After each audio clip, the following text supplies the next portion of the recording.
out there 3 to 5%, making it a rarity statistically.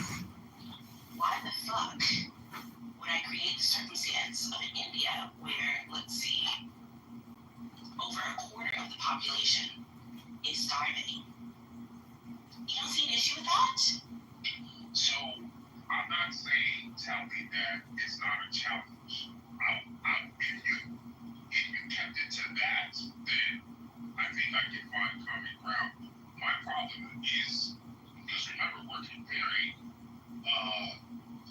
overproducing to underproducing. Because remember, underproducing means like you go extinct versus overproducing, which means, hey, you need to do the work to feed a population, but at least you can protect yourself. You have maintenance, you can build, infrastructure, do all the things that a society needs to do to get to what we see today. Because look, Tally, you can't take for granted that modern society got this way because we overproduced. That's a fact. We overproduced in monogamy-based societies. Yeah, I don't know that to be true. We're talking about right now. And we're talking about which of these overpopulated countries are starving and comparing them to first world countries where people are not starving. And, I don't believe the two are necessarily related in that being advanced in your technology and access to education isn't directly going to cause you to produce less children. But I am saying that if you produce more children than your society can maintain, those children are going to fucking starve to death. And you're saying, to my estimation, niggas die every day, baby. That is literally the case, and as a matter of fact, for most of human history, niggas died every day. That's literally what it is. You are taking for granted in modern society and how we have overabundance versus most of human history when we didn't, and still people try to overpopulate because you will go extinct if you don't. If you don't produce humans, you have less of a chance of surviving. That is a fact. Come on, Tommy. Yes, I'm over it. Let those children produce starve, and I didn't say that. Yes, and yet in a world where these metrics are available.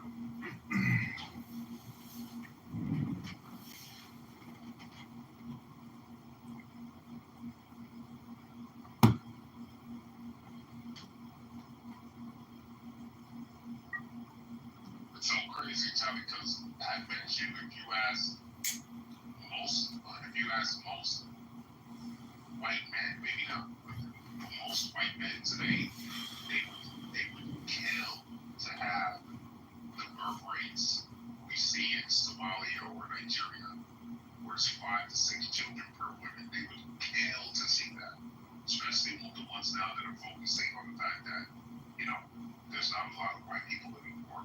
I'm so glad to see you guys now. Thank you. Yo, Mojo's a faggot. Fuck that.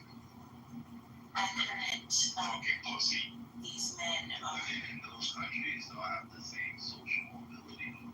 That's irrelevant. Nothing is relevant except for birthing children you can't feed and can't teach. That's how you have society. Well, that's a stupid society, and I currently exist in a stupid room with stupid people, and it is miserable. And I don't want that as an entire society. That could you fucking imagine? You're a faggot. You're a faggot, Mojo. You're not in your little pussy room. Everybody gets to act like a fucking mean girl. You're a fucking mean girl, bitch. You're a mean girl. Smarter than you or not me. You're a mean girl, Mojo. Your insecurities aren't anybody else's problem. You're a fucking pussy, too. This fucking goofball kicked me out of this room because I was packing his ass out. Probably deserved it. Some fucking pussy. Oh, everybody, you like this guy? Oh my God, you did? You're a fucking mean girl. What the fuck is mean girl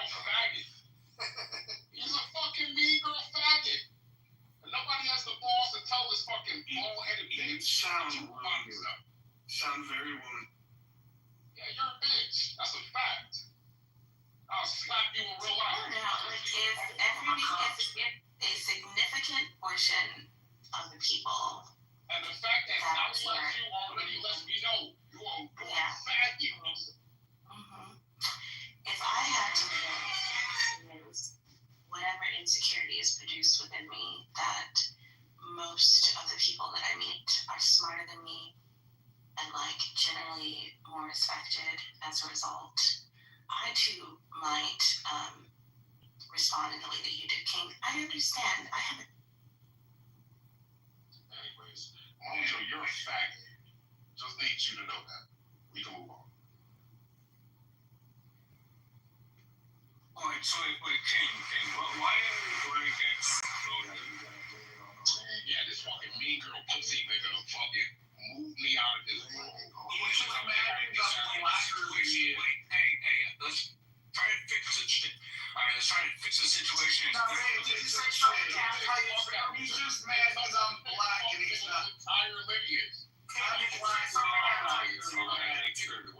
hey, look, get the right code for yourself. He needs to get deported. You're just mad because I'm black and you're not. You're not black. You're a fucking pussy Mexican. Your father's black. Everyone's switching the wrong way. You're literally 5'6". Is your father black? These people believe you are whatever your father is. Yeah. Just say your dad is. Well, it depends on how you like. Sometimes I hear about the. Sometimes I hear the one drop rule, but look, my people were conquered by the Moors, therefore I'm black. My lineage goes all the way back, let's see, 800 years at least. So, King, I don't know where you were raised. You sound like a Theo Huxtable. You sound like the black guy who was raised in a white neighborhood. You sound like you were raised in a white neighborhood. He doesn't. He was raised in a gang-infested area. King was? You're a pussy just like your faggot father. Correct. I think King was abused. I think this is too much semen up his ass. And acting like a mean girl. No, I wasn't abused. Trying to get other people to play my natural voice comes out. Arrested development. You're a pussy, Mojo. I know niggas like you in real life. You pussy. You fool just like that. But now listen, instead of insults, just let's try to fix the situation. Ethnic purity words. I'm just trying to figure out why King got kicked. King, did you say something at you? Yeah, I fucking packed this nigga up. He tried to tell me, because I told him, America is a nation built on values that stem from Christianity. This fuck pussy nigga, or like all the secularists, the fucking debauchery. He represents that shit. He got mad because I'm you're a Christian. Absolutely, and I'm proud of it. I'm proud of it. I'm sure God's really proud of it. You're a pussy. You're another one of these has-been secularist nonsense, and we get rid of niggas like you. That's why I said he needs to be deported.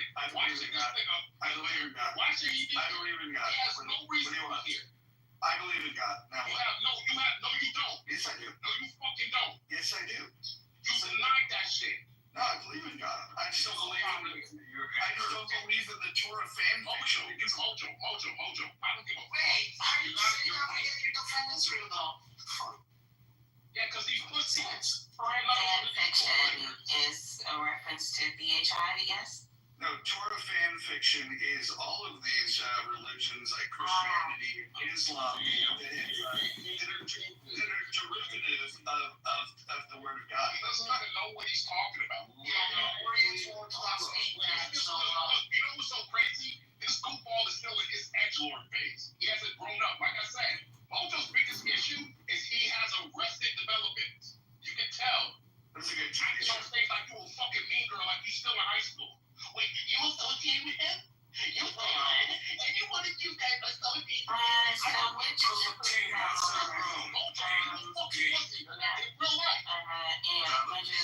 Do you subscribe and the fact that Callie likes you, let's go.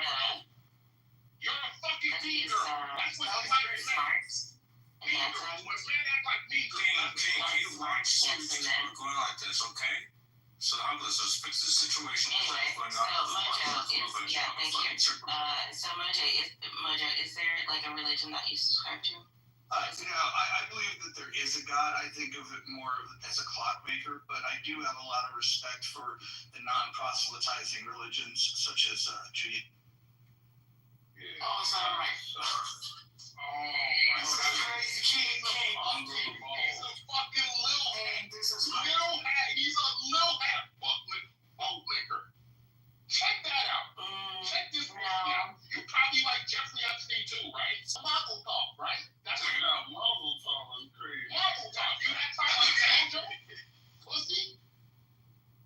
I'm just kidding. I mean, it's too easy, Joe. He got top left, grade B.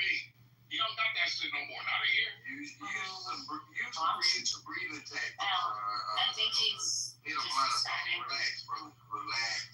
I think he's just describing himself as a deist, and That is correct. yeah. What's wrong? No, what it is there's no full-scale knowledge about Christianity and the different sects and so on. Nothing is wrong except for birthing children you can't feed and can't teach. Well, that's a stupid thing. Every permanent religion does have a somewhat same type of mentality and the same type of history. That's not true. That's literally. Yeah, they do. They force their ideology or belief system. Everybody does that. Atheism has done that. Secularists have done that. Everybody. Anarchists do this. There's no ideology that doesn't have some Anarchists don't push their agenda on people in a society. Every ideology. How is it? Prove to me that an anarchist pushes their ideology on you. Prove that to me. You can't say wait, that anarchists push their ideology? Yes, prove it to me. Prove a multiverse believer that they could do this shit. Anarchism is not an ideology, it's a transition ideology. It's not an actual, like, exactly. They can't push their agenda on you. Yeah, but sir, that's the point. You're proving my point. They can't push their agenda. It's an ideology that transfers or transitions a society from one state to another. Like, for instance, a capitalist state to a socialist state, or socialist state to a communist state, or communist state to what most of them end up being, some type of tyranny or, that's not how it works. So it varies on the ideology, but that's not how it works. That is how it works. No, because with an anarchist ideology, it goes from are you an anarchist? Yes. Okay, so that means you want to be the only anarchist? Like, you're not happy that there's other anarchists? I'm fine with it. I'm extremist. I have my own type of belief. What are you talking about? You want to be the only anarchist? Are you happy when you hear other anarchists? I'm not. No. So what you mean? Let him explain. Like, you don't share your ideology. Right? Shima's not a real anarchist. Shima's not a real anarchist. People become anarchists because they know I'm fine with being the lone wolf that fights for my own fucking life. That's how it works. You learn that from somebody. You learn that from somebody like that because that person wanted to share the ideology. If you let me finish. Yeah, go ahead. Like that. And clarify if it's like. Communism. Like, is it any of those, or is it just like regular? It's the most accurate anarchy, the one that it doesn't have any form of laws or regulations. It's not these other type of ideologies of anarchy. It's the real ultimate anarchy. True anarchy that allows you to do whatever you want with any form of restriction. I'm fine with sticking to my own on this, only because obviously there's not going to be people that's going to side with me on this. I'm fine with being a fucking one-man war. No, but you sided with somebody. You heard this idea from somebody.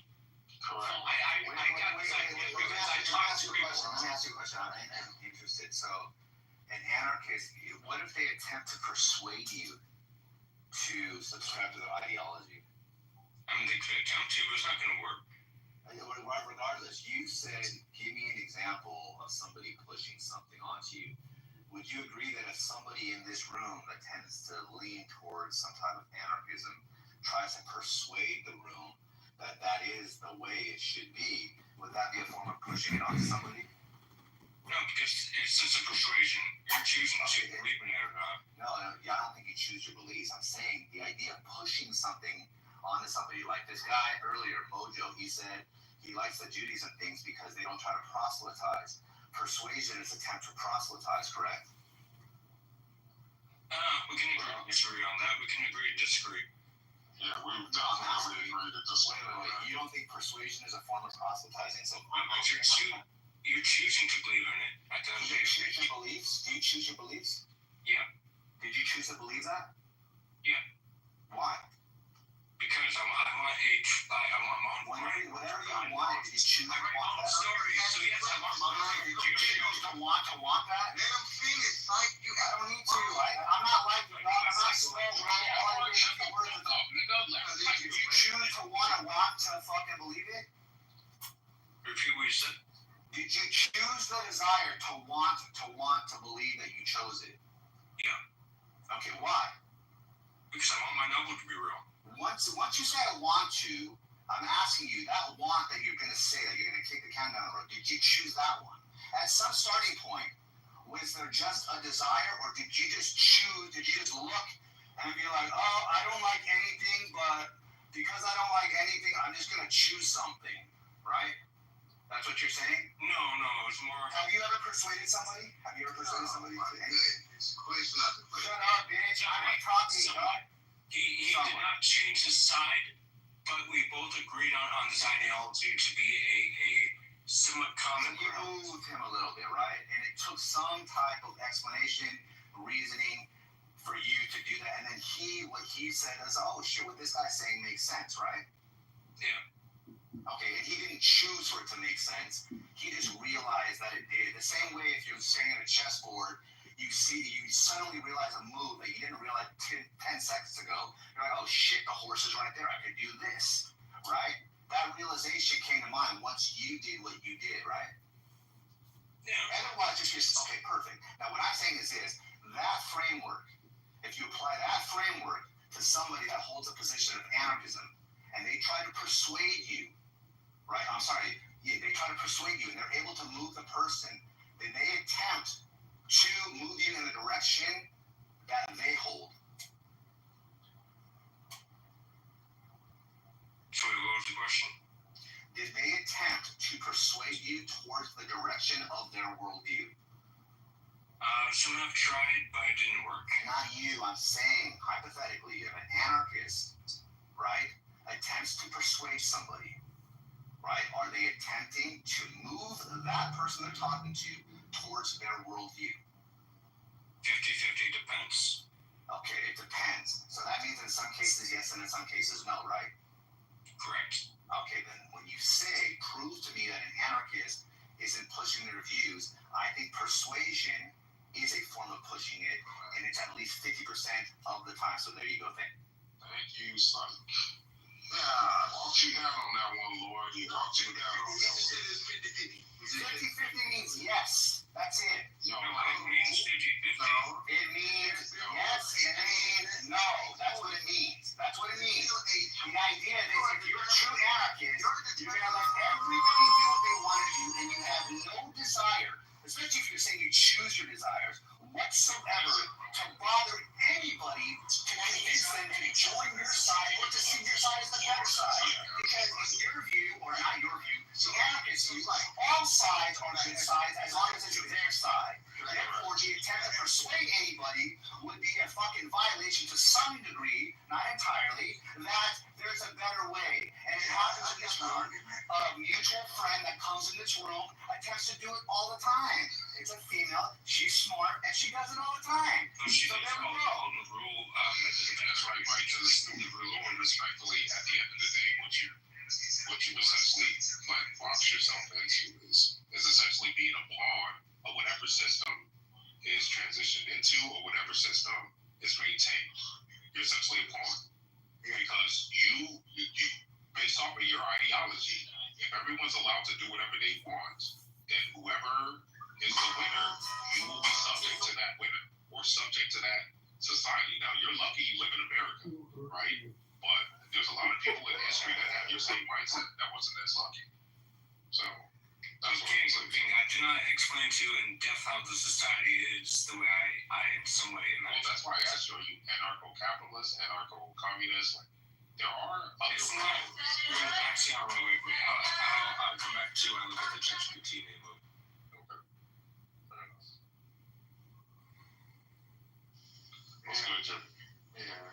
Psych is a... Well, Mark, you gotta stop this way. You gotta why stop can I speak? Why do every time now you gotta fucking comment? You just don't shit. Let me speak, bro. Just like, Yeah, you get to speak all the time, but like you just say dumb shit. You say dumb shit. No. You say dumb shit. You rile people up. You know that. I think, no, I don't. Yes, you do. You do it to rile people up. No, I don't, bro. I don't. Like, quit with your pre-assumptions. Like, just let me speak. Like, I follow sight. And the reason why I'm speaking the way that I'm speaking is because he claims as some sort of atheist. He has a determinist. Yeah, I know. I disagree with it. I understand that. Exactly, bro. Yeah, but why can I challenge that, bro? Why can I challenge that? I'm not challenging you, Solomon. So yes, open your mic, and you know, defense of right, bro. Calm your motherfucker. No, because you're wrong in this sense. He didn't use his determinism to try and prove determinism. He used that as a tool to show Lord why he's incorrect. And that was appropriate. He absolutely showed Lord where he was kind of sort of making claims that weren't true. Because Lord originally tried to portray it like anarchists don't proselytize or don't spread their beliefs. Because this really stems from the dumb shit I'm just trying to point out.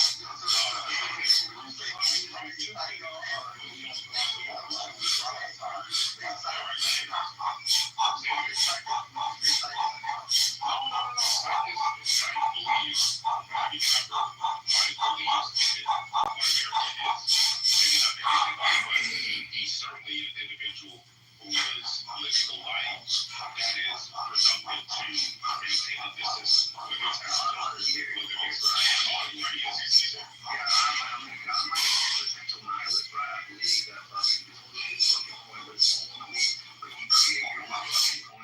Right, and so I love this fucking country, the best ideas are fucking speaking mindset, and fucking guess what? Fucking shit, like I support this country right or wrong, and I'm an atheist, and all the above.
Functional in a society, you know, that I exist in, right? And I have a family and all this this kind of bullshit. So when I assess that to the best of my ability, I'm like, okay, these are goal contingent things.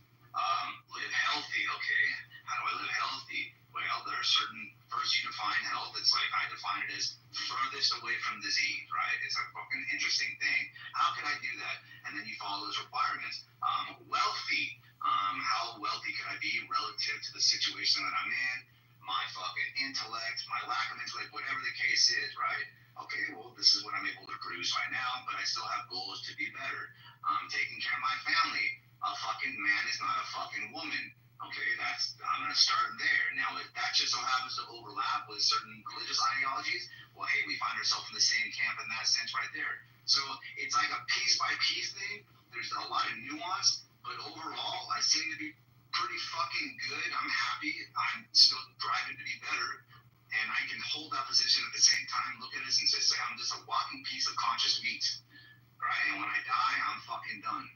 And it would be amazing if something happened after this, but I have no reason to believe it because I don't see any evidence to it. So that's not a fucking anarchist, bro. I follow the fucking rules, and I'm happy that there are rules. Yes. Absolutely. I think Mike is, and King, I think you would agree, here in Chilism, one of those where he's not one of the Abrahamic, right, these Abrahamic religions that we always debate about, but he's, I think, out of those who are not following any of those religions here in this room, Mike is one of those that is great at breaking down and asking the right questions when it comes to debating, right? Yes. Out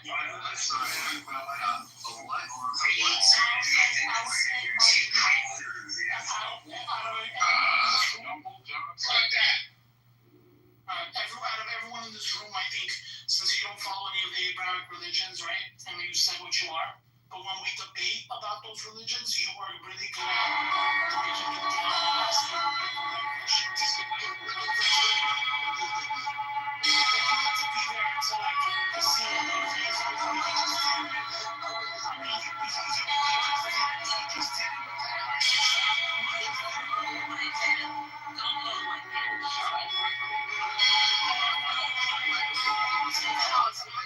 Hold on. How do you know that I'm white, by the way?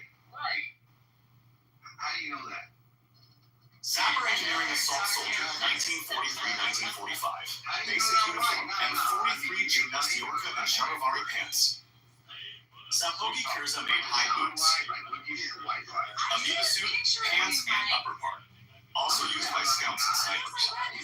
Basic equipment belt system. Wire cutter.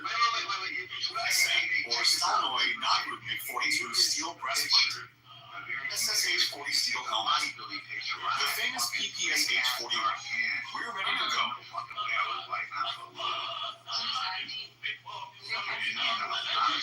Sapper Engineering Assault Soldier. The chances of you seeing.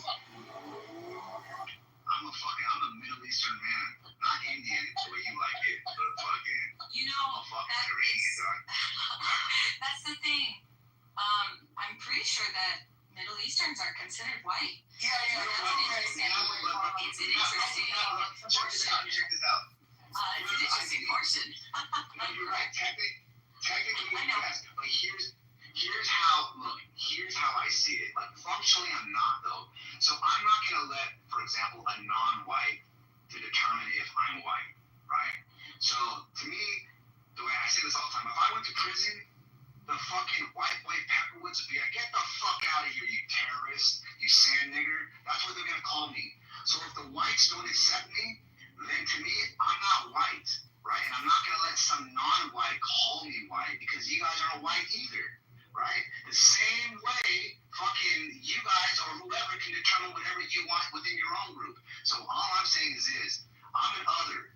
I'm not accepted by any fucking major group. Yo, and I'm not going to ask you, because can I ask this? I'll have an example. I probably wouldn't disagree with what you're saying in terms of the physical appearance that you will be viewed in prison. But like political views, your political views, would you not consider yourself white? Yeah, I would say, I understand what you're saying. Yes, I would say it tends to be like the more conservative side tends tends to be more of the less of the minority, if that's what you're saying. So how do we separate that? How do you kind of separate that? You separate it the way you just did. If you have a plate of food, right, you separate the peas from the steak, right? And sometimes you can have some steak and peas at the same time in your mouth, pause, right? And sometimes you just fucking don't eat the peas. You know what I mean? It's like all you gotta do is what you say. Which one do you You're gonna say, hey, look, dog, look, functionally, you're not white, but politically you tend to lean with the whites. Why do the tranny thing? Like a feminine man. Which No, here's what I'm saying. Because look, this is what I'm saying. Maybe I'll just be triggering. What I'm saying is this, is that we tend to call feminine men now, at least some of us are women. Why don't we just call them feminine men? So to me, if I align with more of the or less of the minority side, let's just say the white side, I could be a non-white that follows the white politics, even at that extreme. Right? You can say both. No, what's wrong with that? I just didn't align with femininity. No, it was an example of, it was a poor example. Forget about that. Throw that in the trash. It's going to distract you. So all I'm saying is that you could. You're only white by law. You're not white by association. That's a good way of saying it, yes. That's the way it feels too, throughout my life. I mean, this is crazy. Not me trying to give Mike his flowers cause. But don't about something he's good at. Yeah, he's good at. No, Carter, why though? Who are you to tell me that I can't tell somebody, hey, you're good at this? Shut up. It doesn't need you. I like it. This is crazy. And then we went from that to he cutting me off to her calling Mike white. Like the fuck? Technically white by law. I think she's poor. Now, who are you to determine that though? Like, what are you talking about? No, there's like a whole law. No, there isn't. There's a whole law. Does the government have a Family Guy skin chart and says these? It's not about skin. Oh, it's not? What is it about? No. It's about Middle Eastern being classified as white. There's a whole like law case on it. Just real quick. No, if it's not about skin, it's about what? That because of region? Yes. Oh, this is crazy. Just look it up. Now they're talking about regions being. Just look it up. Just ask the AI. Just look. And it's in the government. It says Middle Easterns are white now. It's been that way for a really long time. I thought that's what they have other. Ina made that. That's why fuck U.S. Census. Anyway, that's a whole nother conversation. Alright, so King, my ideology's in the chat. If anyone wants to get my ideology's in the chat, feel free to ask ChatGPT what it is. You know, give you the in-depth Total freedom, sovereigntism. So pretty much, That's total freedom. Yeah. Have the conversation. Don't let ChatGPT do your job. So ChatGPT is a very good. No, I'm not saying it's not. I can explain the ideology. This is going to take too long. That's what I'm saying. I'd rather you guys just look through ChatGPT and I'll sum it up for you. Total freedom, sovereigntism, sovereign. You just copy and paste. What is the conversation about? Sovereigntism. I'll explain to King what my ideology is. What is Scientology? No, my ideology. Total freedom, sovereigntism. So I'm asking ChatGPT, total freedom, sovereigntism. Briefly explain it, and what is it similar to? What is it most similar to? Or not? How do you look at Is it total freedom sovereigntism is a fringe political philosophical position that emphasizes absolute individual autonomy, rejecting nearly all external forms of authority, including government, laws, and collective institutions. It claims that individuals are sovereign over themselves in every aspect and are not morally or legally bound by national or international rules unless they explicitly consent. So the core idea is radical individualism, rejection of state authority, voluntarism, taken to the extreme though, private laws, and then often it overlaps with tax protester ideologies from their refusal to pay taxes, get a license, or follow public law. Now, what is it most similar to? So it says here, it is most closely related to anarcho-capitalism, which we talked on, sovereign citizen movements, those, and I think the Moors have that too. Voluntarism, we hear that a lot from Bema or B-Master, B-Master, and then finally libertarian extremism, which originally I understood that it sounded very much like an extreme version of libertarianism, so that is also confirmed here. So, and then one more important note: total freedom sovereigntism is not legally recognized and has led some adherents into legal trouble, especially when they attempt to opt out of taxes, court rulings, or other civil obligations. Wait. How was King? Look up the other one that I sent. Which one? Thoracic and Narco Sovereignty. Okay, I got you. Man, you're a sovereign citizen, bro. That's great. No, I'm not. So interestingly enough, Mike forgot that I knew him from a completely different room with completely different people. So I think he kind of just had a little shock a little bit. But anyway, yeah, I knew him from a way other time. Yeah, I think individualism has a state caveat attached to it, which is sovereignty.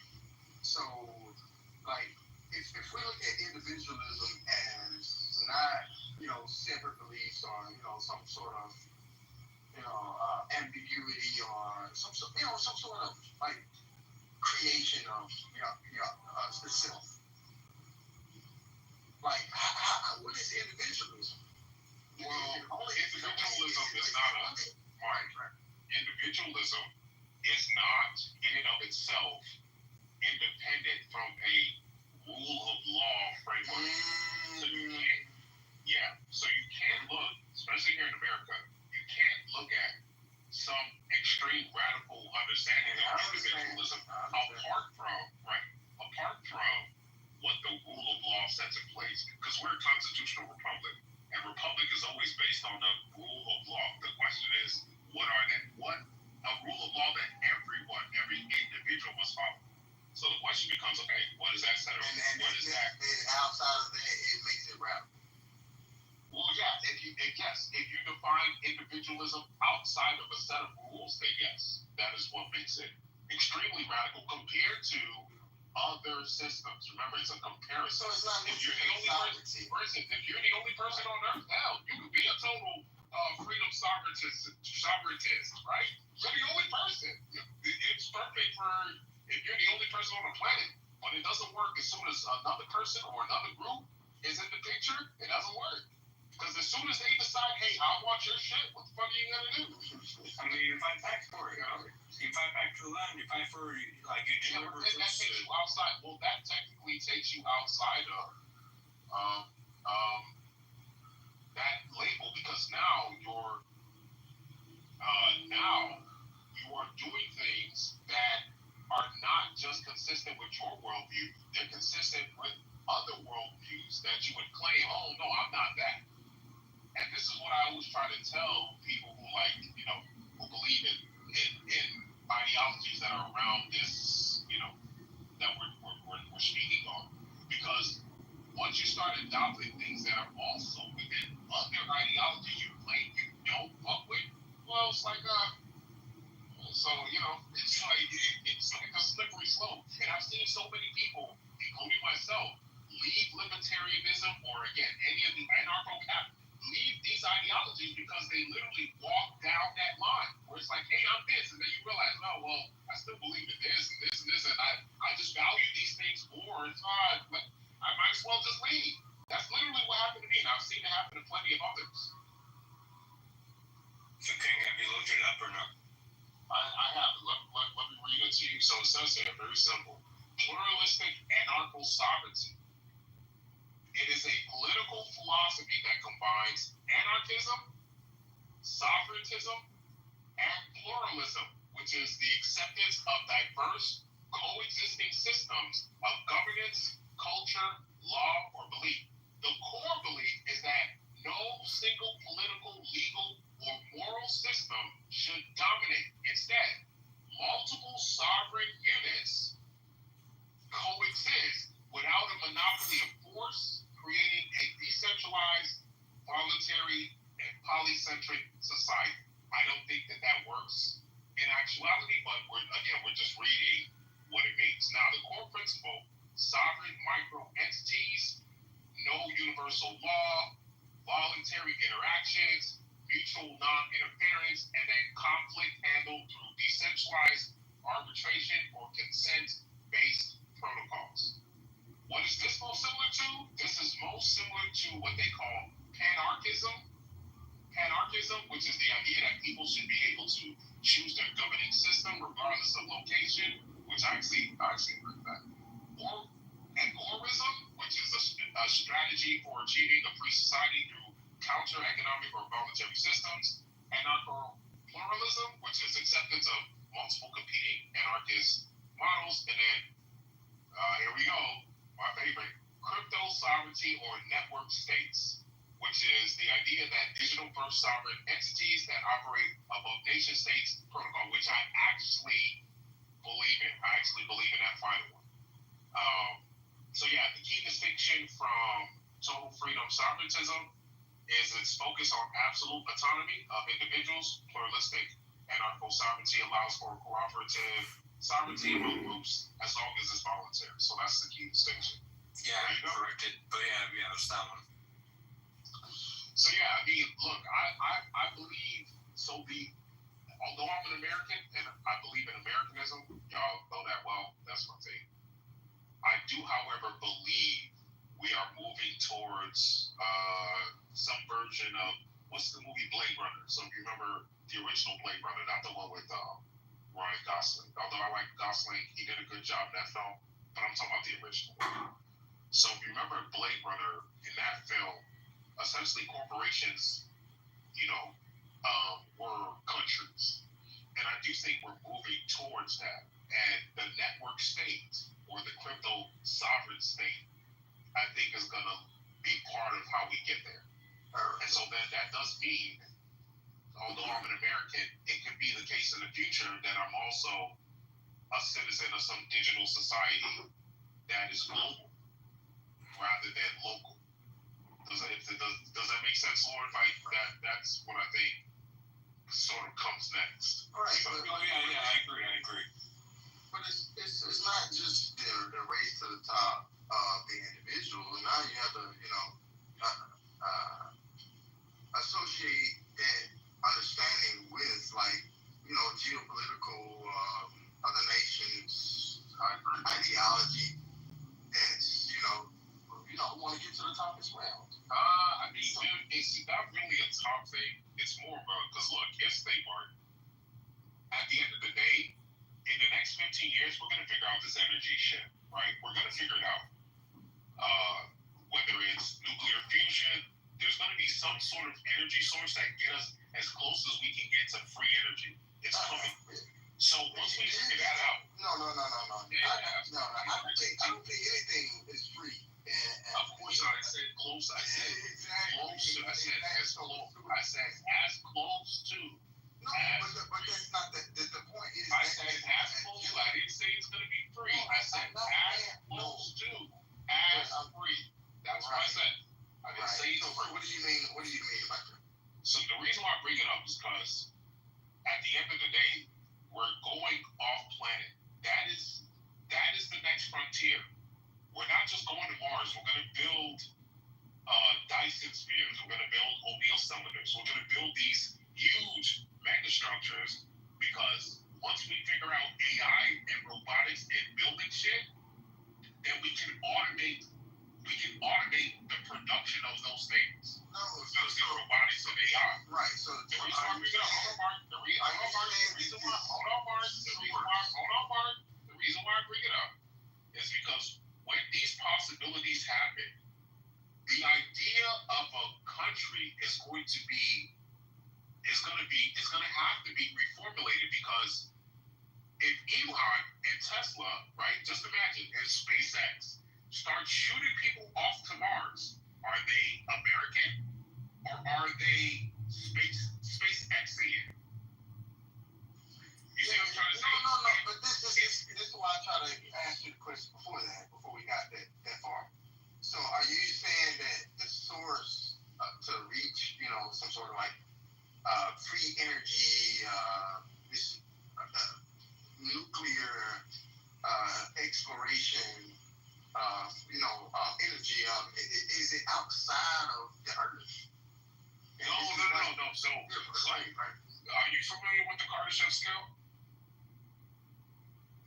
Type 1 civilization, type 2 civilization, type 3. You ever heard of that? Yeah, he's talking about like terraforming planets and shit. Oh, well, yeah, it eventually leads to that, yes, but it's essentially the original measurement was just a measurement of how much energy or how much of the sun was burning. So is the source outside of Earth?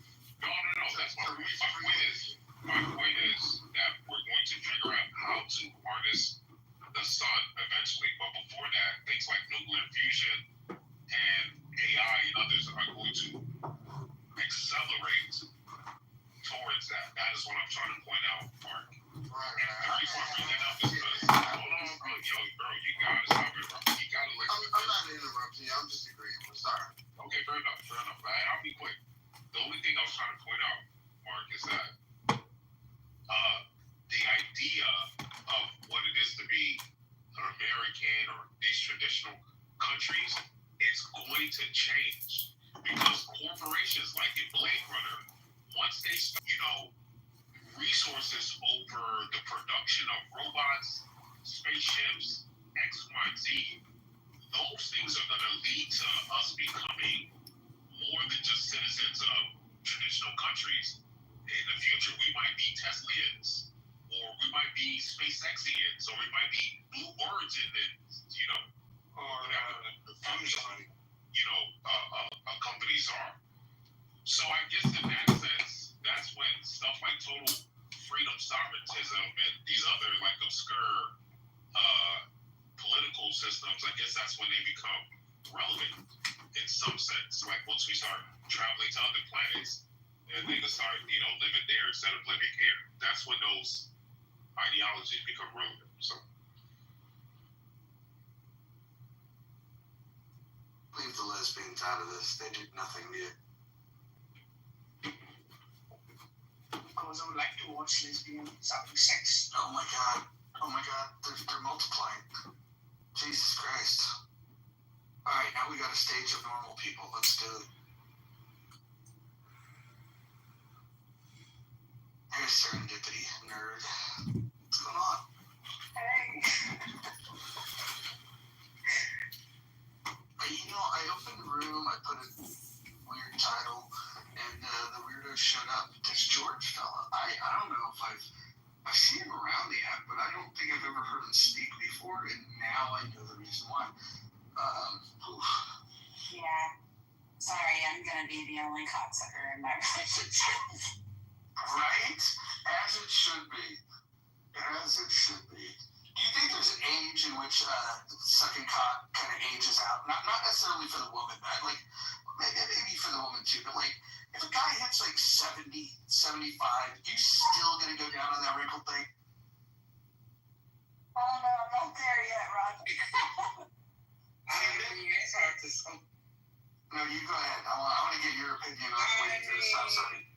Listen, it's hard to say. I'm not there yet either, Serenity, but if the couple's still sexually active at that age and they still want to get it in, Right. I don't see anything wrong with it. I don't see anything wrong with it. I'm not there yet. I don't know. Yeah, I don't know. It's a good question. Like when it ages, I bet you the men that go down on other men, they probably have a higher age threshold. I imagine that it's gonna start being less attractive to the woman when the male enters that age where he can't, get and maintain an erection. You're not gonna just sit down there for fucking for a pity party and just suck on a cock. That's not going to happen. So maybe you'll have to push him into medication or something like that. But yeah, I think that's probably when it will stop. So when the man can't maintain an erection, I think that's. I agree with that. At that point, it's like, what's the point? Right. Yeah, and it's probably just like he probably wouldn't want the blowjob any more than you'd want to give it at that point. I would imagine I'm getting to that age where I hear dudes talking about it, and I'm just like, oh man, quit fucking jinxing it, man. Like, but it's gonna happen at some point. It's an inevitability. And I don't know how I feel. Go ahead. I don't like taking medication to solve problems, and so I'm gonna probably. I think like I've heard that like hip exercises help to keep the blood flow going, so I'll start that routine. Any exercises. I was watching YouTube. Hold on, Tim speaks as an expert here because he sucks a lot of old guys' dicks. Tim, go ahead. Any exercise increases your blood flow, brothers. Any exercise. So exercise, that is the moral of the story. All right, go ahead, Dr. Jordan. So I was watching a video on penis size, girth, and length. It was in depth. I think a urologist was hosting the podcast. It was a little disturbing, to be honest with you. So I don't know what to tell you guys. Wait, why was it disturbing? The number of people who are going in to get their girth increased. I just thought it was a little bizarre, but whatever. That's not my problem. What do they call it? There's a porn star who goes by the name Girth Master, I think. Yeah, Girth Master. Girl, I'm glad you gave him the side eye because I'm like, what? Yeah, that's a thing. I guess it would be a thing. That's why I gave him the side No, eye. What? thank you. No. Guys are having surgery to. These are average guys getting like 5 inch. They do it in centimeters, right? So they're getting like the idea is to get like 5 inches around, which is kind of 5 inches. I don't know, but they're trying to build girth, which I thought is. I always assumed penis enlargements were elongation, but it seems like most of them are getting girth enhancement. Yeah, they want to fill every inch of those walls, huh? I get it. It's not big. A length size. The ladies want to feel full. They don't want something up inside. They want a lot of the nerve stimulation. Tim, are you a homosexual? So that's what we know. Are you? Well, don't get offended. It's a viable lifestyle. People can choose that if they want. Well, what are you? Stop asking these questions, brother. Did I hit a nerve there? I'm sorry. I didn't realize you're still in the closet. I apologize. I retract my question. Respect. That to be a woman, the deal with woman. All right. We're married to my wife. Oh, a woman. Does she know you're gay? I have 5 kids. Does your wife know you are gay because you're asking gay questions, brother? So now you're a homophobe. So now you're a homophobe. Do you always repeat everything I say? Yeah, I have to, because he's I don't know why he asks his dumb question. Ken, I got one last question for you. One last question. When is the last time you sucked a cock? When is the last time you stole a man's penis, brother? A man's penis. That's just a woman's. Yeah,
controlling you, Ted, but I mean that with love.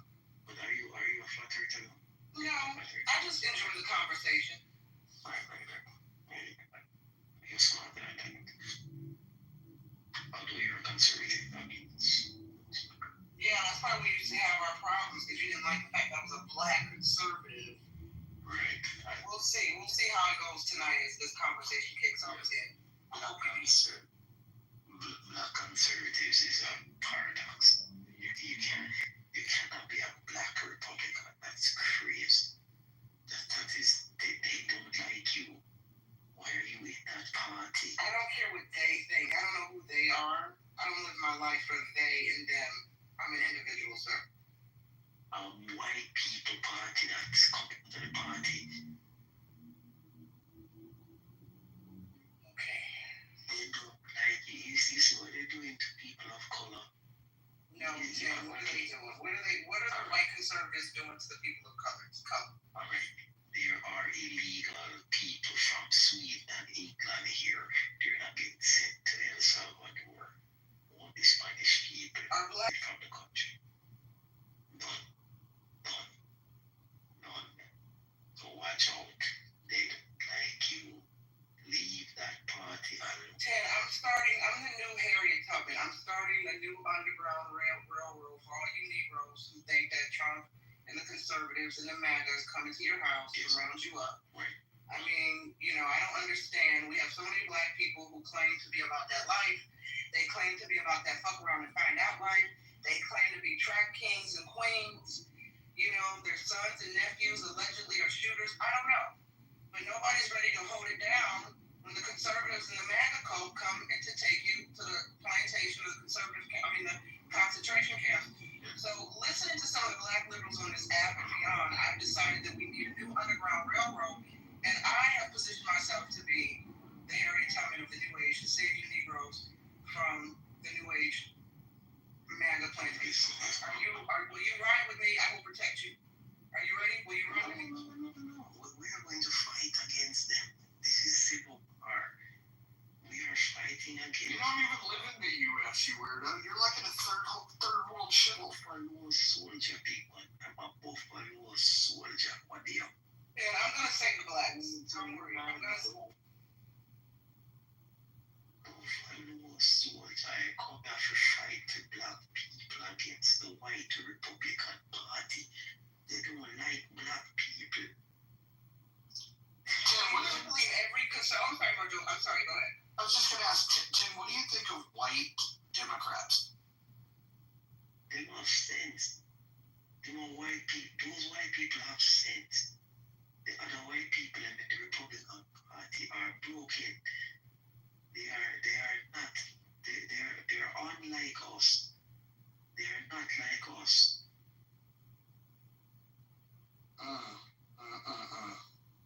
Yes, look. Okay, where did those racist Democrats live? They lived in the South. The South is red. Hello, this is Dr. Edward Smythe here, the Times Square Shark. How are we doing?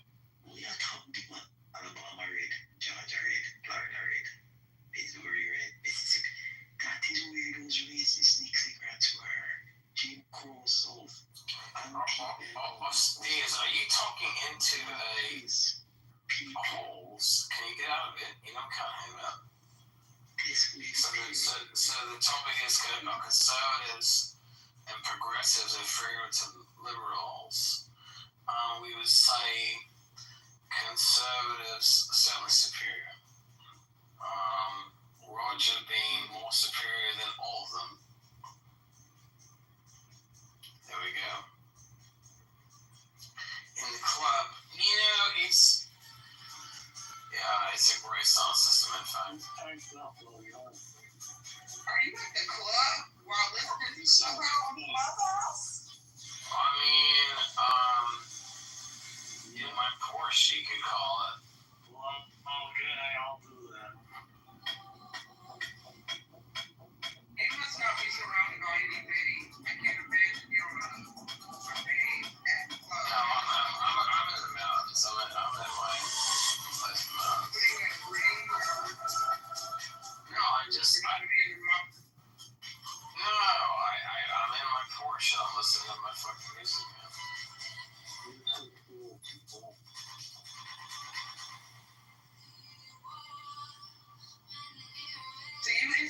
10, and I wanted to hear him go off about blacks and conservatives. Why did you do that? Now, I mean, the thing is, okay, but why don't you hear me instead? Because I'll give you the real answer. Do you want the real answer? no, I want to hear from Heather. Do you want the truth, or do you want someone who doesn't know what the No, truth I want to listen to the Black Heather go off about Black American conservatives.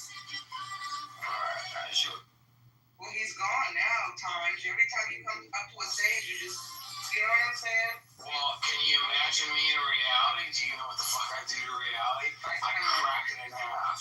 Tonight, we were at dinner, and Kate and I, and we went to this place in Vermont.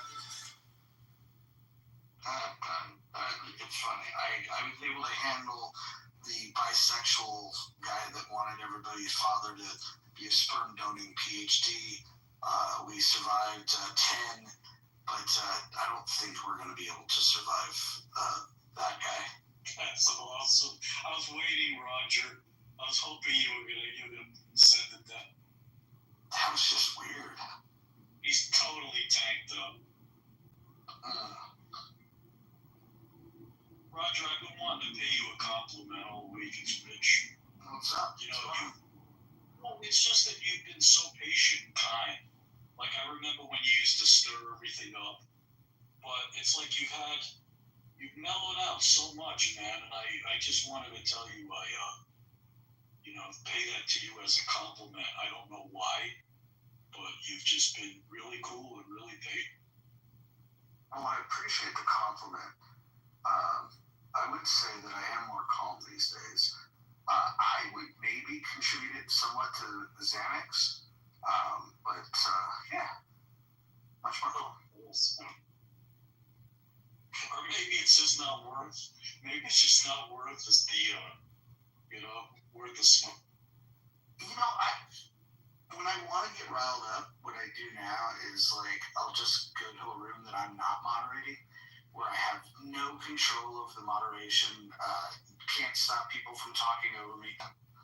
I like to think of this as somewhere, this is kind of the halfway point between the really deep conversations and the really fucking just retard central. We're the halfway through point. This is where the midwits we join them.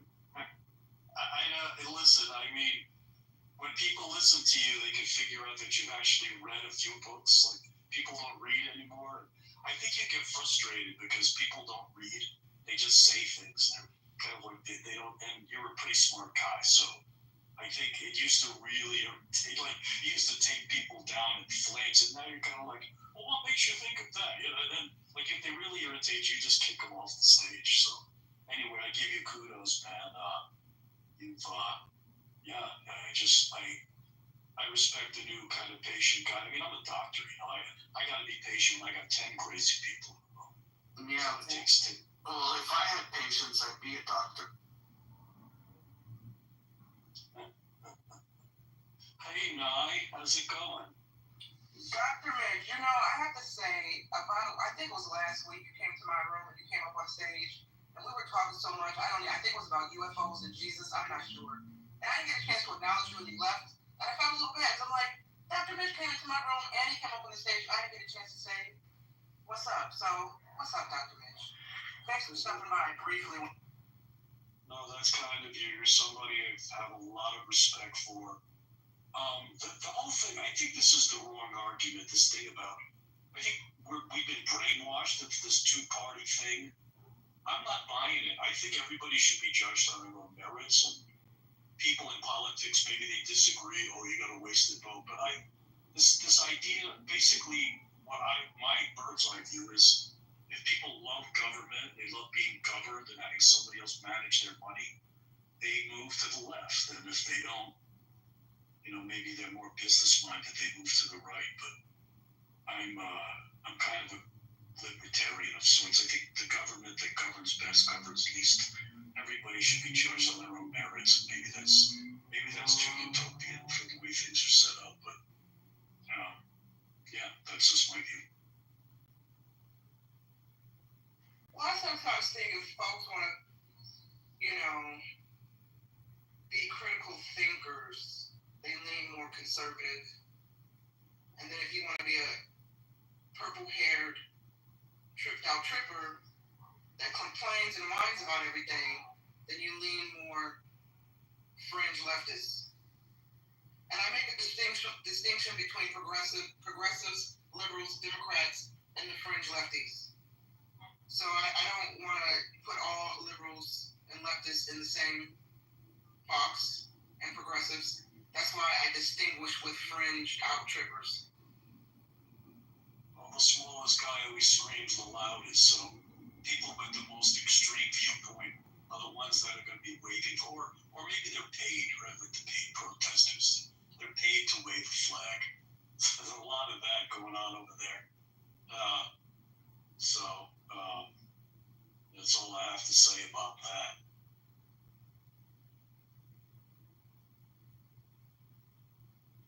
Getting some cool messages down on the Yeah, it's a real competition heating up here on who the coolest doctor is. Dr. Jordan, Dr. Mitch, or Dr. Responsible. That's funny. I'm not trying to be cool. Listen, if somebody has an issue, or medical malpractice case, I'm a good guy to talk to. Other than that, I'm just me. Border on nerdy, overeducated. It's interesting, that thing you said about people like the victim mentality.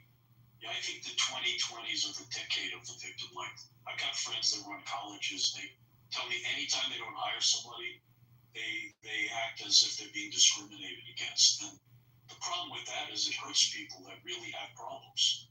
It dilutes the people that really need exceptions. 100%. I have relatives that I spar with often because they have the victim mentality. As a matter of fact, they think that's the default operation mode for blacks. And, I get called things like Trump ad and Coon ad because I always explain to them I don't have a victim mentality. White people haven't held me back from doing the goddamn thing, pardon my language. You know what I'm saying? I understand that systemic racism exists, oppression. I don't minimize the history of the plight of black Americans in this country. But in 2025, in this age of the robot and AI, folks talk about black fatigue. My black fatigue is listening to black folks complain about being oppressed, and the white man's doing this, the white man's doing that, and we're all victims and we can't get ahead, et cetera, et cetera. So I get it. I've had to stop speaking to certain relatives. They can't come to my house because if you want to name call me because of my political position, you cannot come through my door. I treat you like a vampire. You're not invited in. Do not pass go. Do not collect $200. So yeah, victim mentality. And it's not just blacks, obviously, and of course not all black liberals feel that way. From my perspective, I see a lot of that with left-leaning people in general. The saying goes, as I'm sure many of us have heard, many of them stand for nothing, believe in nothing, and yet whine and cry about everything. They're triggered by everything. Well, I just jumped back in the conversation, took a shower, but I think there's I think the attribution bias is a universal human, characteristic, right? Like, or behavior that we attribute our successes to ourselves and our failures to others.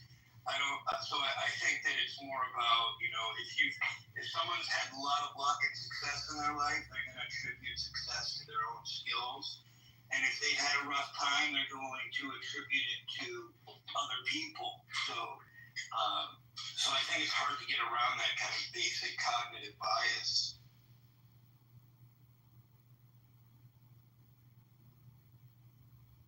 Really cognitive distortion, to be honest.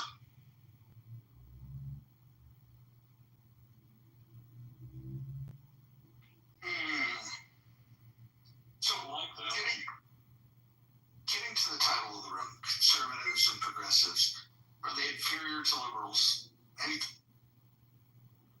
you're talking about classical liberalism, the answer is yes, but I don't know how many people are going to know that, Roger.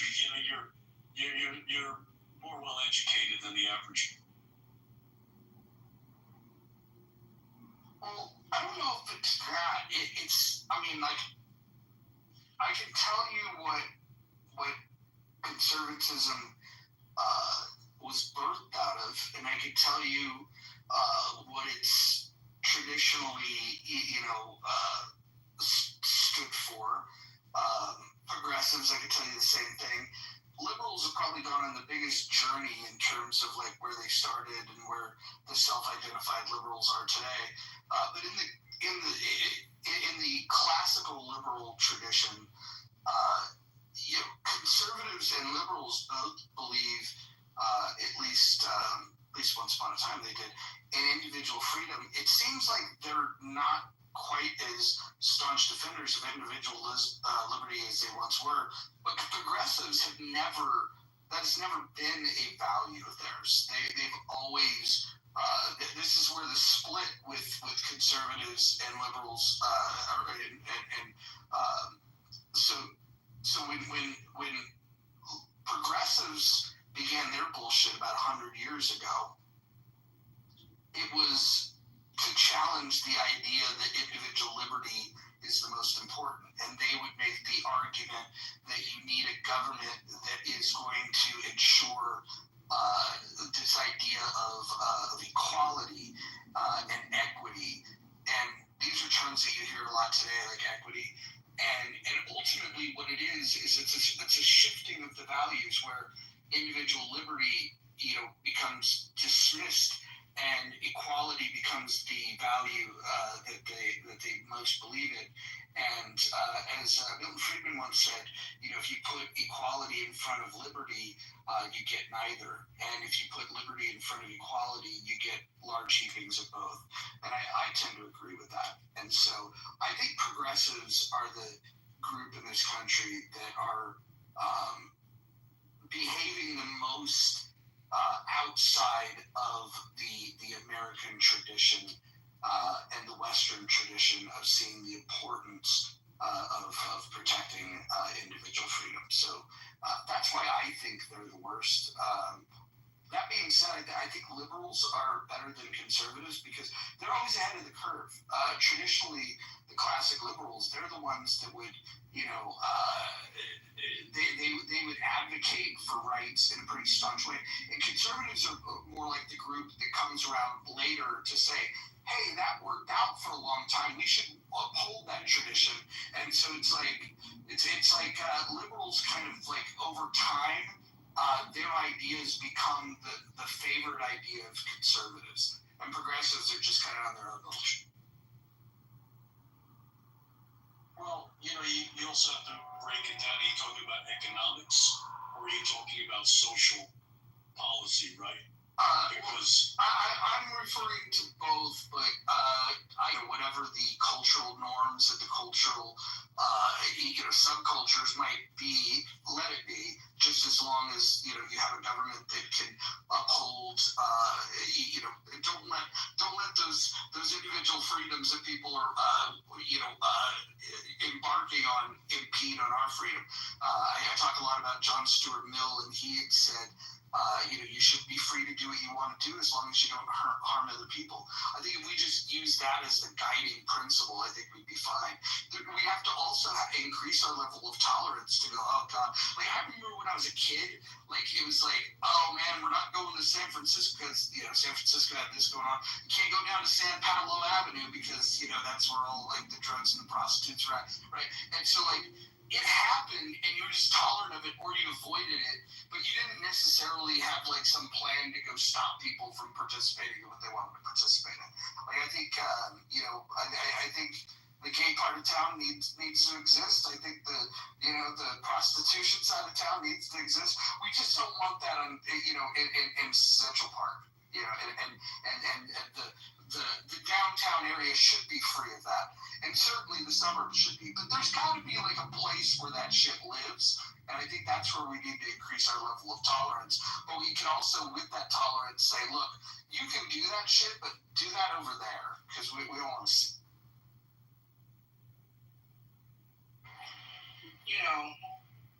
Just my opinion. We give these new age liberals too much leeway. Soon will be a society of damn furries. What do they call these people that think they're animals? Furries shitting in litter boxes in public. Yeah. They already want to put the tampons in the boys' bathrooms, Tim Waltz. It's just too much. The New Age liberals are just gone too far. They're just too far left for me. Give them too much of the yarn, right? And we'll be a nation of perverts. All deviant, all your bedroom deviant, perverse natures and activities and thoughts will be legalized and pushed to the forefront. And if you don't get along, subscribe to it, co-sign it. They'll come up with new words to shun you and dox you and cancel culture you. I don't know what happened to the Liberal Party. That's why they're so fractured. That's why they're progressives, leftists, Democrats, and MAGA's the same way. You have the Republicans, conservatives, and MAGAs. Everybody has these titles, right? Somebody said we need no party. I probably would agree with that. Was that you, Dr. Mitch? I might agree with that.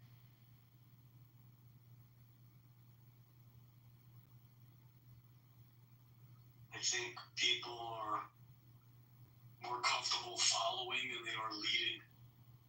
And I think that it's real easy for them to just choose a side and not really give it to what is that, identity politics has become the thing. And politics is all around us. It's consuming us so much. I think we don't really have an idea of a lot of things that are going on because everything is a lawsuit, a policy. It's like a lot of chaos right now, quite frankly. And I don't know, there were a few other things you said that I wanted to comment on, but they slipped my mind. But yeah, interesting times. It's interesting times. Information travels fast, and there's a lot of different forms of corruption. And a lot of them have been closeted. They're things that haven't really been in the sunlight, and they're coming out. So I know because I work in the legal system as an expert, and man, I've seen such crap. This is nothing new. Having a lot of different, just the power of judges and stratification. Talk about the black community. They just round people up on a street corner and just say, we're going to put you in jail till you plead guilty to something. It was insane. They're still doing it in inner cities. They're still doing that. The law enforcement needs the statistics. The prosecutors need the stats to advance their careers. We'll get there, if we get rational people leading us, but those aren't usually the people that want the job. It's people who have a financial interest or, some fringe philosophy. So anyway, I have hope for the world. Just need more people like us. I mean that in the kindest, less egotistical way.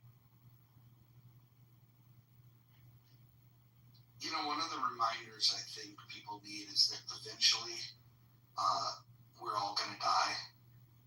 The human race someday, here's a reality check, will be extinct someday. Something you don't grow up thinking about. You kind of think that life's kind of a long journey and whatnot. But we're going to be extinct. It will happen. And we're probably the only species, I'd have to check with Dr. Jordan on this, that is going to be responsible likely for our own extinction. If you go and look up what's the most likely cause of extinction right now, they say AI is the most likely cause. Then there's things like a meteor can hit.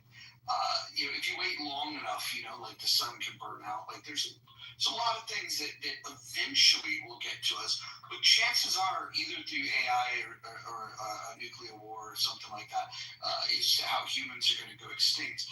And I think it's very interesting that we have this sense of superiority over everyone and everything because we can think, but yet what we think to do is to create the very things that are going to cause us to no longer exist. It's fucking bizarre. What do you think?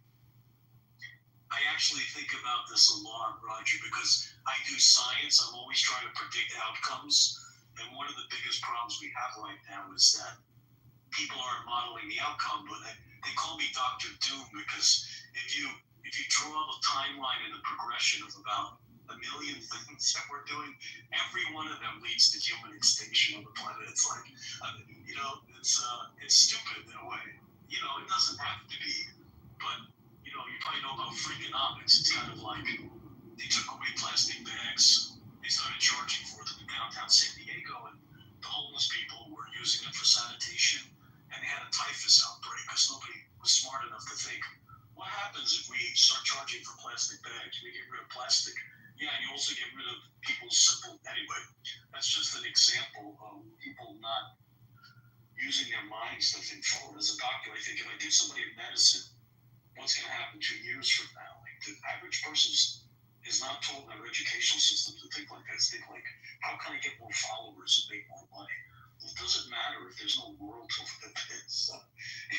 You might want to factor in a little bit of human preservation while you're at it. Dr. Mitch, I have this theory that a lot of humans are just really miserable and unhappy. They don't like their lives. They don't want to tap into their emotions. They don't want to nurture their emotions.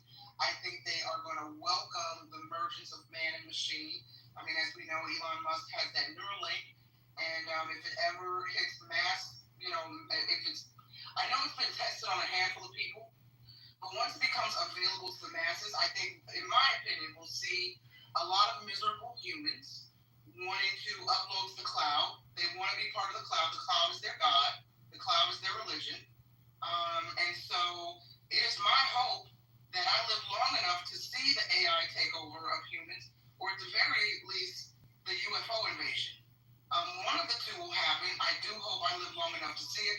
And when that moment, and I will say this really quick and land, I think part of the reason why society, especially here in America, modern society is so chaotic is because a lot of people, we always hear people talking about they want to be on the right side of history.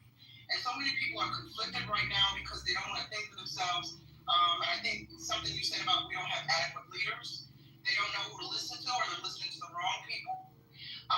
They want their so-called leaders to tell them how to think, how to live, how to fuck, how to drink, who to pray to, et cetera, et cetera, et cetera. And they want to fall in line and obey.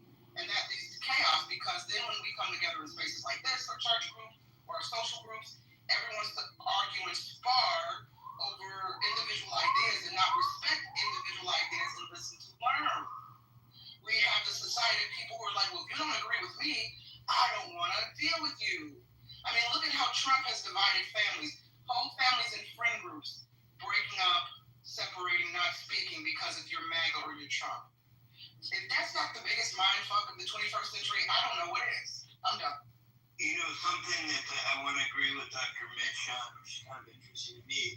Academics are among the most siloed people, right? Like in my former field, people, are still trying to save subspecies of endangered wildlife that live in a remote area that really have little impact on the world, but their whole world revolves around this, right? So it's kind of a corollary to the notion that if the world's not around, what does this matter? Well, these people are treating the world as though it's still going to be around when they kind of need to be focused on social issues that are save our species first. So I'm just amazed at how many of these academics think, and that is something that needs to be addressed in higher education. Man, this is a great topic. Sorry if you guys don't mind. I give my 2 cents. Otherwise, well, you can only give us 1 cent with that fucking broken English of yours. But go ahead and all right, then. Yeah, it's fine. It's fine, man. That's the thing, man.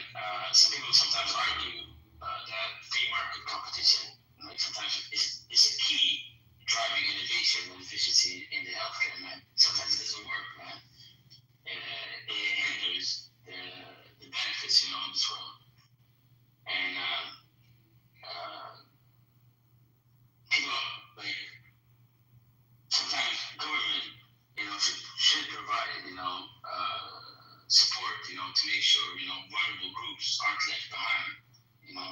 Unfortunately, they don't. Balance between innovation and access is not there. Many feel sometimes, they shouldn't come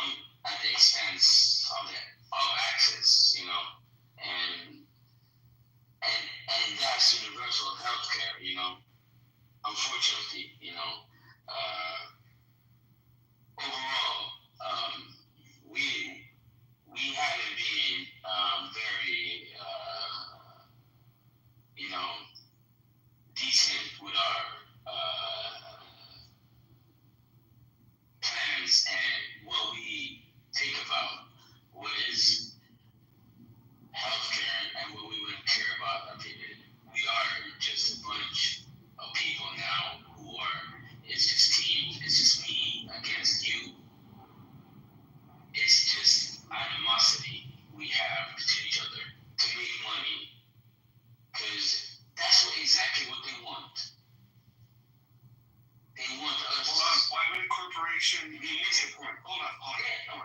Let me ask you a question. Why would a corporation want to do anything other than?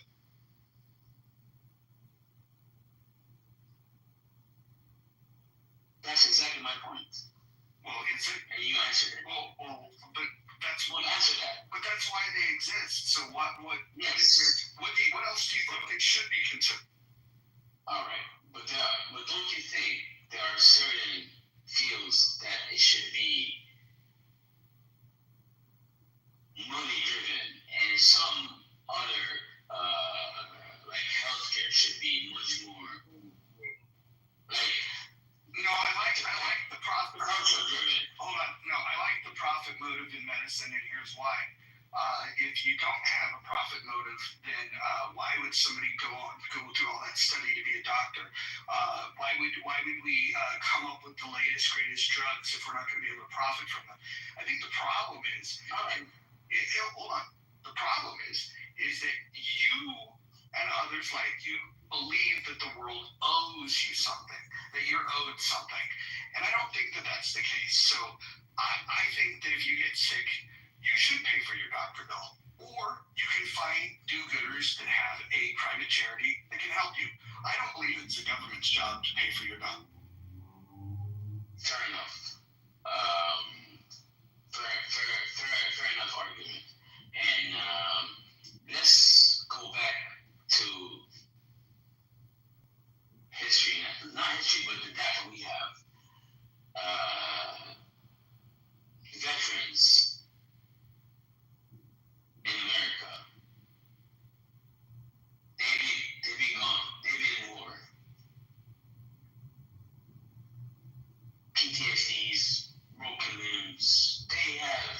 I'm not talking about if the war is right or wrong. I'm not talking about that. But I'm talking about they came back home now, and you have a lot of injured people coming home. Drugs, homeless. What can you say about that? What can I say about homeless people? Does your same concept apply to that, or does it?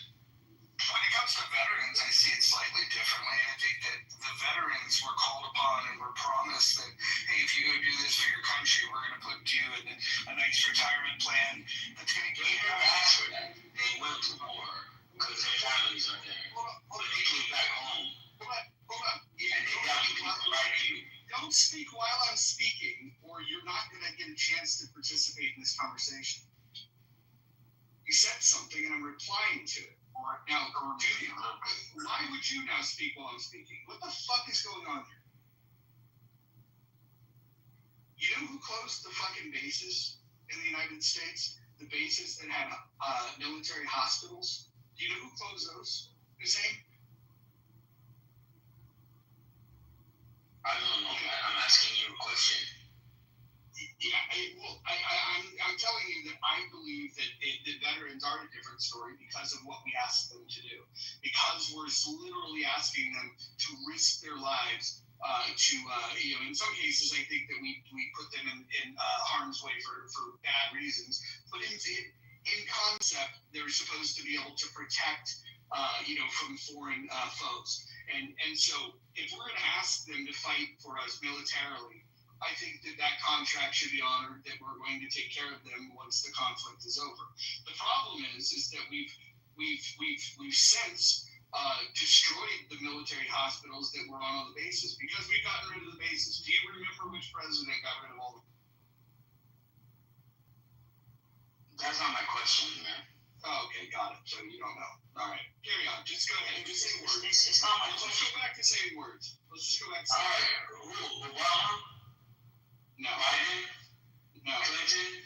It was Clinton that closed all the bases. Well, I don't understand. You brought up veterans. Why did you not bring up that shitbag Clinton for opposing it? But you know my point. You gotta answer my point. I don't know your point. All I know is that you brought up the veterans, and I indicated to you what happened to the veterans and their access to health care.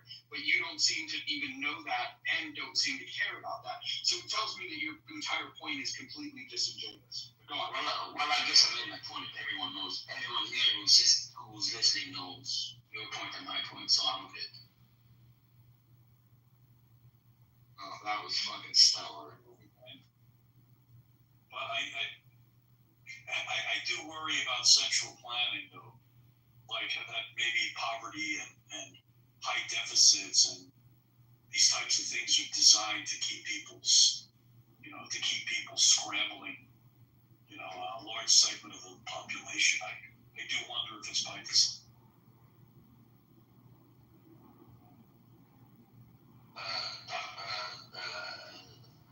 Dr. Mitch. Yes, sir.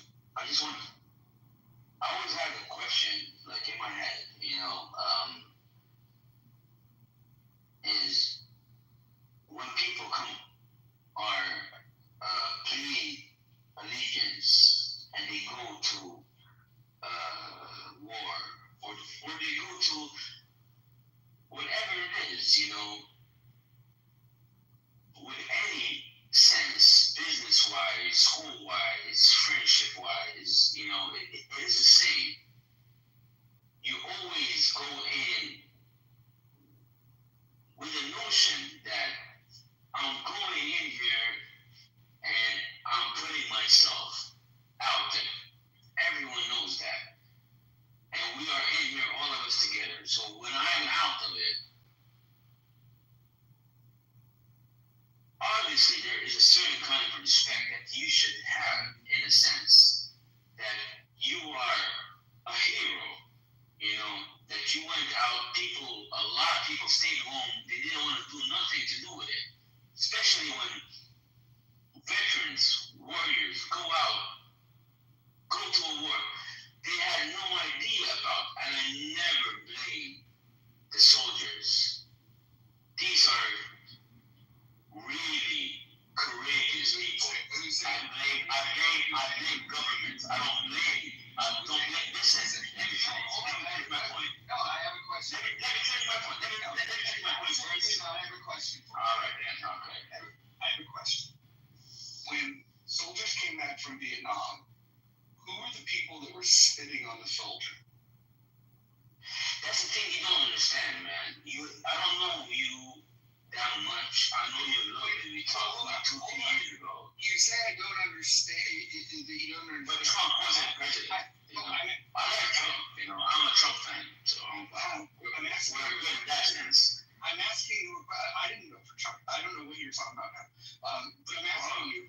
You made the point. You made the point about we should respect the soldiers when they return home. Absolutely, you should. And I'm asking you, who are the people that spit on the soldiers when they return home from Vietnam? It's the hippies, right? Who spit on the soldiers? Tell me that. I don't know.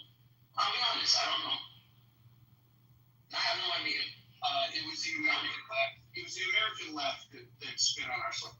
The hippies. I have no idea.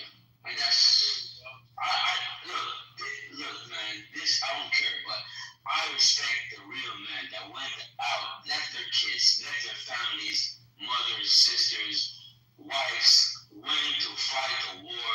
So why did they spit on the soldiers? Loyal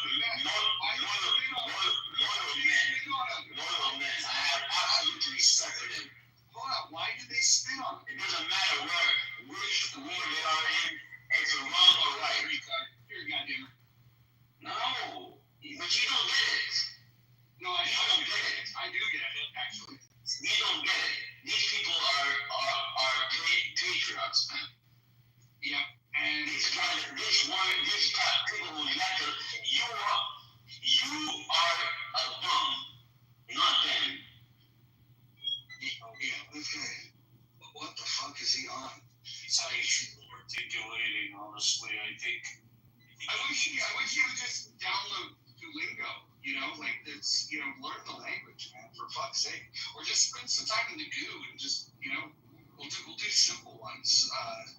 I'll get Johnny in here to do an English lesson for you. That's painful. Like I said, you were very patient. You let it go for about 15 minutes before you cut it. It's blunt. Well, it's just fucking weird. It's like okay, you said words. Now let's talk about the words you said. And then all he wanted to do is circle back to the same words that he said. It's like, can we advance the conversation? Like, what is the inference of the words that you're speaking? Just the frustration that, I think he's frustrated that he doesn't see people serving, being treated properly when they come back, and that just being a microcosm of the way that government treats its citizens in general. Yeah, government sucks, but this guy did not go into city council meetings. He's doing nothing to fix it. So this is the other problem, man. Everybody's got fucking, a complaint, a gripe. Whether you're left to center, right to center, smack down in the middle. My biggest beef is these motherfuckers that are on this app talking all this shit about who the best leader would be, what the best leadership qualities would be. But they don't even fucking get involved. There's no involvement whatsoever. And then they mock the people that do get involved. Dude, we were talking about it earlier. Marshall, the only guy on the app on the Republican side that's truly fucking involved in local politics. And Republicans in those rooms at early Clubhouse used to chew him up, spit him out, because they didn't like some of his positions. The fact is, he did more work in the last 2 presidential cycles than the entire conservative Clubhouse put together. Fucking.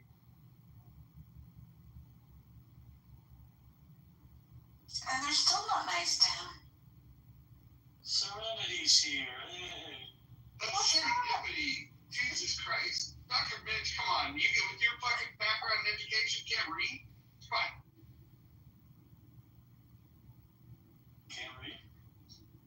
Serendipity. That's serenity. Oh, God. Yeah, okay. True.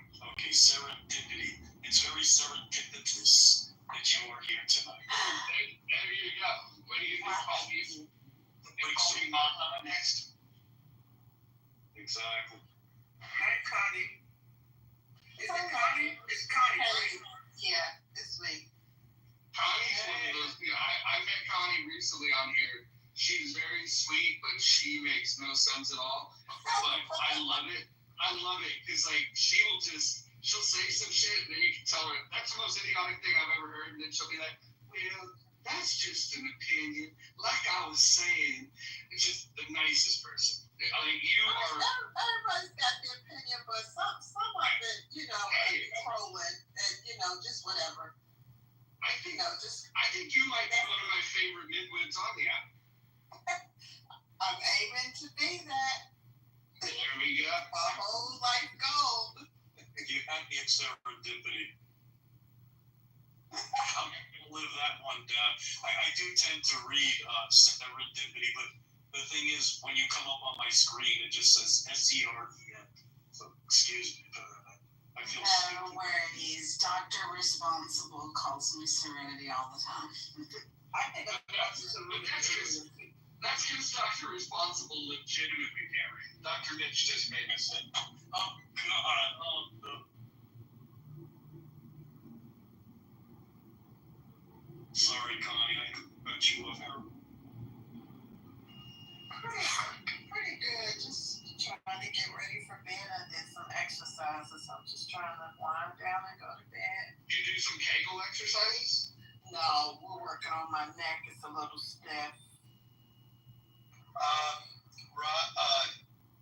Mojo, Dr. Responsible, I don't know what the name is for when someone gets on stage and makes kind of their inaugural pitch or speech for a given night show or whatever, but I have to tell you, Dr. Responsible tonight was in Matt Cool's room, and he launched, it wasn't a diatribe, but he launched into an introduction, or really just commentary that was hilarious. I wish we could get him in here to talk about it, but I don't know where he comes up with this shit, but it was good. What was it about? It was basically his take on, I think I was in there. Were you in there? Wait, what was the conversation? When Dr. Responsible came on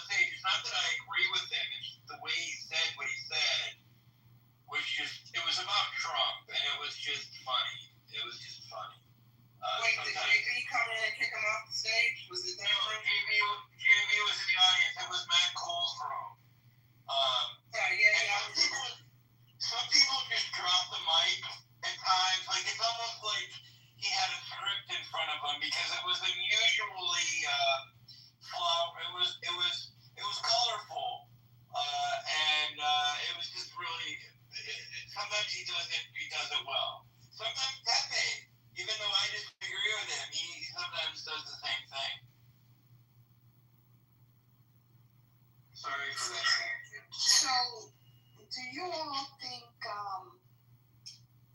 who went to any Beyonce concert?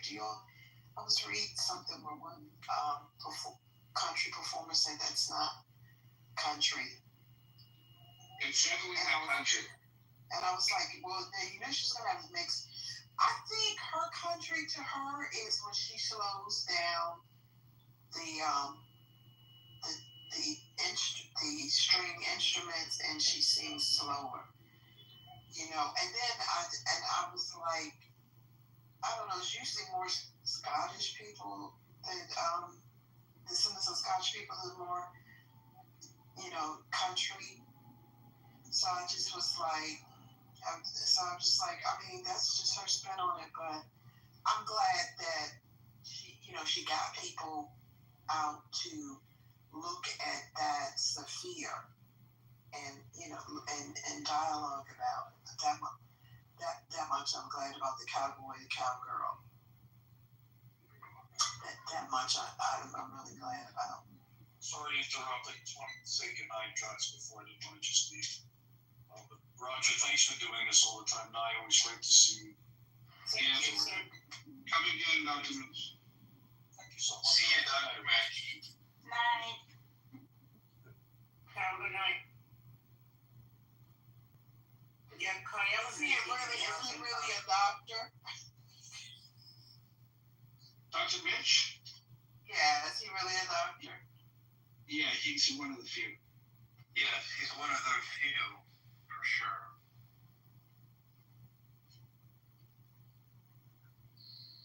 And not only is he a physician, but he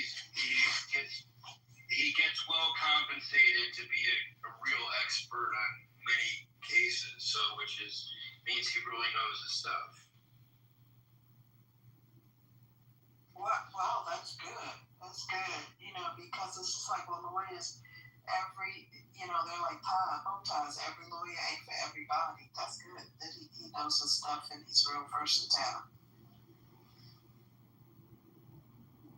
So, I was looking at some articles for ICE, and have you seen any articles that you disagree with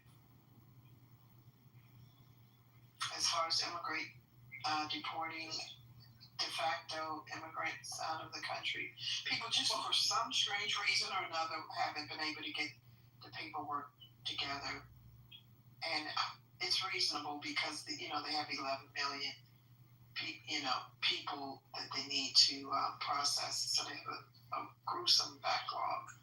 Yeah, but better late than never, right? Look, if you're not here legally, bye-bye. I think we're being too nice. I think the return trip home is the wrong plan. Yeah, on your tax dollar. Well, what I think we should do is, and this might even cost more, but it would definitely send a message to future would-be illegal immigrants, is when we catch them, I think we should put them on a rocket and we should send them to Mars. That's what he's building an even larger facility. I think it's going to be in the Everglades, too.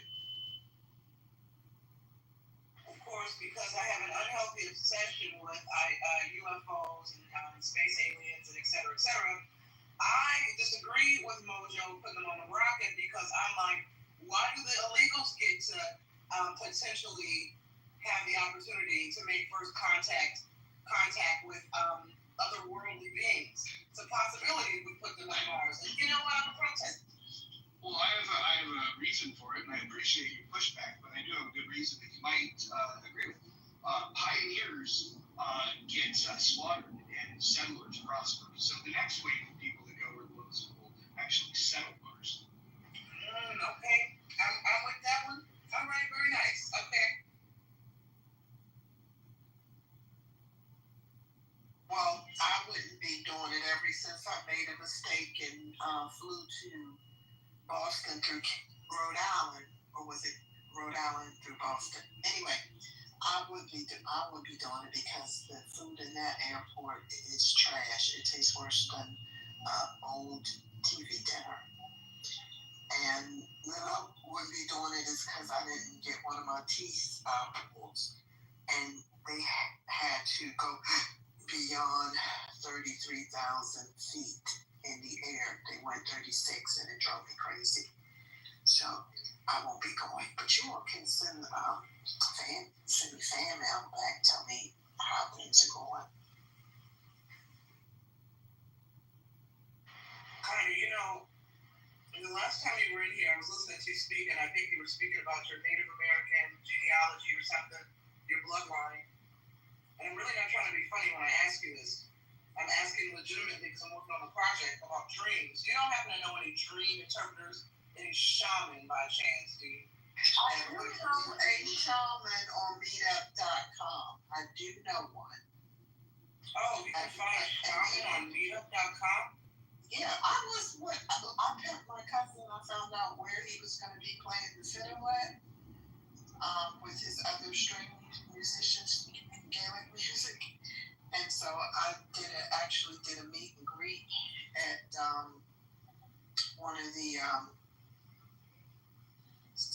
Irish taverns in the area.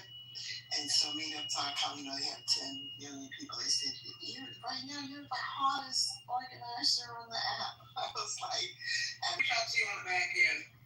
Yeah, I do know one. What is that? I think he does that fiasco book, The 5 Agreements or something. He goes through that like nothing. The 4 agreement? I think it's 5 Agreements. Yeah. So I do know one.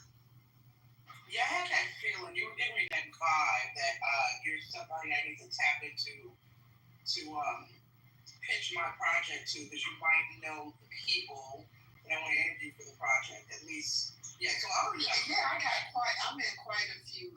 My largest Facebook group that I created is 21,000, but I'm in quite a few Native American Facebook groups.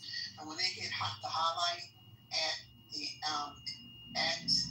highlight, then I'll be able to see what they're doing. But they're not pressed for people because they'll say like, well, put your name in city that you're from, because you can go. If you're not gonna be active, you can go. So I built that, but I felt like it was a ministry to me. So Connie, let me ask you this. Do you know anything about the Association of Descendants of Nancy? Yeah, because that's my 4th great grandmother. Yeah, because I was digging up some information, and it came. See, they are the Lenape Indians that sold New York City to the Dutch. Yeah, that's where they come out of. And then before that, they're the original Cherokee out of Mexico, Aslan. Where is it? They call it Aztec. Oh, sorry. I was just going to welcome Dr. Adams and Cam to the room. Anybody I haven't joined it, because when you turn 60. What are you doing? When you turn 60, you're kind of like, well, what do I have to offer people? So that's all. What's happening? I know about it, but I ain't doing nothing. What do you do? Okay, like I was saying, I was welcoming Dr. Adams and Cam to the room. Anybody has any comments on the title of the room? I'm at the gym. Any big backs?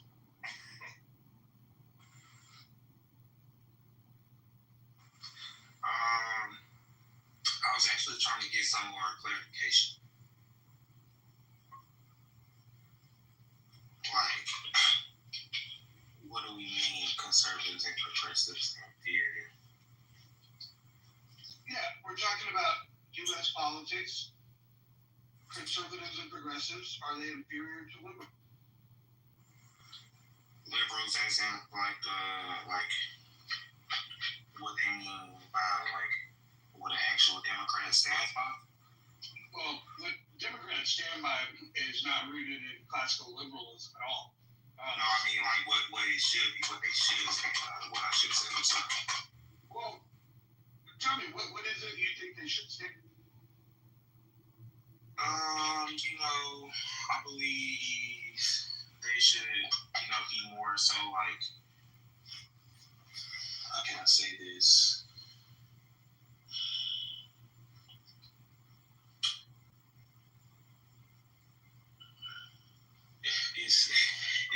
so much because when we first got hit, when my ancestors were brought here, the Democrats were the ones that were like in charge enslaving us or whatever. The scallywags, they took promise for everything, they would deliver that thing. Yeah. And like the Republicans were more so the ones that were fighting for like the government should be like more regulated and stuff like that. And then I believe they call it the Great Switch or the Great Change or something like that, when like after the Civil War, like all the Democrats became Republican, all the Republicans became Democrat and stuff like that. And are conservatives and progressives inferior to liberals? In its true essence of liberals, I would say yes. And say that because we're getting caught up in who's conservative and progressive, and we're too focused on being conservative versus like being for the value of your party. You see what I mean? Versus trying to be the extreme of your party instead. What is it you think that progressives value? I think they value feelings more than they value morals.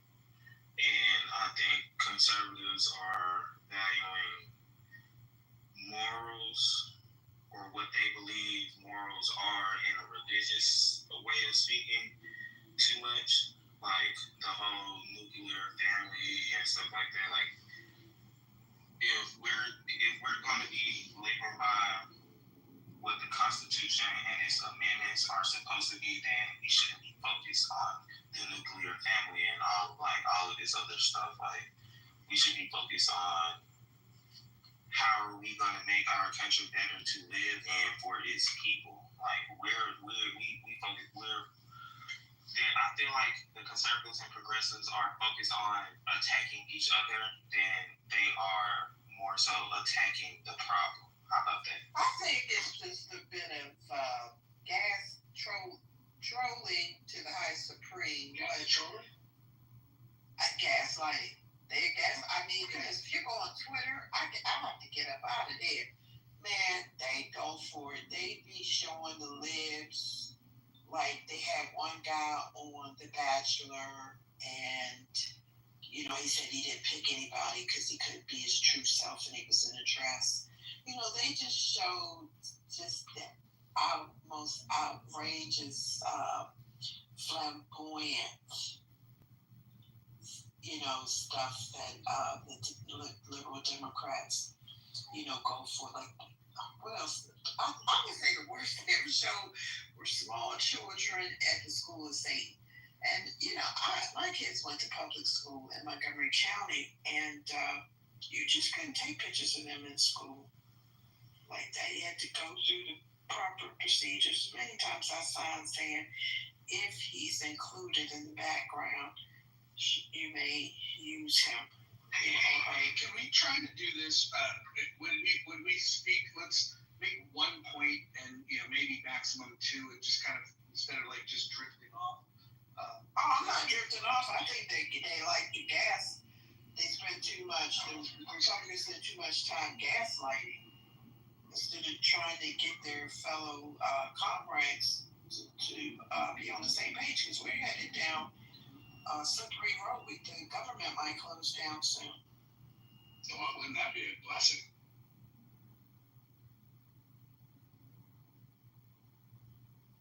So I still haven't heard much thought around. Does anybody want to take a stab at what the difference between progressives and liberals? Oh, yeah. Your progressives are your social justice warriors. Like, that's what they care about. It's social inequalities, and they're your entitled peeps that want the government to make everything easier for them. They're not really very economically motivated. Like their politics are more about it's DEI politics, honestly. It's definitely a big part of it. I think the main thing is they want to weaponize the government to get to the world that they're looking for. Right. Rather, Yeah, I was just gonna say, right, for equitability instead of equality.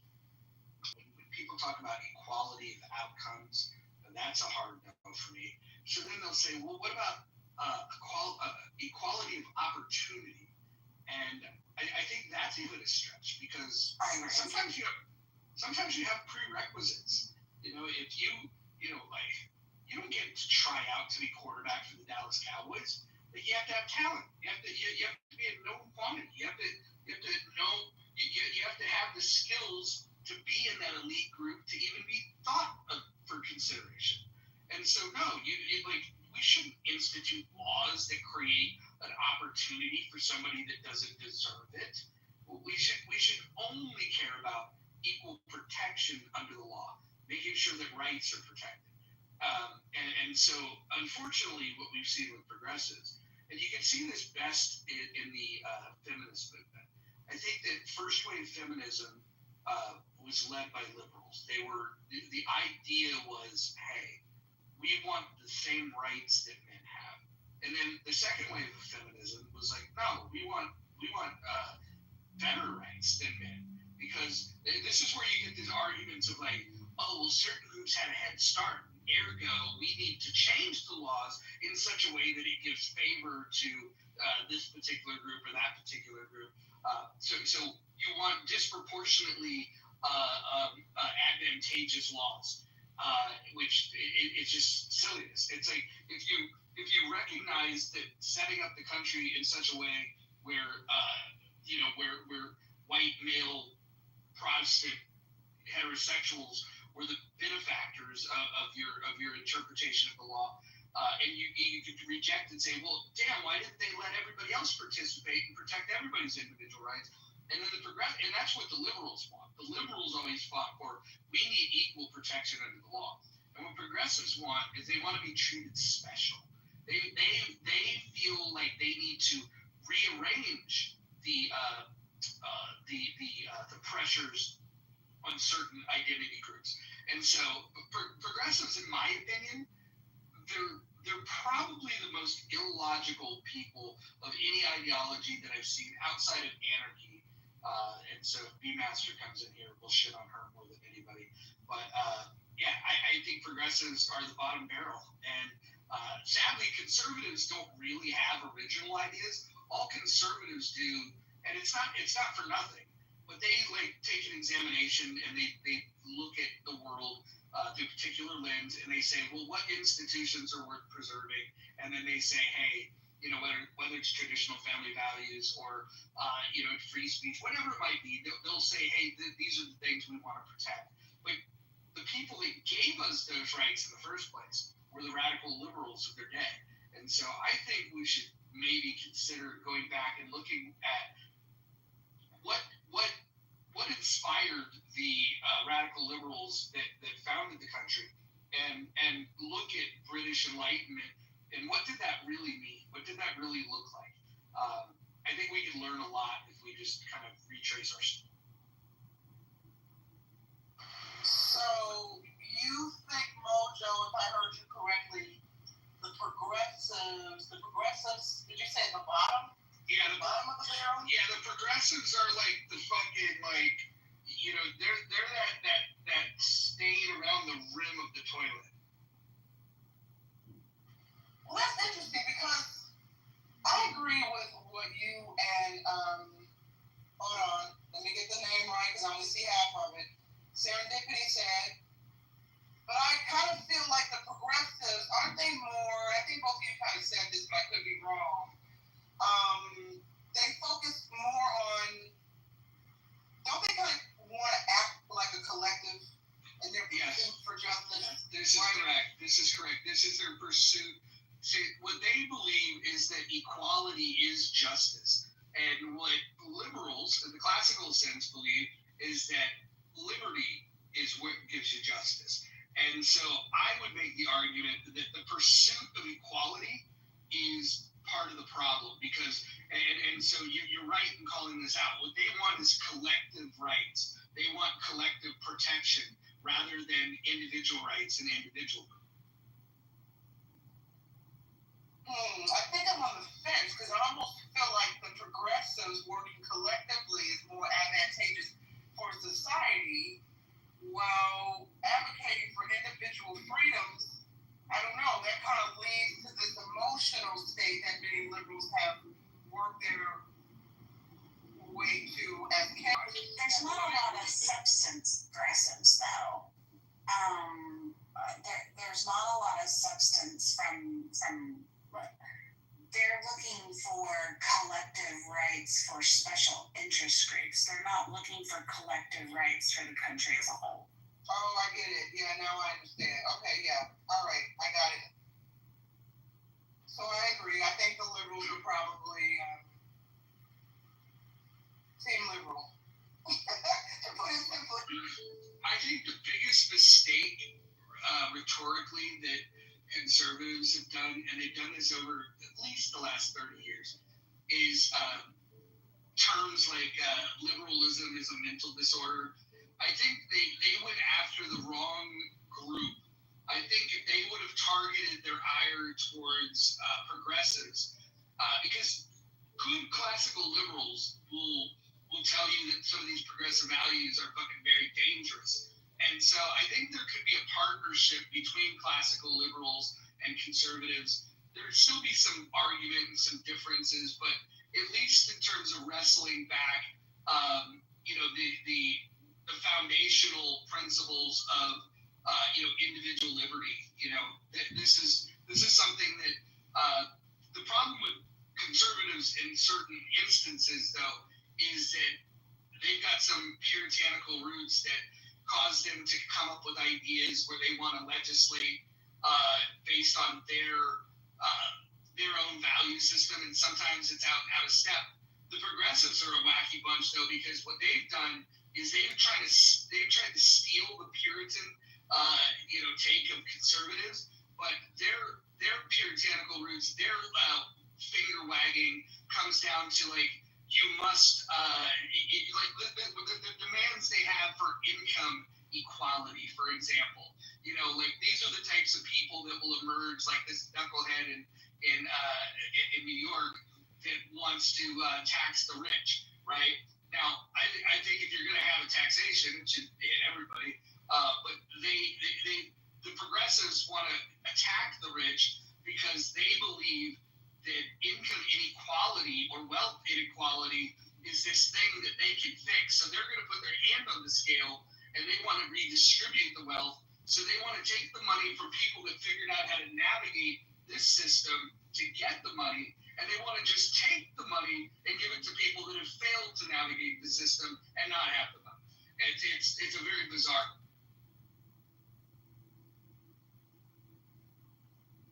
Which makes me wonder if some of what you said is the reason why we've heard, or maybe I should say I don't say we, assume everyone's heard this, the past year or so, we've seen longtime Democrat leaders or left-leaning people abandoning the party because their viewpoints in politics no longer align. I'm wondering how much there is a divide between the progressives and the liberals that's forcing some liberal leaders specifically to either go independent or switch conservative. I wonder how much infighting there is between these groups that we don't see in. Well, we see it play out at the national level. We see guys like Fetterman, who had probably the best stroke ever. Ever since his stroke, he's been speaking sense, and I think maybe a near-death experience brought him back to his principles as a liberal. And I think you're unlikely to see them join forces holistically with with quote unquote conservatives. Going independent probably will be something that they'll do, unless of course they're looking for higher office. If you're looking, if you're a congressman or a senator and you're looking to become president, then in the system we have, you need to, participate in the two-party system. So maybe you could flip-flop there. That being said, the flip-floppers don't really get embraced all that much. What we should be hoping for, though, is just for us to just prove out that that the progressives are the weak link, and that they're the ones that are driving the country to hell in a handbasket. And think about where their policies come from and what countries have tried the policies that they have and the outcomes that are resulting. So is it safe to say that liberals kind of view progressives and their ideology as unrealistic? Well, liberals in the classical sense would have a fundamental disagreement because of progressives rejecting the idea of individual rights and in favor of collective rights.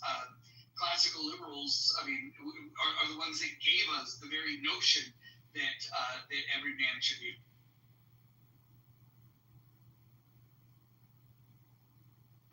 So, to answer kind of the question in the room, then, hold on, I'm getting a message from the process.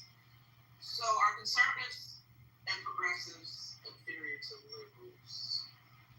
I do wonder if conservatives are viewed, if conservative policies and politics tend to be more consistent than progressives and their policies and vision for the country. So I think conservatives for the longest time were very, very consistent. I think what's happened with the MAGA takeover is that he found out that even long-standing traditions of defending free market capitalism have been abandoned, and so these folks that that believed in free trade once upon a time are now opting for this nationalistic approach.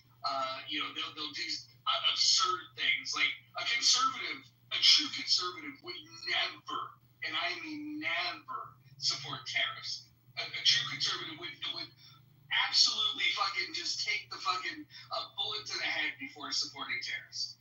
But now we have people under the Republican banner that are like, well, China's been kind of kicking our ass here and there, so let's fight dirty with them and fuck it. And then when you walk them through that, like, hey, you're abandoning free market capitalism, and they're just like, yeah, but those Chinese, we gotta fight those Chinese. Look at Temu and now Amazon.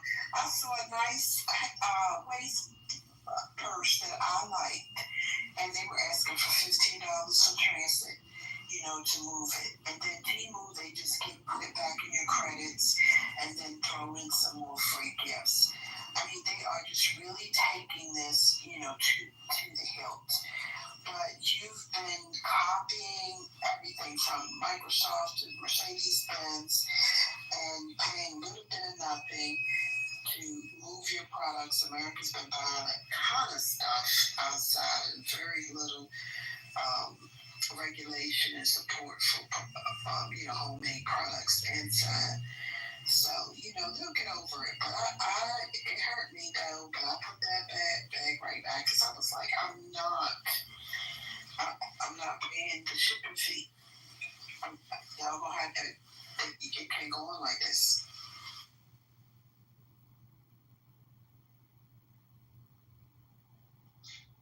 Connie, did you vote for Trump or did you vote for? Not only did I vote for Trump, I was invited to the inauguration, but I didn't go because my job wouldn't have understood that. That was way over their head.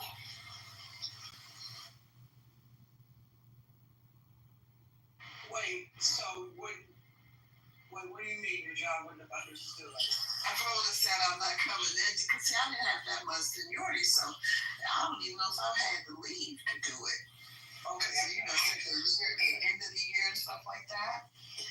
And they wouldn't have been. I was sitting here listening to this, I'm thinking to myself, we have all these terms, and this is just a ramble thought, now I'm really short. We have these terms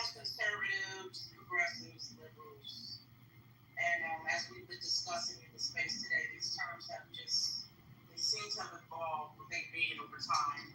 And I'm wondering if the next 4 years, especially under Trump, if these terms are going to be redefined. What is going to mean to be a conservative, progressive, and liberal in about 4 years? Because it seems to me that the progressives and the liberals are going to be perpetually depressed over the next 4 years as we live out Trump's presidency. So it'll be interesting to see how many people continue to flip-flop and how these terms and these political parties change or evolve. I don't know. I'm just talking, Mojo. There's no question there.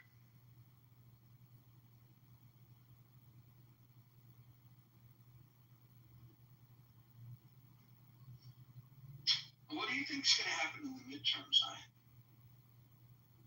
Well, you know what? I've been talking about this with people, and I think, for some odd reason, everybody's so riled up about Epstein, the files, and Trump not releasing the files. And folks seem to think that because of this, the Democrats are going to sweep the midterms. It's possible. Trump said to his base, what did he say? He said to his base, his loyalists, if you believe I'm on the Epstein list, don't support me. Or if you believe in the Epstein, some variation, if you believe in the Epstein list, if you won't accept it as a whole post, don't support me.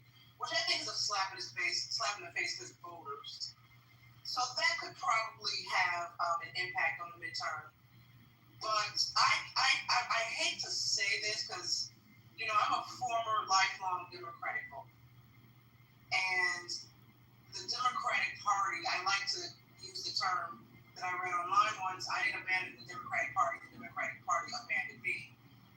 And I feel like folks who abandoned the Democratic Party might jump back on the bandwagon come midterms.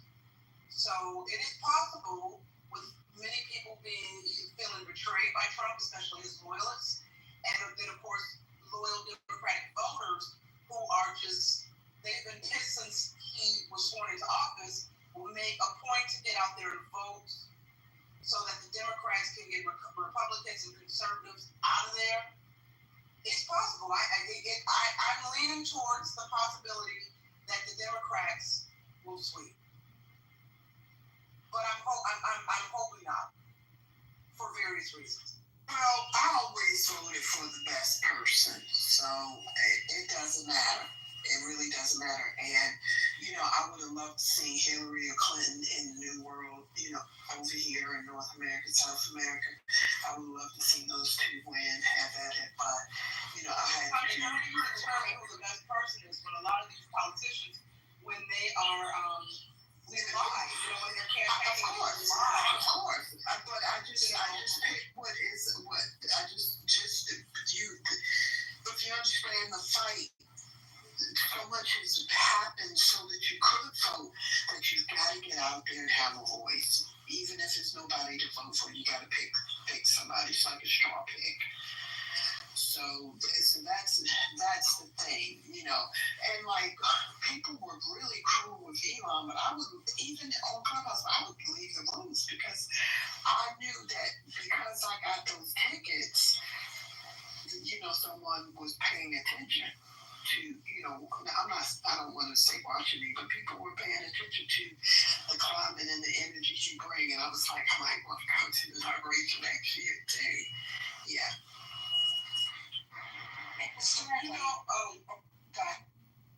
No, please go ahead, man.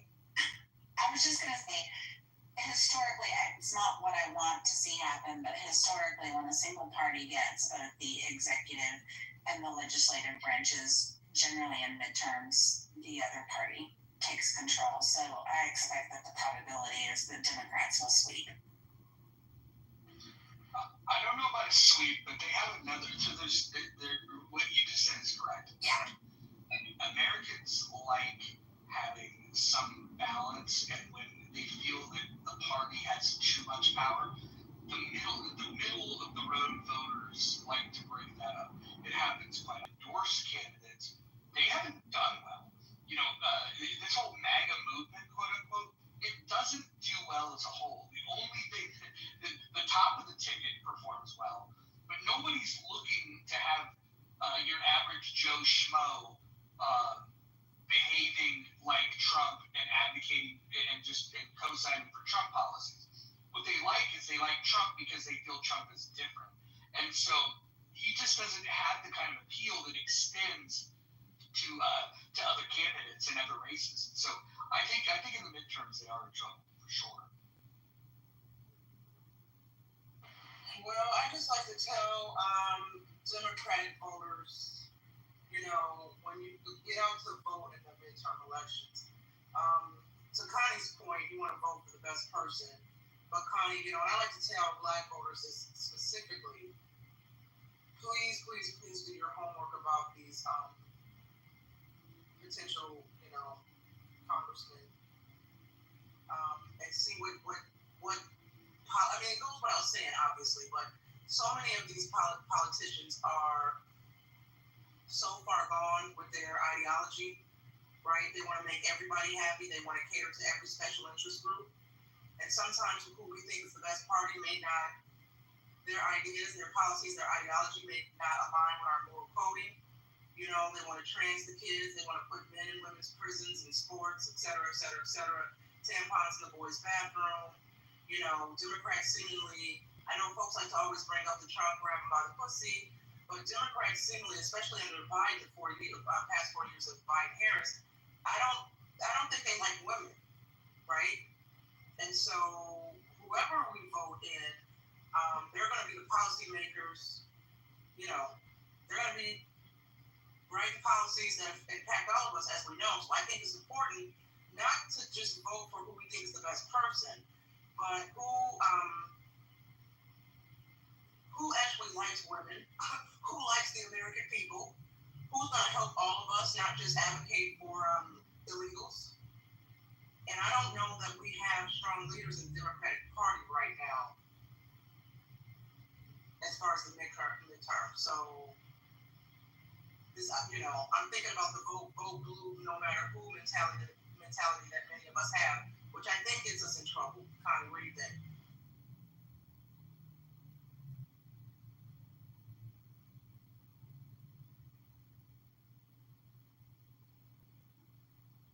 Connie's not there. Well, speaking of vote blue, no matter who, Dr. Jordan, are you still every bit as enthusiastic about your Democrats as you've been in the past? Dr. J? Well, fuck's sake, they've all fallen asleep now. That's crazy. Y'all must be on East Coast time. I'm on East Coast time. Dr. Jordan's in LA. I don't know what the hell's happening here.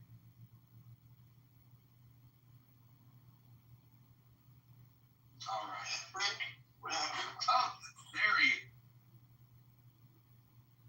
you were asked a question, sir.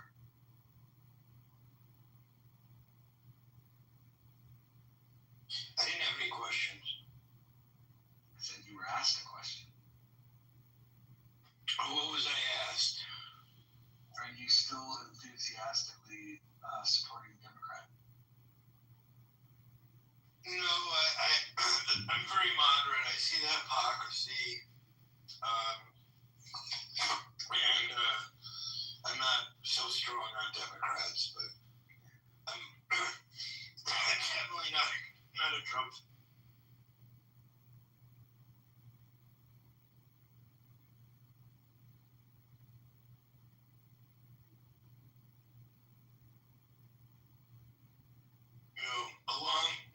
It's like Alexander the Great, along comes someone to shake up civilization every once in a while, but the question is, do you want to be alive during that time period?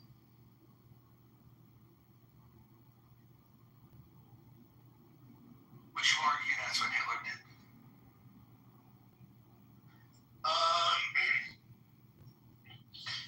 To some degree, not quite as much as Trump, though. Actually, he started a world war, so yes. Yeah, I would say his impact was pretty profound.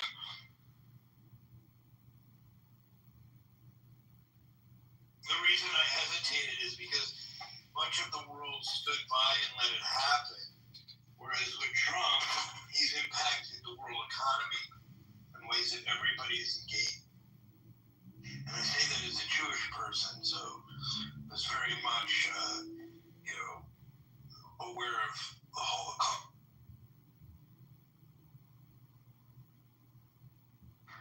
You ever watch these movies that show the Russians fighting the Germans in World War II? You like Stalingrad's one of the movies, but there's multiple movies that cover it. Have you guys ever watched any of them? I've seen the German ones. Yeah, so when I watched that, I'm like, oh man, I hope they all kill each other. Like, it's like normally in a movie you like pick who you want to win the battle, and when I see like the Russians and the Germans fighting each other, I was just like, oh man, I hope everybody died. Gene Wilder wrote a book about the comedian wrote a book about being a German. I think it was being a German soldier. Maybe it was a Russian, so I have to go back and look. I read it though. It was not a comedy.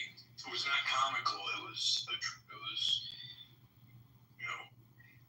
based on a historical perspective.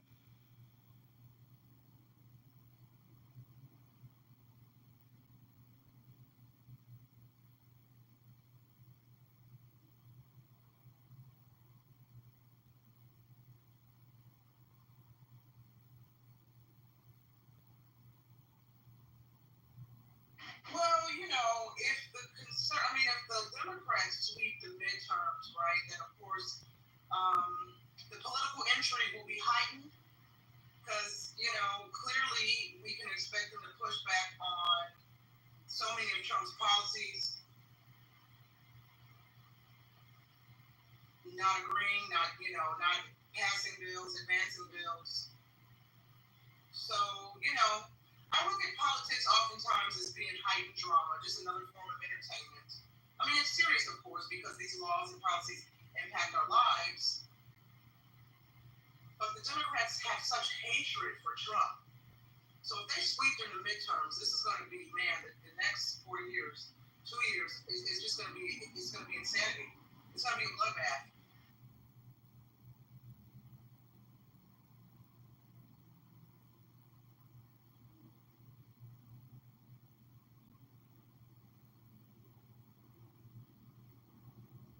Oh my gosh.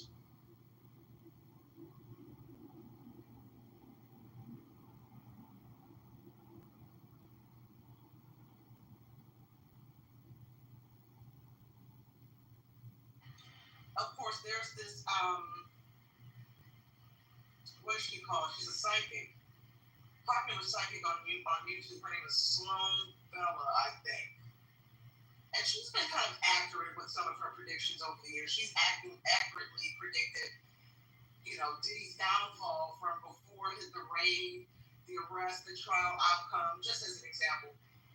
Not to be grim and a mood killer of the room, but she believes that Trump is not even going to survive 4 years. That there's going to be another assassination attempt on his life. I'm sure the Democrats will be happy about that. And that it will be successful. I'm not trying to put on my tinfoil hat here, but, one of those things that make you go, like a song in the 90s,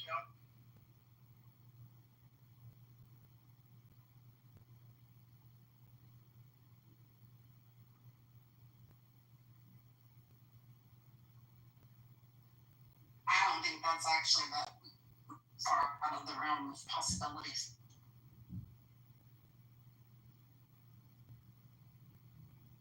Well, yeah, considering how so many of these fringed out liberals are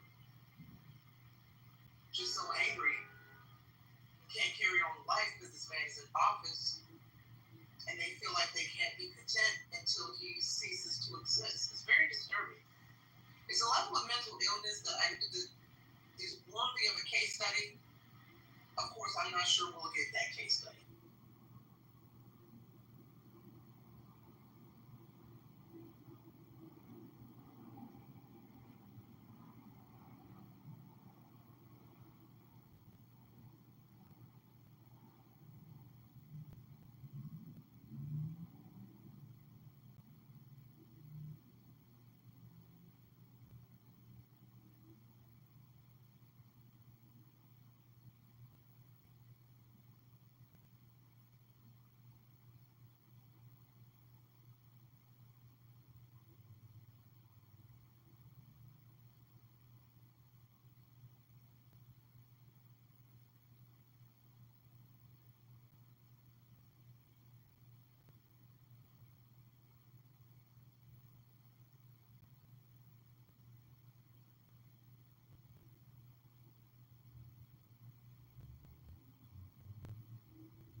Twitter right now. I don't know how true this is, but it claims Trump has fled to Scotland to get away from the Epstein story. But I guess when he got there, he was bombarded by press asking him about the Epstein story. So that's quite interesting.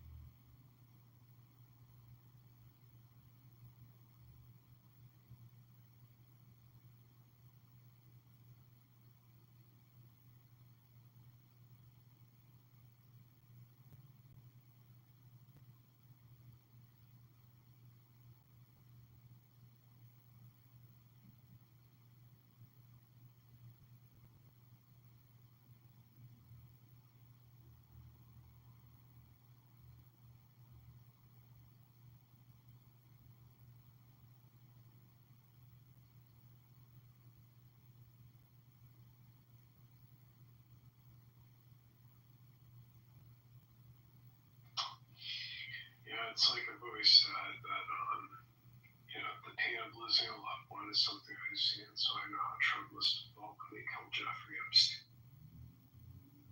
Wait, Necro, repeat that. What'd you say? I said that, the pain of losing a loved one is something I've seen, so I know how Trump must have felt when they killed Jeffrey Epstein. I think it's funny when Elon Musk posted. What did he post? Because I made it my Twitter banner. Let me go to this. It said, Elon Musk wrote, "Wow, I can't believe Epstein killed himself before realizing it was all hoax." Yeah.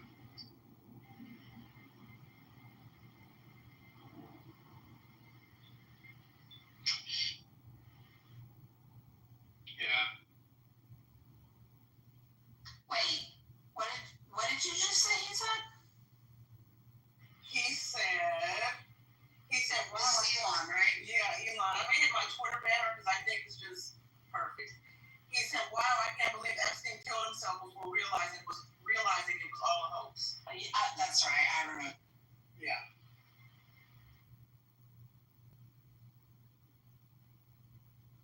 But it's kind of true, right? It's kind of comical because it's a hoax. Too bad Elon didn't know it. I mean, too bad Jeffrey didn't know it was a hoax before he allegedly locked himself to prison. It's entertaining. It's comical. This is comical. He's actually had some really great one-liners, I have to say. Yeah, I remember somebody posted a meme where, because Musk did a poll about whether he should step down as CEO of Twitter, and majority said yes, and somebody said, Elon Musk counted all the mail-in vote. So, I follow Elon, and he's been seemingly quiet as of late. When him and Trump parted ways, he was just tweeting, just rapidly going crazy. And then, from my perspective, once there was like this chatter among conservatives in MAGA that Trump, if he doesn't shut up, Trump would deport him, and take away some of the incentives that his American-based companies receive. Elon has been seemingly quiet and not trolling as much. I don't know if anybody else is following him. Do you agree or disagree with that? I feel like he's taken a seat back, especially when folks were saying, "Hey, listen, Elon, Trump is litigious. He will sue you if you don't be quiet." Especially, Elon was saying things like, obviously when he said Trump's name is on the Epstein list, but then he also alluded to drama and tension within Trump's family, as if he was going to spill some savory tea about what's going on with the Trump household.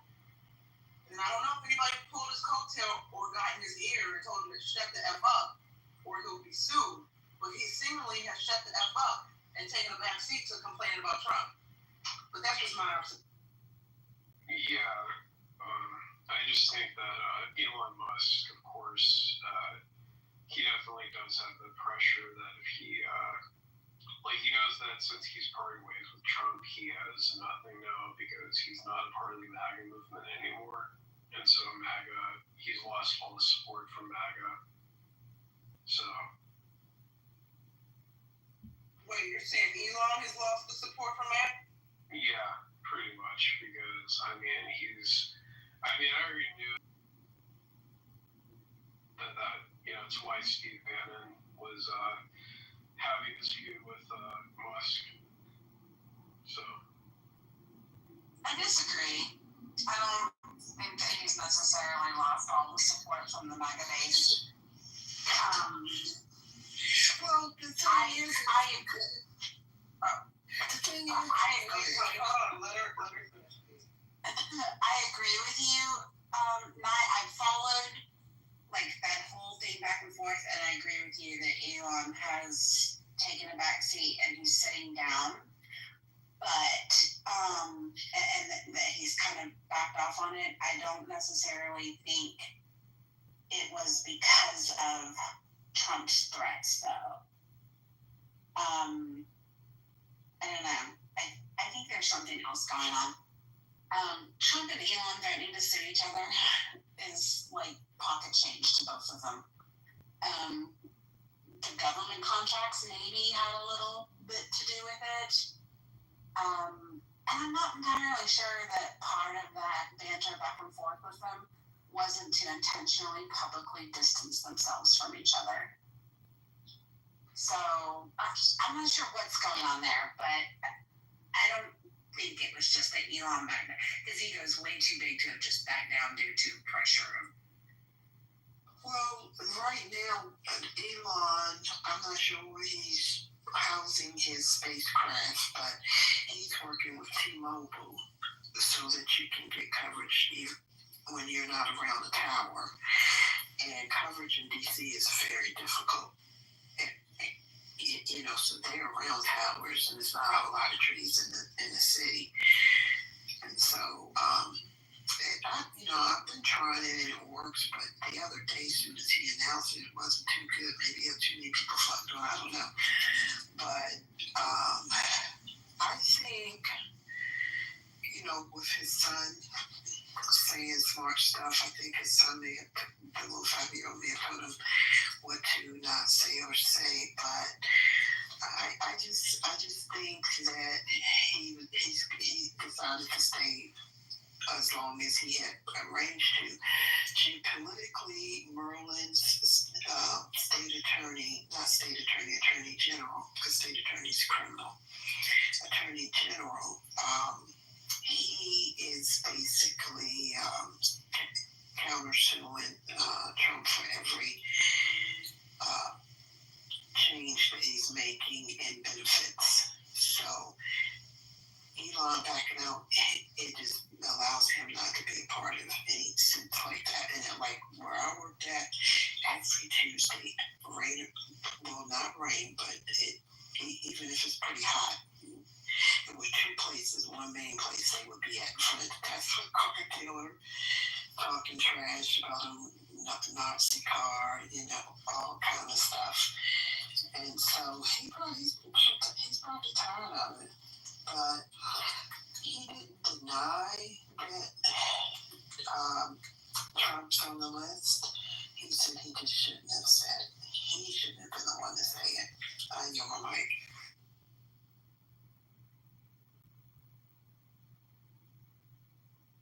Well, serendipity to your point, and I know you didn't say this exactly, but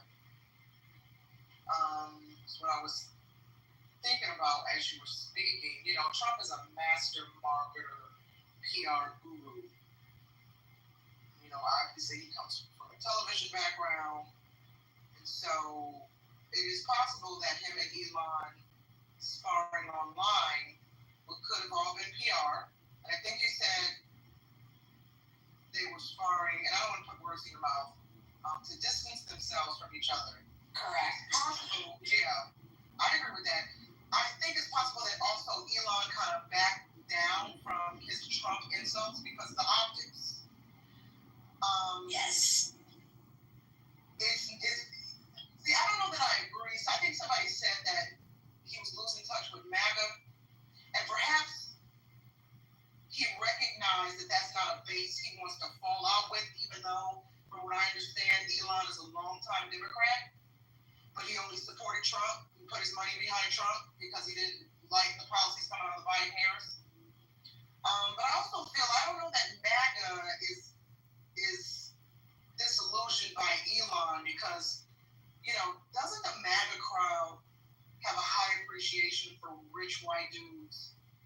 and for, has a very you gotta remember what's the two little black girls, Diamond and her brother passed away. Diamond and Coca. It was a tapestry of a lot of different things. It's just that they each both offered kind of crazies, but like I was canvassing and I got a call to make sure I locked my door because they were gonna come in and rape me and stuff like that. Who told you to lock your door because they come in and rape you? Who was coming in to do the rape you? We don't know because I would have locked them up or did my street shit. But who said it? The liberals, the Democrats? The people that I traveled out of town with to do the canvassing for. Okay. So I was like, I need extra security. The time you have to call ahead for you get the bill. And so then I said, I'm not doing canvassing for neither one of them. I'll send money to the best candidate. And I've always did that, voted, with my heart. For what I thought was best. A lot of people think because I talk a lot, well, I'm kind of moody though, but sometimes I do talk a lot. And they said I should run because I could make a difference. So, and they said the good thing about you, get your message out, whether you win or not. And I was like, yeah, that makes a lot of sense. Because I heard about it. I said, even Barack said that. Barack, he gave us a thank you message when I came to see him. And he said, you guys are so smart. Your head is much more tighter than mine was at your age. And I believe you can do anything you want to do. So, yeah, I think if that's something someone wants to do, they want to run for office, they should. At least you'll get your message out whether you want to lose. Well, I don't know. I've had people tell me because of some of the political views that I've shared on social media and in some articles that I've written that I should enter politics. But I'll be honest with you, I never will for a couple things. A, I have no doubt that Negroes would have me assassinated, Negroes specifically, because I don't have the victimhood mentality. And B, I don't think Negroes would listen to anything I had to say because I don't have the victimhood mentality. So, you know what? Somebody didn't like what was going on at work, and people was like, they noticed that the Latin people, they were like, what's up? And I said, for good reason, people need to know that they're going to be able to make it to work on time, blah, blah, blah, blah. And so one person said, well, where's your paper at? Because, I got a lot in common with probably everybody in this room. But, the last time somebody was in Aslan, Mexico, was prior to Nancy Ward's foundation. You see what I'm saying? So, I was like, sometimes your people is your people. It's got nothing to do with language. It's got nothing to do with hereditary culture or nothing like that. But people was like, because people be looking at the black people and they be like, why? And so that was my people for that day. Because we both shared the same concerns. Like that. So yeah, I totally get it. But then you don't want to do Jackson 5 either, where they put a person in your life to oversee the money that's going out. You see what I'm saying? You do want some organic, not somebody to bring you something. So, but if you're trying to really serve the people, that's a great message, whether you win or lose. But a lot of politicians, I'm not going to say they lie. Something happens where they're not able to hurdle that campaign promise. If they're Democrats, they have to join the Democratic, as they say, the Democratic plantation and do, think, and speak. Plantation. They was harassing me about doing more canvassing when they gave their buddies the best rental cars and already had given them a hotel room, and then I said, well, why didn't y'all have a celebration dinner? They said, because we didn't think he was going to win. Because naysayers, because Fox and CNN, they've withheld his results for a long time. I was like, shit, they didn't call out Virginia? Because I was down in Newport News by the ocean. I was like, this is a big voting block. I don't see no. Hold on. Can we keep the shares very short and stick to 1 point? That is 1 point. And I didn't see that. So that's the thing pretty much, is that you can do it now if you want to. You can do it. Don't listen to the naysayers. You can do it. And I'm showing you who has inferior and superior behavior. If you got a call that you were going to get mojo, you were going to get raped, that's inferior behavior. So yeah, they can gaslight. It's beyond any type of trolling I would ever do. Sorry, Negro, go ahead. Yeah, I think it's interesting in a way. I actually would disagree with you on the fact that you have to play the victim mentality to win the black vote. Because, I mean, I think, both extremes have their fair share. You have people who believe that, this very small minority like the Candace Owens who believe that, who really like white power.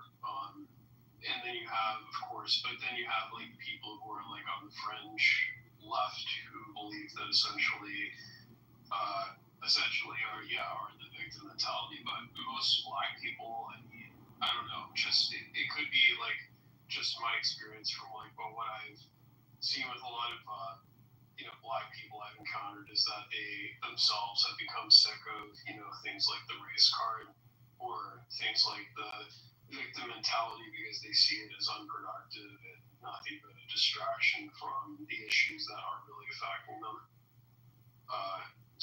And that's why to me it's like, I mean, you really just have to win. It's like, I mean, in general, it's like, you're white or you're black or you're Hispanic. It's like, people are concerned about what are the issues that are affecting them the most. And so, it's like, it doesn't matter if, like, in general, it's like moving beyond the issue of race is like they see that really the identity politics is unproductive, essentially. So. Well, I'm glad we're evolving, Necro. And by we, I mean, black voters. So I appreciate you acknowledging that you yourself are seeing that many of us are tired of the symbolic gestures and all this in the same scare tactics that a lot of Democrats use. And I'm thinking scare tactics, as Connie was saying, that somebody called her and said she's going to get ready for campaigning. That to me just sounds like loony liberal scare tactics, right? Who in the heck? I won't even go there. But yeah.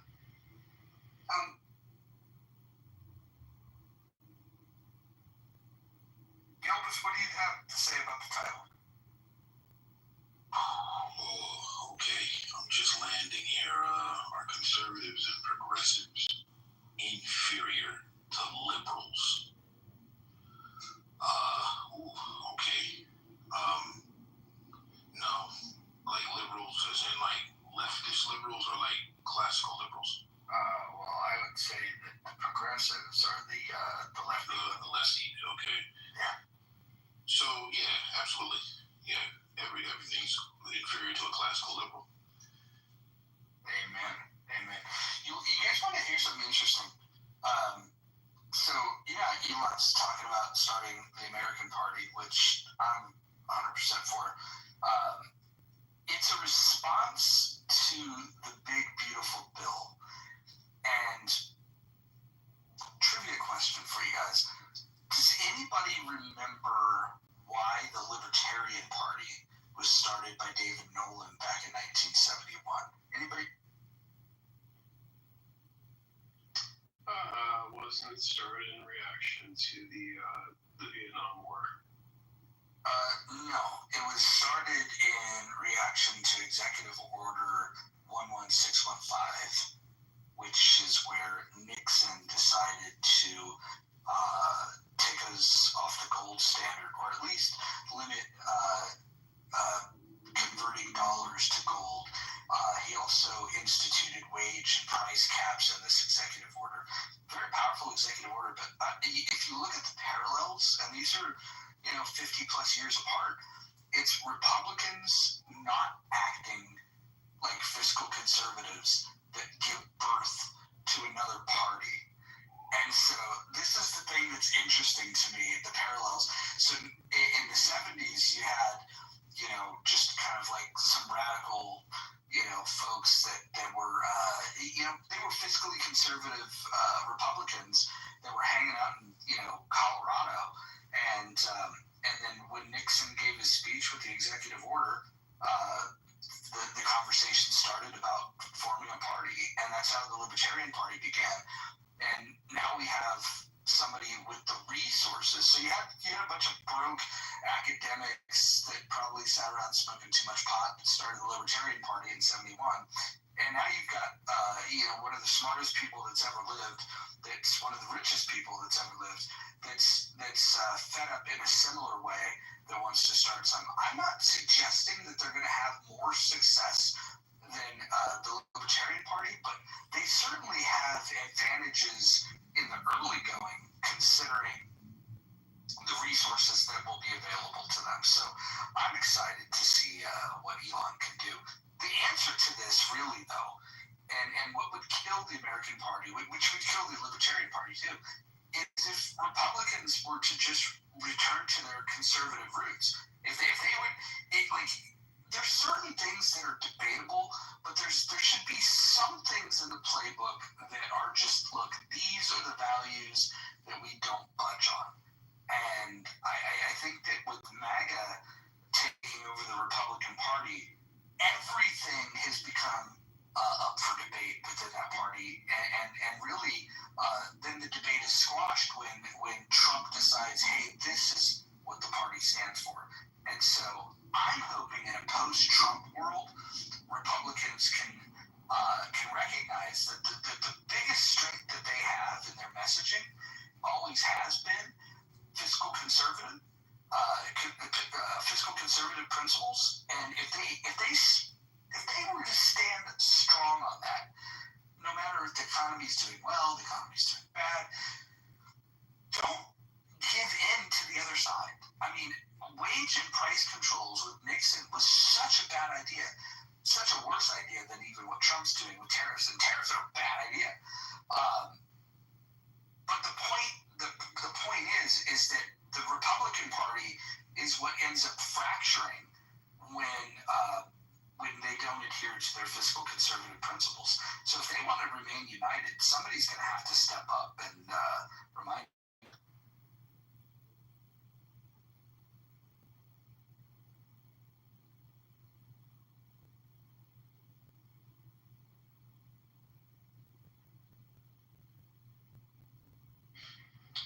Yeah, I mean, I talked about earlier about how the fact is essentially on how I don't listen to the disapproval ratings of Donald Trump anymore because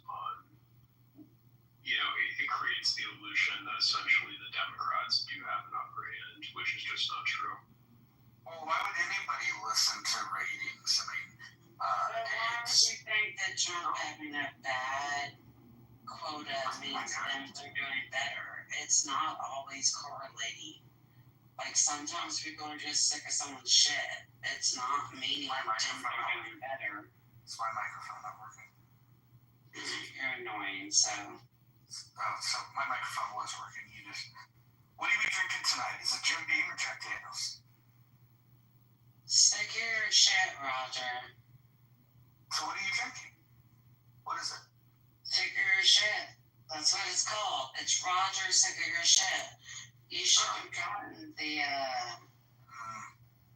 royalties from it. I'll bet you're the type of person that cuts up hot dogs and puts it in mac and cheese. That's fucking disgusting, and fuck you for deeming me that.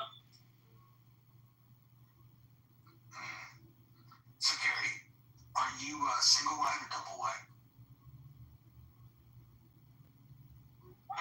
3-bedroom house with about 150 square not 150 square feet backyard and front yard. Interesting. It's really a pain in the ass because it's a big ass front yard and backyard, but like there's this ditch on the front street that makes the sidewalk all crazy. And while it's a public sidewalk, I'm still legally liable for it, and I have to pay to fix it. Nobody cares.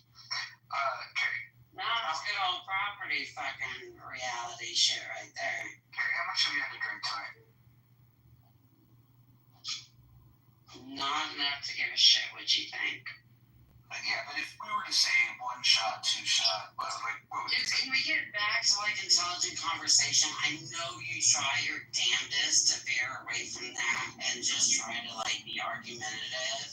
No, I'm just trying to establish a baseline of alcohol. You're making money off of this. Bro, we've known each other for a few years now, and I know who you used to be, and I see who you are now. And in some way you're monetizing on this, or else you wouldn't be such a fucking dickwad. Because you did not used to be this kind of fucking dickwad. You used to be a reasonable human being. And you are not like that anymore. Thanks. What is going on? That's a fucking compliment to you?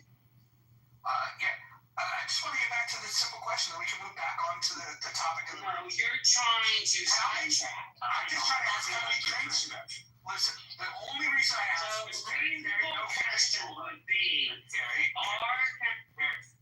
the only reason I'm asking is if I have a baseline of how much you've had to drink, I'll understand a little bit better on how I want to engage with you. Has it been 5 or less shots? Or 6 or more? 6 or more. I haven't taken any shots. Oh, what have you been drinking tonight? Our conservatives and progressives and Carrie are too liberal. What do you think your blood alcohol level is right now? I don't need shit.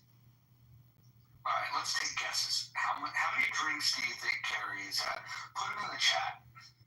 I think her blood is. This might actually, hold on though, are we doing drinks like per hour, or are we doing blood alcohol? Well, why don't you just tell us? I mean, we need a level. Double agent says 6 doubles. So that would be. Oh, that's horrible. Well, let's see. 1 1/4 ounce is technically a shot. So let's see. So a double would be 2.5. And if you've had 6 of those, we're looking at that's a lot of fucking alcohol, Carrie. Exactly. So how much have you had? That's horrible. That's no clip. And what brand cigarettes are we smoking today? Special blend Marlboro Red 100s.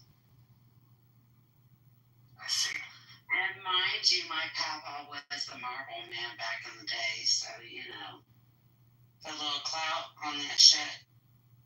I'm sorry, I seriously just talk like a 20-year-old. Didn't he die of AIDS?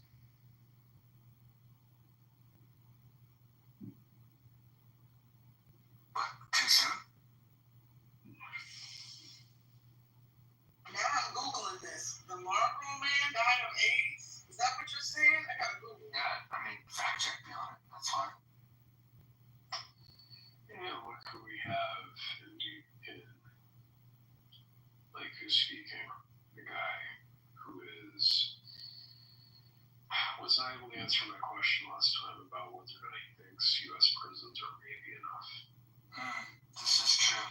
This is the great debate between Necro and Tiger. Tiger, did you want to answer Necro's? No, I didn't hear it. No one's interested. Nobody heard Necro other than you. Oh, see, he did die of AIDS, right, Nine? Yeah, he died in 1996. Who died of AIDS? I'm sorry, As sir, I literally lost you. just said. My grandfather was one of the Marlboro men, and then Roger said, oh, he died of AIDS. My grandfather did not die of AIDS. Well, then he wasn't the Marlboro Man.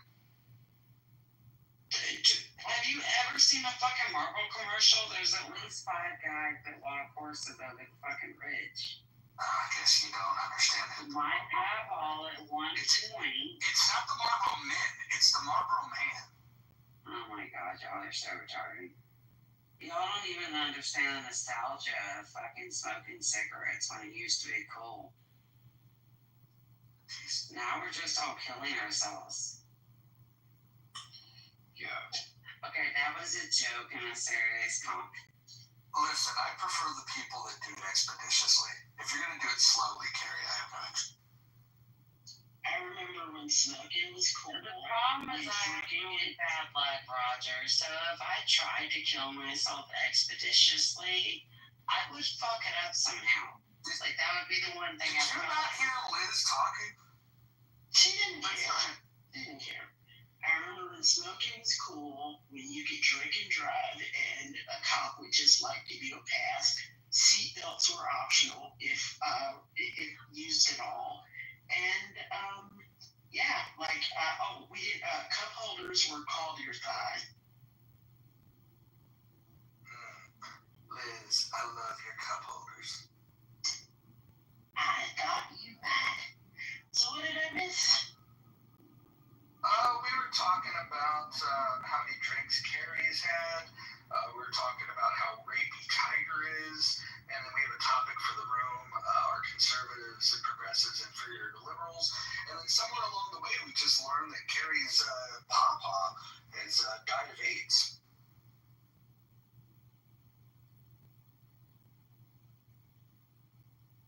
I'm sorry about your papa, Carrie.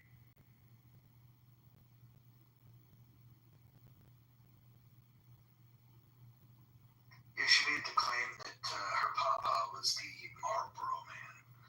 And then when we mentioned that he had died of AIDS, she had no idea what we were talking about. Well, it was hard times to be gay back.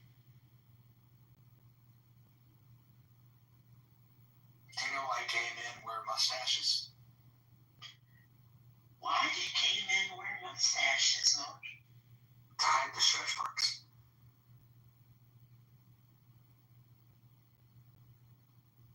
I was going to say something a little bit more sinister and inappropriate, but I'm glad you came off the mic first. What were you going to say? I hesitate to say it. Do it. I was going to say, is it to keep the smell of the pussy on your mustache all day? Oh my God. Jesus Christ. What was it about these gay men in the 70s and 80s that had these big, thick cock sweepers? It was just the weirdest trip. Cock sweepers? I'm referring to the giant mustache he has. It sweeps everything off the ball, so you don't lose any cum. A cock sweeper, the big, thick mustache. It looks like a broom. Looks like a big push broom. Oh, okay. You mean like a profile? It's a cock sweeper.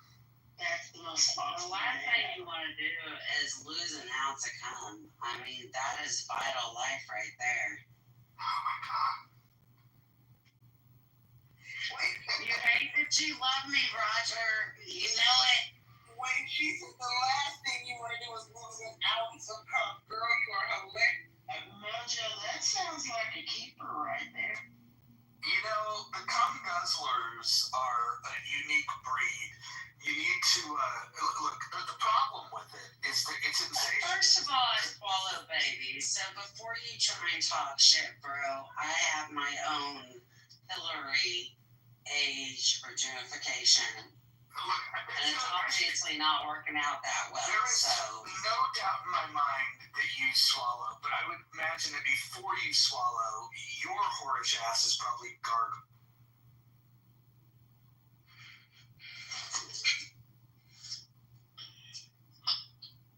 Yeah. Not sure. You do realize the only women that ever gargle are in fucking pornos for sick piece of shit men. Like, no bitch is over here. We don't even like gargling when we brush our teeth. Wait, okay? We're not over here like, oh my god, I get to gargle. You're fucking little babies. Like, do you think we're that far liberal that we're just killing children in our throats for fun and games? Like, is that what's going on? Wait. I'm not saying this. I'm sorry. This isn't for us. This is not. You're right. I'm gonna go fill out my tree because I have a question. But you're right. I'm gonna mind. Damn, Liz straight up said, "Hey, look, let the white people fight this one out." Liz, I love you. Right back at you, babe. No, but I can't help it, Liz. I have to ask. Are you telling me, Carrie, that there are girls that want to walk around with dick on the rap? There's no gargling with Lysol. What is it, Listerine? I'm being a full-blown smartass, baby. Oh, thank you. I needed some clarity. Okay. I'm a visual learner, so I was visualizing visual. And I'm sorry I said it's so fucked up because I'm visual too, so it makes it funny, fucked up in my head.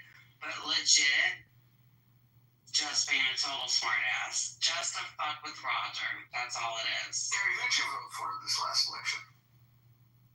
Oh, fucking no. I did vote for Joe Jorgensen last election. This election, there wasn't anyone worth voting for him. So you didn't vote? No. That's kind of what I just said. I'm just clarifying. Roger, can you explain that joke? Because I'm sitting here and I don't get it. What joke? The only joke that you just told in the last 5 minutes. I don't remember. Remind me. Stretch marks. Yeah. Bless your heartbeat. Why do gay men wear mustaches? Yeah. To hide the stretch mark? Yeah. I don't get that. Have you ever given a blowjob? Yeah. Okay, I'm gonna. Okay. I guess Carrie wants to respond. Hold on. We're talking about blowjobs, and Carrie's like, "Hey, I got this." Good. No, actually, it's not about blowjobs. It's about an ex-boyfriend that was sexually assaulted. Okay, can you pause that, Carrie? Can I just hear about the joke first? Yeah. Thank you. Can you explain the joke? Yeah. So, Beam, just imagine Carrie when she's sucking one of the mini cocks, right? Like, she would probably have to open her mouth in order to get around one, right? Yeah. Okay. Are you visualizing an open mouth? Yeah. Okay. And when you open and close that, right?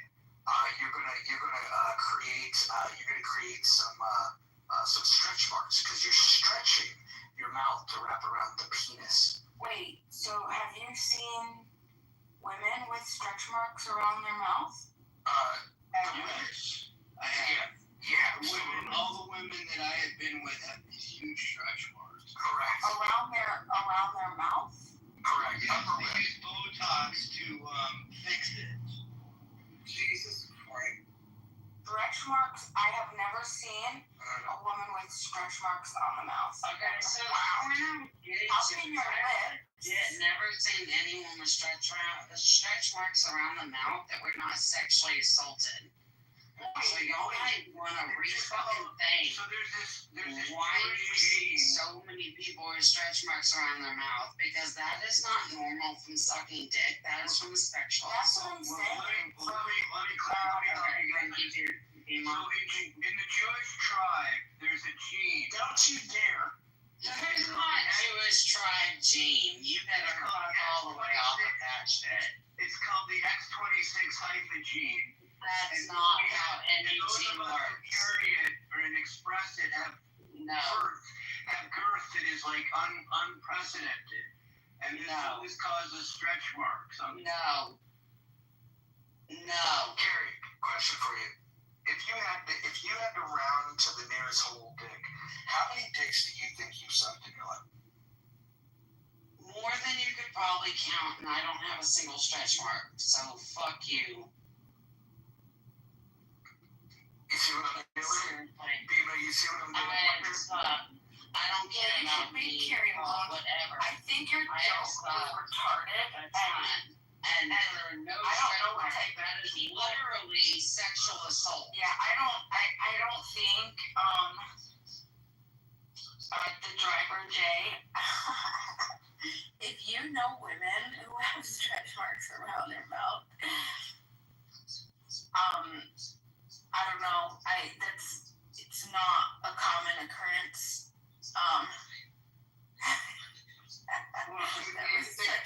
Immediately, right? They're not exactly going outside showing off, right? They have to cover it up. Well, hold on. If you zoom in, if you hold on. If you zoom in real close, not only will you see the stretch marks. God, it's so disgusting what you become, Roger. Like, you used to be a decent human being. Like, we joked around and you will also see the hair in the corner of her lip. We joked around and flirted, and you were a decent human being at one point. And you were literally trying to zoom in on my pictures and attack me. I'm just proving the point that Biba. You're not proving any fucking point at all. If anything, I can back up fucking every guy that didn't go down on me. I'm not gonna go down on them. I can back up the fucking bitch that I am if you want me to do that. But what you're doing is so fucking pathetic. Go ahead, give me a reason why you're behaving this way. Give me a valid reason that makes you a valid man and human being, and I will shut my bitch ass up. Right now, all you're doing, and I didn't ask you She won't let you speak, Dr. Jordan. She lets us No, I'm asking Roger to fucking validate his behavior towards me, who he personally knows, to some half-ass fucking extent. You want to be the badass man you say you are to everybody.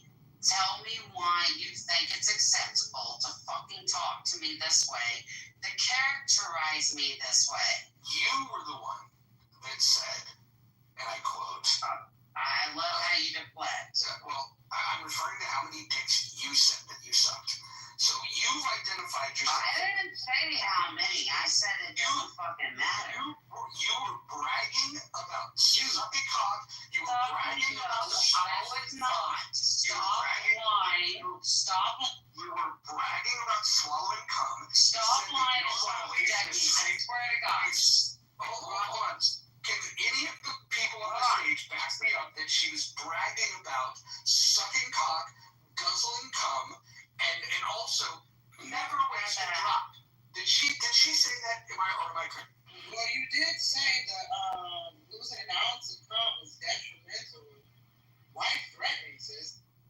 And you did mention I don't think you're crazy. You're just stupid. Wait, what? Who are you talking to? No, this is a Tiger. Tiger's a rapist. No disrespect, Carrie.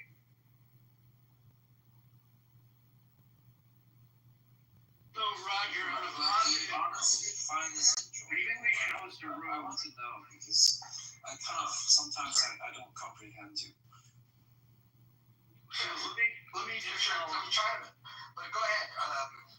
Talk to me, Dr. Jordan. Yeah, so I think we should host a room. It will be considered misogynistic, but maybe we should host a room on how women, their different approaches to giving oral sex. I would totally show up to hear. Well, the problem with that, Dr. Jordan, is you'll have women like Carrie that will brag about sucking dick, guzzling cum, swallowing, her words, not wasting an ounce of cum, and then when you say, hey, that sounds kind of horse, then they'll say you're the bad guy. Wait, really quickly, Roger, if you don't mind, I don't want to make this about me, but I just have to ask real quick. BB, do we have beef? Because I've been speaking to you in various rooms, and you have ignored me every time. Are we cool? Seeing you today. All right. Wait, why did we know? It was in King's room earlier. But I don't want to go off the stage and deviate. We're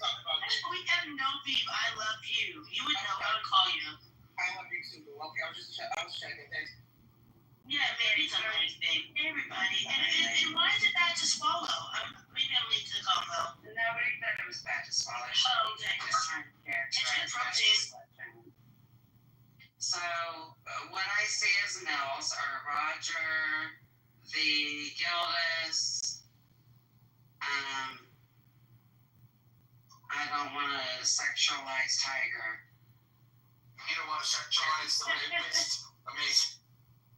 Yeah, I mean, I just Well, clearly not label him as a rapist. It's just like Tiger. I'm just trying not to sexualize people.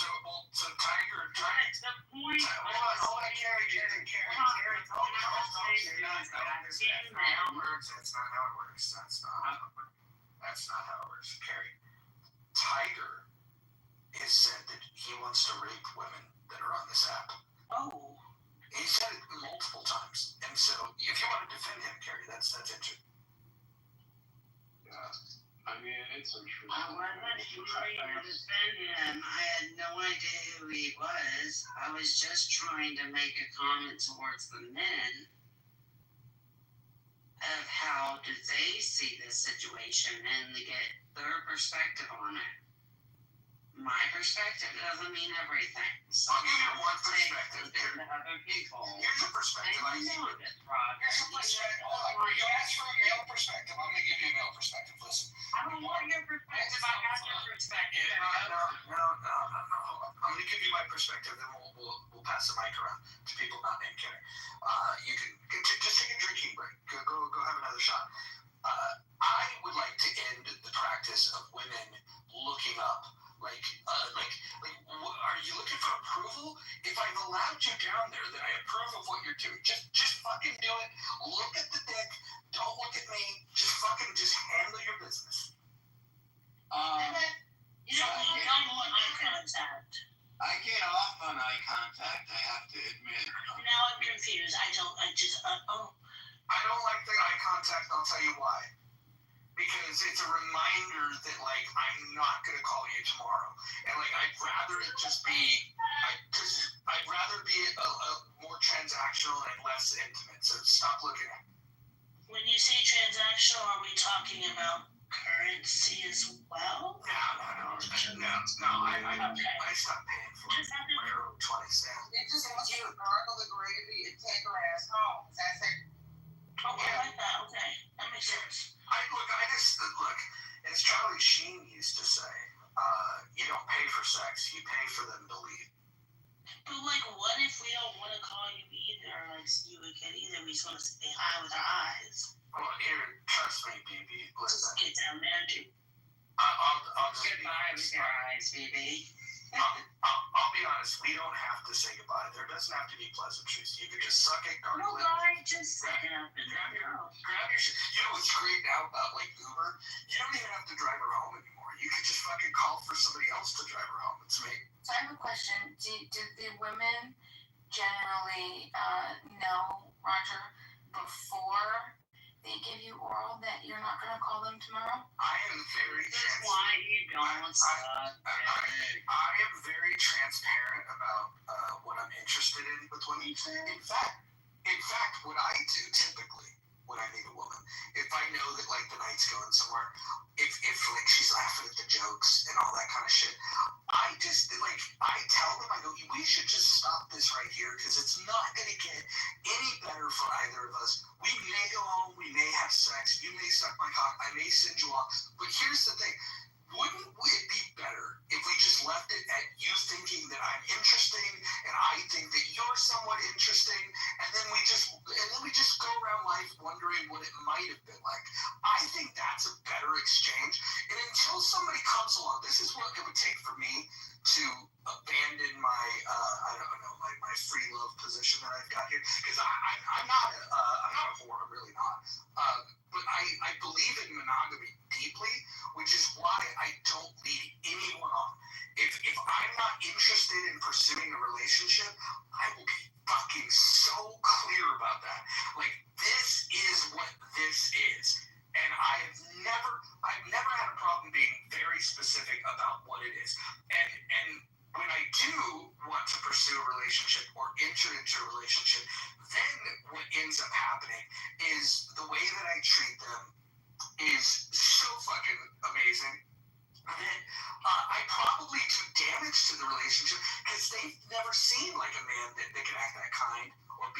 generous. And so, for me, I think that the women that I've been most interested in, I don't think because most people in general are broken, and when you show them a certain level of kindness, they don't know what to do with it.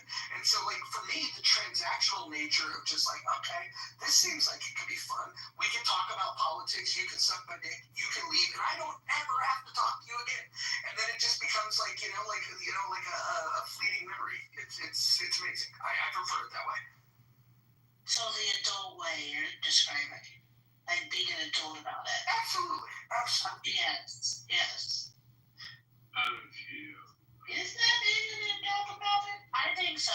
The reason I say that is because going into it, we understand what the situation is, right? It's not I'm going to call you tomorrow and we're ghosting. It's, hey, I think you're cool. You think I'm somewhat cool from what you know. This is the arrangement, bada bing, bada boom, and we're out. No, I love you. No lingering on. No awkward. Am I staying? Am I not? No, it's adulting. Yeah. One-on-one. And here's another thing. This might make me one of the weirdest dudes in the world, but if I am in a relationship, I don't let her suck my dick. Because if I'm in a relationship, I'm probably going to be kissing her on the mouth. And so I don't want to confuse the two things. I want to make sure that the women that I kiss on the mouth have never had penis in their mouth. Now that I disagree with, but whatever. Touche. And actually, Mojo, I think that there are lots of men like you in the world. With that, I completely. They're all the women you're in relationships with are also virgins, though, correct? Well, you're different. I prefer that not to be the case. At my age, and Liz, I'm not saying this to butter you up, but I actually prefer widows because they've gone through monogamous relationships, and then their ex is not around to be a pain in the ass in your life. So widows, I think, are the best. Right, because you can hone in on to what that body can probably spend based on how long she's been alive. That's a friend's benefit. Thank you, Liz. I thought you'd enjoy that. Go ahead, Serena. Serendipity. Sorry, Serena. It was an accident. So, Pima, what is your policy on sucking dick?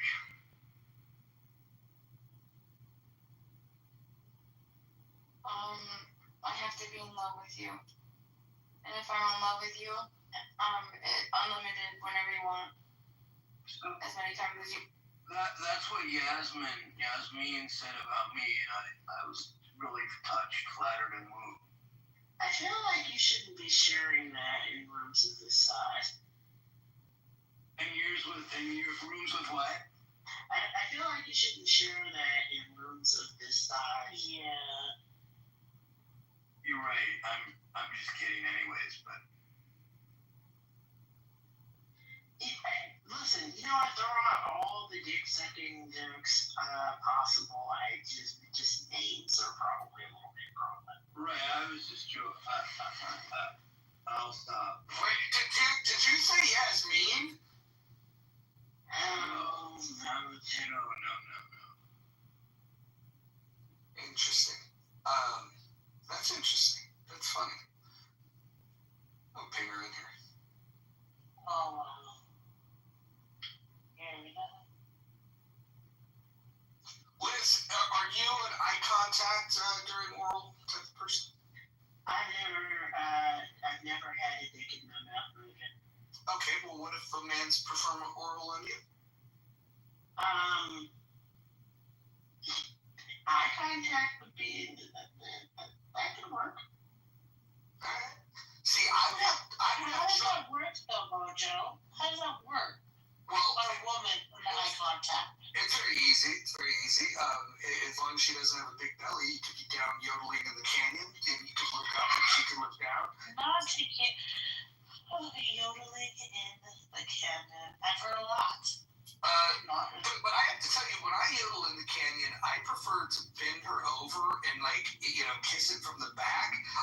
like that's a better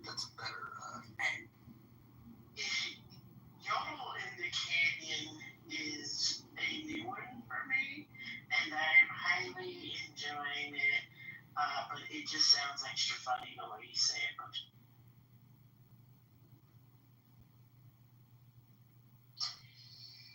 Yeah, I'm personally into like just fingering to get things started. So. Do you like a guy to finger you and then get started? Yeah, it's always the assumption, isn't it? The guy who has a girl boy face, like. Mojo, I suspect that if I had ever had a dick in my mouth, and I'm saving that for somebody special, I imagine that if I were to make eye contact, I might wink at him and snap a little bit, and then go back to what I was doing. But I mean, that sounds like that's too intimate for. All right. Well, here's what I will promise you: should the stars align, where we're in a position where you would be winking at me, I will wink back. Well, there you go. But here's the thing: if we were ever in that position, it would mean that you don't like it. Oh boy, yeah, that's interesting. Well, all right. I have to ponder my life. So, you guys are getting too intimate here. Dr. Jordan's jacking off. It's hilarious. No, I'm not yet, at least. I'm working on a database right now. So, Bima, I saw that you gave me a heart. Does that mean I need your policy of you falling in love with me? Bima's hilarious.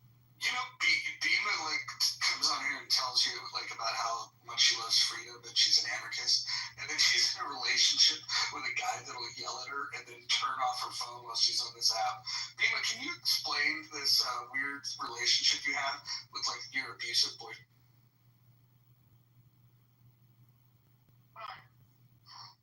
What can I help you with, sir? Oh, Jesus Christ. He's there.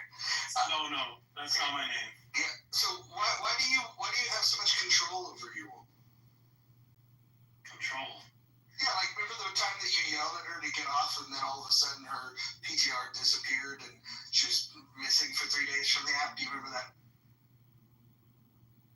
I don't live on this app, so I hear that you remember it. You want to tell us more? Yeah, I'll tell you more. We were talking to Bima, and she had some angry guy in the background that was yelling at her for being on the app. And then she kept telling us she's going to have to go. And then all of a sudden, you yelled one final time, and then her PTR disappeared. She was gone for 3 days. We were genuinely concerned for her, and we still are. We don't understand why she's accepted an abusive relation.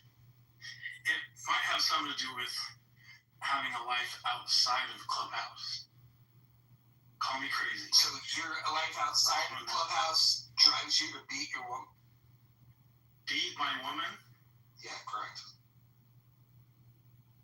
When did I beat you? He doesn't sound like an abuser. When did I beat you, Bima? Hey, what would happen if you actually knew what you were talking about? What's his name, Roger? This is one of the most awkward moments in Clubhouse history. You got the abusive fucking boyfriend on the fucking line. It's hilarious. Dude, yeah. I feel like I feel a responsibility that I have to be careful now so she doesn't get strangled after this. Jesus Christ. Wow, that is quite the conspiracy. Actually, you sound like a really nice guy. It feels a little awkward, but it's a funny moment, I hate to say, in Clubhouse. Hey, I'm enjoying it too. What else you got for us, Roger? The people are entertained. So Bima told us that she has hairy armpits. Is that the kind of woman you're typically attracted? She lets them grow out once in a while.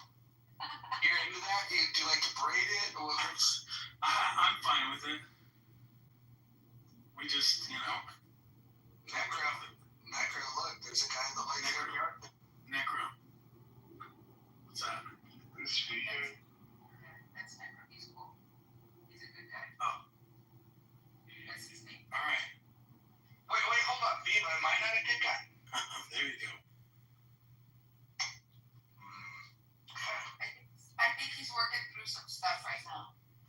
feels like a parent-teacher conference, and the kids said, but no, that's not what happened.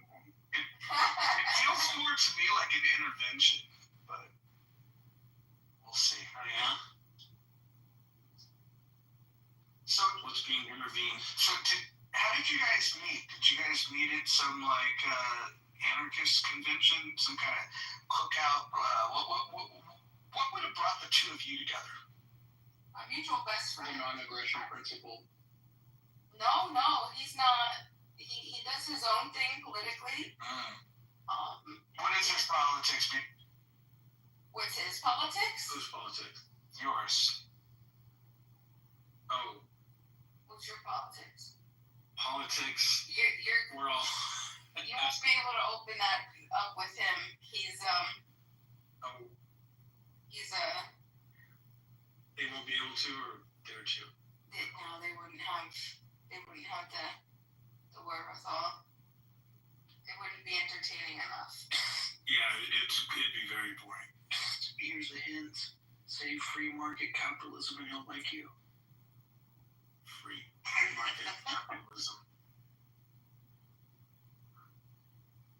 That's a lie. Roger's a statist.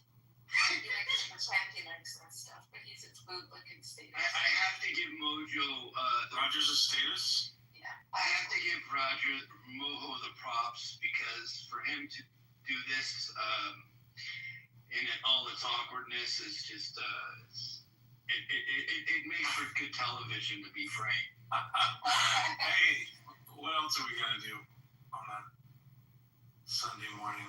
On today's episode, Beamer's braids. Sunday morning. So Beamon's an abusive boyfriend. What do you think's going on in Gaza? Do you think it's genocide like your girlfriend is? Genocide. What is going on in Gaza? What is going on in Gaza? Holy shit. Oh my god, we found a local. We found somebody who's actually one of the moderates. Someone who doesn't know anything about what's going on there. That's not like politically tainted yet. Holy shit. I'm just asking a question.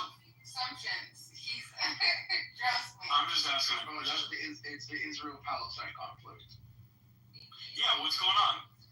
He's asking a question. I'm aware of it. Yeah, I'm just asking your stance on it. But what's going on? That's what I'm asking you. Get anything out of him. What? He yeah. What am I supposed to know about what's going on? What the news tells me? Or what you guys are telling me? What do you think's going on? That was the question. I don't know. You asked me. Correct, and you're not giving me an answer. But I'm asking you, so if you're going to ask me about what's going on, and I ask you, well, what is going on? Well, I can tell you. Why can't we have a conversation based on that? Well, okay. So basically, what's happened? If you view it like a tennis match, I've served, and you decided to not hit the ball back, so I've scored a point because you won't even volley and serve. You're deciding that you want me to do all the talking, which is fine. I'm happy to do that. I'll tell you, this is what's happening there. After these terrorists attacked, kidnapped, they still have hostages, by the way, killed women and children, the good people of Israel, they picked up their guns and they decided that they were going to liberate the people in Gaza from a terrorist organization named Hamas. That's what's happening. You sure? That's what's going on? Is that everything that's going on, or? That is clear, correct, and concise. But that's everything that's going on. You got full context. You gave me full context. I can go deeper if you'd like, but would you disagree with my Why do I have to disagree? Why can't I just understand more what's you're aware of or looking at? Or... Well, you can just acknowledge that you don't know what's happening. That's fine. I think I've already admitted that I don't know what's happening. And I'm curious if you're willing to be honest and admit that you don't know either. I think I clearly illustrated what's happening over there. repeated some sound bites so you don't sound stupid, but pretending like you know what's going on isn't the same, or am I wrong? I clearly know what's going on. I'm on the side of discipline. Have you been over there? I have not been over there, no. Okay, so you're repeating sound bites. Have you ever been to the moon? I don't know. Hell yeah, this week's awesome. Not consciously, but... So you've never been to the moon? I can't say I have. Dude, but what does that have to do with I'm answering Gaza? I'm not claiming to know what's going on the moon. You're claiming to know what's going on in Gaza. I am. Because... Hey, all right, but you haven't been there. You've listened to news stories. Have you ever been to a conflict? Have you served your country? I mean, where do you want to start? I've fought. You've served in the military? I fought for my people. The A Street, B Street wars of the 1990s. I survived. Okay. Have you ever been in a military conflict? No. Okay. And Gaza, we can agree, a big part of what's going on there is a military conflict. It's a military destroying a terrorist group, correct? Mm-hmm. Right. So... Do you recognize Hamas as a terrorist group? I don't know exactly what Hamas is. The narrative says that they're a terrorist group. Any of the evidence that's been presented about said Hamas would imply that they're a terrorist group. But I'm just checking again. How about their own charter? How about their own charter? I'm just checking. How about their own charter? I'm just checking. I'm asking to see. How about their own charter? I don't know what their charter is, but I'm just checking to see if you know what's going on because you've read some stories, listened to some people talk about it, and now we're talking about a charter. Like, you've heard a bunch of information, but what do you know is going on over there besides hearsay and evidence? Quote. Well, I would imagine you're not going to accept anything as evidence, but how about Hamas? Why would you say that before you respond? Well, why would you say something like that? Why would you say what I'm going to do before? You're not going to speak over me. Listen, you might work at home when you're speaking over a woman with hairy armpits, but you're not going to speak over me. That's not going to fucking happen. Here's the fucking facts. The facts are that even if you take the fucking written word of the terrorist group itself, Hamas, with the Ministry of Health of Gaza, which is Hamas, they will tell you what the death tolls are.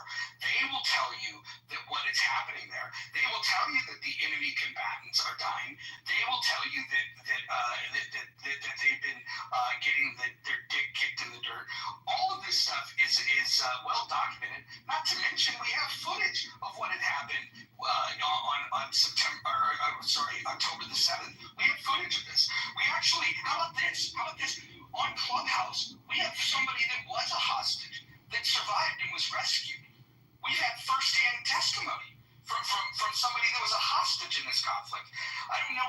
Again, I accept the fact that you don't know shit about this, but maybe, just maybe, if you cared about the conflict, because Bima will come on here and pretend that she cares about this conflict, but she'll use words like genocide, which she can't even define. And by the way, Bima, who thinks that Israel is the bad guys in this conflict, she's also never been there. And more importantly and worse, she ignores what all of the evidence is pointing to, including the people that she defends in Hamas.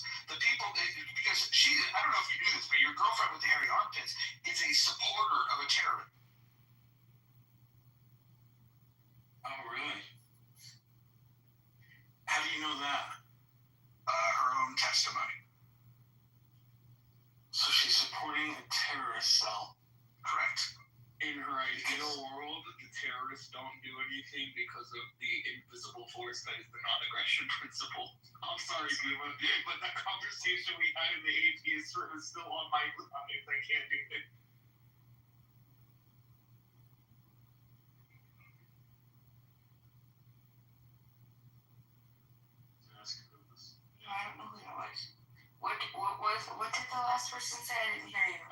So what's it called? That in your ideal world, that the way that the terrorist group wouldn't attack would be based off the invisible force of the non-aggression principle. And then I was sorry because our conversation with the atheist from where we had the whole NAP debate stole my mind. Oh, no, the NAP isn't an invisible force, it's an agreement, right? It's a form of mutual reciprocation where we can objectively pinpoint to say, okay, like this is what we're going to agree to. Of course, it's not an invisible force, just like the Bill of Rights is an invisible force in that same way, right? Your right to self-defense, your right to freedom of speech, your right, blah, blah, blah, blah, blah, right? They're all invisible forces. You don't have a right to life, liberty, and happiness or property when someone comes and breaks into your home, right? And goes to kill and tie you up and steal from you, right? To steal from you.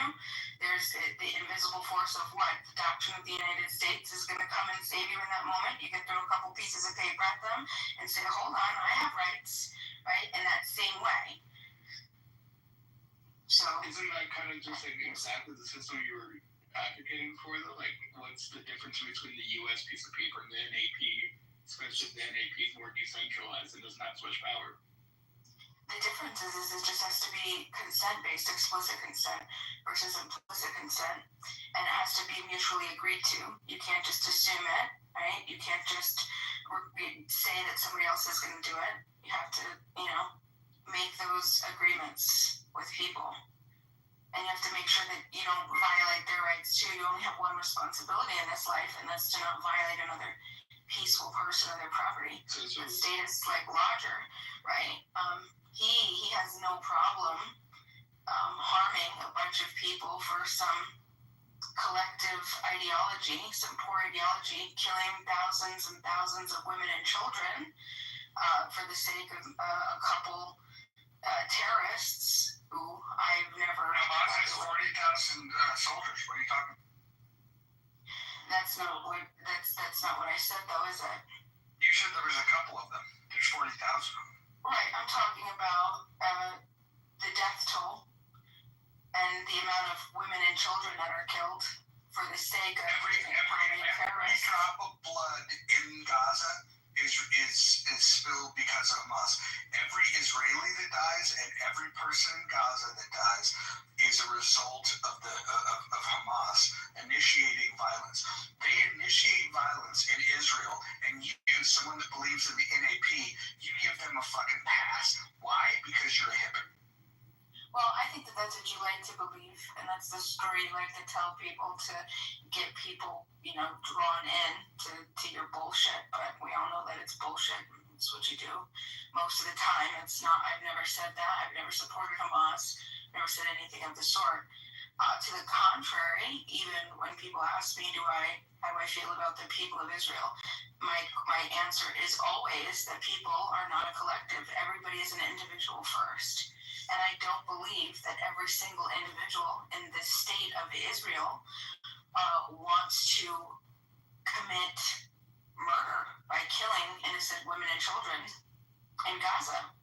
And just the same, I don't believe that every person that is in Gaza supported October 7th or supports any type of terrorist activity, right?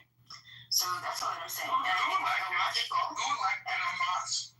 I think it's, that's a great question. When was the last time there was an election?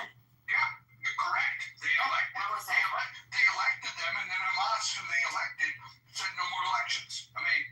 Oh, really? They weren't denied elections a couple times in the recent 10 years? There was a denial of... yeah. Denied.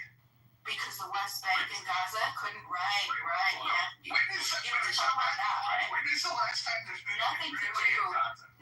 When is the last time there's been an Israeli in Gaza? Hold on.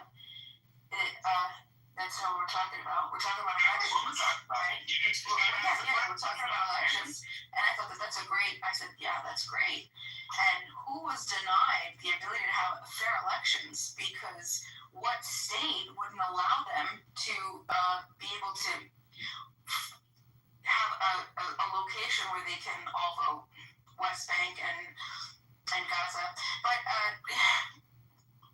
irrespective of that, have you ever looked at the polls, Roger, pre-October 7th, of what the Palestinians, the Gaza people in Gaza, how they viewed Hamas? Have you ever checked those out?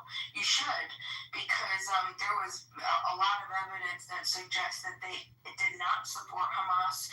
They understood what was going on with Hamas, and they felt that they were a threat to themselves and their people. But I'm sure you wouldn't talk about that. That would be too much against. What do you believe happened on October 7th?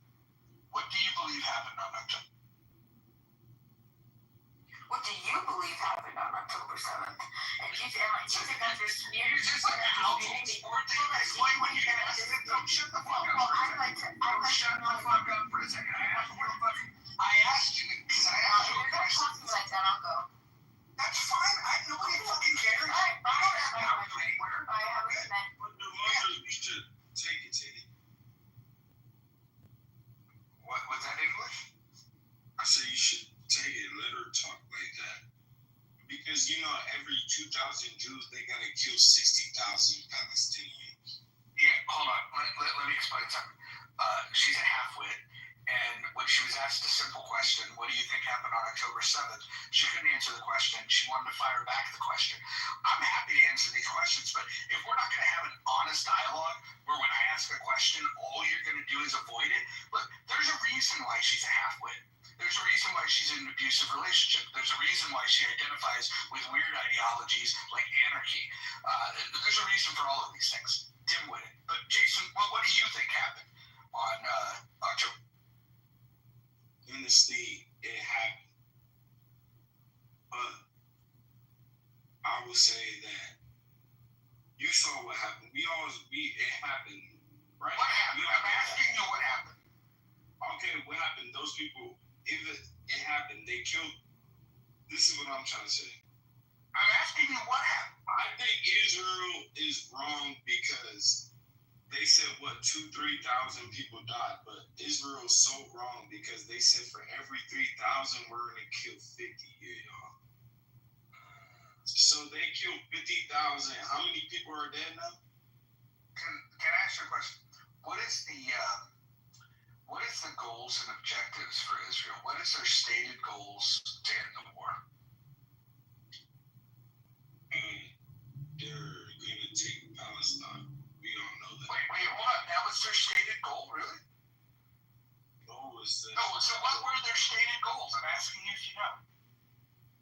I'm not going to say. I'm just going to say that we can see clearly. No. Well, I'm asking you if you even know what the stated goals are. Sounds like you don't. No, sir. Okay, because this is very important when you declare a war on someone. What a civilized nation does is they declare their goals. And what they said was that they were going to destroy Hamas. They also said they were going to free the hostages. So there's a couple of problems here. Hamas still has 40,000 soldiers, and they are still holding 49 hostages. If Hamas was to lay down their guns and to leave Gaza, right, if they would just surrender and lay down their guns and free the 49 remaining hostages, the conflict would end. It'd be over. It's in their control to end. But you know that's not true, right? Which part is untrue? That's exactly what they're stating. I'm saying, like, even if they did do that, you know Israel's still going to do it. What do you think Israel would do if Hamas laid down their weapons, left Gaza, and freed the hostages? Do you think they would still just... Because it sounds to me like you think that Israel just wants to kill people in Gaza, innocent people. I think if Hamas lays down their weapons and release the hostages, they're just going to wipe them out. Why didn't they do that today? They have the technology to completely carpet bomb the shit out of them. Exactly. Well, no, hold on. Hold on. Before you say exactly, they have the technology. Anytime they could have wiped out every man, woman, and child, and they haven't done it. So my question is, why do you think that's their goal if they have the technology to do it and they haven't? Because it's not about weight. It's not about white. They're not. You're right. I'm gonna give you. I hear you. You're good. You're good. Listen, they're going there's no more Palestine. Put it that way. That's the only thing, like, Jason, there's never been a Palestine, ever. Yes, there has. No, there's never been a nation state called Palestine. There's never in history been a nation state about the state. You're talking about the state of Palestine. There is no state of Palestine. I agree. Correct. In history, there's no government. There's nothing. There's never been a state of Palestine, and there never will be. It's as imaginary as the argument. It's not about it. Never will be. Like, come on. It never will be. It's about. I'm not trying to argue. I'm just saying it's just about the people there. You get what I'm trying to say? So, like, people are arguing. I get what you're saying too.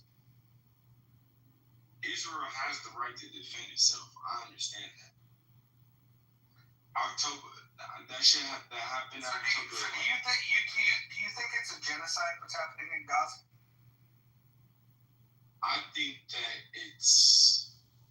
I don't think it's a genocide. No, I don't. That's the question. I can answer that. Smartest thing you said the whole time. Straightforward. It's the same thing here in America. Until they achieve their right. When you until they achieve. Hold on. It's not about genocide. It's about useless war. Can you not hear? We're gonna take turns speaking here. Okay. So just calm down. I just want to ask you this. Do you think that so you think it's not a genocide, you acknowledge it's not a genocide, but you say it's not right. The objectives of the war is to destroy Hamas and free the hostages. Which of those two goals do you oppose?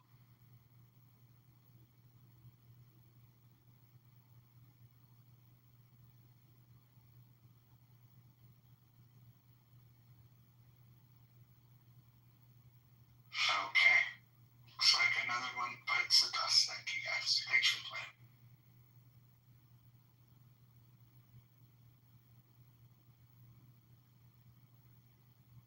Dr. Jordan, what's going on tonight? What's Clubhouse so weird? I don't know. Fascinating conversation. I think this couples thing is kind of a new opportunity for us to bring some couples in and have them defend each other. You did a fascinating job. Fabulous. That's so weird.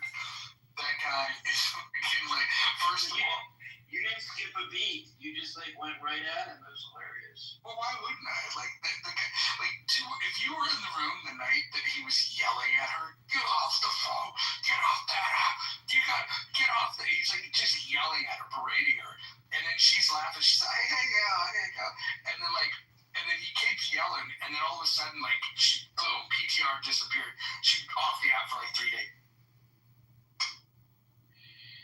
So maybe he is secretly abusive. I don't think it's a secret. I think she likes the abuse. She also she admitted she's got hairy armpits. So what kind of guy dates a chick with hairy armpit? The best way. I mean, if she's hot as hell, so this is a good topic. If she's hot as hell, I would do it. Wait, what? Are you talking about me? No. I was gonna say, so you guys support Israel, right? I just wanted to ask that. Till the wheels fall off. Till the wheels fall off. Wow. Correct. 10 toes down. Absolutely. That's kind of insane. Why? The most civilized nation on planet Earth. Israel is the most civilized nation, you think? Correct. That's what I said. You heard me. Where do you live? I live in the United States of America. You live in America is the most civilized nation on earth. Not Israel. Not Israel. It's America. I don't know about that. I think we're in competition for second place, but since Israel cannot even compete with us. Not even a little bit. They're maybe 25% of America. Yeah, that's not how I'm measuring it. I'm measuring it on the fact that if you think about a nation state that was born in 1948 and you look at where they're at today, I don't think there's any example of a There's a very comparable. What do you guys about? They're only there because of us. It's only because of America. Like, they wouldn't be where they're at if it wasn't for us. No, I think 1940 till today. Hold on, let me ask you. Because we gave them a country. Who did? Who's we? You have turd in your pocket? We. What the fuck do you mean by we? We. Look at the treaty. What are you talking about? How did Israel become a country? Very simple. Yeah, it was a British mandate. It was a British mandate. It had nothing to do with the U.S. It had to do with Britain. Who signed the mandate? It had to do with Britain. Do you even know? Do you know that? Who signed it? Oh my God! You're not gonna. I am not gonna listen to ignorance. All right. Yeah. Listen. You're gonna have to learn to calm down. I don't know if your fucking twisties are tied too tight, but you're coming in fucking like, really. Listen, it's your right to be unintelligent, but don't be unintelligent with the volume up. At least just turn the volume down a little bit. Let's take turns speaking, and I'll deal with how ignorant you are. I know it's hard for you, but the mute button is in the lower right.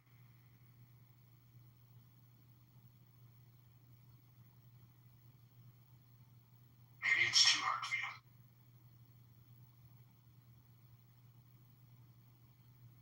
And Chloe, I don't think I overstated my case. I think Israel is the most civilized nation in the history of planet Earth. Yeah. I think they did a pretty good job. I would contend with that. Canada, I'd say, is the most civilized. Canada's getting overtaken by the Chinese and the Indians.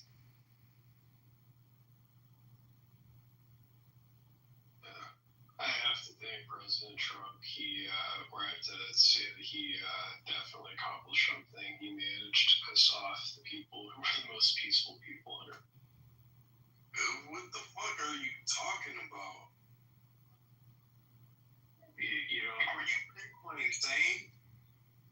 What? I feel like you people are literally crazy. I'm not even. Why do you think I'm crazy? Because, like, y'all sound like y'all don't even know history or anything. Do you know who gave them? Pretty off day. I thought I knew what y'all were talking about at first, but you people sound literally crazy.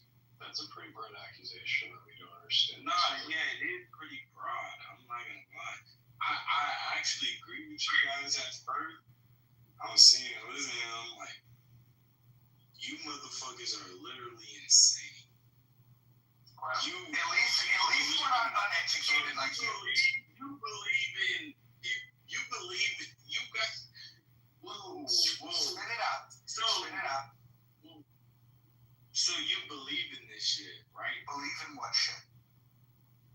This shit. Use your words, Jason. I just heard you. I just sat here and listened to you. Use your words. I just heard. Put a sentence together, please. What the fuck are you saying? I just listened to you. I just listened to you put your sentence together, sir. You just. I was very clear on my position. Yeah, and I know it was very clear. It was very clear. I'm not going against that. I'm just saying, like, I don't understand why you believe that's okay. I don't understand. You don't understand why I stand with Israel? Yeah. You want me to explain it? Yeah, I'm willing to listen. I'm gonna do my right cut. Yeah, sure. Well, they have a dedication to protecting the civilians in their country. I think that's a pretty good hallmark of a good moral country.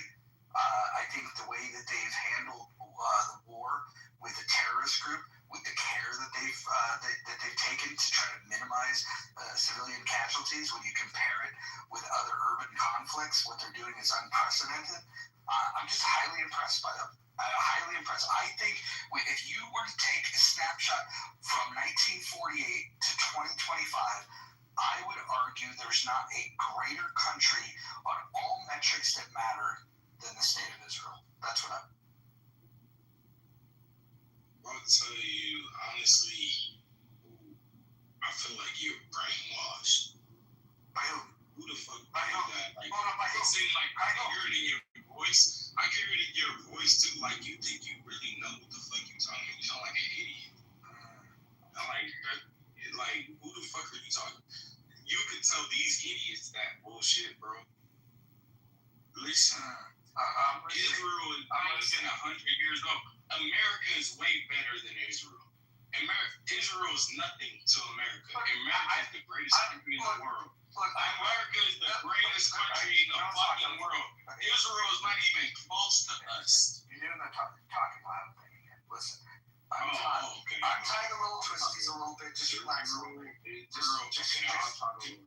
Israel is not even. Hold on, I'm gonna speak. You were done speaking, and now Israel is nothing. Where are you from? What the fuck is where are you from? Atlanta? Baltimore? Israel? Like, Jesus Christ.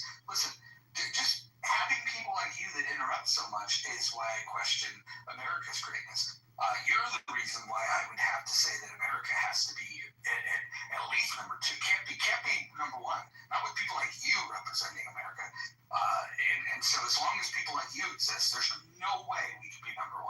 But I do think that we make a strong argument for number 2.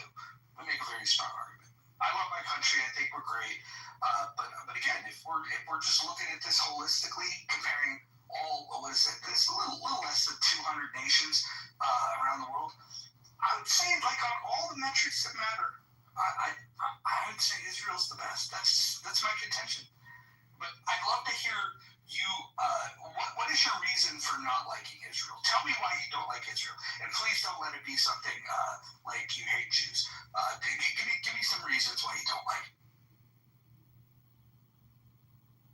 The mute button's in the lower right.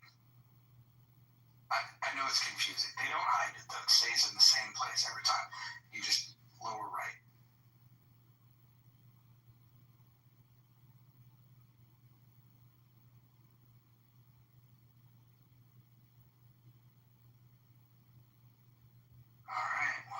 Who the fuck supports Israel? You? You support Israel? I do, yes. So quit muting my mic, please. Well, don't talk over me and it won't happen. But go ahead. Yeah, or whatever. I don't support Israel, idiot. Okay, that's fine. You want to mute my mic because you want the power. I get it. It's okay. I just asked you. I just asked that we take turns. You can keep muting. All right, but if you don't want to take turns speaking, that's fine. I can move on from you. I can do all this. You feel this. Or you can just take turns. How about that? I'm gonna mute up. Hold on. Listen, I'm gonna mute up. Give me in 90 seconds. Hold on. No, you're talking over me. I'm telling you, I'm gonna mute myself for a full 90 seconds.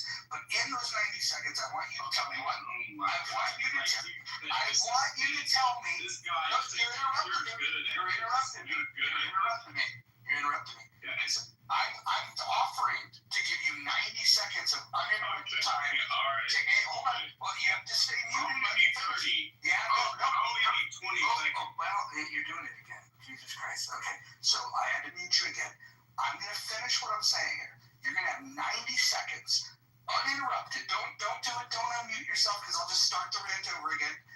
I'm going to give you 90 seconds uninterrupted for you to tell me why you hate Israel. I'll go ahead and mute up. I'll give you 5 seconds. I never said I hated Israel.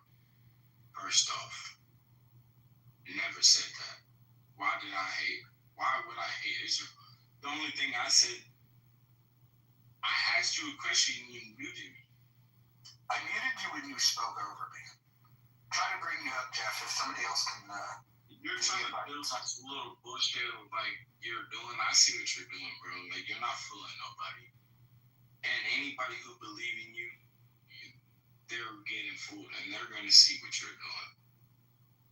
What did I say? What did I say that was wrong? There's nobody. Like, I said I need 30 seconds. I thought I had 30 seconds. There's nobody that's going to believe you and believe that you're going to fucking sit here and say, I ain't never said I hated Israel. You hate Israel more than me. Oh, contrary, my friend. Contrary. No, not. You said you don't like what they're doing. You said you don't like what they're doing. It doesn't matter if I say I didn't like what I'm doing. I live in America. I can say what the fuck I'm doing. Yeah, you live in Baltimore. Okay, who gives a fuck where the fuck I live?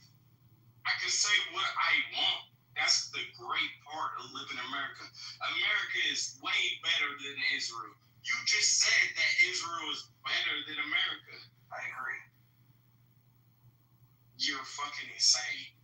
You're literally insane, and anybody who listens to you, they should block you. And I'll leave it at that. So you don't believe in free speech? Did he leave? That was unfortunate. I was just getting good.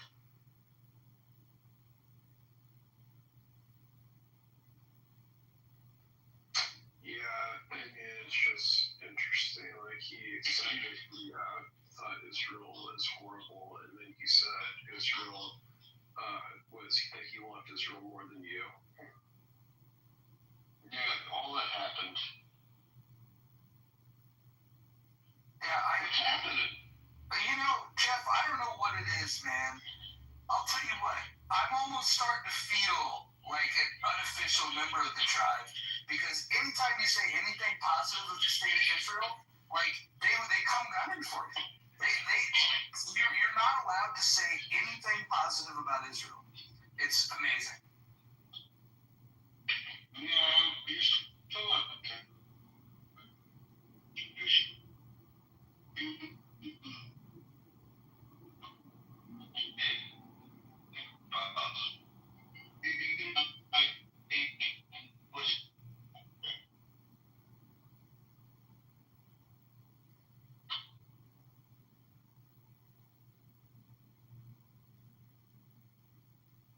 I think you were in the Matrix, Jeff. I thought for a second it was only my phone, but I think others didn't hear that.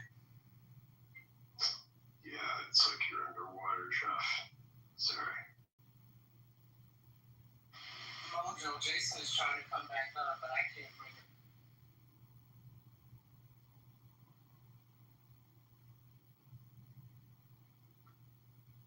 Bring up Jason, the guy that loves America. I love America too. I just think, comparatively speaking, let's think about it. Like, what countries started after World War II that have advanced as quickly and as thoroughly and that have a system intact that works so well? I just can't, like, honestly, I'm just being honest. Like, what country even begins to compare? Can't think of one anywhere in the world. No country could ever do that without America. So the answer is actually Singapore. That's it. Israel only succeeded because of us. What are you talking about? I don't understand. So, Jason, in all your wisdom, what year did America start supporting Israel?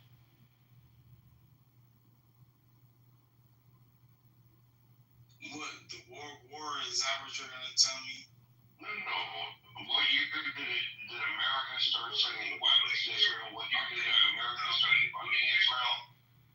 No, I'm not going to tell you. You think you're wise. What year did America start supporting it? You sound like a dude. Like, you keep coming with, y'all keep doing this. What year? No, I just asked you a question. You are knowledgeable. Okay, you're not going to let me finish. That's fine. It's all right. You're a victim. Come on, bitch. What the fuck is a victim? I'm not no fucking victim. Yeah, no, I'm not interrupting you. It's not hard. I literally asked you what year, because your claim was that Israel is only what it is because of America. What year did America start supporting Israel? You tell me. No, I'm not going to tell you. You said that, I thought you was being a fucking historian or something. No, I'm trying to determine if you're a fucking idiot or just a moron. Oh, so you don't know about the Holocaust, none of that? Israel's not even a country out. Okay, so Jason, are you an idiot or a moron? Which is? I'm a amateur little.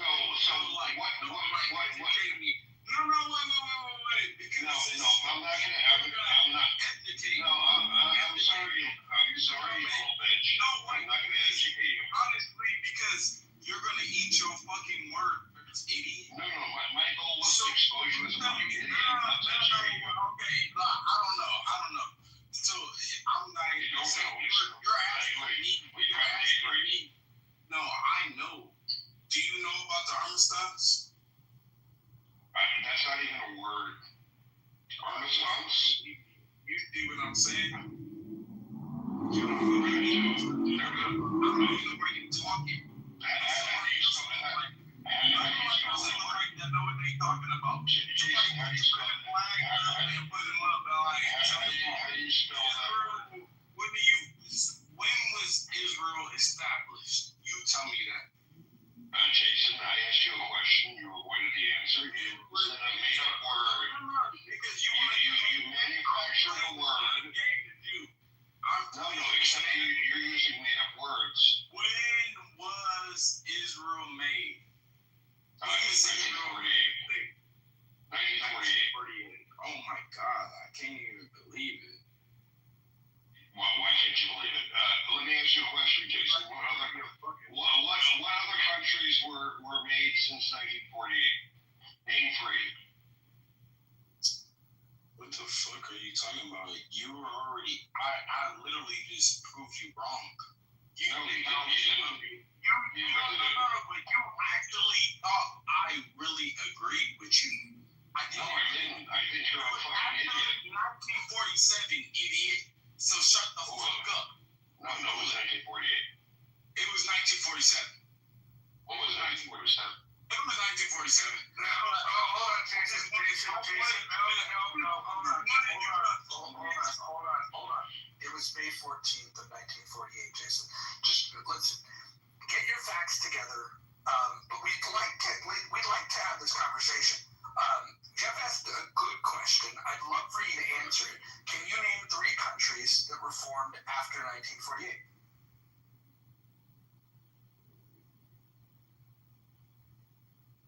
I don't think he can.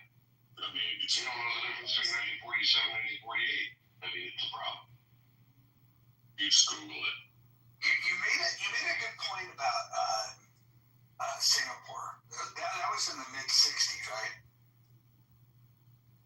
Is that correct? Something like that, yeah. I think it's about right. And then the Korean Peninsula was split right around the same time that Israel got statehood. No, that was later. Are you sure? Isn't that what caused the Korean War? Well, you're thinking of Pakistan. Pakistan became independent in 47. Hold on. Let me go look when Korea. UAE 1971, and I guarantee you their economy blows Israel out of the water. Don't even know why I'm jumping in this debate, but I had to pump. Hold on. Which country? The United Arab Emirates. Dubai. That's a good question. I'm not actually sure you're right or wrong. South Korea became its own country in 1948. No, who's that old man? Oh, it's another 48. I didn't realize that. Yeah. So, that's the fucked up. So, hold on, Jason, shut up. We're talking right now. The men are talking. So, that's interesting. So, Korea, hold on, Jason, shh. So, myself only, not because you told me shut up, bitch. No, because you have nothing to contribute to the conversation. You're not smart. So, Korea. Go to China-Japan War in 1940. What was the war before World Peace? Well, wait, We'll bring him back up. We'll have this conversation with what we were having. We'll bring him back. So it's interesting because I didn't realize the Koreas were also 48, 47. So that's the Koreas, Pakistan, India, Israel, whatever the other people are. 47, 48 was a big year. It's wild. It seems like all the countries were made that year, and the world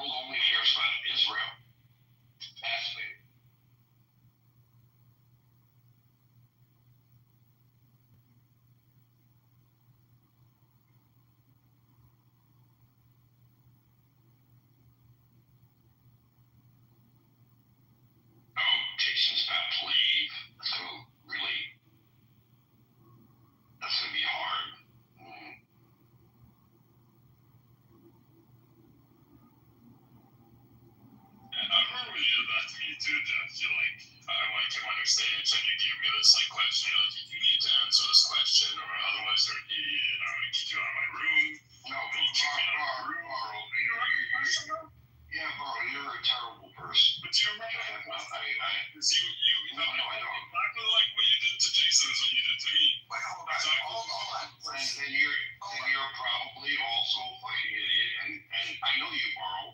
You're a bad person. Yeah, hold on, guys. A couple things. So Jason is a victim in his own, he doesn't know when to keep his mouth shut. If he would have just simply muted up and exchanged, allowed people to speak and speak when it's his turn, he would have been fine. I mean, he would have lost the debate. But I want to now move on to this conversation of Israel and UAE. As I'm looking at this from numbers from 2024, it looks like the GDP is very similar. Israel, 525 billion. UAE 540 billion, population 9.8 million versus 9.5 million, and GDP per capita 53.5 and 56.8. These are very similar. Let's hope not.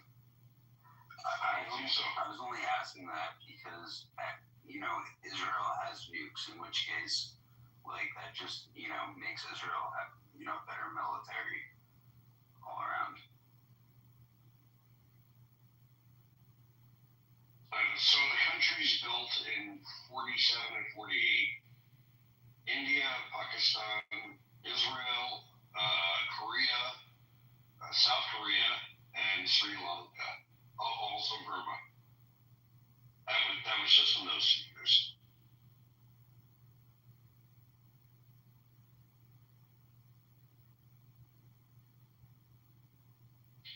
Jason Clear, should we update the list of all the countries since 1948? I mean, it's like 70 countries. Jason has a good point, though, when he said that Israel is doing that well because of its strong partnership with America. I definitely think that's true. There's a very close relationship, and that's why. That's part of the reason why Israel is doing. I mean, I would respond to that if that was a valid point. That and if you brought up any facts to support it. But since you didn't, I'm not even going to respond to that. Okay, well, I don't think anybody would disagree with that. To be honest, I'm surprised you do, but okay. Well, I disagree with it because you brought up no points to support that point. Israel has many of the smartest people in the world. Israel, is there a technology that exists that Israel isn't responsible for that is in your phone, Carl? Because the world is actually really lucky to have Israel and Israelis in particular. Sure, but I think having access to the largest economy in the world, correct me if I'm wrong, is definitely beneficial. In Canada, everybody always tells me how we benefit from having America as our allies, and I agree, we do. We obviously. Here's the funny thing. Canada has America, has access to America and the economy of America, but Israel has far more intellectual capital. Israel is attracting far more venture capital. Just simply having access to America, guess what? 164 countries have access to American capital. But Israel's doing well because of what Israel is, not because of America. Because if it was just America, there's a whole lot of countries, including Canada, which I guess, Paul, you're a Canadian. I'm sorry to hear that. If it was just having access to America, Canada would be far better than it is.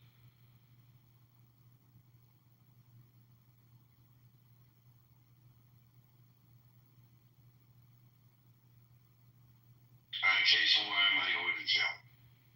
Come up here and tell me.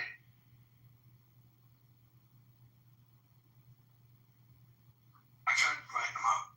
I don't think he knows how to accept him. It's like counting, only harder.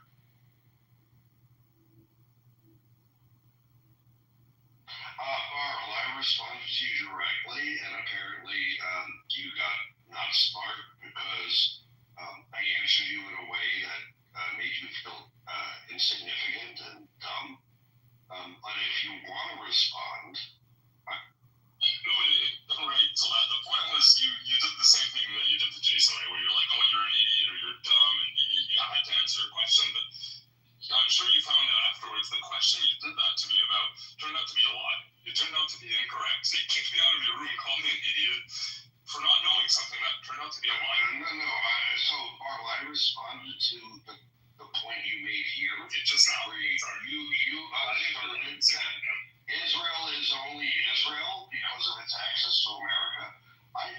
that Canada, where you're from, also has access to America, and Canada sucks. And as a Canadian, you know Canada sucks, and Canadians also suck.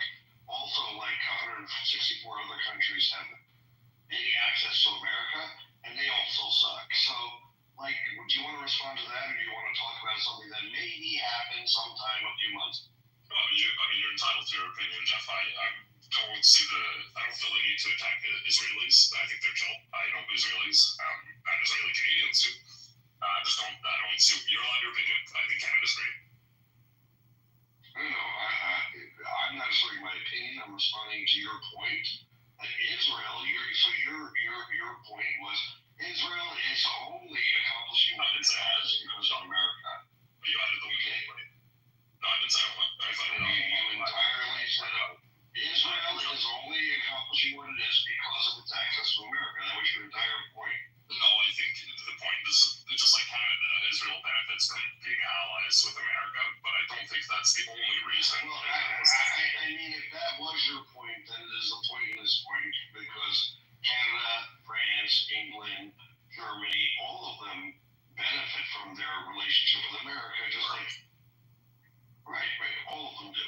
What was the point of opening your mouth if that was your point? Well, because I think one of the reasons Israel is doing so well is because they have a very strong partnership with America, but also all those other countries you mentioned. Well, I mean, if that's what you said, I would have agreed with you. It's just not what you.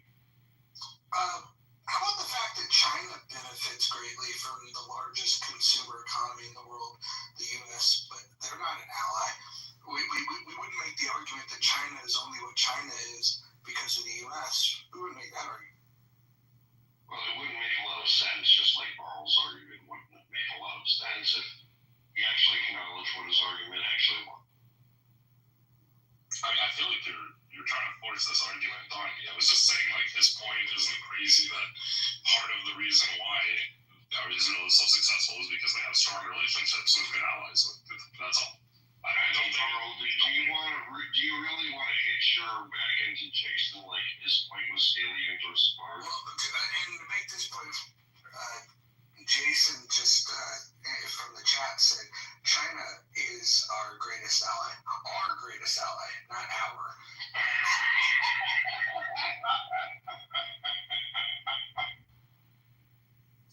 Jason's hilarious. This guy.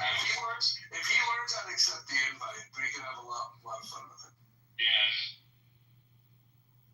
I wish I could, like, English, not second language.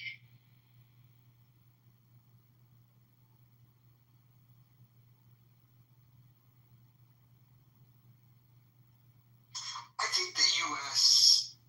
from 1870 to 1900 is probably the best example of, that's the apex of what a country can be.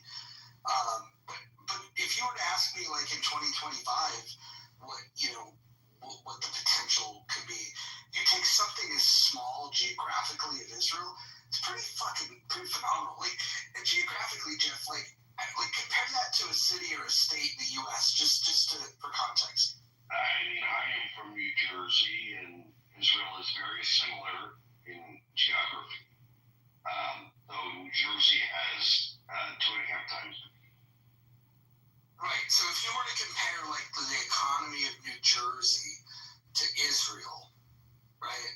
And it's just, I don't know. To me, there's not a lot that's comparable. I will say that the UK, Great Britain, for a long period of time, they hit well above their weight. I would say they did some big things coming from a small place. I also think a small country, Japan's a relatively small country in the grand scheme of things, and what they've done historically, I think, is pretty impressive. But I think U.S. 1870 1900 for sure, and then that period of time after World War II up to about 1990, I would say that little 40-year slice was pretty.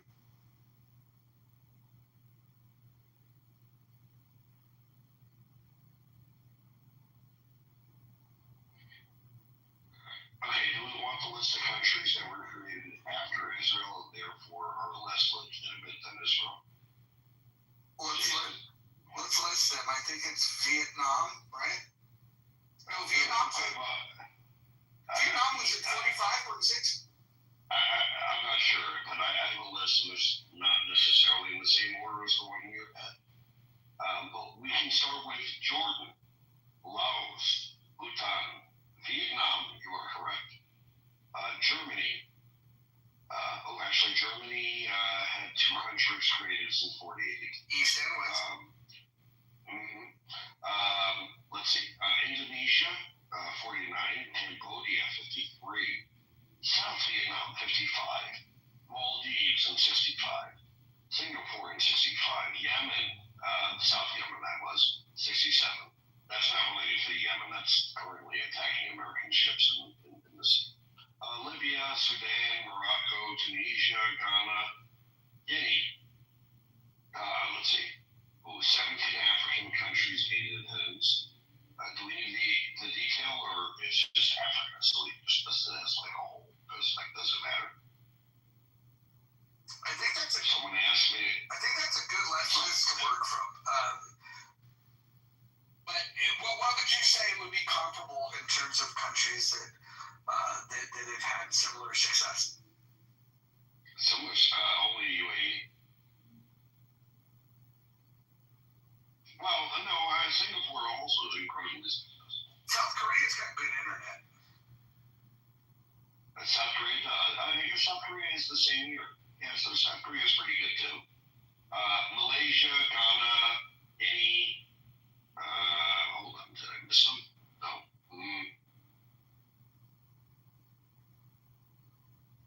Oh, look at this. Sierra Leone, Tanzania. Very relevant to me. 1962, Algeria. I'm one of those people. Burundi, Rwanda. They've had a genocide since their independence. Now. Jamaica, for those who like Bob's fatigues.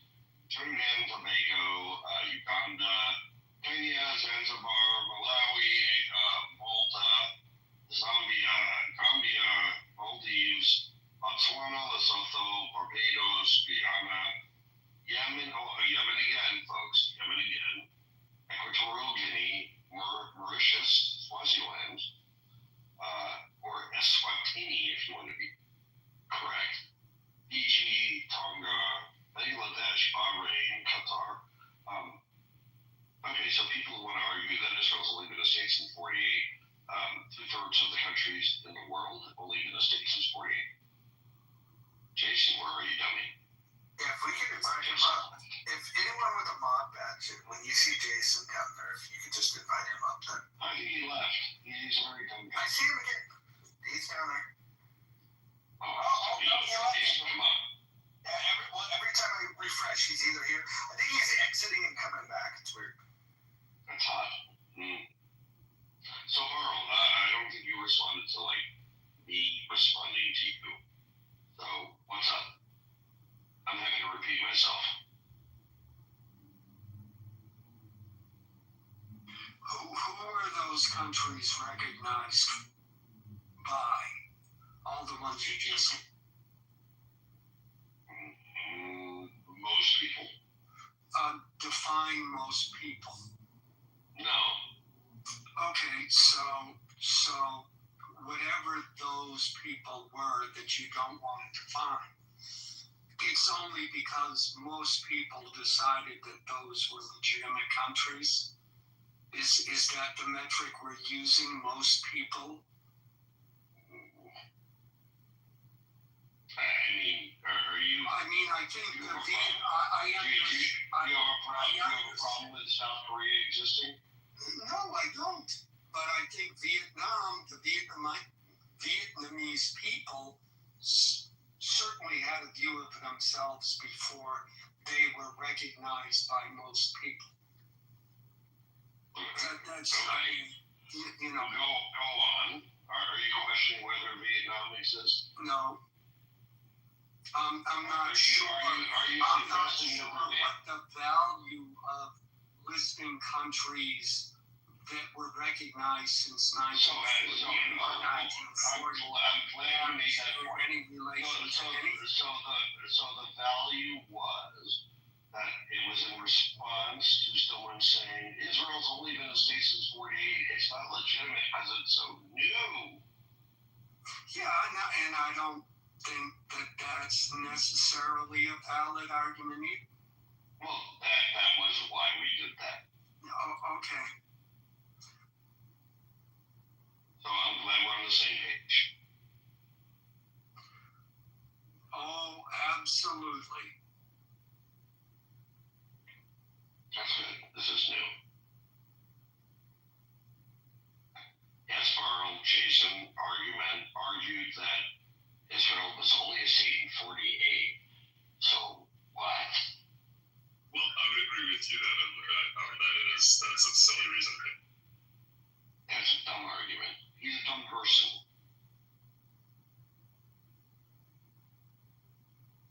I did appreciate his patriotism, though.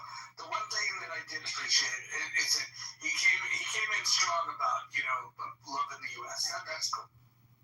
It is cool. I mean, Mojo, I came in a little late, and I don't think I misunderstood his argument, did I?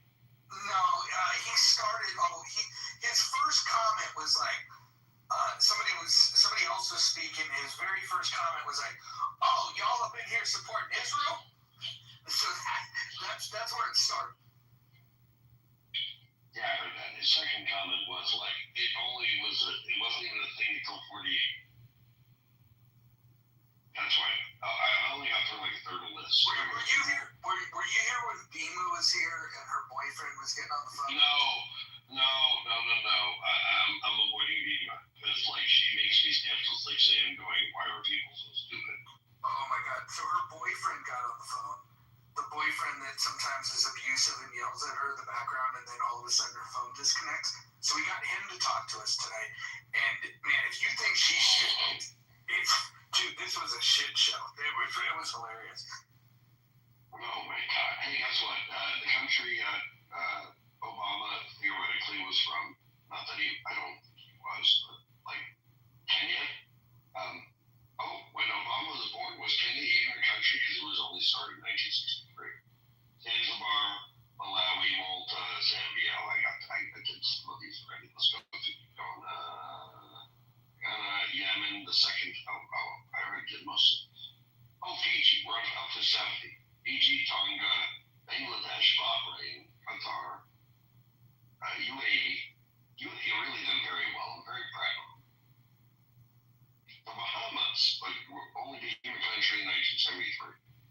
Wild. We're going to go up to my Europe Earth. Let's see. Grenada, Guinea-Bissau, Angola, Cape Verde, Comoros, Mozambique, Papua New Guinea, Tomé and Principe, Suriname. Okay, we're up to the precious years, Seychelles. Jason's back. We got a Jason alert if anybody wants to invite. Vietnam was born the same year as me. Actually, Vietnam is 1 month younger than me. Jason, come on up.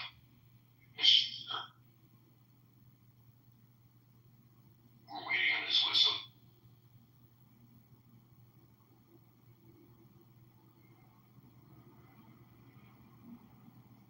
Jeff, we got some good ammo for you next time you're in a conversation with Bima. She's acknowledged to us that she doesn't shave her armpits. She has hairy armpits, so just to store that one away. I mean, that's gross, but who cares? Well, it's just fun to mention when you get into a conversation. I mean, that's gross. She's also probably morbidly obese and lots of other things.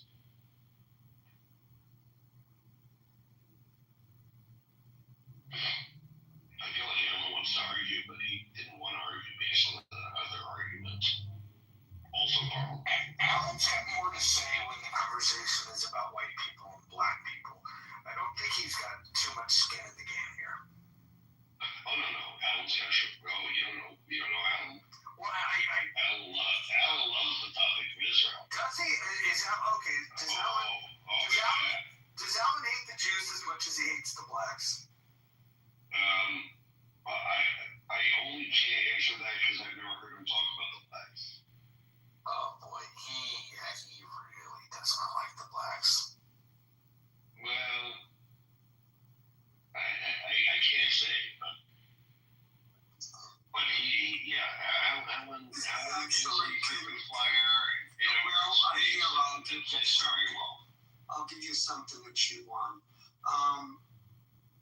Can we rid ourselves of the idea that we have to be friends with all the United States has to be friends with all of the people they do business with? I mean, you can be trading partners with someone and still not be their friends. I mean, have you loved everyone that you've worked with? Or have you worked with? So, I mean, because what's weird, Alan, is like your question.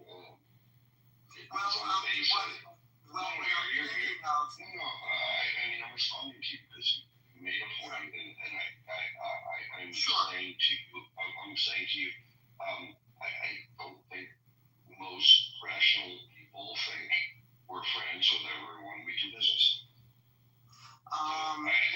So to be clear, I think the answer is yes. I think we can rid ourselves of that, because I think most rational actors, smart people know that the presumption your question is based on isn't correct.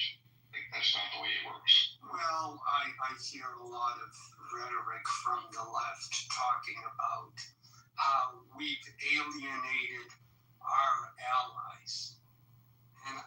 And I think there are a lot of countries we do business with, but in all relationships there are ups and downs, number one. Number two, and I don't think, and I think you and I agree, we don't always have to be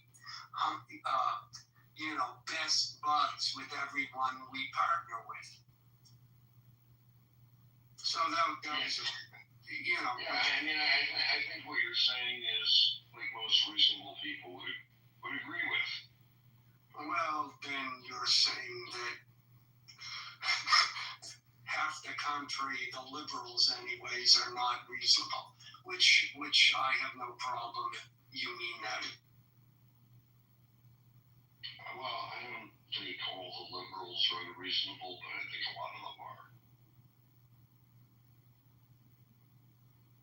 I also think the liberals are not consistent with the claim that you're referring to, because in some cases they enforce it, but in some cases they don't. So there's that. Hey, can we start shitting on the conservatives now? Because I'm uncomfortable with just shitting on the liberals.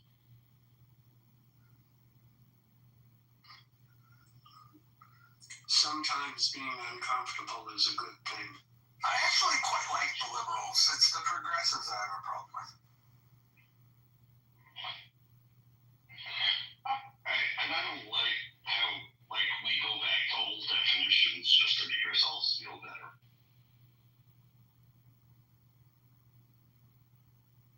Because there's literally 8 people who call themselves liberals who agree with us.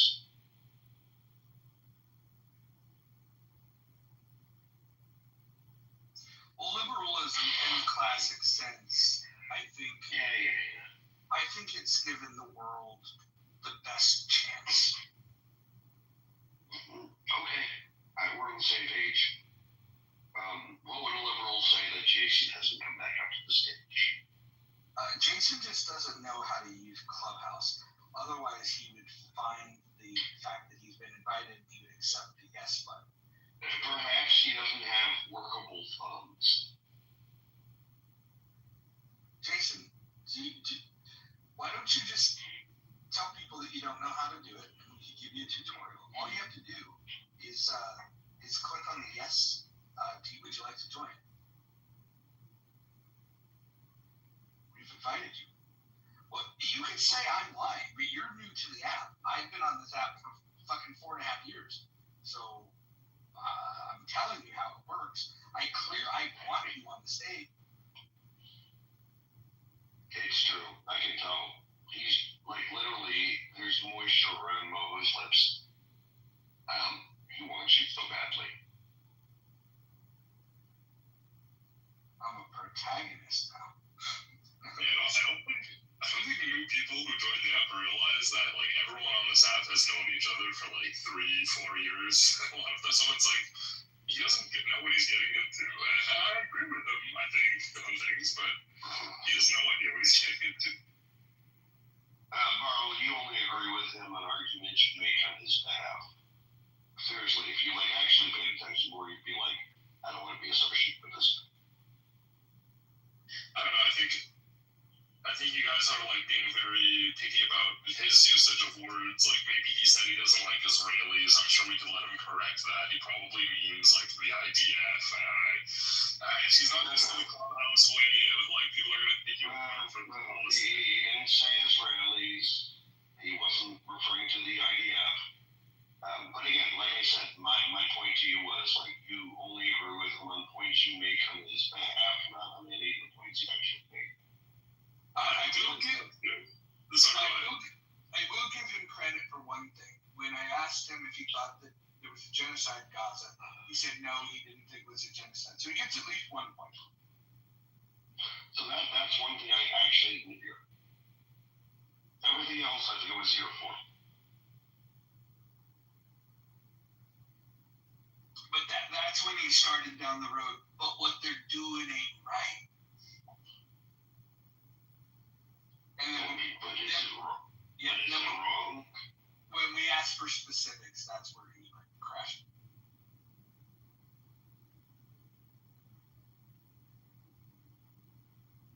He says he's literally exposing you Nazis. Jeff, what do you think when you hear somebody refer to you as a Nazi?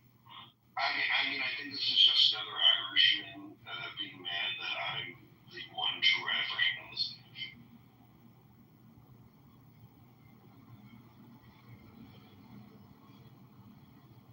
Jason, what percentage of your DNA is Irish? Tell me.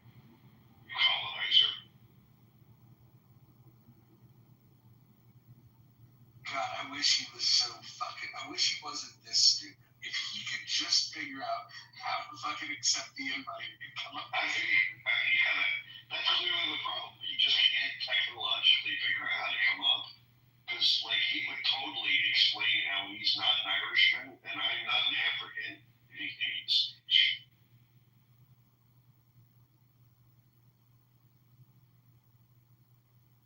You might need to leave the room, Jason, and come back. He's struggling. I don't think he wants to come up. Come on up here. Jason Jr. Dr. Jordan, can you try inviting him up? See if that works. What was that? Try inviting Jason up from the. I invited him. Yeah, maybe he lost the join button. But if somebody can invite him fresh, maybe Dr. Jordan, maybe. Oh, Jason, if you're not Irish, then, like, yeah.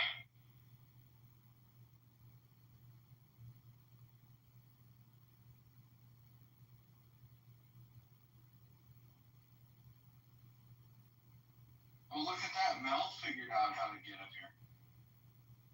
Oh, welcome, Mel. Why do I feel like that's is that chlorine? What am I looking at here? You went towards the negative, go towards the positive.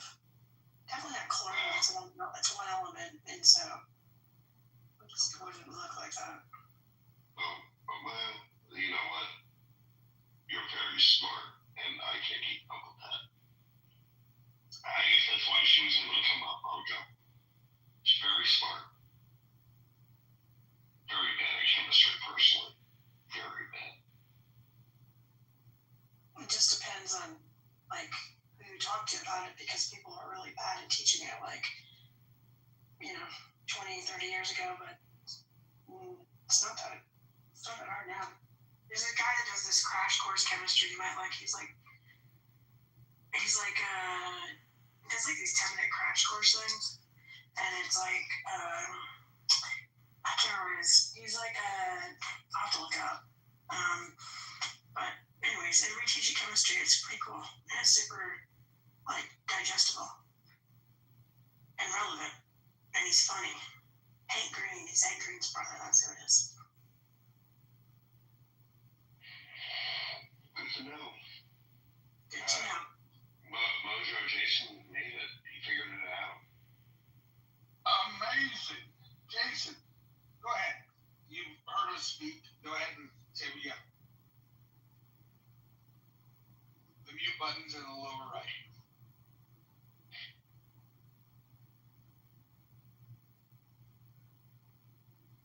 You can unmute yourself by tapping the button in the lower right. And then open your mouth and let vibrations come from your throat. I think this is too hard for Mojo. Jason's in the room, but he's not in the, like, he's down. On the stage. Okay. He is on the stage. He's on the stage. I'd love to see if he's figured out how to get the VCR to stop blinking the number 12.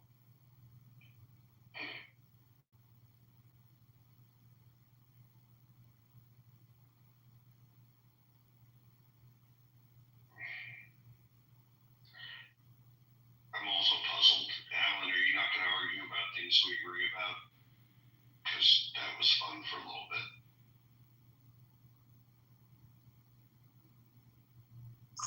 Well, thank you. I mean, all this attention you're giving to Jason, you know, to come up on stage, I was starting to feel a little neglected there. Like, I understand you.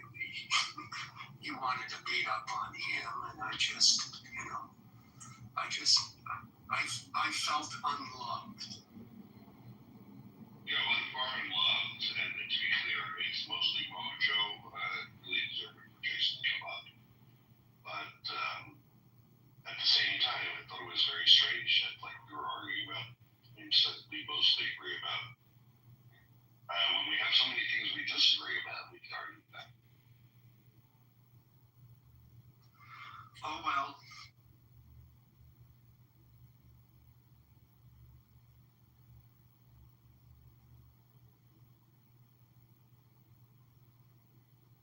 Jason, have you found the mute button yet? No, I just keep getting muted by somebody. Really? Somebody keeps muting me. I don't know who it is. Probably fucking Mojo. He keeps muting me. Mojo, why are you muting him? Because I got another. You know why? Because I got another video on him. I got a video on you, Mojo. Do you know that? Let's play it. I got a video on him too because he's a fucking pedo. Mojo, why are you muting the Irish guy? I don't know. Jason, I don't know why he's moted. Why are you moted me? Why? Why you moted? What is moted? I'm talking about Mojo. Like, Mojo, stop muting me, please. I mean, muted and moted are different words. Are you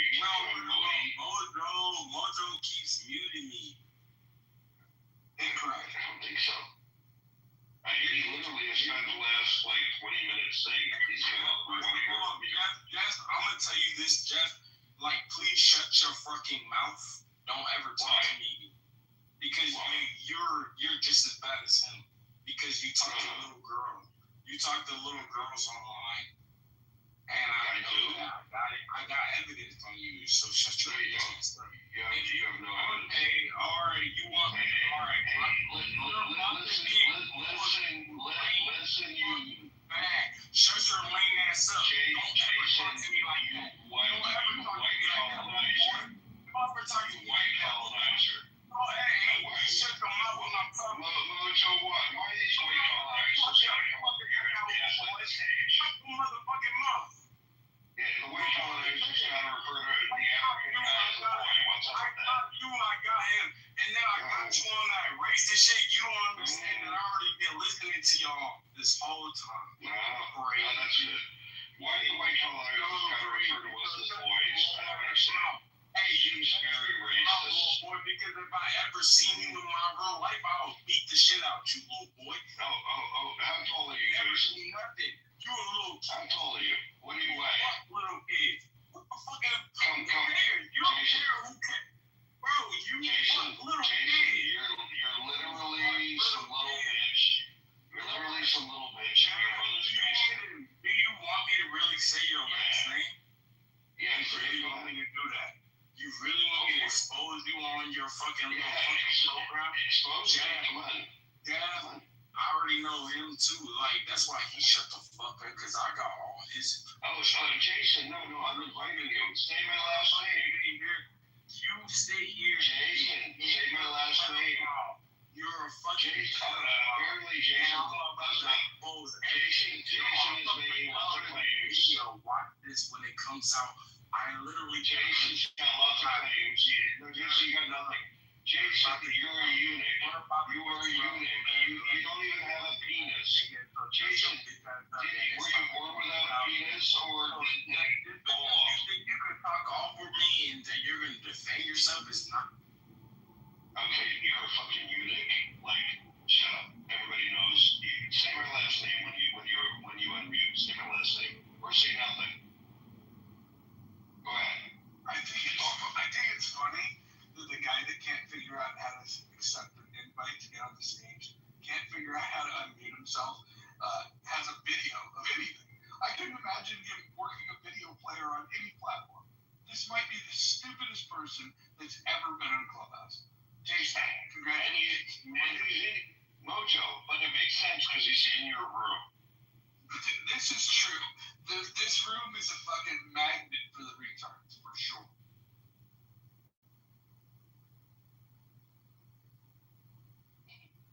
What I like is have a bolt and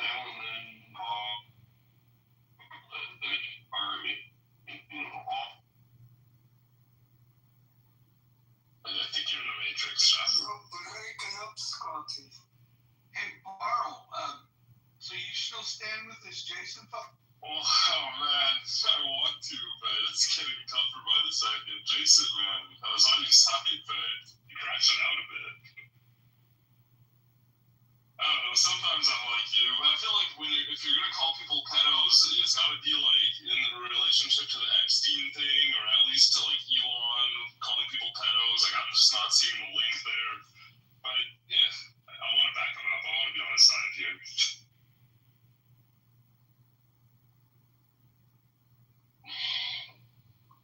Yeah, well, I gotta ask Jason because I'm on a side here, but are you like some kind of computer hacker, Jason? Are you delusional? Are you trying to scare people? Like, what is all that about you having people's names? I've never heard that one. Yeah, I'm a computer hacker that can't even unmute himself.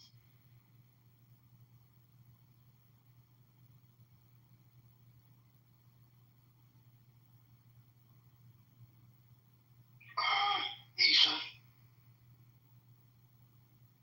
Yeah, give him a few days on Clubhouse, he'll know that. Jason, he's very stupid. He's an Irish guy. He doesn't like Israel. And he thinks both Mojo and I are pedophiles. Well, actually, no, he has video evidence of this. Okay. That sounds like every other Irishman. Did you guys talk about Epstein? I missed this because if it wasn't a relationship. No, again, and you're trying to help Jason make arguments that maybe are salient, maybe a little bit, but like he can make that argument. Jason, the target down there. Just giving him some tips, you know? A lot of the hair, yeah. No. What I want to know is a conservative, progressive imperial. Jeff is a pedophile. Fucking, I have proof. Jeff is a pedophile. And fucking, what's the other dude? Jason, before you talk about pedophile, You're lost. before you talk about pedophile, what's my last name? Here for a couple years. You keep. What's my last name, Jason? I already know What's what my you're last doing name? because this is your room. You idiot. Jason, if Mojo's gonna mute you, just put my last name on the side chat. First of all, Put my last name in the side chat. First of all, when somebody real is talking, you should shut the fuck up. You're a pedophile. I mean, you're not real. Hey, Listen, Jeff. When somebody real is talking, you should really shut the fuck up and learn your. He sounds like he's 16 and a faggot. I mean, he's from the suburbs of Philadelphia. He's never actually he's probably his mom's Irish. Is a thing. Look at his friends. His friends are Matt. Oh God! Oh my fucking God! Hey, listen here, Melly Mel. What friends? He's gonna. He has 7. Oh no! Look at him. Isla. Listen here, Isla. He's gonna rape your kids, and I'm gonna laugh when he does that. Isa has no kids, and you're under Chef rape your kids. I'm gonna laugh. I'm not gonna. Look up his criminal record. Look up his criminal record, idiot. Don't talk to me like that, idiot. Look up his criminal record. He's a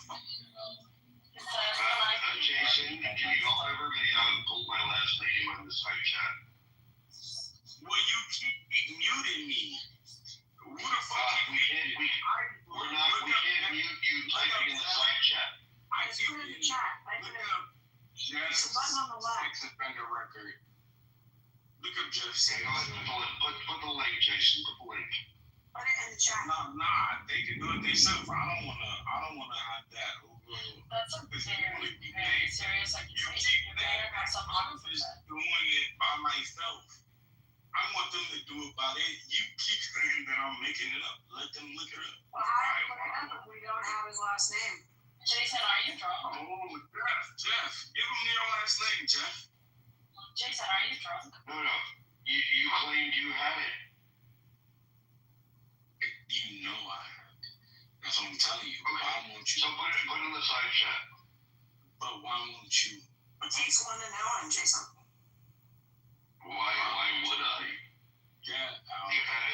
Jason, you are embarrassing Ireland with your antics. Jason, are you a top or a bottom? Hey, listen, leader, woman, don't talk over me.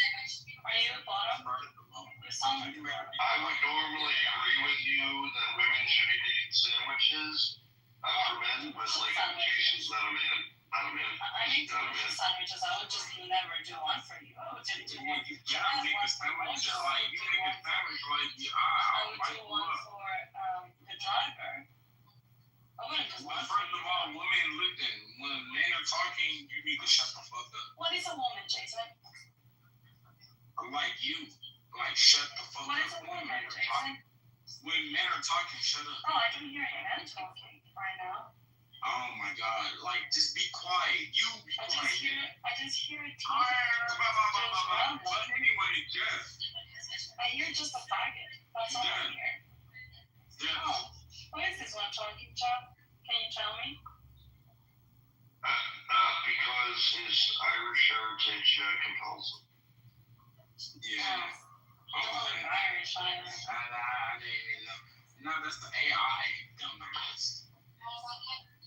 Idiot. It's like women don't even think.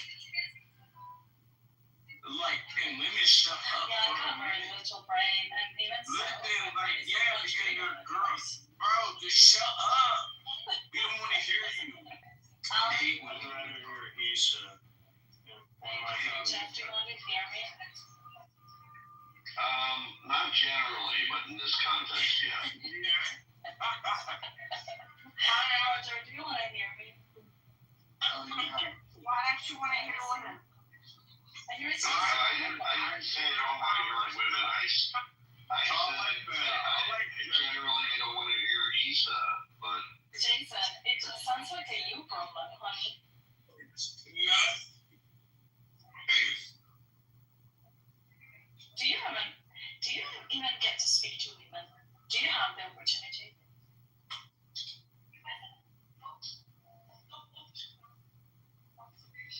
He sounds like one of these incels living in the basement of his mom, jerking off every day, and then coming to the clubhouse and pretending he's got 7 friends. Keep in mind, one of his 7 friends is Matt Cole. It's who? Matt Cole. Stop beefing with Matt. I just came up to say hi to Issa. Hello. Hi. I don't have beef with Matt. What are you talking about?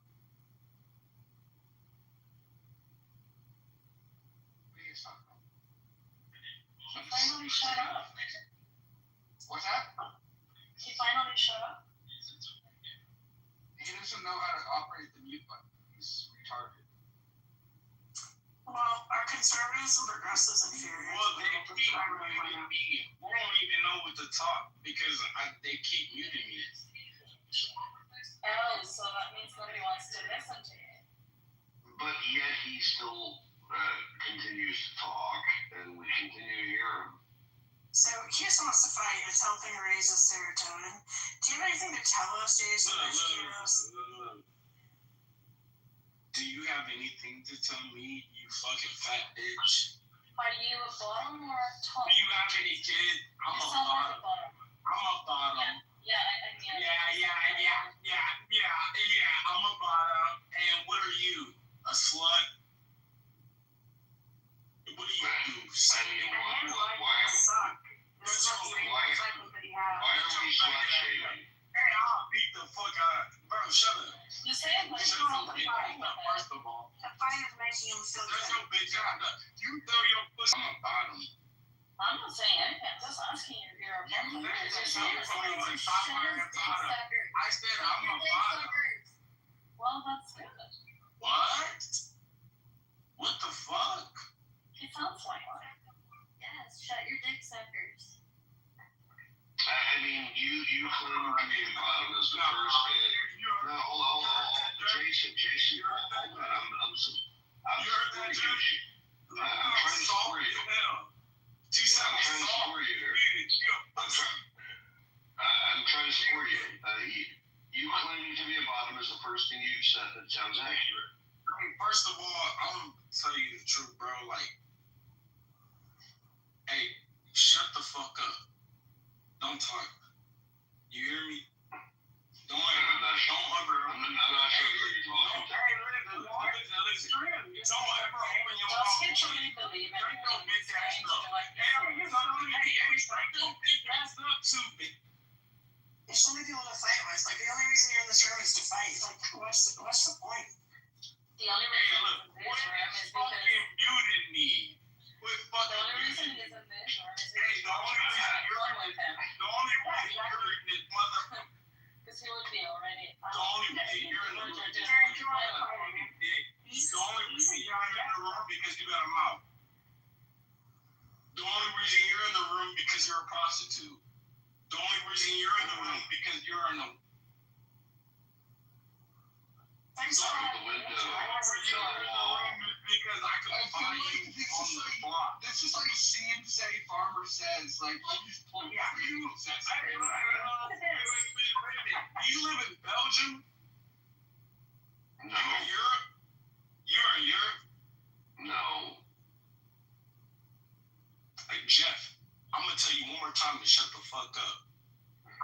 I think you're talking to me. You're at the bottom of Pennsylvania. Open your mouth again, because I'm Bottoms like me. What can I say? I can't pretend that I don't know that. Hey, just shut the fuck up. I don't want to fucking rape you or nothing.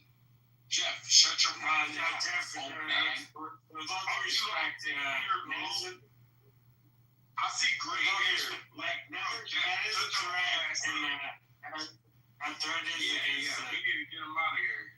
And so is against terms of service. And then I'm gonna say Isa, and the other bitch. I'm gonna tell y'all, I can fuck y'all easily. You slut. Shut your lame ass up. Talk tough on this online shit.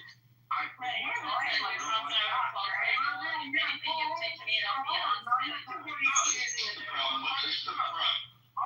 is the problem with the Irish. Melly making we're all making fun of you, so why even here? Like, we're just all making fun of you, you know that, right? Nobody's really arguing with you. So, like, why are you arguing with everybody?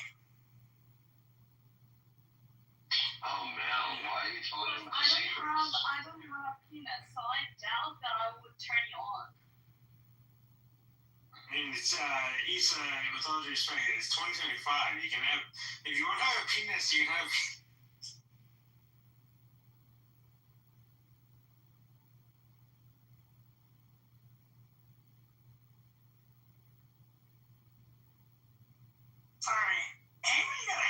interesting to say other than fight?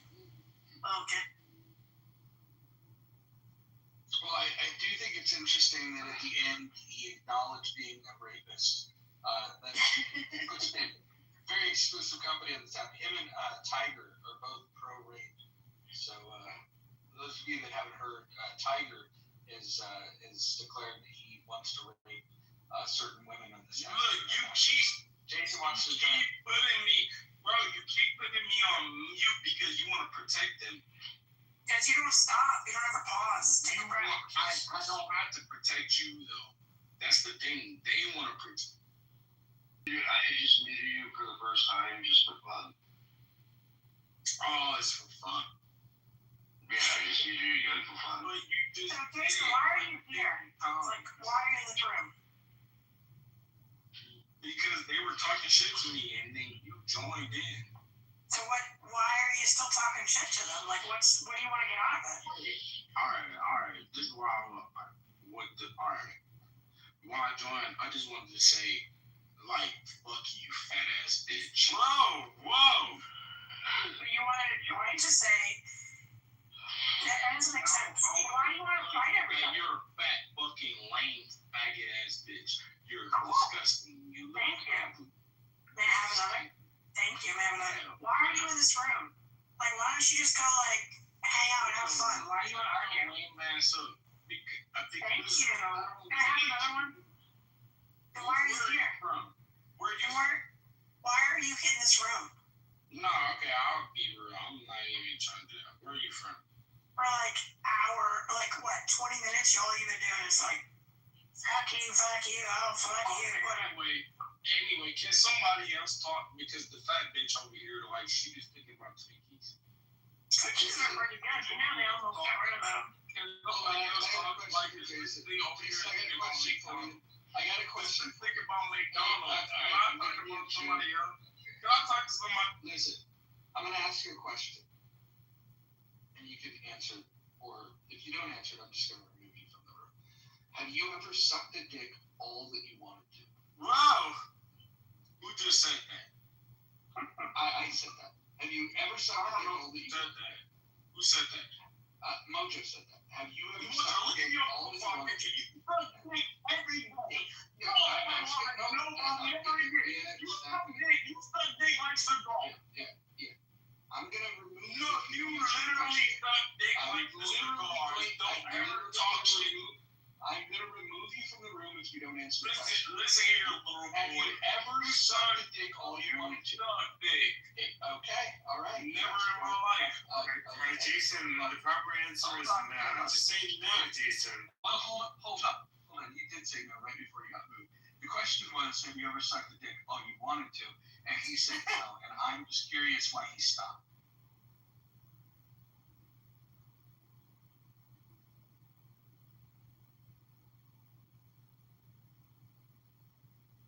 Well, now what are we going to do? We don't have anyone to, like, make fun of. Seriously, Mojo, We can make fun of each other. Well, somebody could ping Bima. That might be fun. That's about. Who do you think's worse? Bima or Jason? Jason has something to say. Invite him as a speaker. Should I invite him back in? Sure. Bima's worse. All right, let's bring him up. Yeah. Let's ask him his opinion on some social issue. What's the social issue? Birthright citizenship, right? If you're like born in this country, but your parents are like In what country? U.S. Okay. They were born in this country and what? Well, like they're people like, let's say their parents, right? Because that's what's going on right now. A lot of like back and forth legality of like, parents came here illegally, child was born here. In our Constitution, like you have birthright citizenship, but like Trump is like, doing legislation to try to take that away. So like, what do people think about that? Most people don't give a fuck, honestly. I'm not even saying that. I'm just saying like most people don't care. That's the real truth. But it's like some people are just trying to like It really take the living. Are you even? Wait a minute. I'm hearing accent and shit. Jason, wait a minute. I just gotta ask you a question. Is truth anything similar to the word truth? I'm just curious. I just want to understand what your answer was. Because I've never heard the word truth before. Hey, first off, the person who just said that, I'll spit in your mouth. Oh, that's a very strange offer. Yeah, like, don't talk to me. Yeah, I think Every time I hear that voice, bro, like, tell that man to stop talking to me. I think he asked you what you thought it did not, if anybody cared about. You making me feel milky. What is your opinion about that? We understand that a lot of people might not care about it, and whether they do or not is a good topic of discussion. But right now, I think they're curious about what you think about it. Deportation. That's what you're talking about. Birthright citizenship. Birthright. Can we just start with something a little more simple? Birthright citizenship. Hold on. All right. Mute your goddamn mic. I'm going to ask you a different question because I think this is too complex for you. I want to ask you a different question. People like me. So what do you think about the Prophet Muhammad fucking 9-year-olds? He could die. Okay. All right. We're building some common ground here, Ross. Finally, we're building some common. He's already dead. No, I'm not dead. I'm here. You could call me Jesus. Why don't we just call you by your real name? Faggot retard. Are you Latino? Because you're a little boy. Like, don't talk to me, little boy. Shut your mouth. Mojo's not little. He is a little boy. He sounds like a little boy. He sounds like a little.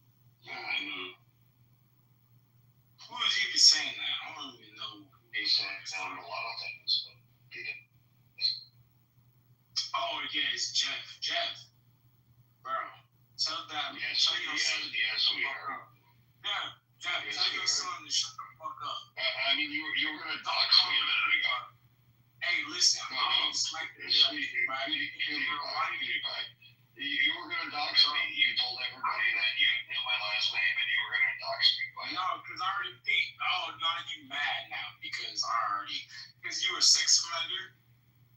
It doesn't I mean, you made the claim. You said you know my name. I'm a sex offender. I'm a pedophile. I'm sure that you fucked a 13-year-old girl. Jason, why do you make up lies? Why not just if you know his last name? Why are you? If you know his last name, if you know his name, say it. If you know his name, say it. Quit being a fan. What the hell, Logan? Why are you trying to get him to dox me? I don't even think he can spell dogs. Yeah. Jason, type in the word dogs in the chat, just for shits and giggles. He doesn't even know why I call him Irish. Like,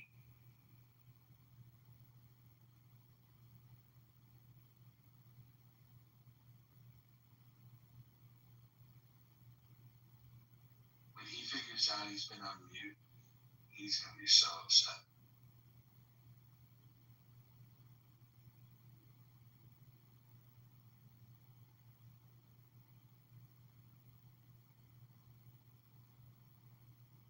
What do you mean I won't be so upset? I'm just reading the chat. Spell docs, Jason.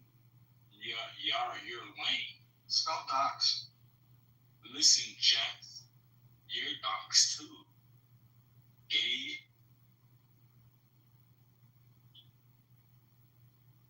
Man, this guy's on some purple drink.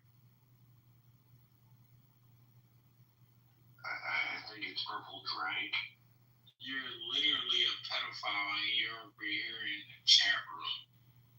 I'm exposing you. I mean, you're also in a chat room. Idiot. Yeah, Man, you must have been like really messed up. The only reason I'm in this chat room is because of Jeff. Aw, that's so nice. Are you acknowledging you're a child? Yes. No, I just want to expose it. Like, and the fact that you guys want to. So, Jason, Jason, why are you seeking approval of Jeff, look at here, Jeff. Like, you're going to get caught. You're done. You're done. I don't think so. You have any other thoughts about this? Like, shut up, dumbass idiot. No, I think I'll continue getting away with what I do. Oh my God. You think so? Shut the fuck up, idiot. No, you No, don't. I think I'm really saying You're done. You're fucking done. I mean, you can expose me. No one's stopping you. Go ahead. The only reason I'm here is because of you, Jeff. I mean, I know I'm very powerful. This is very common on the app. Like, guys, You're powerful. You're Guys tell me all the guys tell me all the You're powerful to little girl.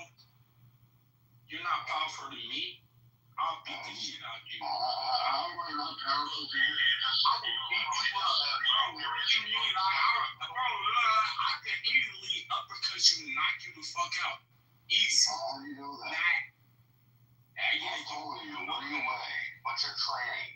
I know, it don't matter. What's your training, bro? It don't matter. You could worry about my knuckle. I mean, come on, little boy. What's your training? They find it entertaining. Although it's kind of sad. Playing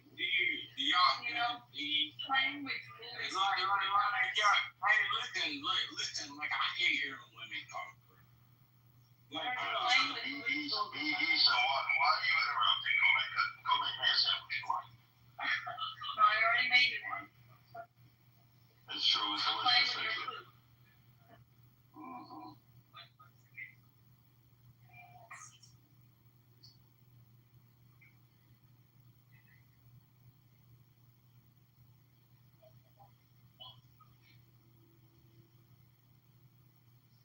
Where does Jason leave? Philadelphia. Baltimore. In what ghetto does he live?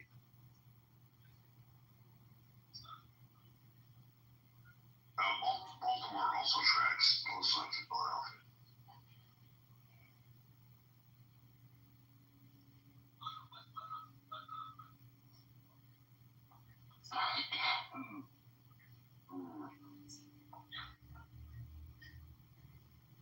Oh, Kai wants me to answer what is a woman.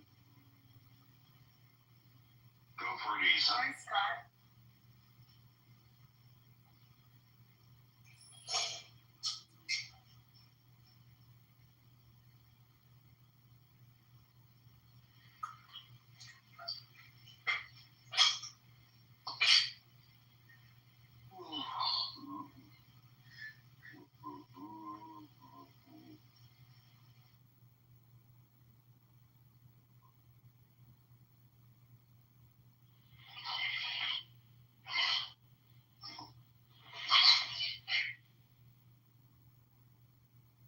Jason, is your family on food stamps? Do you think he has a fucking name? He sounds like he's got a band with him. I'm pretty certain he doesn't know his father. Pretty certain. Yeah, I think so too. I bet he's made those delicious government cheese sandwiches. I'll tell you, I don't know whether or not he knows his father, but what I am sure of is that his father did not leave his mother for his therapist.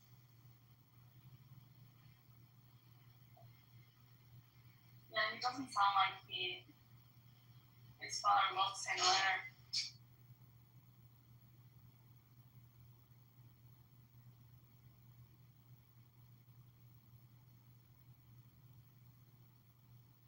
What's fantastic is, and it's a special power, is no one in the room who normally would be arguing with each other has any interest in arguing with each other because Jason's here.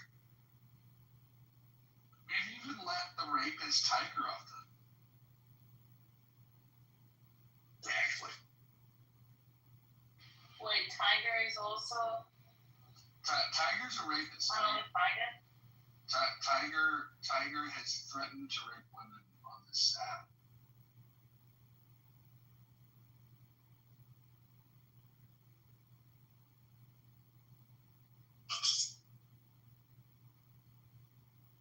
Nice try, Adonis. You notice he doesn't deny it.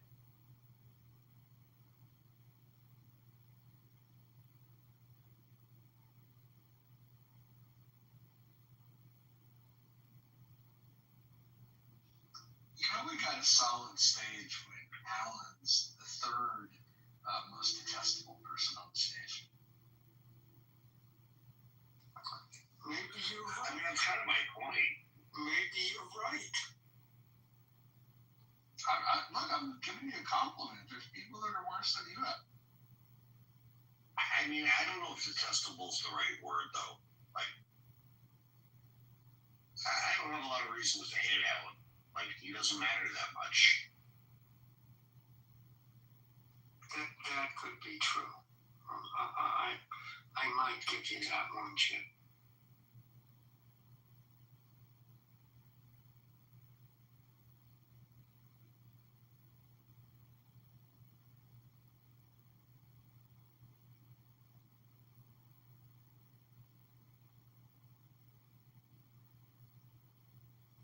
I wonder if Jason fell asleep or if he's just sitting there smashing buttons on his phone trying to unmute himself. Jason's actually putting out like tweets saying he won the argument.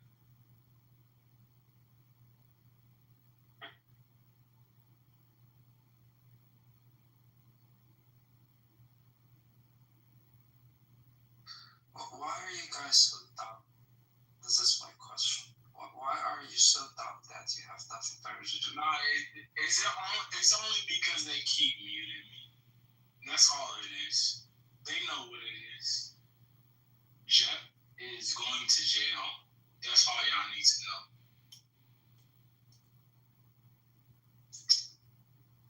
Jeff, if you go to jail, I'll put money on your books, Jeff, if you go to jail. Yeah, you gonna put money on the books of a pedophile?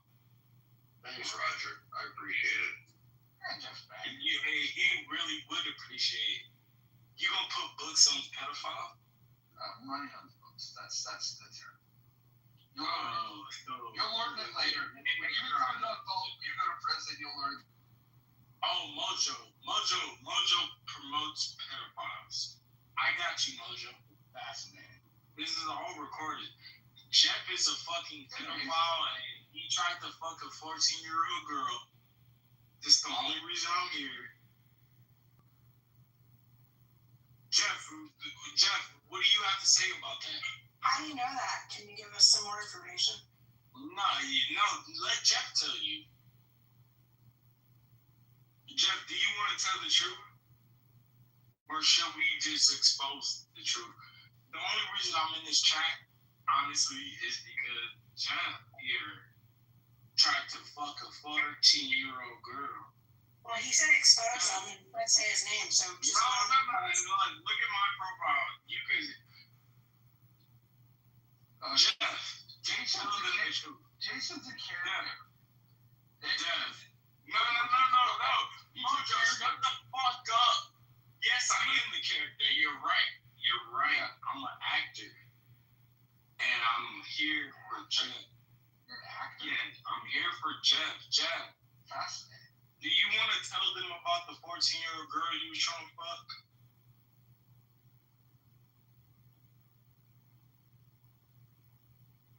It's just fascinating.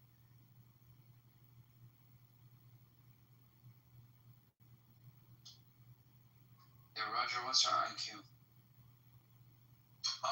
God, it's gotta be like low 60s. Yo, Jeff, why you this Jeff? How many children do you have? Jeff, no, like you guys gotta be quiet a little bit. Jeff, do you want to talk about the 14-year-old girl you were trying to fuck?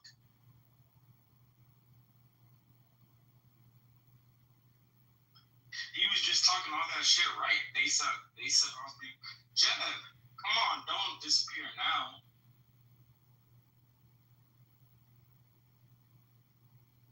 Jeff, I need you right now. Come on, my man. I need this. Jeff, come on, please don't do this to me. I only joined this for you. Jeff, please tell me, why did you fuck that 14-year-old girl? You've got some strange fantasies, Jason. Some strange fantasies. Oh.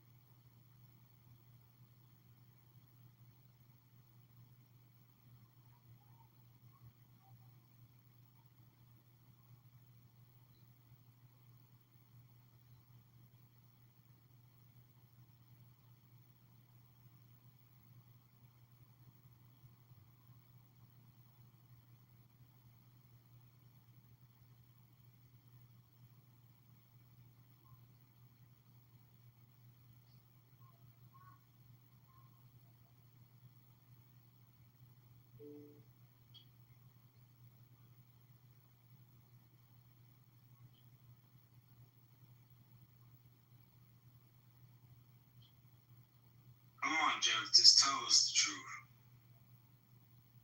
Jeff, just tell them about the 14-year-old girl.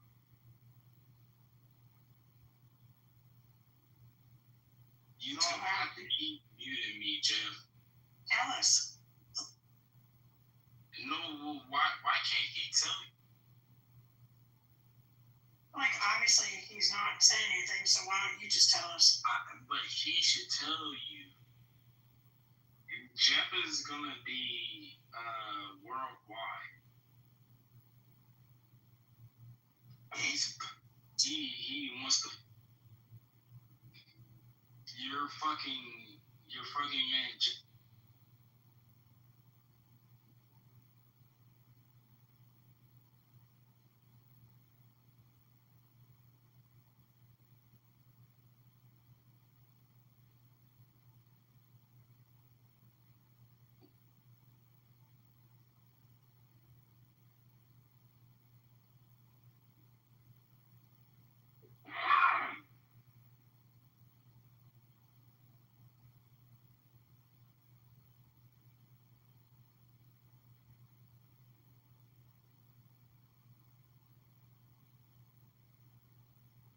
Well, that was a fun room. It was entertaining. Oh, Jeff's back.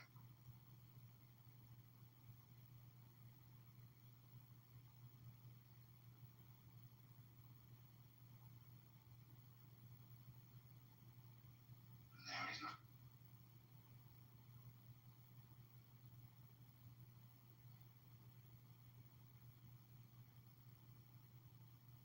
Oh, that was weird. That is weird. What else is going on in the world?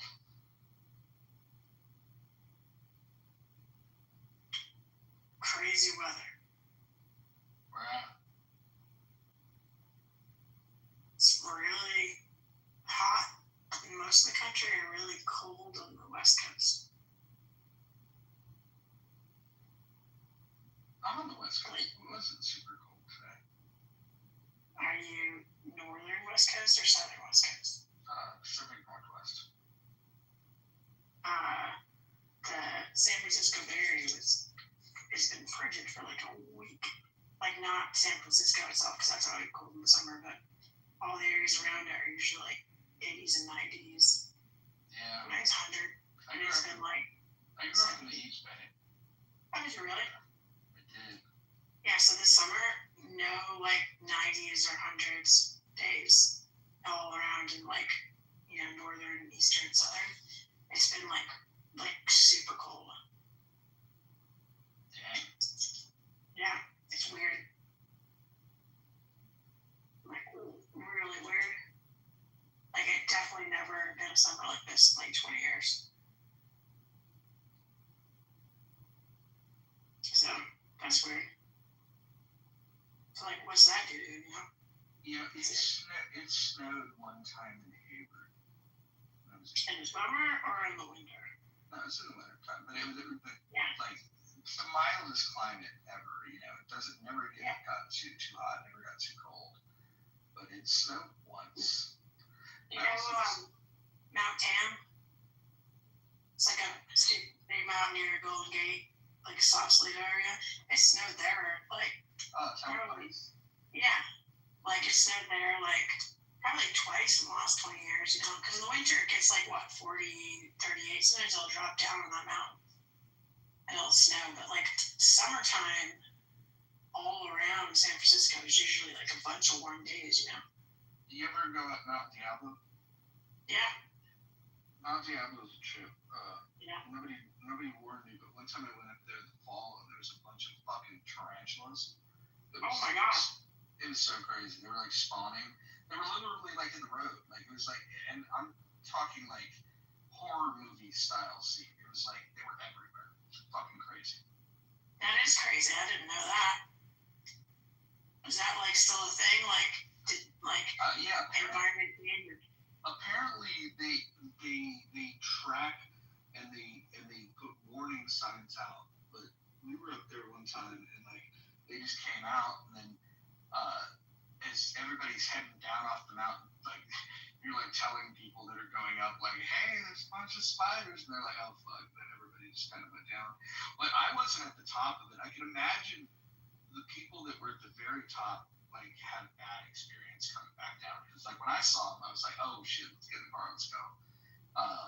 It's a lot. Are they migrating to like one place to another or something? Yes. There's a particular, it's like about a 3-day event where they just go crazy. That happened to me in Costa Rica, and the crabs go inland, and they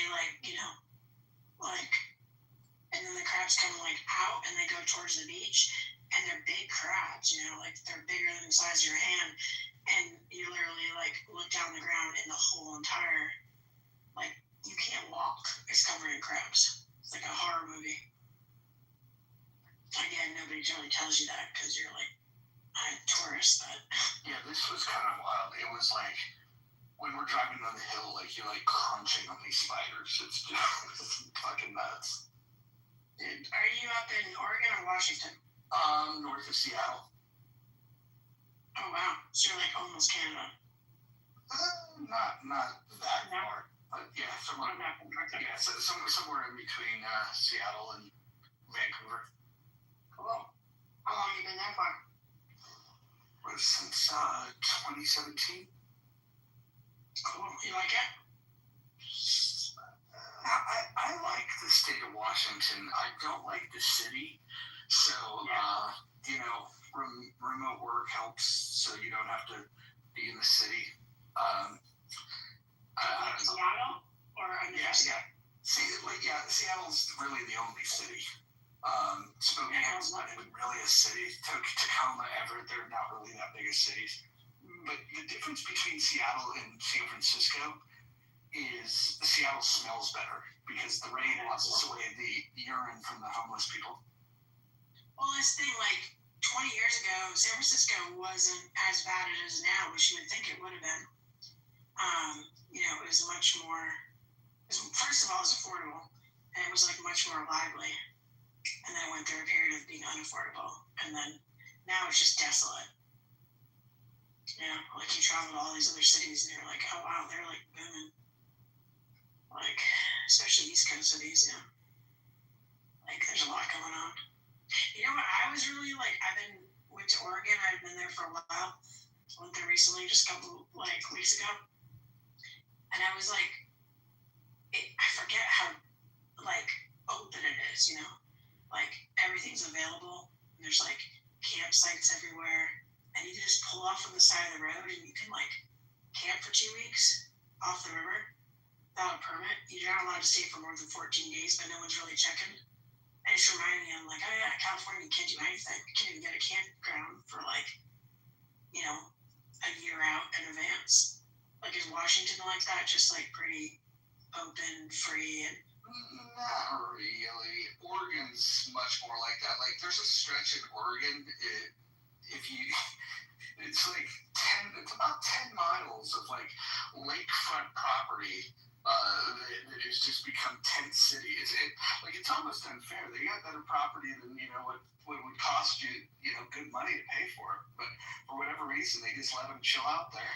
Are you talking like Portland or like rural areas? It's definitely south of Portland, but it's before you get to like Eugene. Yeah, I'm talking like all throughout, like towards Mount Hood, south of Mount Hood. Like there's just like so much open land, and I kept seeing all these like vans down by the river, and I was like, California, you could do like camping for like Yosemite and whatever. You can't do it with your car. I was like, oh, can you just like pull off? Like, you have to get a permit. How much does it cost? Or certain areas, and they're like, no, you literally just pull your van off and like hang out by the river. You don't have to like sign up for a permit. And this is like probably like 200 square miles around like south of Mount Hood. Dude, I was really like happy about that. Like that there was still like open land, I remember like 10 years ago I met people who like live there throughout the winter, and they have like mules, and they go through like the snow, and they make like little igloos, and they like sell crap and stuff. There's not very many places like in America that are still like open, There's a lot of spots actually, like it. Okay, sorry, open with water and availability to like get resources still. Because, like, yeah, there's a lot of places that are, like, 50 miles away from resources. Well, there's a lot of bodies of water, even, like, if you in Washington, like, even, like, on the eastern part, like, the border of Idaho, there's a lot of interesting little places that you can go to. It's just, there's no jobs there, so... Yeah, no jobs, but are you just allowed to, like, pull off and camp there and not pay anything? People do. I don't, but I have a suspicion that in Washington they would crack down on it because Washington, under Inslee, the governor, he basically, any laws that California does, Washington just copies. And so, Oregon's just kind of like, they're a little bit more rebellious and like not as quite as authoritarian as California or Washington.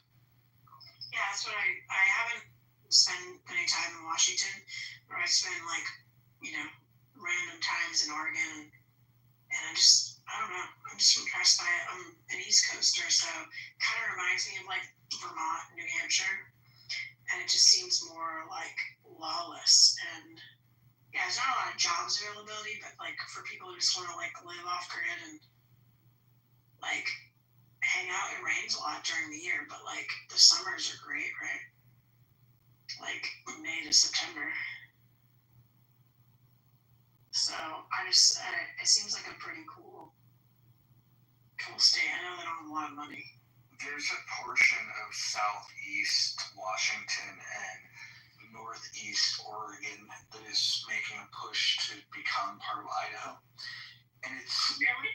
Yeah. What's interesting about that is, like, normally, like, you hear about things like, you probably heard, like, the Jefferson Project, like, in Northern California to, like, break off this northern tip and meet up with, the southern part of Oregon.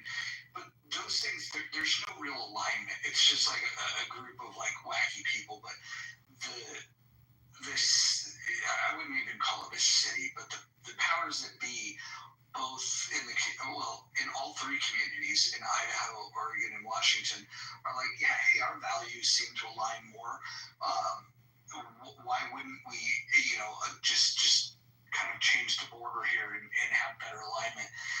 I don't know. I've never seen somebody pull something like that off. I've seen borders change when states like Oklahoma decide to vote to give land back to, let's say, natives or something like that, right?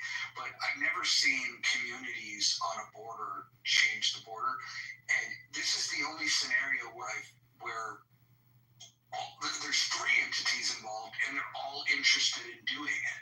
And so because it's not like, it's not like, there's a huge tax base there that somebody would protect. Like I can conceivably see it happen.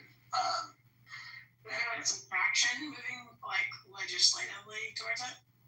No, but there's more and more talk about like a consensus about it. It's not like just a fringe couple of people talking. It's like this is what the communities all want.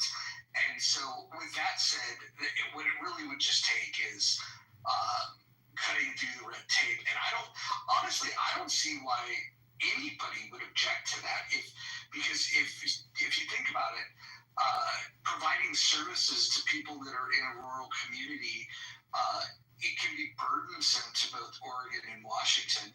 And if they wanted to break off and Idaho's willing to take on that burden, I feel like it's just a win-win. Unless there's something that I'm not seeing, like, hey, there's this gold mine of like timber that they're about to cut down and there could be something. That could be true. Yeah, who knows? Even eastern or northeastern Oregon? It's northeastern Oregon, southeastern Washington, and the border of Idaho. It's like... Okay, so I know like in Oregon there's nothing in that area. And there's not much in Washington either. We're talking... So like, why would Idaho... We're talking literally we're talking literally like it would be like 5,000 residents. But like, why would Idaho want to absorb that land? I think it's just more of a flex of like,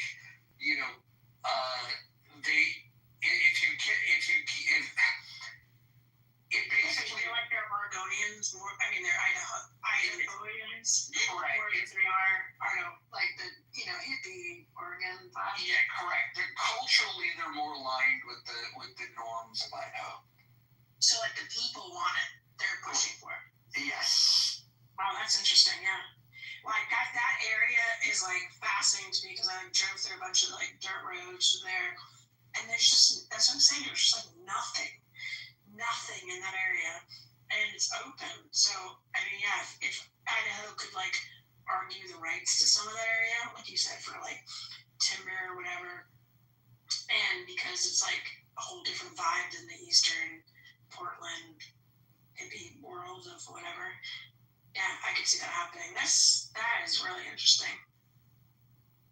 Yeah, because like that doesn't happen very often.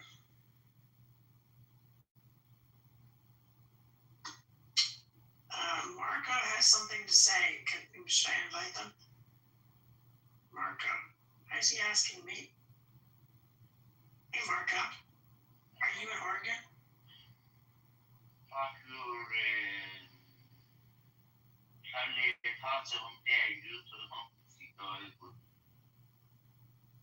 That didn't make any sense. What was that even English? That sounded like some like made up George Lucas language for a Star Wars film. I know. I tried to like decipher. I was like, he's got something to say about this.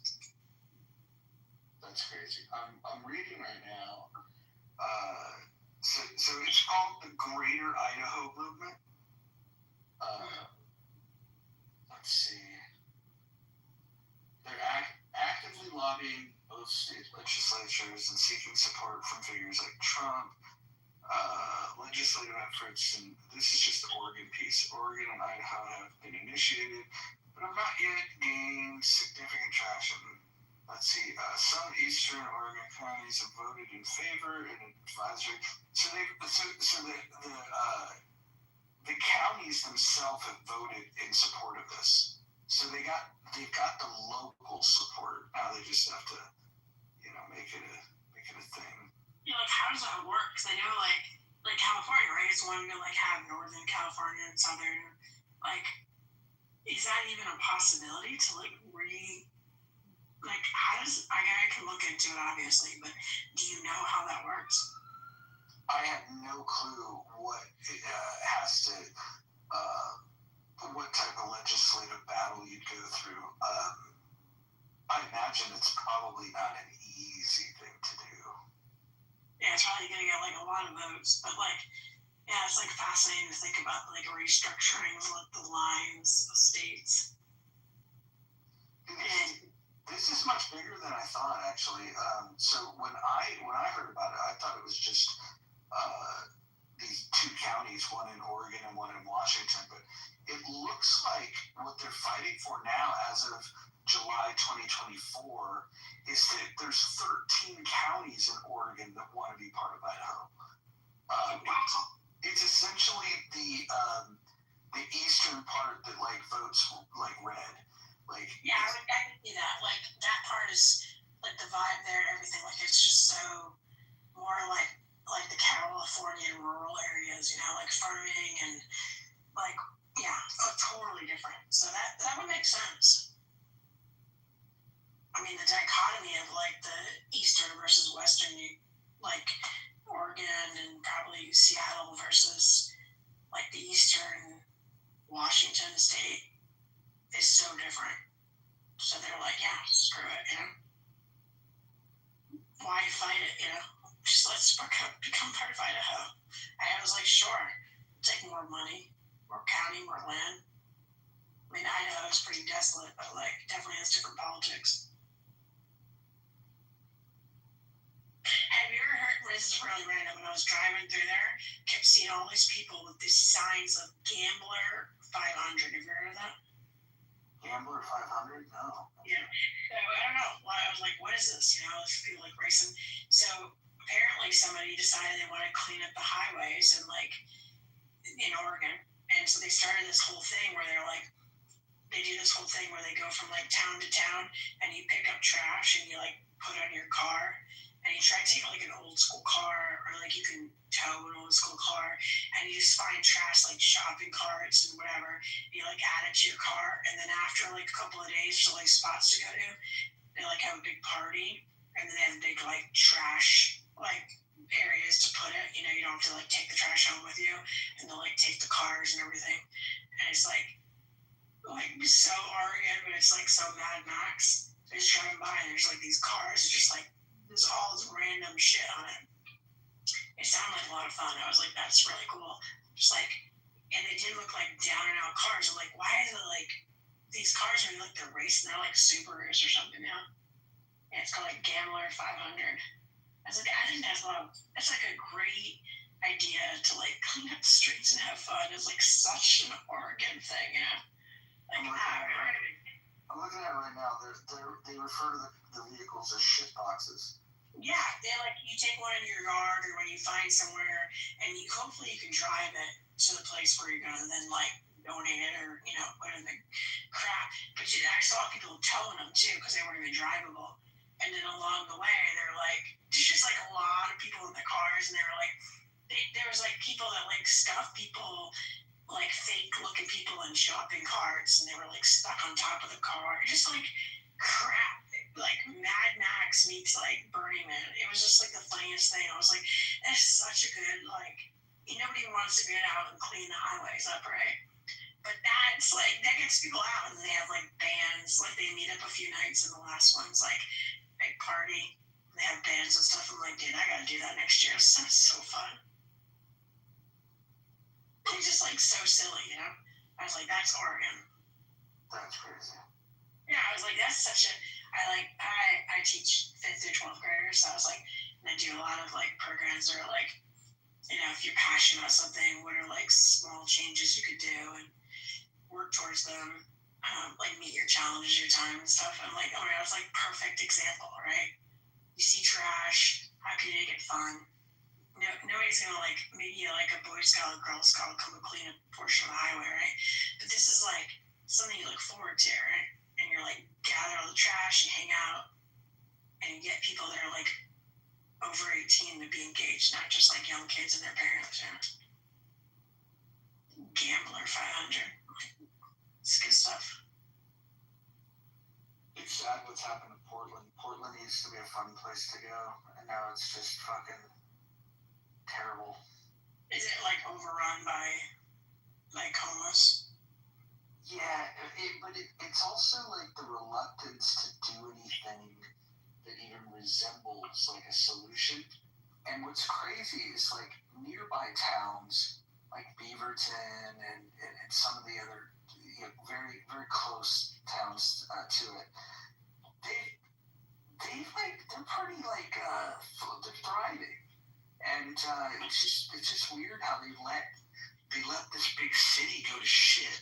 Part of it was like the pandemic where like businesses were forced to shut down, and then a lot of it's just never really come back. It's pretty sad. But I feel like the key that I've got to a lot of it's about mental health availability. I think if you have an area that has that big of a mental health crisis, like you got to investigate why. Like some of these Western cities like that advertise like that they've got all these great resources for people, and then all of a sudden you got this congregation of like homeless veterans and drug addicts and the mentally ill all in this one area, and it's like that's fine if you're going to lump them in one spot, but why lump them in a big city? Why not lump them together somewhere else? Like somewhere like far away from storefronts and where like I'm like I'm like involved in trying to help a little bit, like involved in another chat forum about it, and like we're like kind of logistics and history and all that. Like I agree, like there's so much land in America, right? And just so much availability. But the problem that I have learned just like in the last couple of weeks that I've been dealing with is there's some people that could take that availability, but it's mostly people that are like on the streets, don't have any family to go to because they've birthed their bridges. So one, or they're not going to exist in the community, right? So they need a lot of like mental health therapy to get to the place where a lot of people could go back home to somebody, right? A sibling, a grandparent, a parent, whatever. But they just like they're not at the place they can do that at. So it's really about that mental health availability to those people is like 90% of it, right? They're on drugs because of that, or they have mental health problems. There are a few small percentage of people that are not like having problems with mental health or drugs, or like a single mom or something. But there's so many programs available for like single moms with like domestic abuse. So that actually is not the bigger issue. And I did think that was really interesting. Like, a lot of people, there may be a few that like you could give to like resources or where to live and what to do. But until you deal with the mental health issue, those people aren't going to be able to exist in that community or a space or a hotel or anything like that.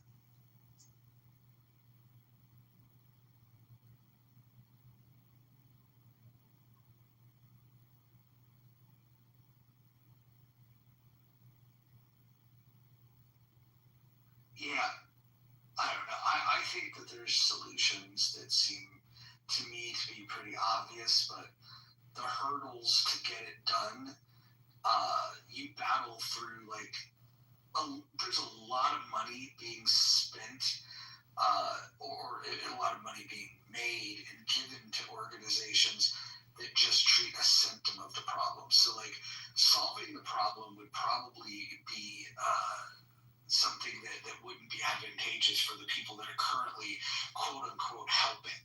And that's the grievance that I have is like all of the efforts seem to be just putting band-aids on these big open wounds, and like I'll never understand that. I'll never understand why we can't look at these problems and say, let's do something bold and innovative and actually try to solve this thing.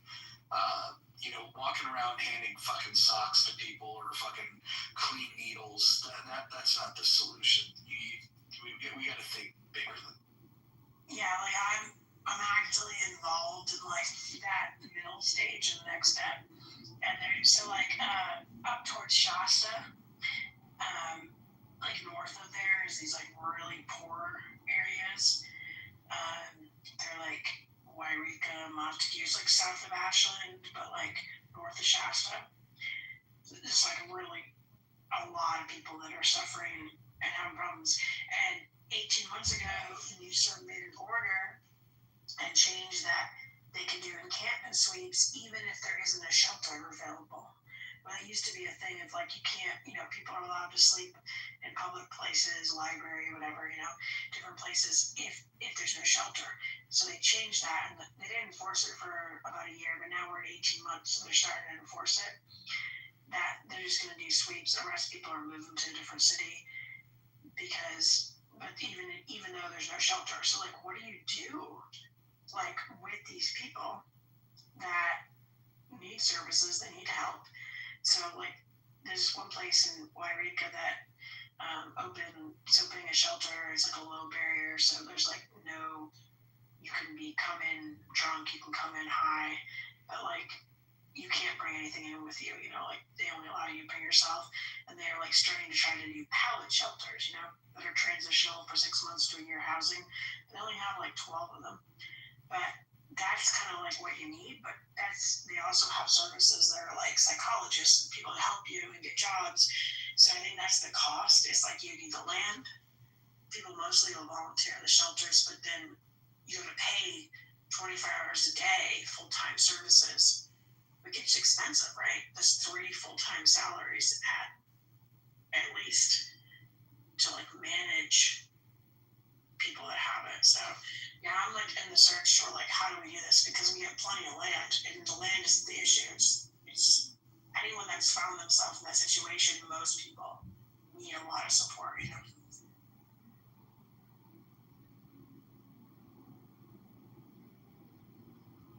What about the tough love approach? What if the solution was to do nothing? Yeah, and that's why you have a lot of people on the streets. Like, I've watched a lot of people and helped a lot of people. They just stay on the streets. Like, the tough love is that they're not getting the mental health. They were abused. They were in abusive like families or situations, or like they just have their mental health. They're physically schizophrenic or like on the spectrum. But here's what I'm saying, and this is going to sound cold, and I'm not saying it's the answer, but when I see people that are living like, let's say, in a goddamn doorway, and they're wrapped up in like an old fucking blanket, or maybe they're lucky enough to have a sleeping bag, and then you have programs that will give them just enough medical necessity to keep them alive, and then they just kind of endure this shitty life. I'm just wondering, could it possibly be more humane to just let them die faster?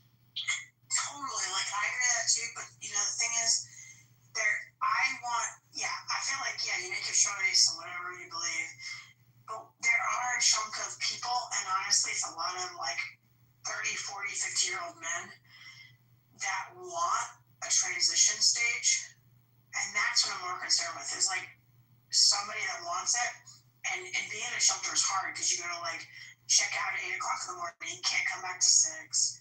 If you're a low barrier, you're trying not to drink or do drugs, like people are like just fucking crazy, right? And not a lot of the places have like dogs, like some do, this one does, which is really great. Like doesn't allow you to bring your family dog with you that provides you protection and comfort. So yeah, I kind of do feel like, if this is your lot and you don't want to take that and you don't want to get medical help, but where's the I just feel like we should have more of that driving around the country, driving around Oregon and Idaho, Colorado, California, all over. There's just so much freaking land. I feel like, why can we not have more of these like tent cities that are transitional housing with more help?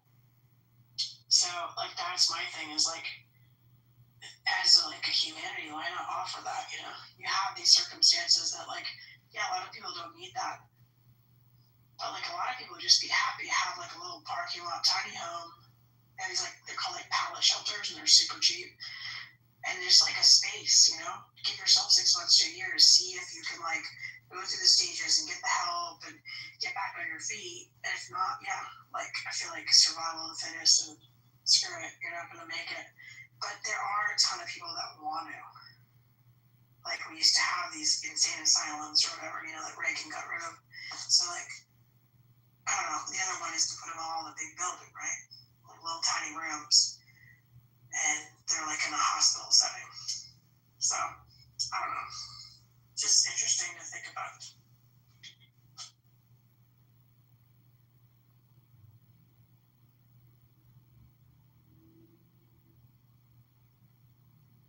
Yeah, it's fucking crazy. I don't know.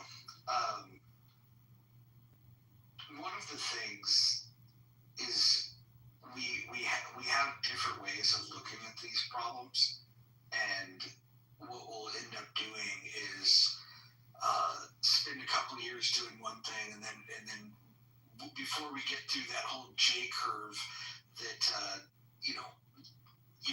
that anytime you institute any change, it's gonna the results are gonna follow the curve of a J, right? It starts where it does, it dips down below, and then it's supposed to come up the other side, and then you see progress. If you change what you're doing too frequently, what happens is you start you fail to that bottom of the J curve, and then you start change again, and then you fail again, and we just keep failing and failing and failing, and we never see something through. And that's the problem I'm identifying is like, political, decisions get made about people's health and welfare, and at the end of the day, I would just like them to say, if we don't have a solution for homelessness, can we at least say we're not going to allow homelessness here? And by here, I mean like a particular, let's say it's, certain, city blocks, or it can't be in this residential area. I think that if homelessness is going to be a thing, and we don't have a solution, quote unquote, where we're going to find them a home, at least we can have zoned areas that, like, well, if you are going to be without a home, then you have to be over. Like we should be able to decide as taxpayers where that homeless zone is going to exist, unless we can, until the time comes and we can fix them. Yeah, absolutely. And I think actually San Francisco is doing that, and it's based on nuisance order, right? And so they didn't have the ability before because it used to be you can't sweep if there wasn't a shelter. So they are doing that, and I'm seeing more and more areas in cities and areas that like nobody else, like near a highway, whatever, and they're like fencing in. They're putting like, there's like 8x8 tent little things that you see normally at like festivals or farmers markets or whatever, and everybody gets one. So I am seeing more and more of that. San Francisco is very much like that. It's all like everybody lives in like the Tenderloin in certain areas, and like Pacific Heights, all these like fancier areas. There's nobody that's like sleeping on the corner. So they've already like done that, Like the Tenderloin used to be called the Tenderloin even a long time ago, because if cops like made arrests in those areas, they'd make more money, and they could go home and buy like a Tenderloin. So I think like a lot of cities are doing that. I feel like Portland is maybe, you're saying like Portland and Seattle are not doing that? No, they've got fucking, like, in San Francisco, I stepped outside of a hotel that's like in a very I don't know, like commerce friendly part of town. It's like right across the street from the ballpark. There's restaurants, there's shops. I walk out of the hotel and there's human shit. The human shit right on the sidewalk, right outside the steps. And then it used to be in San Francisco. It's not like the problems. When you get directions to like a restaurant, it used to be, it's only a few blocks, I'll walk it, because you know you're going to get a little exercise because there's hills. Yeah. You want, dude, now, even if it's like, it's less than a mile, like, you're like, I'm calling a fucking Uber. You go to like the marina, pack hikes, and stuff. There's no people that are sleeping on the streets. They pick them up and they drive them to the Tenderloin. So it's like, it is already that way. But they also have like, do you ever, I don't know if you live in the East Bay, but like if you visit there, like that Glide Memorial Church, Yeah. like Glide, there's like 1,500 meals like a day. And they help people get license and jobs and stuff. So like San Francisco actually does have services and availability. They don't have a lot of housing. They have some housing, like some apartment areas, but they definitely like that whole area, like the ballpark area and the Tenderloin and the Market Street, like a lot of like businesses have left, you know. So now there's no downtown, you know.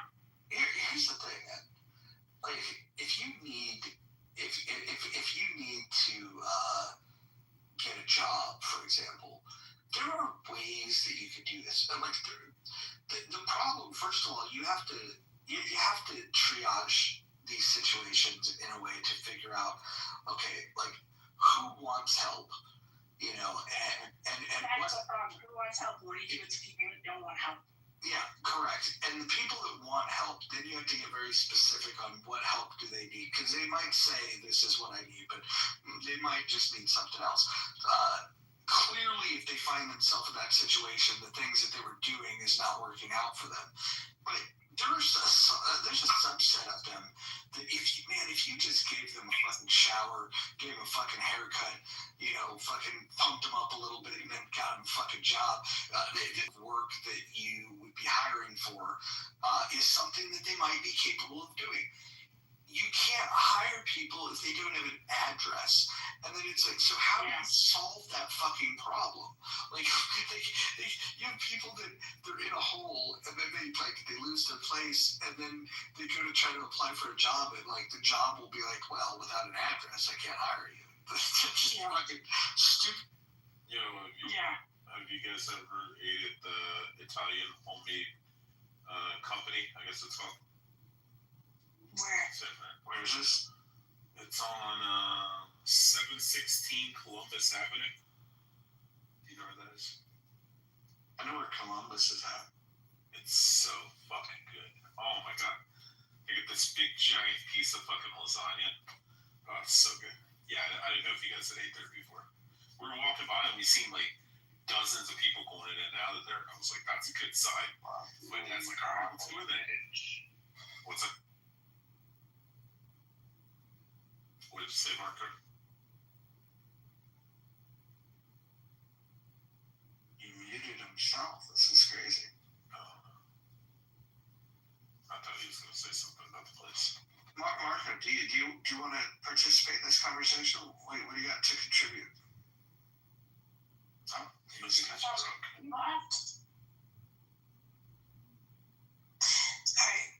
You have no name in your plaque, so I have to call you Rich. Yeah. Are you a West Coaster? Oh, I live in Texas. Oh, no way. Are you born and raised Texas? No. Originally Northern Kentucky. But I grew up in Florida. Northern Kentucky. Near Cincinnati, yeah. Interesting. In a town of 364 people. That's fun. How many kids were in your class? I did so I was like 12 when I left there, but I lived in there for like the first 7 years. I don't remember how many. And then I went to like Erlacher Elementary for like a couple of years. Then we moved to Atlanta. But yeah, it's a really small town. Like downtown Atlanta? Dunwoody, Sandy Springs, Roswell Road. It's on the northwest side of Atlanta. I lived in Chattanooga for a little bit, so I know a little bit about Atlanta. You ever go to Stone Mountain? Yeah. Oh, it's the greatest place on earth. It's a good place. Beautiful area. The country's beautiful. The whole area is like used to go to a school called Sandy Springs. So I went my, I guess like the half of my fifth grade to the elementary there in Sandy Springs, Dunwoody, and it was fucking amazing. You pulled in there, and there was like Ferraris and Lamborghinis dropping their kids off, and Rolls Royces, and I mean it was just insane. And you had like fucking just super high end food. I mean it was absolutely insane. I mean you could get like fucking anything you want, like pizza and pasta, but it was like all made by chefs and shit. You know, it was amazing. And then we started at Sandy Springs Middle School my 6th year, and they bust all the kids from the south side of Atlanta, and it was like I think like 90 or 95% black. So it was interesting. So my parents, after me getting the shit kicked out of me every day by black kids, because I was like 12 or 13 years old, I'm sitting there in the cafeteria and some girl says the N-word. I turn around and I go, "What does that mean?" She's like, "You don't know what that means, white boy?" And I was like, "No." I went home and asked my dad, I was like, "What does that word mean?" He's like, "Well, you know how we have like white trash in Kentucky?" And I was like, "Yeah, of course." He's like, "That's black people's white trash." And I was like, "Oh, okay." He's like, "But not all black people are that." And I was like, "Okay, cool." Just like, it's like regular white people. And then, yes, they used to beat the shit out of me every day. So they ended up pulling me out, homeschooling me. My dad did, because he used to go down to the dean of the principal, and he'd be like, "Hey, these kids are like jumping my fucking son, like 4 or 5 of them, just beating the living shit out of him every day." And kids were like fucking, they were big fucking kids, like most of them were held back. When was this, like, what year? 96 to 2000. So yeah, that's what I heard of, like, in the entire South, that integration time was actually, like, well, it wasn't really immigration, it was busing. So it's like, it was busing, but it was like, yeah, they were like rezoning, and it, to me, it reminds me of like the 60s, like integration. They rezoned everything. Yeah, they bring kids from like Decatur and Bankhead. They would be, yeah, let's bring these kids to Dunwoody, Sandy Springs, so they can live in the nice neighborhood. So my parents. But they had no programs to actually like have discussions or have train the teachers and stuff, Yeah, my dad goes to the principal, the dean of students, and he's like, "Hey, can you guys like make these kids stop like fucking gang jumping every fucking day, And they're like, "Oh, we have to understand these kids come from really impoverished households and blah blah. We can't do that." And then they would suspend me. And my dad's like, "This is bullshit." He's like, "Fuck this." So he's like, he started homeschooling us in Atlanta. But yeah, the reason I brought it up is we used to go to Stone Mountain like almost 2 to 3 times a week. Like we'd go camping there and all that kind of shit. We'd always hike up Stone Mountain. It was fucking awesome. But how long were you homeschooled for? Like 3.5 years in Atlanta until we moved to Florida. What part of Florida? Initially St. Augustine, and then once I like got out of high school and all that kind of stuff, then I moved down to Daytona. St. Augustine is probably pretty cool. No? I honestly hate St. Augustine. Really? Why? I came from an area where we had black people in our community, and people would be like, "Yeah, that's Steve's family. They're really nice people," And like nobody gave a shit, because they were like farm boys and shit. And the black dude's family was originally owned by the white dude's family, but even prior to the abolition of slavery, because Kentucky was an independent state, they gave them land and they like became like family. If anybody fucks with the black dude's kid, all the white dude's kids are kicking the shit out of you. Like they were cousins, And then we moved down to Atlanta, and my parents went to go look at a property, and they pulled up. There was these 2-box Chevys sitting on the MLK in St. Augustine, and he went to the wrong neighborhood, and they wouldn't get out of the way. So my dad put his SUV in 4-wheel drive, went down through the ditch, and came back up. And like the next day, he was at the varsity football game in St. Augustine, and they were doing the concession stand. He was talking to one of the guys that owned one of the seafood restaurants there in St. Augustine, and he was telling the guy about how they wouldn't move out of the way. My dad was like super nice. He like waved to the guys like, "Hey, I'll just go around, no big deal." Trying to be respectful, not fucking screaming shit or anything. He's a real calm dude. And but the white redneck guy's like, "Fuck that." He's like, "I put my truck in 4-wheel drive and I run their N-word ass over." And then my dad like turned around and looked at me, and he gave me that look like, did they just fucking say that? And later on, I was like, yeah, I think they fucking said that. And it was just like that all throughout St. Augustine. and it's a very fucking trashy city outside of the touristy areas in the like liberal progressive areas downtown. But the rest of the fucking city of St. Augustine is a bunch of fucking rednecks. Yeah, Florida's interesting, definitely. See, I never understood the word redneck until I moved to Florida. And when we got down there, they're like, yeah, we're rednecks. And I was like, oh, these are just white trash. Okay, cool. I got it now. They just call themselves rednecks. Yeah, they're just white trash. That was the only group growing up my parents told us to stay away from. There's Dustin and Chris and S. They're fucking white trash, little scumbags. Stay the fuck away from them. And, they were always robbing people. I would still go and try to hang out with them because they were like the cool bad kids, smoking cigarettes and drinking and shit. They were kind of the cool kids on the block. And I remember going into their house when I was 10 or 11 years old, and their sister's like 16, pregnant, smoking weed and a cigarette and shit. Smoking cigarettes, smoking weed, drinking while she's pregnant, sitting in the house. And there's like cockroaches and mice running around the house. It was fucking disgusting. But, so where are your parents from? Mom's from Cincy, born, and then dad's from Northern Kentucky. Like right around that area. Where was the first place? Cincy, Cincinnati, Ohio. Cincinnati. Okay. Yeah, we shorten everything. It's not Louisville, it's Louisville. Louisville. Yeah, I know that one. Louisville. Mm-hmm. I went to school in Knoxville, so. Yeah, I try to explain to everybody that. Yeah,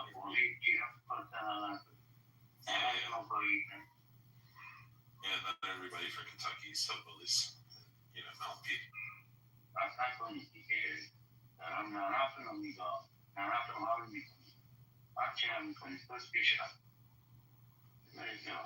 Marco, what language are you speaking?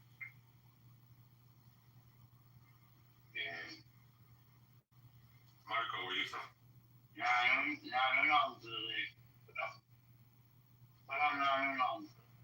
It sounds like it has some French and I'm guessing it's Persian. Are you Persian? Merci. Salam Jatoli.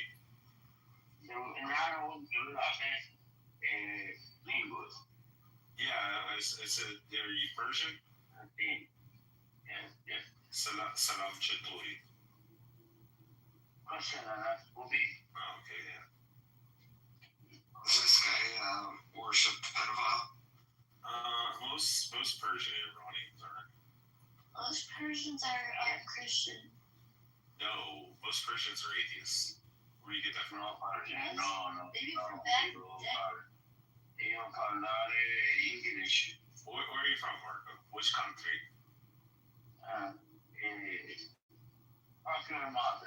Oh, Charlotte. Yeah. He said, fuck your mother? I know, and I said Charlotte. His mother's a whore. Son of a whore. Don't bring him back up. No. It's just... Dan, you're awake. What's up? I know, I just woke up. Thank you for letting me sleep up here. Hey, we're hanging out. We're having a sleepover. It's not quite the same exciting room as it was when we had Victoria in here last night, but still sucking for a clit, Roger. You don't talk to him like that. Hey, Victoria is. Listen, you guys did such a terrible job debating with her, but it is what it is. Dude, I was just trying to control myself from crashing out. So I was really wanting to, but I knew it would get you screaming, and then I'd end up in the goo. So I was like, okay, just like be reserved, go slow forward. She's gonna be the worst, isn't she? No, there's far worse. Have you met Tiger? Oh, he's a communist. Yeah, he's also a rapist. Oh. Well, wait, was Victoria the one last night, or the conversation where she said that she worked Yes, that's for the government that night?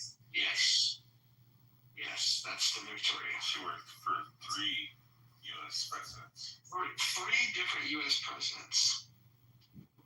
Whilst they were in office, yeah. Yeah, when they were in office, that she went to the Situation Room of all places. Yeah. To brief them on something that she has expertise in that she didn't like to share. The only thing I can think is the medical field. What? You know what? I had to go back. I don't think. I think it was on the own profile. I don't think it was on Twitter or something. But I had a conversation with her once, and she doesn't live too far from me. And we were talking about something, and like, I just forget now, but I know she communicated to me like what she does. I don't know if it's medical. I think it might be like tech.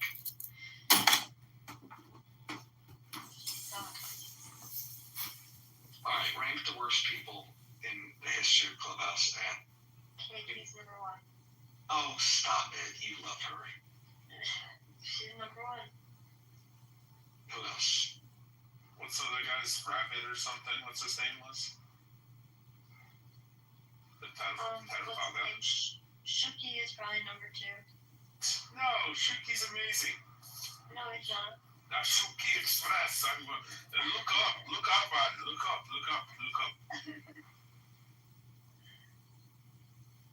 Who else? Shuki. That's two. I need one more.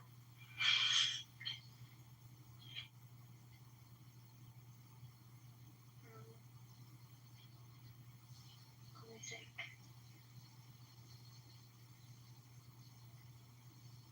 I don't know. I got a message in the back channel that said poodle. No, really? What's wrong with Poodle? Poodle sucks. He's such a fucking... Poodle sucks. Poodle's like a more annoying version of Necro. Poor Necro. What? Necro's less annoying than Poodle. I hate how cuckish Necro is. You know what? Necro's gotten better, though. He was, like, really bad. He had low confidence. He had a weird voice. And he just had a bunch of dumb ideas floating in his head.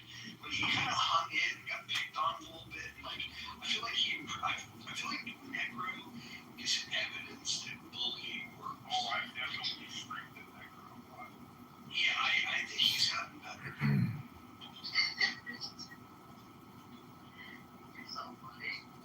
He had to almost ask for Roger's permission. Roger had to give him permission. He was like, Necro, say what you really mean. And he was like, okay. Now go sit in the corner, Joe. I couldn't stand fucking Necro before I fucking left us out for a little break. I flipped him. I'll tell you, Necro was fucking annoying because when he was with Andrew was he was in there, and Andrew he used to be part of that clique. He was Well, like, you guys are just saying names like I'm supposed to know who these people are. the guy with the orange shirt that's got his, where he's like driving in his car, he does like the religious apologetic rooms and stuff, but he always has all the atheist philosophers in there. Yeah, he used to run in those rooms. He was a lot more confident. He went off like on his own. Yeah, I don't like Necro as much. I mean, he's starting from a bad position with that voice, and he's gonna work through that. But I think he's gotten better. And what was your number 3?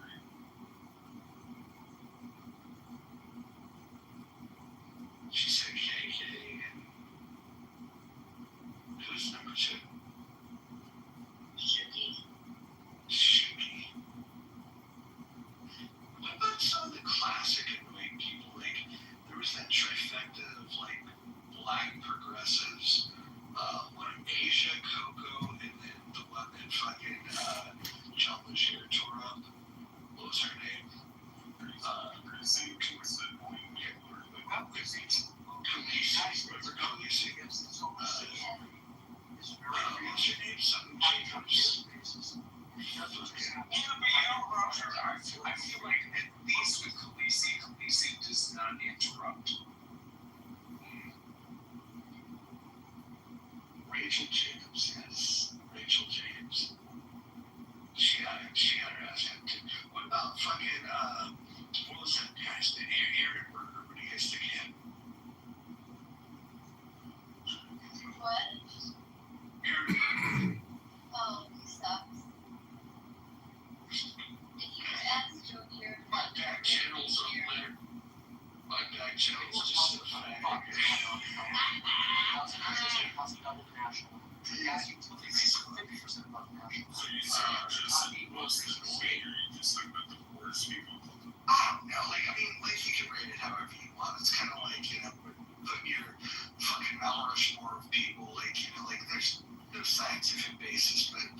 just people that just shitty. Okay, Islamic Caesar, he's not here either. Big payout, which you bet have before God. Sinning is so fucking annoying. Like, he said the most disgusting shit. Like, probably, honestly, Rob, you're probably one of the first things I've ever heard on Clubhouse. Like, it's crazy. What is that? He would like to see, American young girls, like, essayed and, all towards the aim of, radical Islamic, American soil. Like, the dude is fucking crazy. It's the first time he's a hyper. His generation is stopping their parents for these reasons. Like, is not even it's not his sister, it's not his sisters. Islamic Caesar used to come in, he was like, oh, Lord Jesus, he's hanging on the cross with his penis out. He's hanging on the cross with his penis out. Oh, you remember that Jesus is running on, walking, and the guards come, and they grab the young, he's got this fucking Albanian voice, and he's like, you remember when the guards come, and they grab Jesus, and they grab this young boy, and they grab his clothes, and the boy runs away naked. Why is Jesus with the young boy naked? He is everybody he's fucking the worst.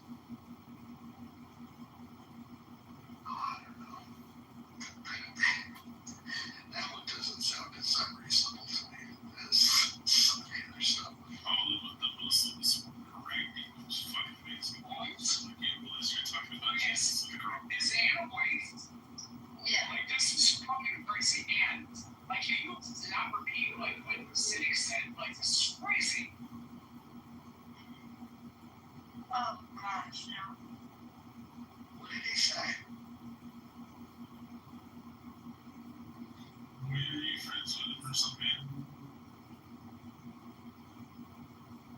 I think the next one nice to me. Jesus Christ. He's always friends with weird people for years. Just So, and, what did you say? Let's be real. Let's be real.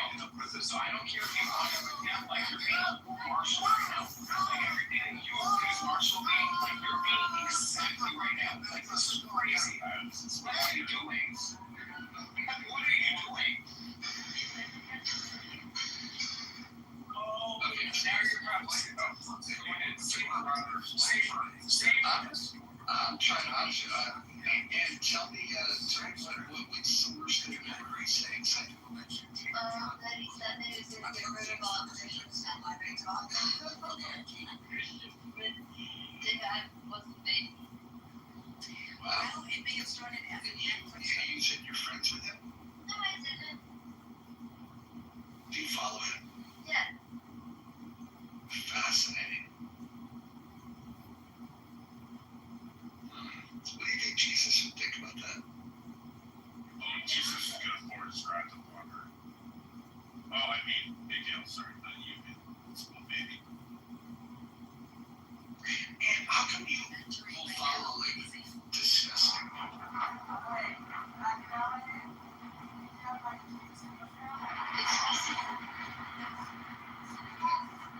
I don't even know who this city fellow is, but it sounds like you do. I think you do. I do. Yes. He used to go by Mikhail. Oh, I know who that is. He's the California guy. He was in LA or something. Yeah, he was too pussy to show up at Sunset Boulevard.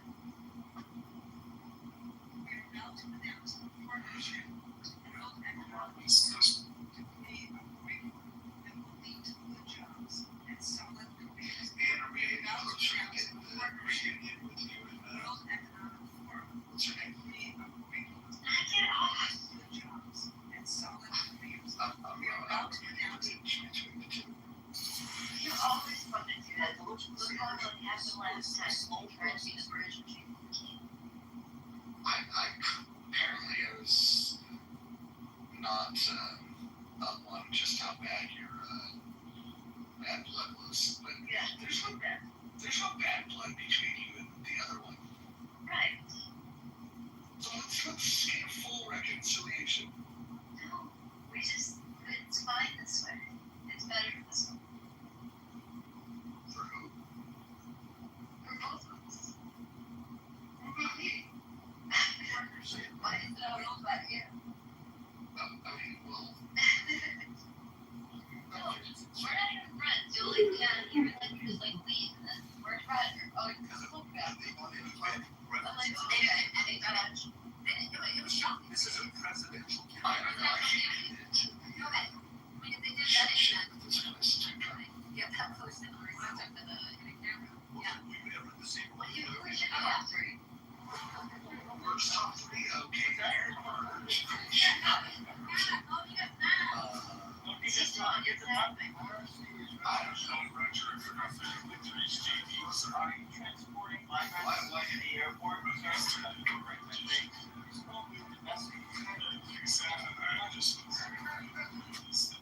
Temecula's new parental notification policies. I like TV4. Melinda and Ezekiel have been active on social media dressing up this policy as a win. I'm going to give you a controversial one. It's definitely not the worst, but just like hearing from somebody that I thought, oh, this guy's nice, and having interesting conversations with, to just like a total pussy and intellectual midget, and that's that guy turned into such a pussy.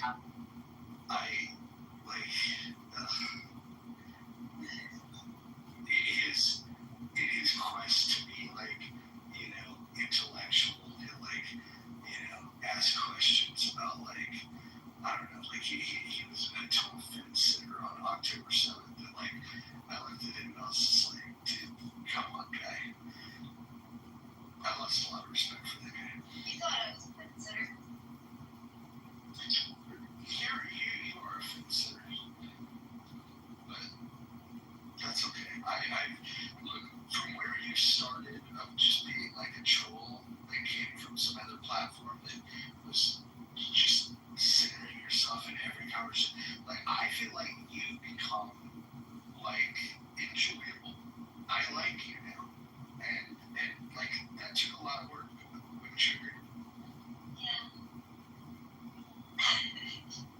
There are a lot of bad influences on this app too. When you got on this app, it was automated. You know what it was? It was all the incels that were in conservative Clubhouse.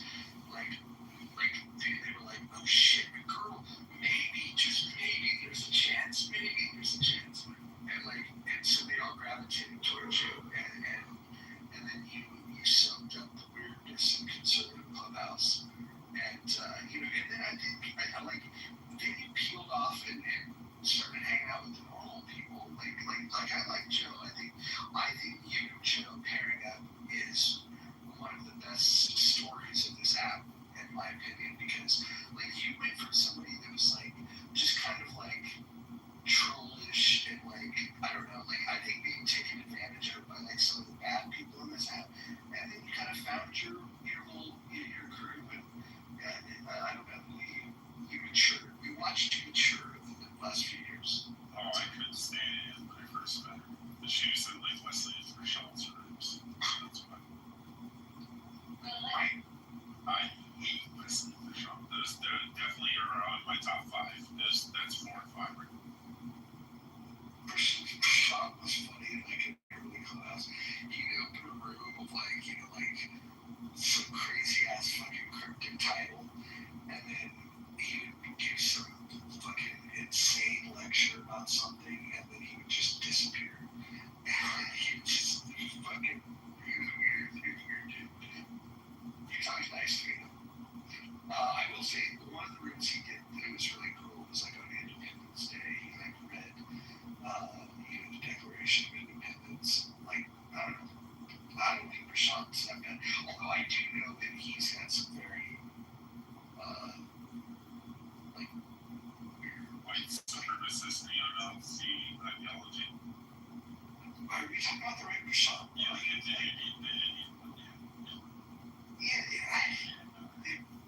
Wesley.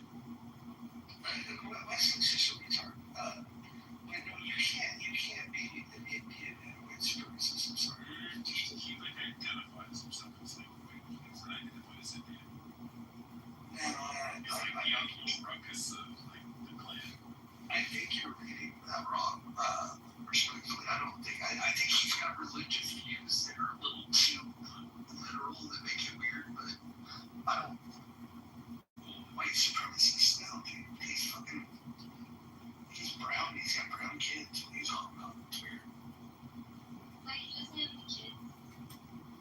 I thought he did. I thought he had a wife and 2 kids. No, he has a wife, but no kids. Are you sure he had? Positive. How can you be so sure? I'm positive. How do you know? Because I talked to him often. I'm pretty sure he has kids. No, I'm pretty sure. that's a no for you, dog. I can tell you one person that I used to hate and I really like, which is Roger. She used to really shit up. I never really stuff. And part of it was just this just to be elected. And like, I'd fucking pray for the audience. And then I'd be like, I fucking hate that guy. And then Kelly would remind me, like, she'd go, oh, that's rich. And then it was, because you had all these different profiles. Yeah. And then there was another guy that I thought was you. And then he got on my nerves.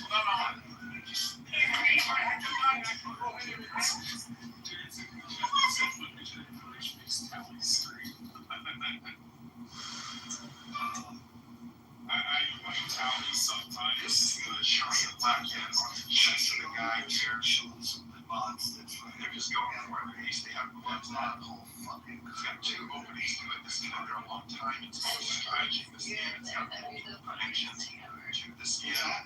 I wish I could see you there. I can do this. I can make it for about 5 minutes before they really annoy me. My latest adventure there was with Ike and 2 hamsters for the entire concrete on the other. I actually. But I love concrete, not too much. Come on. Well, of course you do. Man, this is what I was talking about. It's slowly coming to do that. Kind of concrete's a fucking way to go without what else is retarded that's over there is king solid. Oh my god, these are my Pretty much that's why I'm not allowed to do that. Wait, hold on. You like king solid. There's a point. He is like my boss. And listen, you realize he's one of the dumbest psychopaths on the planet.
I can't understand why they do. Like, I verbally think they're fucking retarded. I think Eric Kahn, right? We got alright. Let's see what's going on here. I got tagged in this video over 100 times, so I know stuff. Looks like we're dealing with several black kids. Why do you like King Solomon? Really quick, let's get this one out. Now, the conjugal of the ear is a very common location for blackheads because it has a high concentration of sebaceous glands. I like that perspective. He's very Now we're on to a great start, so wearing gloves and using fake treatments. And he's two-faced, and that's why I can't stand that. Looks like these two, side by side, are actually like he's the kind of person that if you saw like if his application came in, you know, these are pretty easy to get out. It's only seconds. I don't care what the fuck he says. Like he's just fucking like just shittery. You said I got a question. Are you saying you're she or his cousin? Me? Oh, Yusuf. Come on. Alright, let's screw this up for you. If he hits you,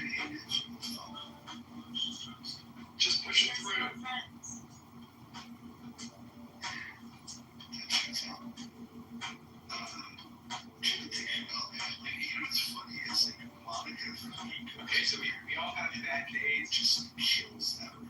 Like, Rocky and Roger, they look more intentional than the way. What's up? Not much. Oh, I got a city issue. What's Sunni, Shia, atheist, Christian, Baha'i? Yeah, Sunni Muslim. Alright, no, it's okay. He knows the prophets of Baal. I don't have to ask him any questions. What did you say?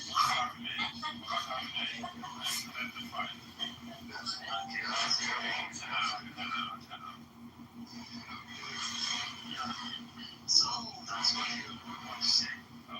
He actually had a question, but he's blocked. Just wait till you 30% of the population institute law and behead people again. Yes, that's what we do. Yeah. Be careful. As good as I am, you're a little Christian. No, Roger, it's you too. You have to be careful. Yeah, motherfucker, I ain't gotta be careful for shit. You come at me with your fucking little blade, I'm gonna fucking shoot your face off. You won't be able to.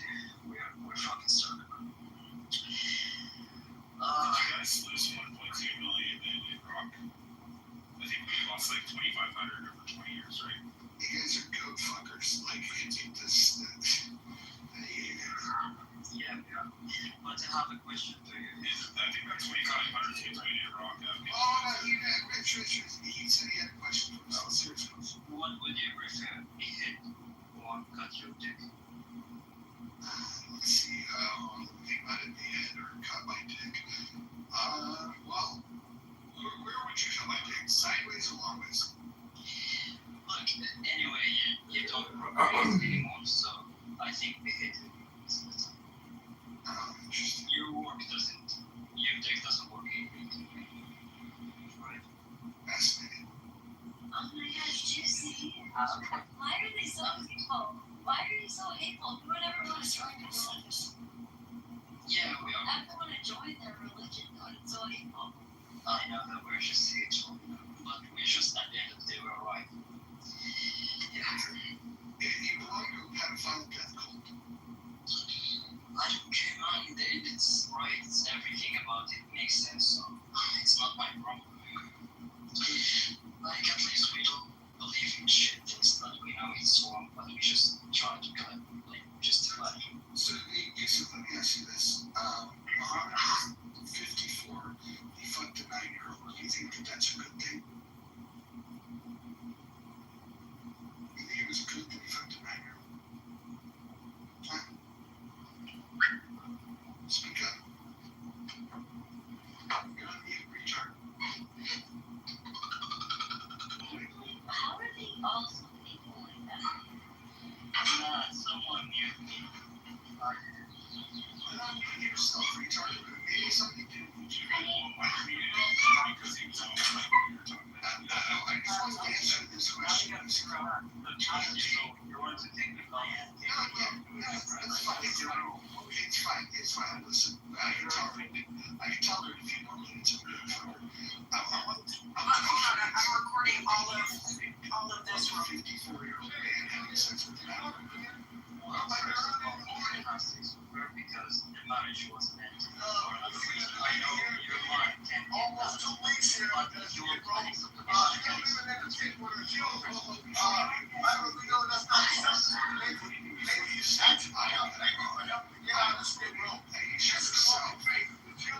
She's the one that's so good with how she's so good with she's around the relationship. You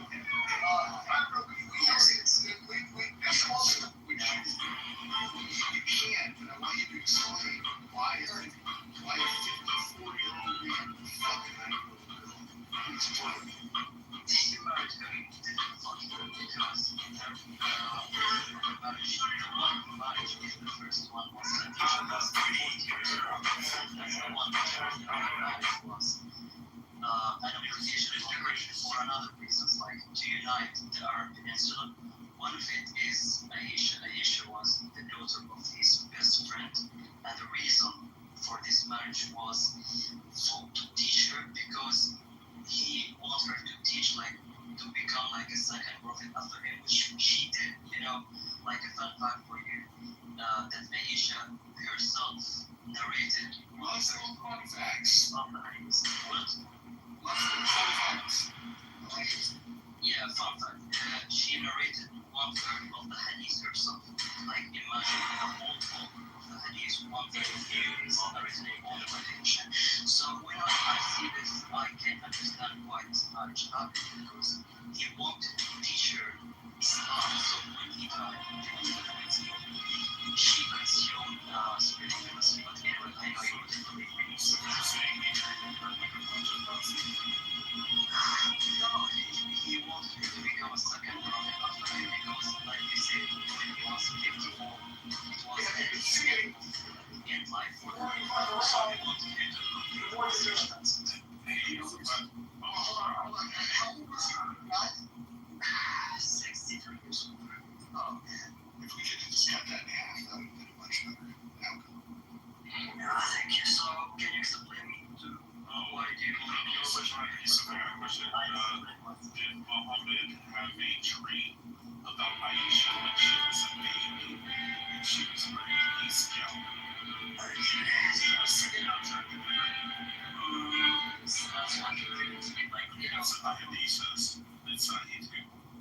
Yeah, probably he dreamed of your mom, didn't he? He dreamed of Aisha when she was a baby. Wait, hold on. We got the hardcore Muslim. Yeah, man, I'm not nice. I can fuck anyone. I don't give a fuck who's your religion. I don't give a fuck. Like, I'm convinced of my religion. I know it's right. Yusuf, do you have a problem with the hadith in Bukhari where Muhammad sucks on his grandson's penis? I'll listen. Yeah, that you get it from your Bible, right? No, it's from your hadith. It's in Bukhari. It's Sahih Muslim. It is. You really get it from your shit. No, it says, and I saw the prophet and his people and him kneeling down, lifting the apple about the spreading his legs and gave himself down, and then kissed his baby penis in one hand, and the other hand his son's penis. One is Sahih, one is Sahih. The other is Hassan. The other is Hassan. Why don't you let him talk? I'm sorry. Dave. You're asking me, he can't talk all of them. He asked me anyway. So, Okay. So, again, it's not Sahih, it's Hassan, it's fake, and a lot of Muslim scholars have said that. So, you have the right to do whatever you want. I have a question. What is the meaning of Hassan? Let's get it right. Okay, there is degrees of, verification of that. Strong. Yes. And this is Hassan is like a lesser degree, like probably 50-50. When it's said Sahih, like it's 100%. So what if I bring you a Sahih one where it kisses me? Okay, bring it. Yeah, it's a Sahih Muslim. You have to check. Yusuf, where are you from? From Egypt. Oh, it's Sahih. It's Sahih. What do you want to the Catholics in Lebanon? What? That's me. Yeah. What's your question? What do you want to do to the Catholics in Lebanon? I don't understand. Can you simply move? Do you want them to die? The Catholics? I want to kill them? Yeah. No, of course not. We love him. We love him. Muslims love him so much. We love everyone. We love everyone. We love the Catholics. We love the Protestants. We love even the atheists. We love the Jews. We love everyone. We love human beings. No, you're hateful demons. Wait, hold on. You said people wanted to behead me earlier. Yeah, probably. Just For what? For being a dick. The being a dick is punishable by death.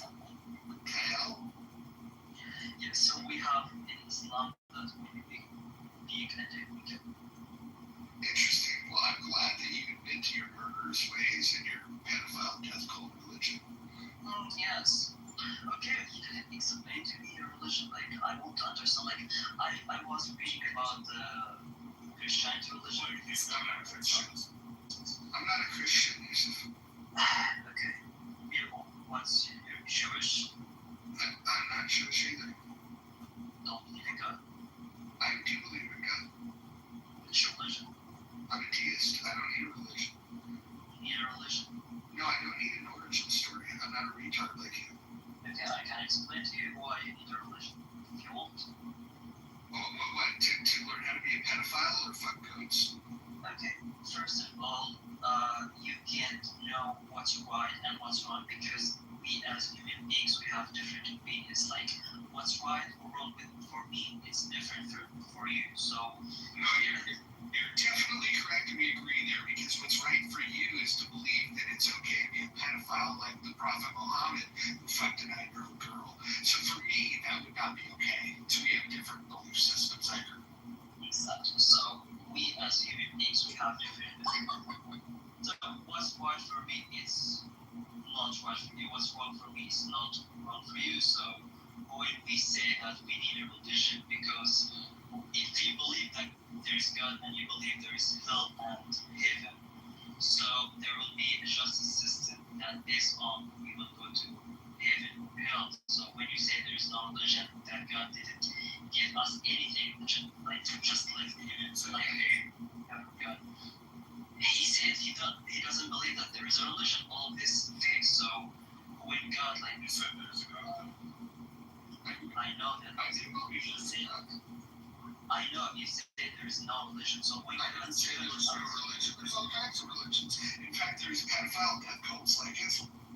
Yes, exactly. But the right one. But so anyway, when you judge, when God judge, you will judge based on what? That's the question. If there is no religion, all of them are fake. But if you were this idea that you have to subscribe to some man-made creation, which is bizarre. There's so many religions you can join. You decided to join the one that says that the holiest man that's ever walked the face of the earth marries 6-year-old girls and fucks 9-year-old girls. Can I just say this? Out of all religions, that one definitively is the grossest. Definitively. There's 2 billion people on the planet that belong to a pedophile death cult. I hope that when you fuck the next goat, that you get syphilis and that you. Well, their hadith does say that it's okay to fuck a donkey. I don't know anything about goats, but it definitely does say it's Al-Tabari. It talks about that you can fuck a donkey and still be clean. There's also hadith that say it's halal to fuck. Oh, I have a question. Do you accept Sahih hadith where Allah sends newborn babies to hell? Sahih hadith say what? Where Allah sends newborn babies to hell. But it's not the one about Aisha. Of course, from the Bible. That's what it's Sunan Abi Dawud 47:17. There is a hadith that say every child. I'm talking about the one where she's like a bird. I'm not talking about the little baby bird, the little one that died for Aisha said it's going to happen. I'm not talking about Hadith Muslim. I'm talking about Sunan Abi Dawud. It says for the woman who buries her newborn baby alive, the mother and the baby will both be in Jahannam. No, this is Muslim take hadith. It's Sahih and Sunan Abi Dawud. You mean it's 47:17? You fucking got this. You mean this child? If a mother buries her newborn baby, the mother and the baby both go to Jahannam. Yes.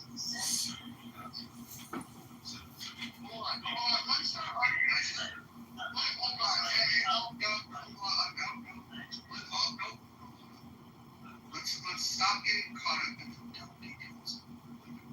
We clearly don't have the same views. Hold on. I want to ask you a question. Do you believe that King Solomon was able to speak to the ants? The cats? Ants in the ant colony. The insects, ants. Yes. You believe that King Solomon spoke to them? He was able to speak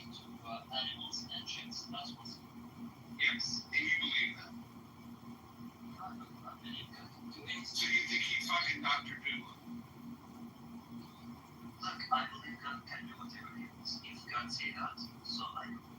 It's not just like you said, up here. I am, federal law may piss people off in the same. The woman who buries her alive, her newborn baby girl, and the girl during is buried alive will go take out this tradition that has also been transmitted, created by Ibn Masud from the Prophet, may piss people off to the same effect through a differentiated narration in the Quranic cycle.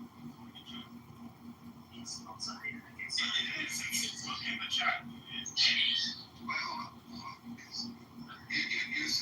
What is the end game for Islam? Do you want all people on the planet to convert to Islam?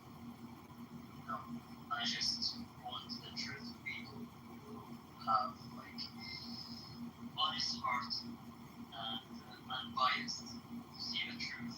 You like what I want to answer the question that you said, why Islam? Why you choose Islam out of any religion? Simple. Islam the only religion to say believe just in God, not 3 in 1, not 5 in 1, not like making God like Jewish religion that doesn't make God great or getting qualities of God. That's what I mean. The only religion that says that there's one God that you have to worship and glorify to Him. Bring me the name of this religion and I will leave Islam. Oh, Unitarian Christianity. Okay, Unitarian Christianity. Yeah. Unitarian Christianity. It's a description of exactly what you just described. Okay, but this is not the main belief in Christianity. Yeah. The main belief in Christianity is Trinity, and Trinity for me is Jesus. You said you just made a claim. You said bring me the religion and I will join it. I bring you Unitarian. I bring you fucking shot up. You fool. You shot up.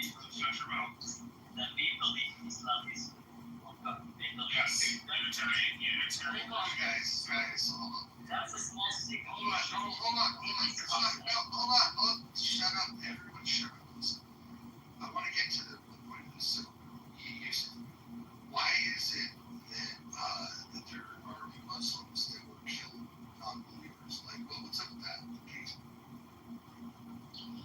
Okay, that's a radicalization because I would agree with you that we have a radicalization problem in some areas. That, but by the way, about the groups that you meet, the radicalized group, this is all politics. It has nothing to do with religion. They don't have to afford like people to pay them. They just bring guys, small guys, young guys who doesn't have jobs, who are say broke, okay, and they convince them that they are uneducated on the religion, and they convince them if they kill themselves, they will go to heaven. So they don't have to pay them. They don't have to give them anything. Just go kill yourself, do the job for myself, and you will see that the leader of these groups will never kill themselves. The leader of this group will never go off themselves. They just convince the young people that they are to go off themselves. So it's all about politics. It has nothing to do with religion. So that's it. Hold on. So, Yusuf, where is the moderates that have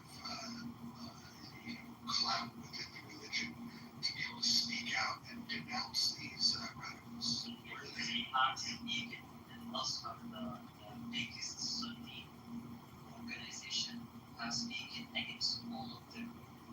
I know you may not see this like in Western media. It's all in their media. All of the Muslim organizations have denounced this. But how you can solve this if you have radicalized people that keep doing this? Like how you can solve it? They just want it. I would take this more serious if you hadn't already threatened to. You gave me a choice. You said you would behead me or you would cut off my penis. So now you're saying that you were part of this moderate group that doesn't believe in God. Yes, I don't believe in God. So you don't want to behead me or cut off my penis? According to this condition, if I meet you, like, according to the time, if I feel like I want to be with you, Fast. This skinny little bitch, Yusuf. uh, Yusuf, she said that you love the by the way, Yeah. you look like, Shut the fuck up, Yusuf. Your mother's a fucking... Fight. Dude, what the fuck is this little Tourette argument happening here? Like, will you guys knock it off? Roger immediately. Fight those who cannot believe in the law of the last days, nor comply with the law of this messenger, that forbid, nor embrace the religion of truth from among those who were given the scripture until they pay the tax willingly, submit, fully humble. So you got an option. You convert, pay jizya, or zakat. You convert, pay zakat, or you pay jizya as a third lesson. So where they have to fucking help. you like a little bitch. That's Hey, Rich, stop muting. Listen. Stop muting. Look, if we're going to talk to him, we're going to talk to him. See, listen, I have a question for you. What do you think of the Jewish people? The Jewish people. Look, there is difference between Zionists and Jews. The Jewish people who are not supporting what's happening in Gaza right now. I'm a Zionist. I'm a Zionist. Okay, I fucking hate you. That's clear. I fucking hate you. Why do you hate me? Because you're supporting starving little babies. Like, you have a problem with the meat, but you are okay with starving your bones. Takes 6 months, you are okay with starving them. So that's what I expect from you. That's what I expect from you. You are hypocrite. Yusuf. You are bad. Look at yourself in the mirror. Look at your values. You're supporting starving 6 months child. You really like it. You have a justification for it. Come on. That's all of you. That's all pretending on the high values, but it has your values. Yusuf, let me explain something. So, I believe in what's called retaliatory force. And when these evil piece of shit terrorists crossed the border into Israel on October the 7th, taking hostages, they still have 49 hostages, killing women and children. You're so against killing children, but these evil terrorists killed children. And then Israel declared war and said, we're going to end Hamas, the terrorist organization, and free the hostages. Until those two goals are met, then the war continues. And yes, civilians die in war. It's a brutal truth that you have to accept. But at the end of the day, until Hamas is defeated and the hostages are all set free, the war is going to continue. So let me ask you this: are you advising members of Hamas to surrender, turn in their guns, and say, "Hey, we give up"? Because if they did that, the war would end. All they have to do is free the hostages and drop them. Okay, first of all, I'm not for Hamas. I'm not with killing anyone innocent, whether it's Israeli or anyone. You threatened to cut off my head and to cut my penis off. Let me continue. And second of all, I am with them in retaliating against Israeli occupation, the offensive, oppressive Israeli occupation. I am with anyone who retaliates against it. I am not against killing innocent people. Second of all, you said, Do you feel like you have Islamic Tourette's? Wait. You said the Israeli have right to defend themselves. I am with it. There is difference between people against Hamas and starving babies purposely. They starving babies purposely. There are little babies who can't eat. That's not a war. That's war. There's a difference between war and war crimes. You want to go against Hamas? They did something wrong. Go fuck all of them. I have nothing to go fuck all of them. Don't go after civilians. Don't go after civilians. Don't starving people. Don't starving people. That's not even. I got questions. I have Let's have a conversation. I have I want to have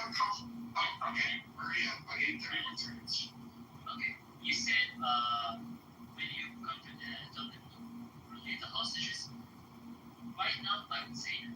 Why? Because I know what would happen. This is the only guard they have right now, the hostages. If they give me the hostages, it's Israel gonna occupy Gaza, and their case will be gone.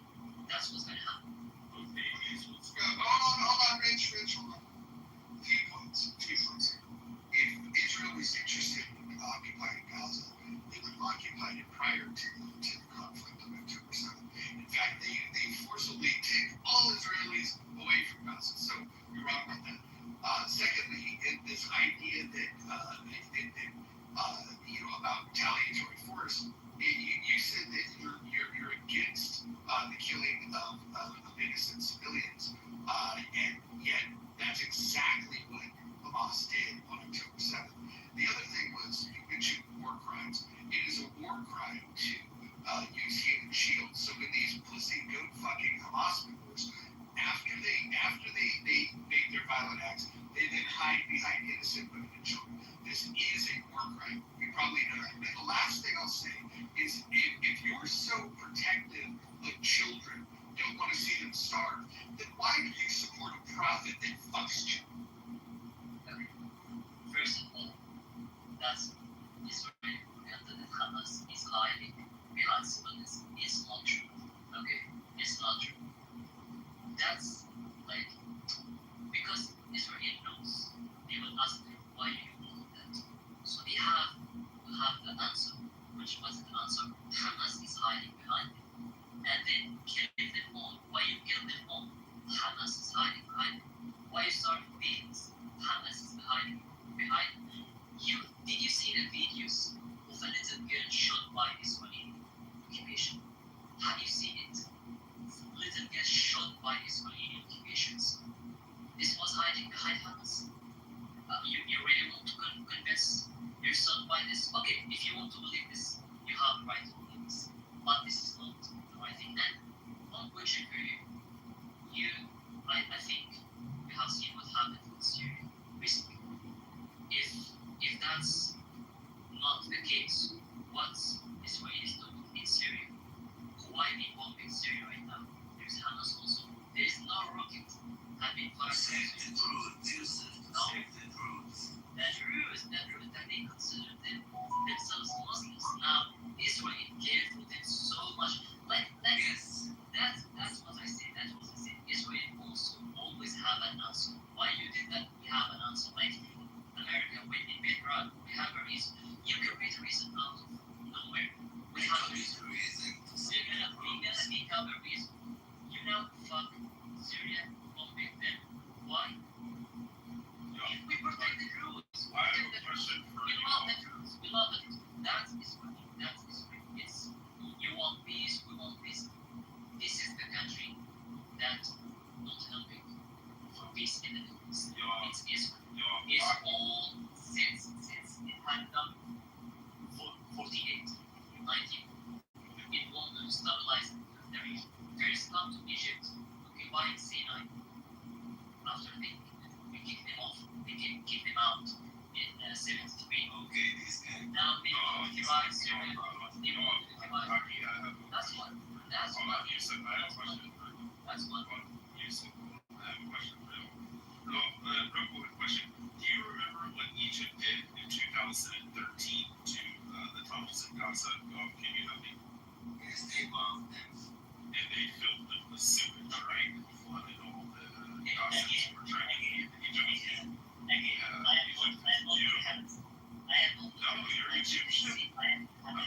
Yes, because in Hamas, okay, I'm gonna say Hamas. No, these words aren't Hamas. These were Gazans.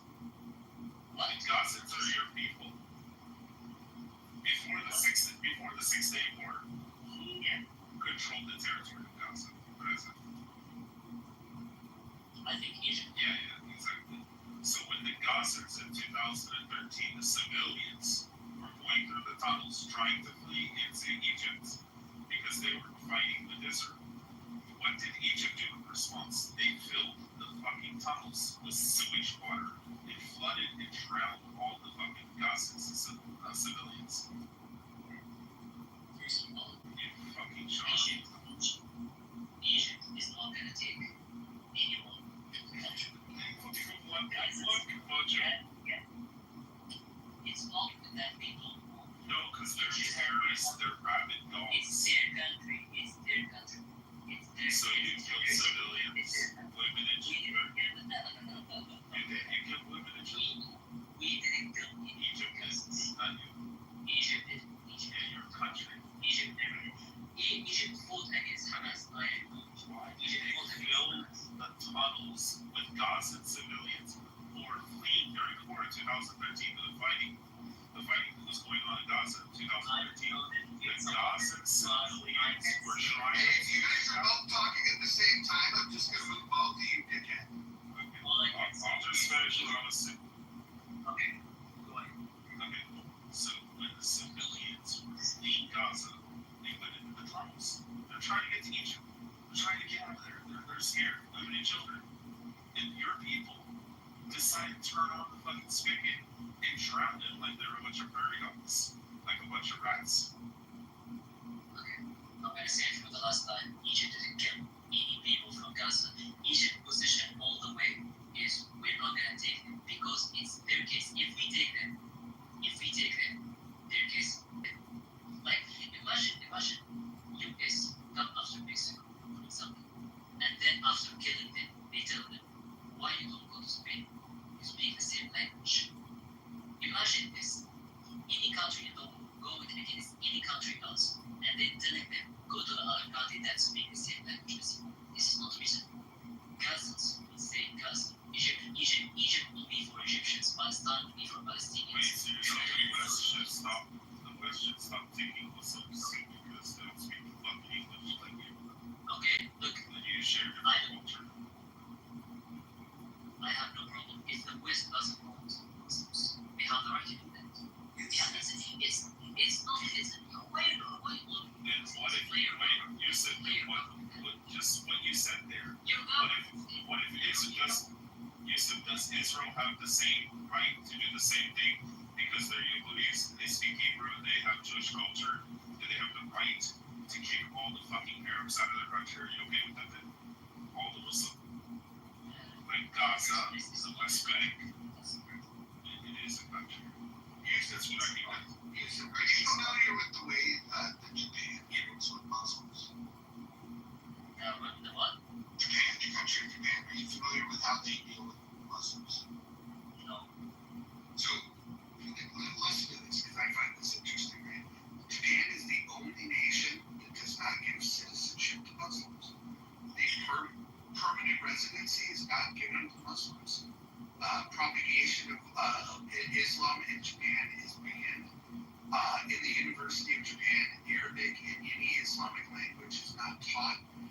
Japan is the only country in the world with a negligible number of embassies in Islamic countries. One cannot import the Quran published in Arabic language. Muslims must follow Japanese law and language. Japanese government and the opinion of the Muslims are fundamentalist and unwilling to change their Muslim laws. Muslims cannot even rent a house in Japan. There is no Sharia law in Japan. So let me ask you this. Do you like and support the Japanese approach to it? I have no idea, honestly, what did you say. I just voted in ChatGPT, which has said all you what you said is just bullshit. But anyway, Hold on. Listen, the fact that you don't know that's what I was thinking.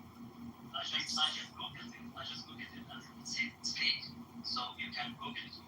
Yeah, Roger, I have to check that too, respectfully. Yes. It says 47,000 Muslims have citizenship in Japan. Yeah, first of all, shut your fucking mouth. I'm not even talking to you right now. Okay, I'm going to talk to the flag. I will post my source, and I will show you exactly where this came from. So, Vladdy, what's the last time you've been to Japan? I have not. Okay, I'll go ahead and go first. It's 2016. I have seen, I don't know also this is right or not. I have seen the news recently that say Islam is the most spreading country, spreading religion in Japan. I don't know if it's right or not. I can't ask ChatGPT right now. Wait a second. I can't ask ChatGPT. Wait a second. The only Africans that are allowed in there are Kenya and Tanzania, and they're brought in by the Yugo's, and that's pretty much in close subdivision. These councils are making shit up. Okay, ChatGPT said yes, it's growing rapidly. It's not the most growing, but it's growing rapidly. That's the fastest growing.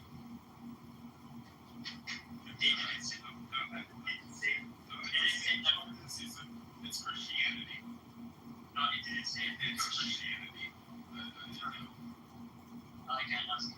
I have a question for you, Seth. From 1948 to 1967, who controlled Gaza?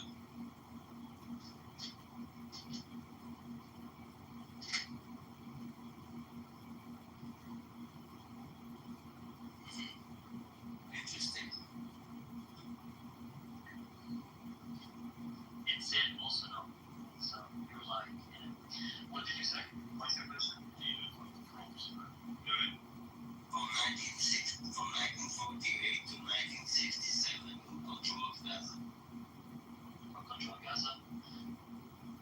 I think Palestine. It's not Egypt. No, Egypt.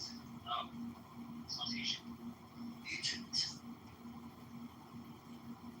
Totally Egypt. 48 to 67. 67, Egypt controlled Gaza. It's not Egypt. You guys saw me don't know shit about history there. From 48 to 67, Egypt is controlled Gaza. Did or didn't? Didn't. Turkey. He already conceded it. I said prior to the 6 Day War. 48 to 67. 48 to 67. Okay, it was not full control of Gaza. It's just like, I don't know the word in English. Like,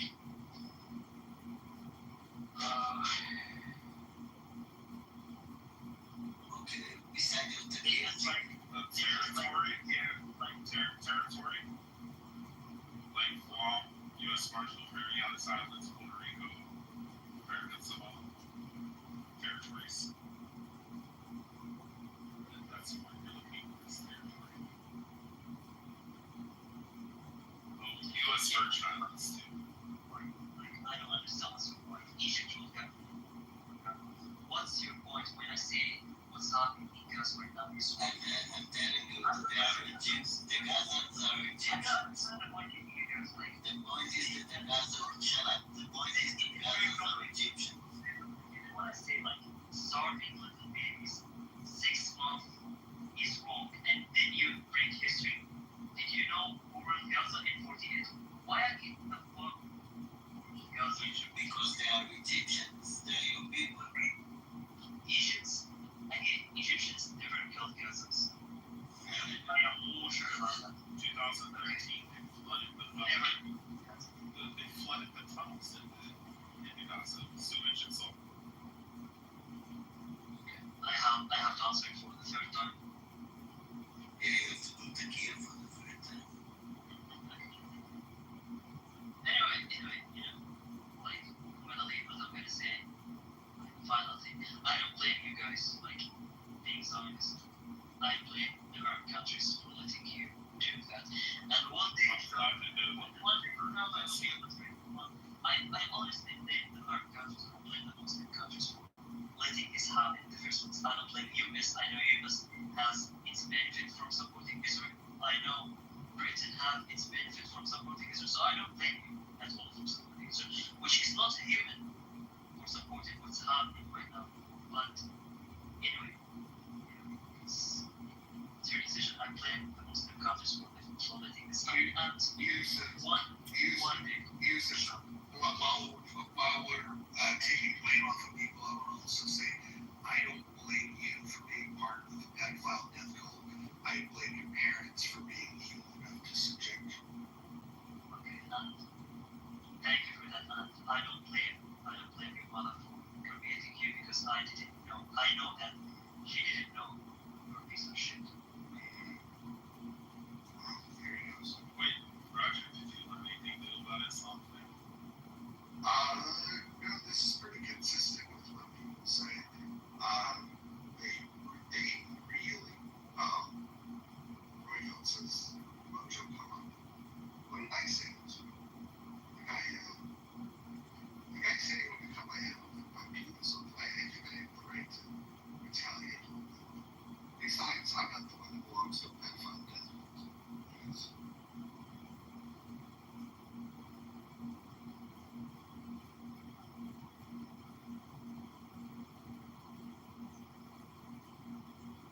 Wait, did Roy Phil just listen to the entire conversation?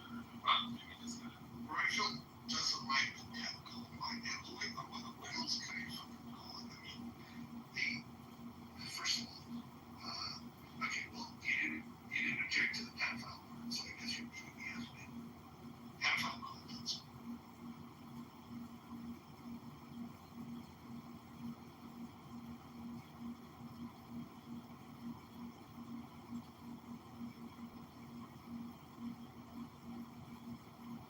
What? Rachel, come up here. Why are you objecting to death?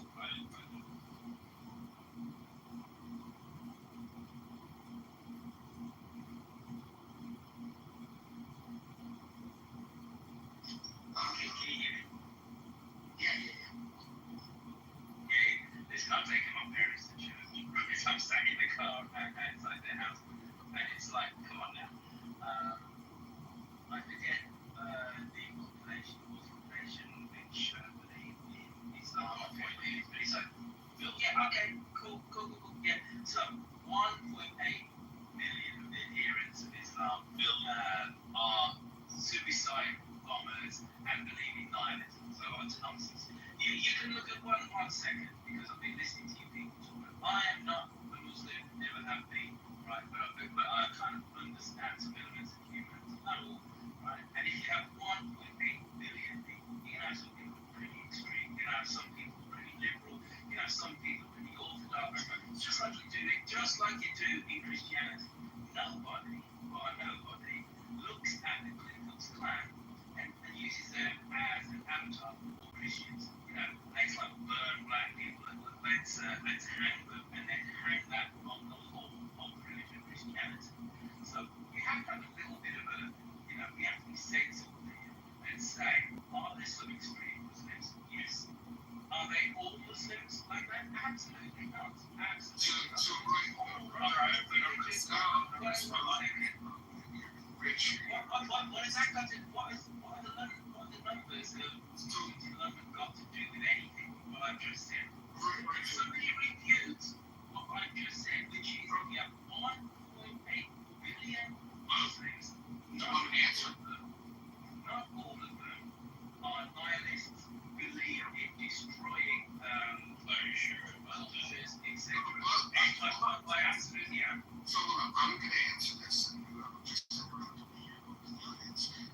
So Rachel, here's the issue. We've been asking Muslims when they come on the stage what they believe in terms of the Prophet Muhammad marrying a 6-year-old girl and fucking her when she's 9. And we so far have a sample size. We had one person say that they disagreed with it, and the rest of the people said this. They said she was old enough. And so here's the reality. Aisha herself is the one that makes the claim. I'm not making the claim. Aisha made the claim. And Aisha is a respected scholar in Islam, the wife of Muhammad. And she says she was 6 years old when the Prophet married her, and 9 years old when they had sex. He was 51 when he married her. He was 54 when he had sex with her. When I ask Muslims about that, they don't disagree with those facts. What do you say to that? Why can't I call them a pedophile? Consent laws, consent laws in the UK came in the 19th century. You can look throughout human history, and there are behaviors around sex and sexuality, which we find abhorrent. You go back and look at the Bible, and you will see practices which do not fly in the 21st century. So, do I think that it's right for a man to sleep with a 9-year-old? Absolutely not, right? But in the mores of the time, globally, there were not prohibitions against it, and it's an unpalatable truth for us. So, Radio, that would be very compelling in the fact that, because you're correct, even here in the U.S., the state of Delaware once had it legal where you can marry a second rule. So historically, I think age of consent laws have always been out of whack back in the day, like consistently globally. I agree with you. Here's the issue, and here's the difference, and here's the reason why I have no problem pointing out the pedophile death cult, is because if you talk to people from Connecticut and ask them what from Delaware, you ask them what they think of age of consent law being 7, they'll say that's disgusting. If you ask Muslims in 2025, they will say old enough. Well, I have a question to 25 1.8 million Muslims. My parents live next door to a nice family of ethnically Pakistani people who are Muslim, and I'm pretty sure that Aisha, who lives next door to my mum and dad, I'm looking at the house right now, would say that that's pretty immoral. I'm sure she would. I'm speaking for her. I don't know. They're a nice family. None of them death cultists. They know their laws. They take their kids to school. Pretty normal people. Always have to be. Production is just something you didn't know. Okay, so they polled and surveyed Muslims in London a couple years back. 51% of which said that they believe that Sharia law, 51% believe that honor killings should be legal in London. 73% believe that Sharia law should be implemented in all the land in London. So, we're saying, you get those numbers right? You know what an honor killing is, right? Like if your daughter dishonors you. I understand what an honor killing is. I know, they are as they have so often in country. Can I answer the question? And I understand that honor killings are an issue in Pakistan. And there have been isolated cases in the UK on honor killings, but it's isolated on about less than 10 in the last 10 years. But it is an issue in Pakistan, but honor killings in the US, etc. We're talking very small numbers. I'm going to go back to the point that I made when I first came on stage. If you have 1.8 billion people following a religion, you will have some extremists. Just like you have extremist Christian groups in the US. Just like you have the Mennonites. Just like you have a whole load of people. And to say that they specifically speak for the rest is ridiculous. Now, to your 51% of Muslims in London, I don't know if you did the survey, I don't know what it was. So I'm just going to take you at your word that this was a bona fide survey done by a legitimate organisation. I, for one, would be against Sharia law anywhere in the UK. I'm British. I understand the history of this country and its jurisprudence and how this country has been created to be somewhere fairly tolerant. And so if somebody's going to say we're going to put Sharia law in the UK, I for one am going to be against it, my friend. But I'll question, before we say that all Muslims, and I've just seen the son of Aisha just like drive up in his nice BMW car right next door to my mum and dad. They're getting out with the grandkids and his wife. Nice family. But The journal of intersectional social justice notes that an estimate by the Association Number of one, Chiefs. never heard of this organization. It's a consensus. Bro, listen, notes an estimate by the Association of Chief Police Officers, ACPO, that 12 to 1,500 killings occur each year in the United Kingdom. So when I said about 10, I wasn't far out. Each year. No, you said the last 10 years. This is a year. Okay. All right. 10 to 12 a year. That's 128 years. You were out by a factor of 10. 10. Yes, I am. Right. Okay. You know what? In a country of Jesus Christ, go and Google how many monarchies happen in the US. Well, look up how many happen in fucking Saudi Arabia or fucking Pakistan. I just said to you that there's a problem in Pakistan. I know about Pakistan. Pakistani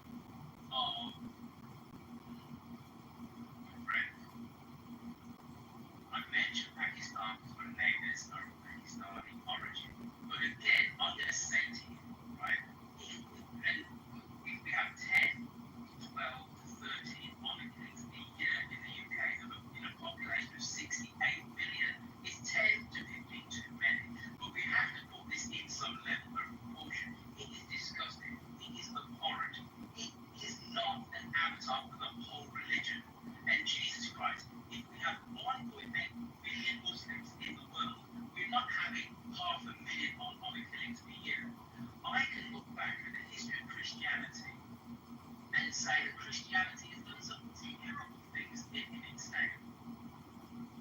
It has sent young girls to be raped by older men historically. You can look back at genocide through the word Christianity as I'm taking my parents to church. That doesn't stand for the whole religion because somehow we seem to be able to separate the extremists when it's a culture that we understand from people who are the norm. And I ask you to do the same here. If there are 10 to 15 honor killings a year in the UK, and I'm going to dispute that figure, okay? There are about 3 million Muslims, 3 to 5 million Muslims in the UK, so they're not all practicing honor killing either. And I'm not going to look to the extreme to say that is the norm. And you shouldn't either, because your figures tell you that is not the norm. So let's talk with this argument.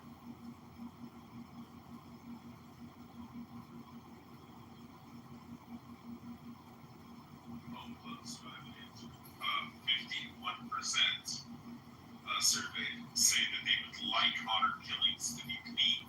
Well, I'm just saying to you. Can I finish? I said I had an answer. You got quiet. I'm trying to give you an answer. Repeating yourself, my friend. My friend, you're repeating yourself. Seriously, my point here in making this is if it were legal, it's 10 to 15 right now or 12 to 15 right now, a year annually. Okay, what do you think the number would be if they get their fucking way? If they work their way into your government more than they already are, and they decide, you know what, we want honor killing in Sharia law, what do you think the number's going to increase then? The mayor of London, Sadiq Khan, is a Muslim. I'm not talking about Sadiq Khan. I'm talking about future Muslims. Well, specifically 20 years from now, your kids age. Wait a minute. Let's be sensible. 3 to 5 million of Brits are Muslim. The mayor of London is Muslim. He's spoken out against honor killings. Okay, what happens when they get sick? I'm just talking to you. You made a point. I'm just going to respond to what you said. Okay, listen. Rich.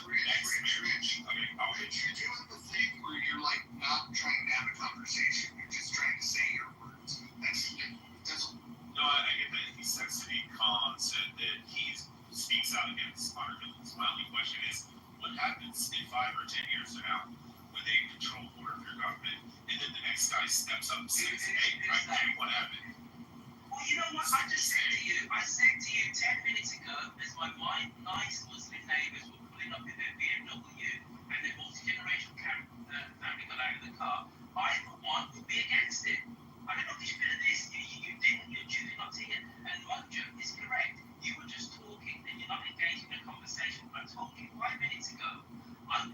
want Sharia law to be any part of British society. I said that 5 minutes ago. I embrace foreign practice in proportion. 10 to 15 unfortunate women who are brutalized and murdered by their families in a population of 5 million, in a global population of 1.8 billion. It is minute as a number. It's abhorrent. It shouldn't happen. It's disgusting. But that is not all Muslims. Move on. Well, I just want to finish one last thing. I want you to experiment. I want you, if you're so confident in all this shit, walk over to that Pakistani land and say Muhammad was a fucking pedophile, and watch him pull out a fucking knife and cut your fucking head off right in the middle of the fucking street, because that's what his religion. Yeah, that's what your is. That is what his religion commands. Anyone who insults the prophet is to be put to death. Like, dude, you walk over there right now to your neighbor, your mom and dad's neighbor, and be like, you know what? Mom's a fucking pedophile, a 54-year-old man who fucked a 9-year-old, and he will go get a fucking butcher knife and he will cut his fucking head off. They're all not nice until you insult the fucker.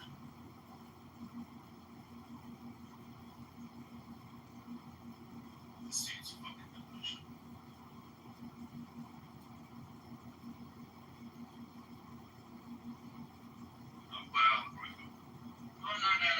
My daughter called, and I decided to send that call because, you know, she had something. That's all I'm saying is go over to my neighbor's not going to stab me. Yeah, there you go.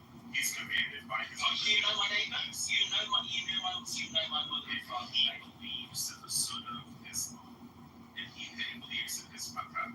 He will go and he will get a butcher knife out of his kitchen, and he will come out and cut your fucking head off in the middle of the fucking street. He will be nice and cordial and sweet to you. My cousin I've worked with these fucking people, man and woman. We've invited them over for a football game, and there was an interruption. And they got out there. I'm going to tell you exactly what they fucking did. So we were sitting there watching. You should maybe get some better friends. We were watching a football game. There's 1.8 billion other Muslims that could be your friends. Anyway, this my dad's got his hat on. He's getting ready for church. I'm in the car. I'm still going to tell the story regardless. Okay, fine, but I'm done. So I think I've made my point when I've won the argument. Watch a football match. You can extremist all you want. You can be racist and intolerant all you want. They see that Muslims were attacking the military base, and they jumped up and started screaming Allahu Akbar. Fucking piece of shit. God, I hate fucking Muslims. I just genuinely can't wait until they do start chopping their heads off and sit back and say, it's just 47 in London.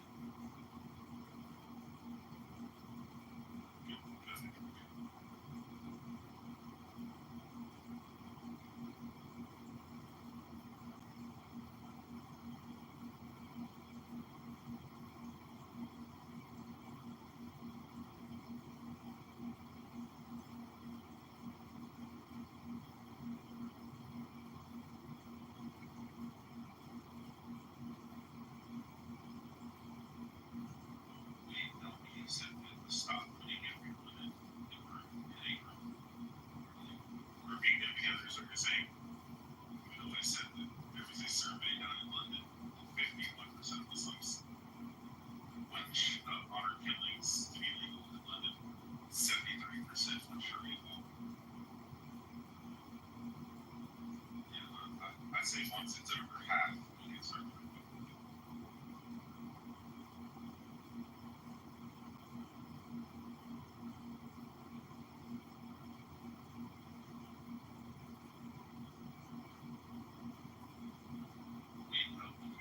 You don't think it's helping to tell people the truth?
of that 1.8 or 2 billion, whatever the number is, I don't know the percentage of the people that actually believe this shit.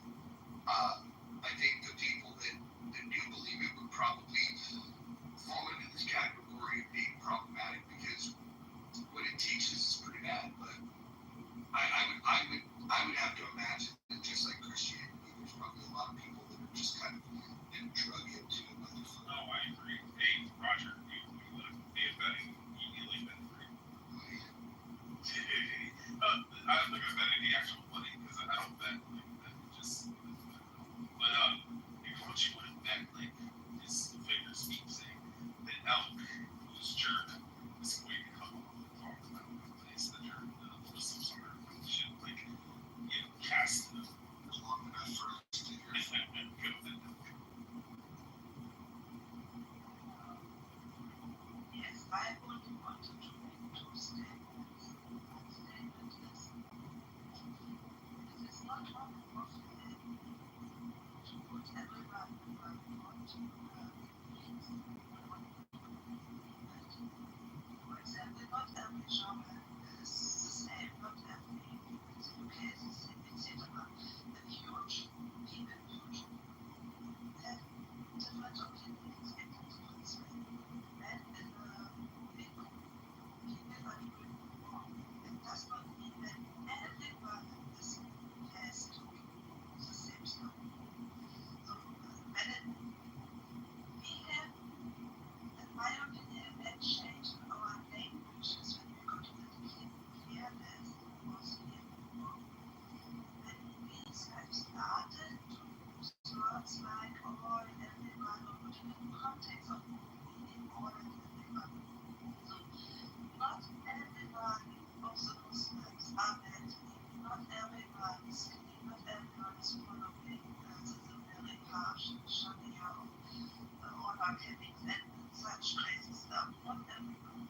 So when we start to take care a little bit of our language and not accusing people of something we should not include in this, then we might be able to stop misunderstandings, to stop so many hate where we are not intending to do that. It was not our opinion. And the second thing is a one which I have a very huge problem with, and someone is making a statement, and then this statement is taken out of context, putting in another context, and then it's pretending as if the person would have anything else what the person has never meant to say, or even advocated or said.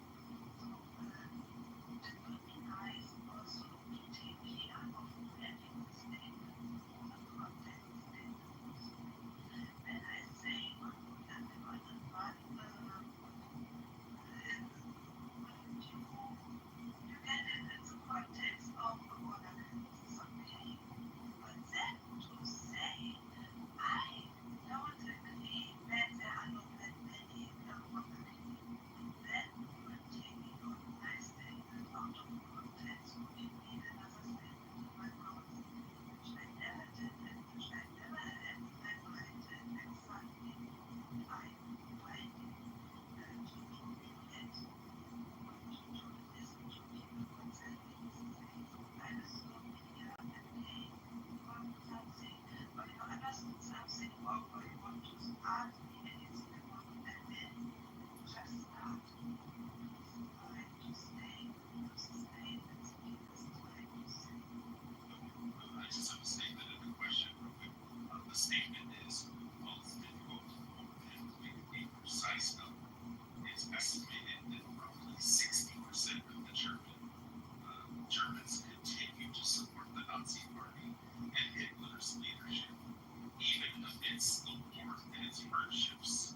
So, when 60% of the German population tries to conquer the entire fucking world, costs the deaths of 77 million people and 6 million of my Jewish family members.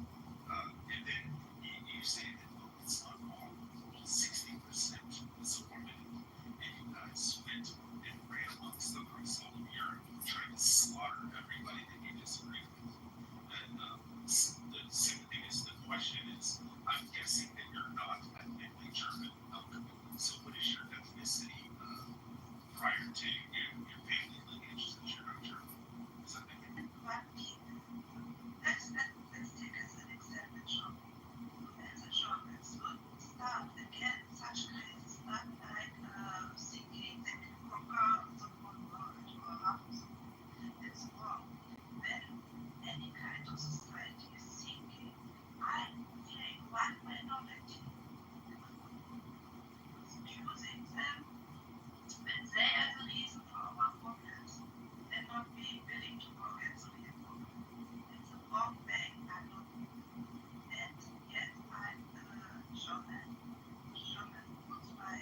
60 or 50% of the people to follow a crazy, disgusting ideology like the Nazis if we're Islam.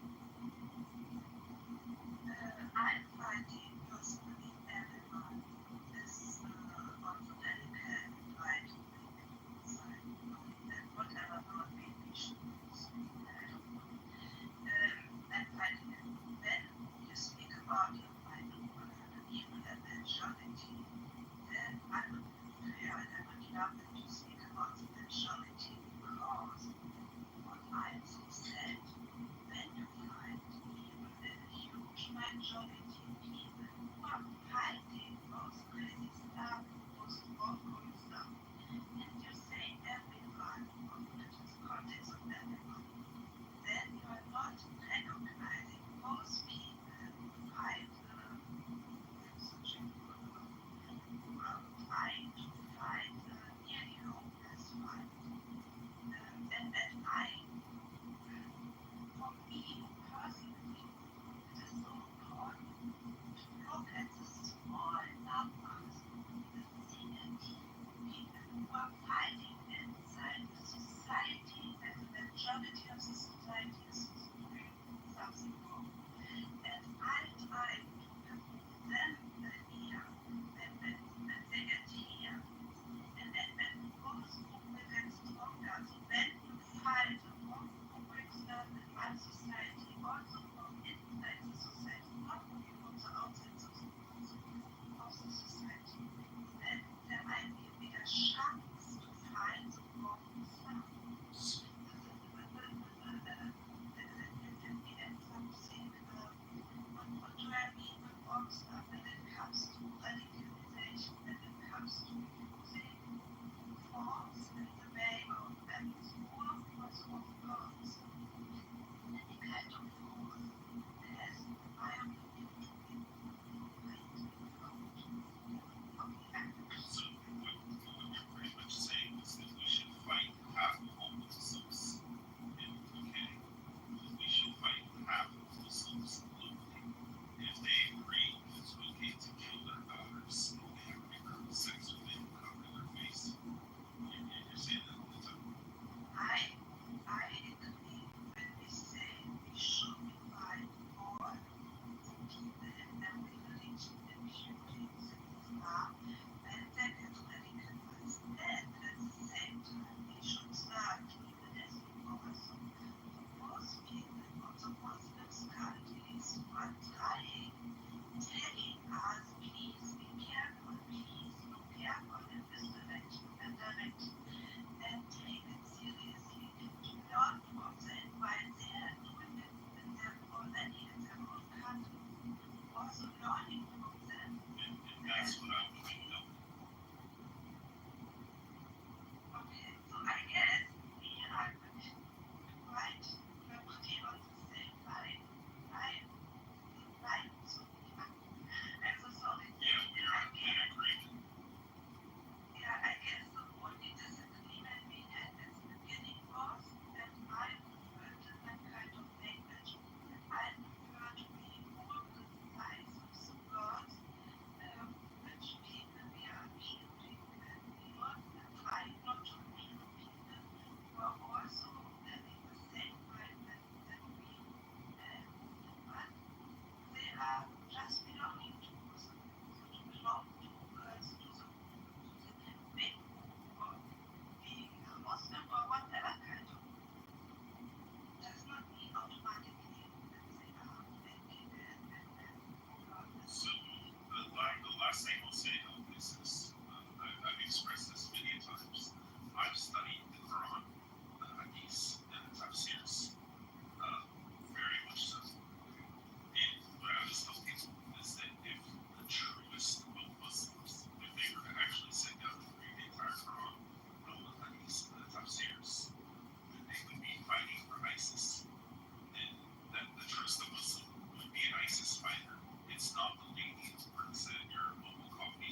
trying to put me in a place where I'm not belonging in.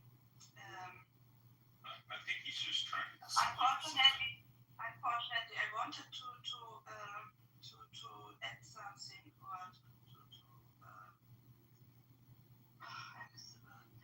to respond, but no, I forgot the point. You said a good thing. No, I forgot the point, sorry. But I'm not a Muslim. What I try to go, the way I try to go is to look at the people who are doing, in my opinion, wrong, who are using any kind of radical stuff. This was the point I wanted to say. Maybe, I'm not sure, maybe, I try to see that out. Maybe it might be helpful to have conversations about speaking history of the religions. So more than one religion was misused in history for putting force on other people, of killing people, doing really, really hard, wrong stuff. And to look at nowadays problems. So I try to speak with people when they think I have to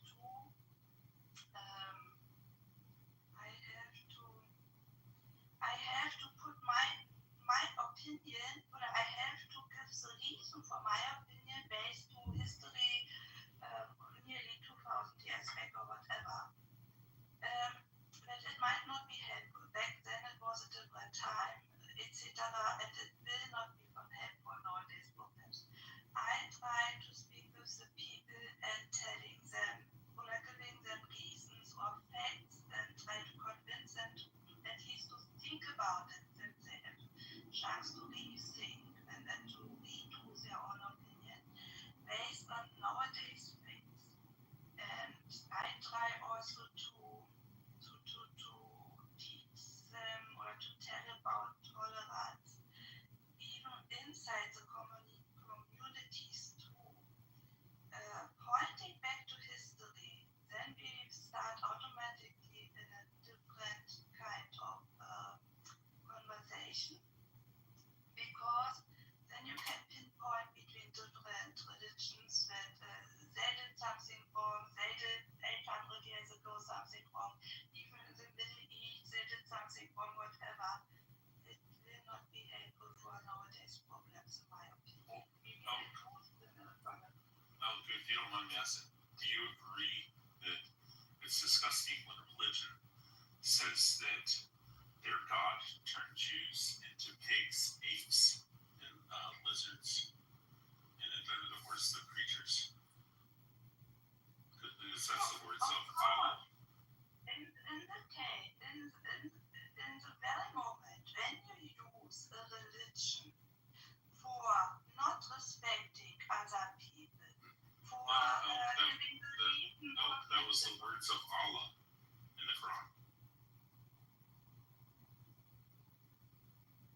That's the words of the Muslim God. I try to find the right words, sorry. Sometimes that is the words of the Islamic God. Sometimes I just need a bit longer for answering because for looking the word.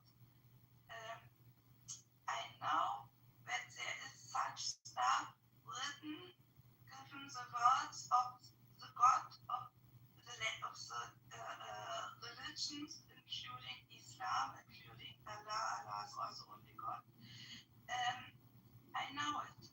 And here again, we are in the history. It was then back then. When people are using both as a reason for doing nowadays injustice, disrespecting people, taking it as a reason for killing people or doing any kind of force to other people, or even to their own people who are saying this is wrong, then it's wrong. In my opinion, then it's totally wrong. And that is exactly what I am fighting. So you agree the religion is wrong? Islam? I agree when I use wrong stuff on the history of the religion to taking it as a reason for doing nowadays. Because I will tell you the reason why I'm so careful. When I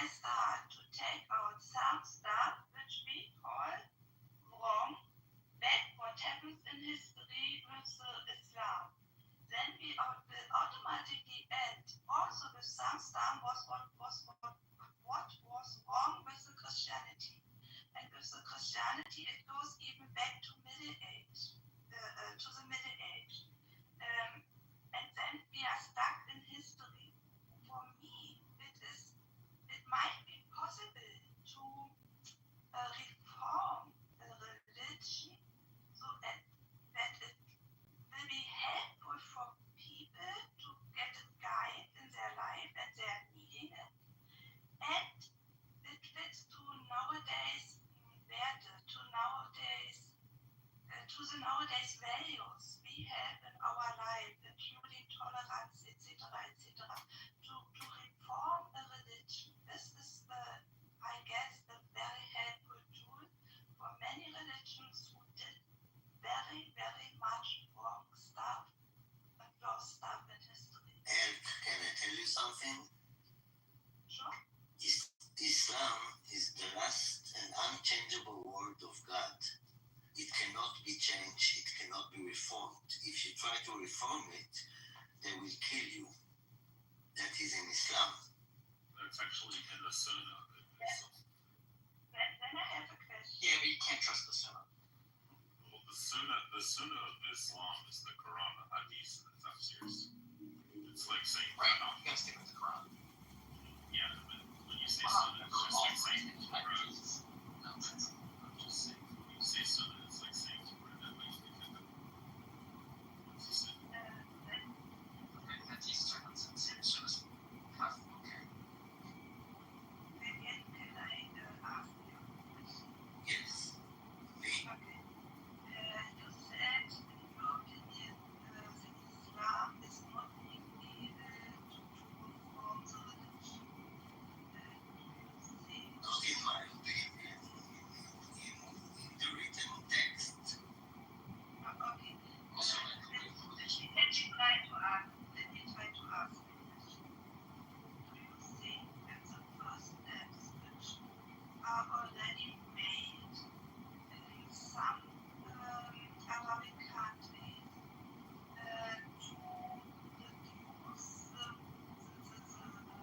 radical powers and at the same time to take out to reduce the radicalization, discrimination, etc., to start to become more tolerant and men work nowadays values are not broken anymore.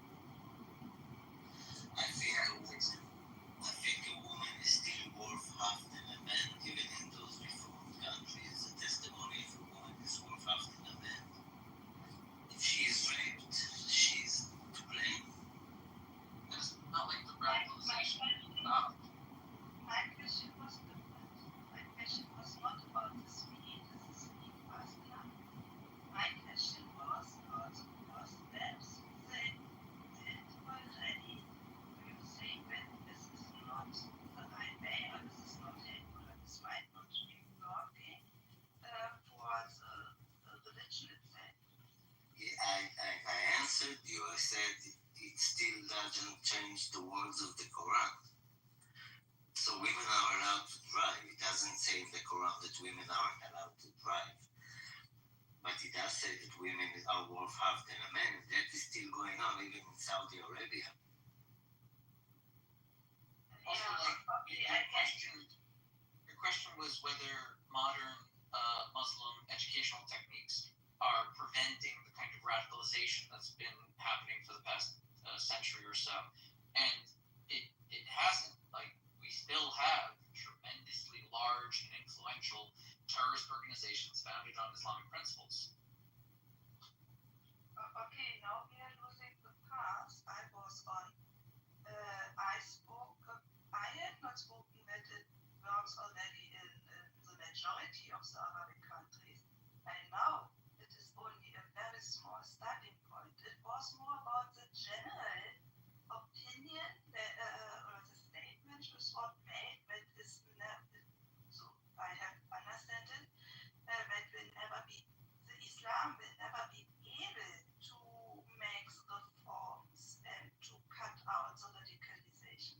And based on this station, I stated my question, or I asked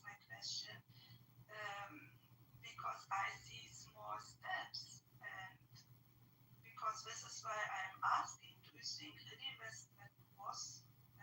that this way will really not work? That is not a helpful way, or I don't know which was. So you're asking, do we think that the progressive,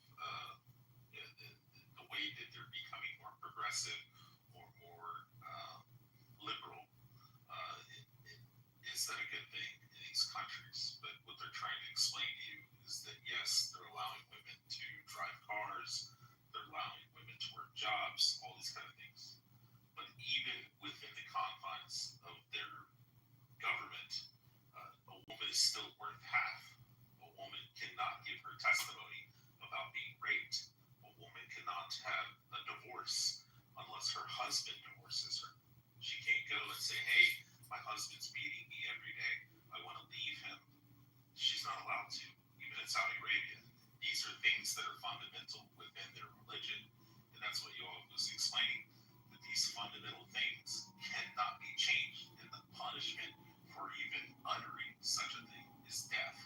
So if you say, hey, I think it's wrong that a woman's valued as half of a man, her testimony and her ability to do anything, even just saying that will be put to death because there's no changing those fundamental things within the religion. There's no reformation that can happen.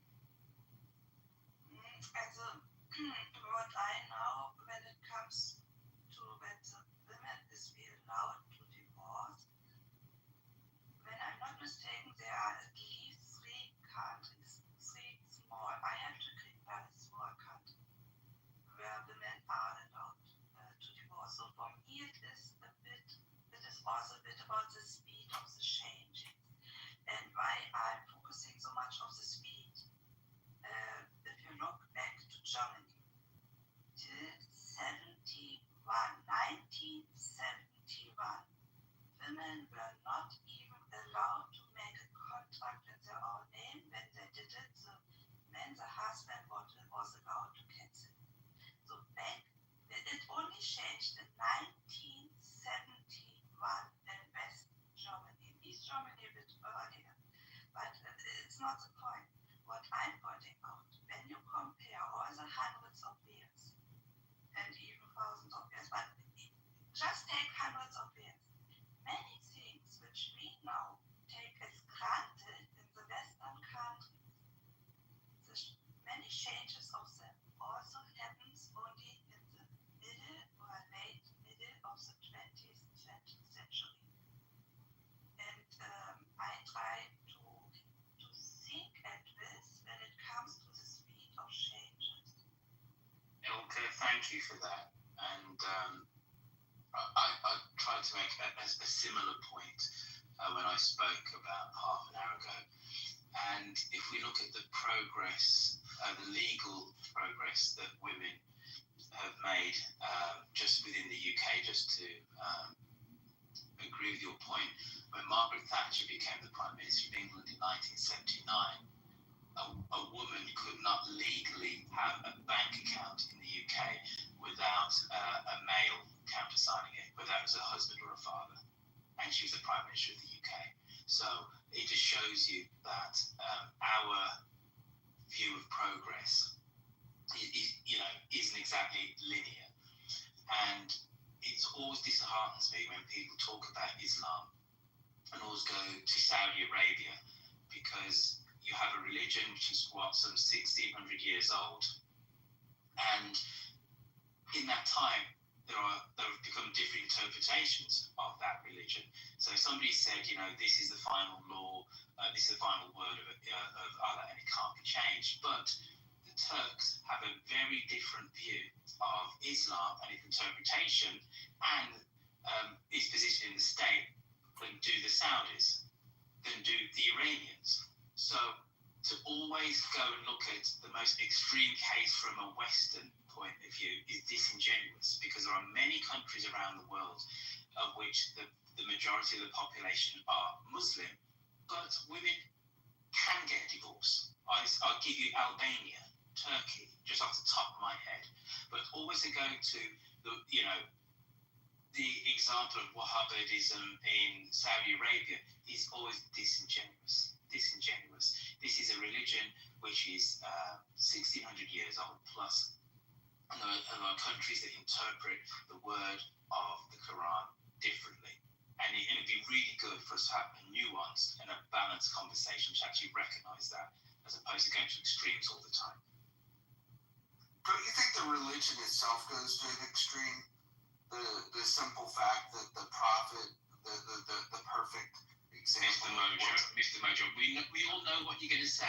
We all know what you're going to say. No, hold on. I don't know what he's about to say. Hold on. I just think that the prophet himself, that's held up to be this a perfect example of what humans could be, does things that I would hope everybody in this room would say is abhorrent. And if that's the case, if they're saying this is the perfect guy, and I think fundamentally, right from the gate, it to me it's not really a religion. I look at it and I think that it behaves like a religion in some ways. It has some similarities to religions, but it's really designed to justify pedophilia.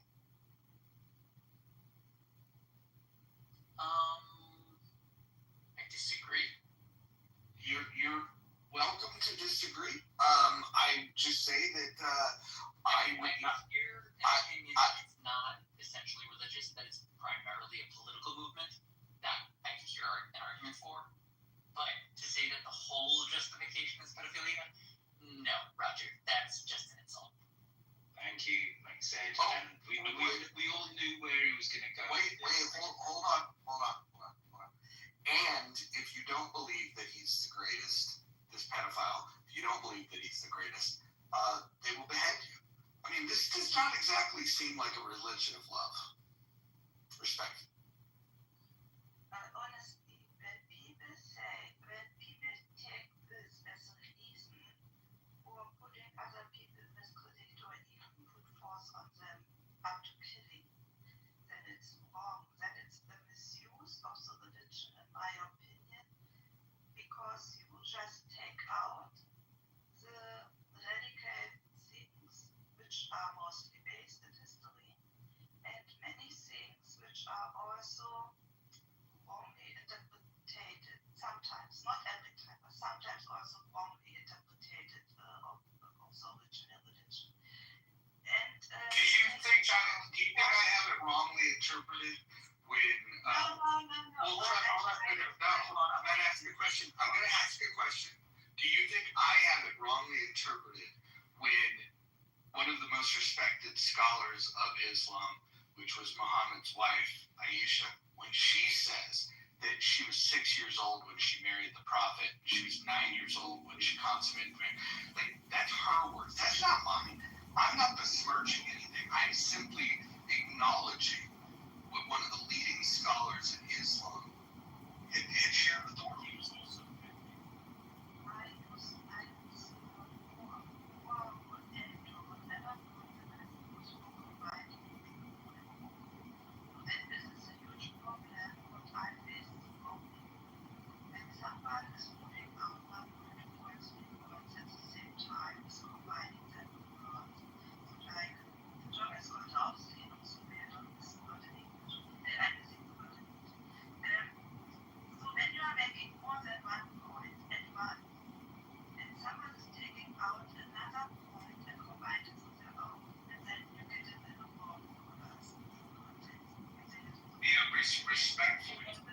Respectfully, I'm directly quoting Aisha in her hadith that expressed to the entire world that she was 6 years old when she got married and 9 years old when it was consummated. And again, the best you can do, please mute yourself. The best you can do is try to explain away that, like, well, hey, back in those days, there was a lot of people, it was culturally normal. Well, what you're saying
sexuality. It's like It's the point of view. no, I'm Okay. You are missing the point because you missed my point. Is my biggest point of contention is that in 2025 there are Muslims that still believe these things to be absolute true. Listen, my grandfather, God rest his soul, fundamentalist Christian, believed in death for homosexuality. He only died 15 years ago. So come on now, come on, right? I keep making the point here that there are extremists. If you have billions of people who follow a religion, you can have different interpretations of it. But nobody says all Christians believe that homosexuals should be put to death. But actually, there are churches that are extremists. I'm so not finished. Our comment about the diversity within Christianity, but what you're like sidestepping is exactly that part of the nature of the Islamic religion is they refuse to acknowledge distinctions. We can't parse out and say the Turkish ones are good and the Saudis are bad and the Iranians are perfect. We can't make those distinctions. Whereas within Christianity and Judaism, it seems that they have whatever techniques within their religious schools that can accommodate shifting moral trends in pedophilia, women's rights, and death penalties. It seems that some religions are more flexible, at least within their messaging, and can distinguish these guys off as sects that are crazy and don't stand for the teachings of the school. But in Islam, it seems the religion stops them from actually disassociating from the murderers who are following things through in their religious things. Wait a minute, you're actually engaging with me here, and I applaud you for that. But I don't know enough about Albania, okay? And the way that they practice Islam feels very, in inverted commas, Western. I've been to Istanbul, right? You drink in Turkey. There is no prescription against alcohol, etc., etc. So there are, I don't know whether these changes in different countries, which would say they are Islamic, are top down from the government as opposed to theocratic. I don't know, because I don't know enough. All I do know is that when people go Saudi Arabia, they don't say the Lebanon, which is very, very liberal in a way that we don't understand the West. Well, no, you know what? I'll concede that point. The majority religion in Lebanon is actually Christianity, but Islam can't be said anything about Algeria. We could go on, right? You're focusing on the European ones that were affected by Russia in their Algeria. Last time I checked, my atlas, Algeria is in Northern Africa. You know, the Department of France up until 1958.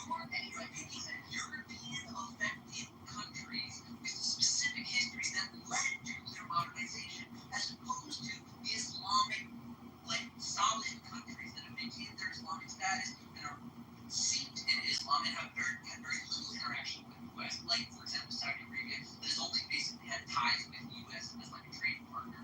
And you're saying, like, well, we should look at Turkey. We should look at the options. The one that We should look at it. I said we should balance it. No, you don't twist my words, my friend. Do not twist my words. I said we should balance it. Saudi Arabia exists. It exists, but so does Turkey, so does Egypt. You know, if we talk about countries which are, influenced by Europeans, Egypt exists. So again, right, let's not go to one example and paint it to be a picture of all. You talk about Saudi Arabia, I can talk about Egypt. Right.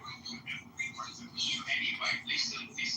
This is a perennial conversation on this app, and it's somewhat tiresome. Dropped my parents at church. Everybody's had a snapshot into my life, and my Muslim neighbours who live next door to my mum and dad, and they're lovely people. Right, they're not extremists, and I'm sure if I sat down and spoke to them, none of them are going to come out with a bunch butcher's knife and your method. Listen, I'm certain by conversation. Mojo, thank you for inviting me up. It was entertaining to my government.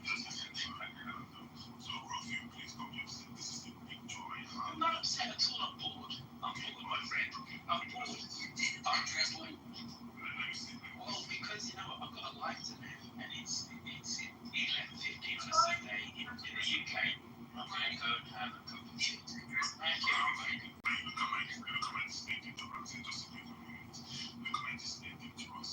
This is a wedding that happened in 2021. They come back with parties and making a promotion. I think I disagree with the points where you say that the religion does not promote pedophilia. I'll say religion does not promote men marrying children. It does, because we try to pass what is called the Child Rights Act, where women should be able to get married at the age of 18 or to reach the age of 18 as consent. And mostly the Muslim states refuse because they say it affects their religion. Now it's so easy to join big Nigeria, Lebanon, let's compare the majority Muslim nations and their practices with the so-called liberals. It's like 95 to 5 best people comparison, they all do the same thing. So I'm not saying, you should feel some kind of about Islam, but you cannot, in all honesty, say that people don't use the religion to justify, just look at the why marriage should marry each other. The example, the clear, before we drop everything, is the prophet already says you will cause me that night, so there's no excuse. You're not going to wish me that, you're not going to tell me you're not making sense. You can't say it's just what it is. And lastly, all these comparisons of Christianity and Jew that people proceed to have enforcement power. I mean, so even if they disagree with gay people, they disagree with other things, there is no enforcement power like Islam. Islam really has a military arm, Sharia police called Islam. So I don't know why you bring that argument in the sense. I mean, that means there are people who are breaking bottles of alcohol. There are people who are arresting people. They call themselves the Islam police.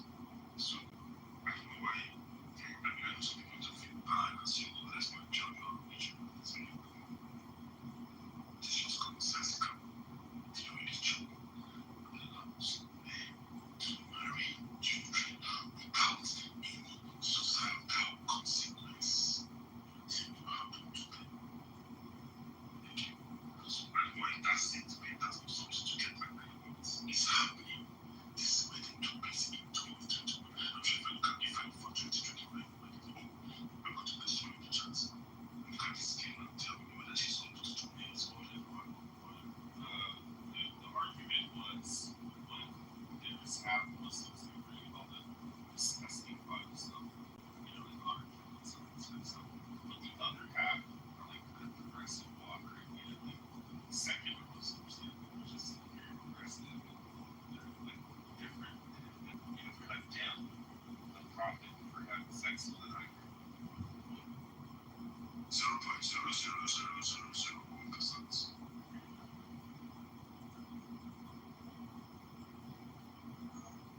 There are many aspects of Islam that are dangerous to the future survival of the West.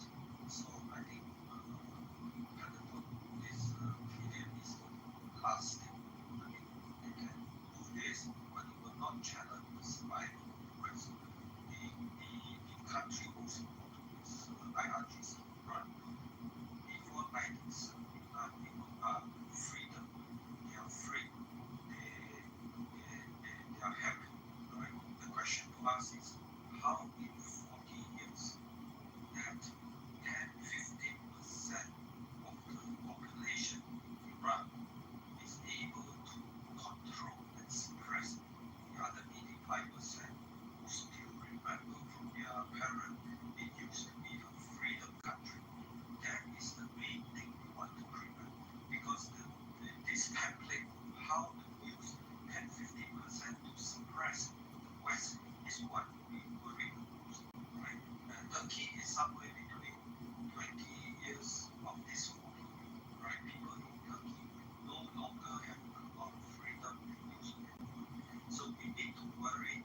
which country in the West when the Muslim achieve radical Muslim and political Muslim? I'm not talking about peaceful Muslim. I'm talking about radical and political Muslim achieve this 10-15% oppression in the West. That is what we want to make everybody understand the danger based on the history of IRGC, how they control majority from a small percentage. Because this is going to happen in Europe in 2050. Every country.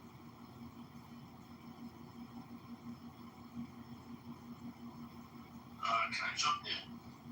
So, if you get some polling on this subject of views, particularly extremist views, and specifically in the early 2000s, when the numbers were much higher than they are today, and they asked to what extent suicide bombing was often, sometimes justified, and in the Palestinian territories, it was 70%. In Jordan, it was 57%. Pakistan, 41%.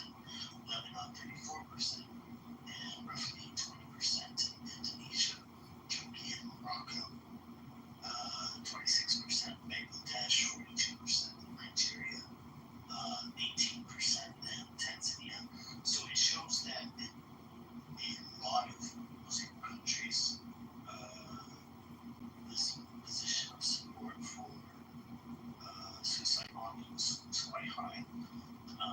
The good news, I guess, is it's somewhat lower today because after the experience with ISIS, it's come down some, but it's still alarmingly high. And so this, we can certainly point to, obviously, moderate Muslims, especially like in Western countries, to deny that there is this core that supports extremism. I think is just sort of, denying the reality of these goals. The problem right now is political correctness, wrong. And US that has been suppressed from administration, right? From administration, we show how you remove political correctness for the survival of the Western issue. And Islam use this political correctness. I would say again, political and radical Islam use this political correctness to implement this term called Islamophobia, which is a term prevent this kind of what we are having right now, open discussion. What is actually most important for the survival of the Western Asia, especially so the political correct elites in Europe are still living in bubble. They are not in clubhouse. They have no opportunity to hear the truth how the radical Muslim vote and try to dominate over the American when they come into Rome and they just put in some Islamic words and the Americans say, oh, we don't understand this. Are you racist? Are you against Islam? Are you Islamophobic? And before Trump administration, this American will vote for me. But through these many months, look like this, we start to have courage to speak the truth. And that is the beginning. We need to do this to all Europeans, especially their political leader, and especially the legacy media who are still living in power.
So how do you personally feel about the progressives who say, well, since they are friends, brothers, their cousins? They don't know when there will be a majority of Muslims that will not be their friends. What do you think if Israel weapons?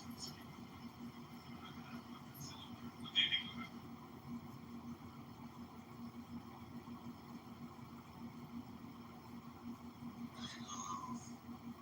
Doesn't sound good to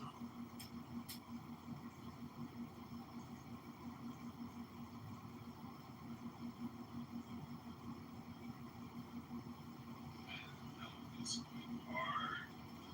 She's going hard in the chat. yeah, she's progressive what you want.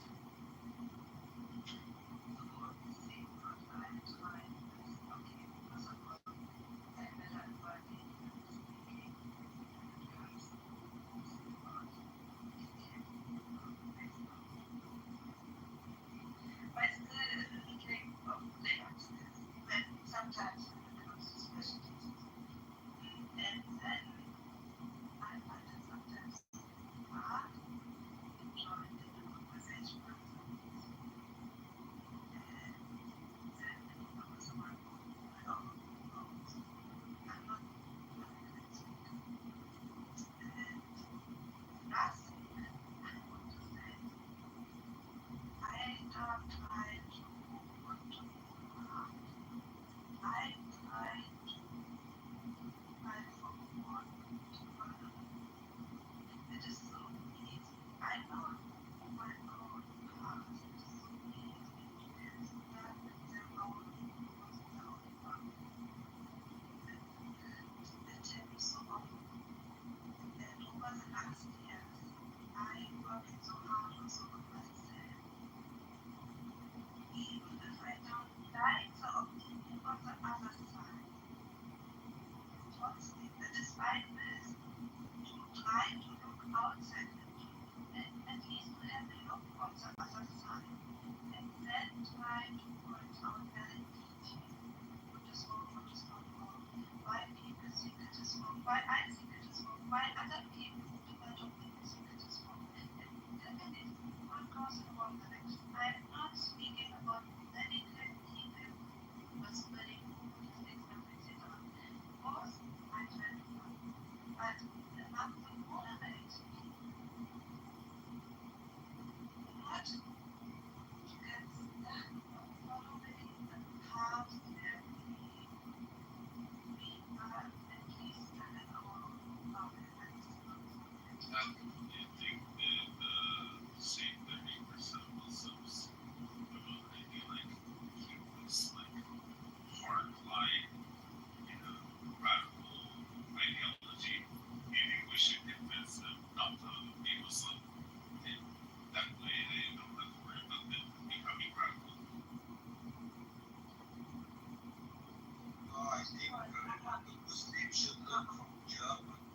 The Muslims should learn from German because German accept the past.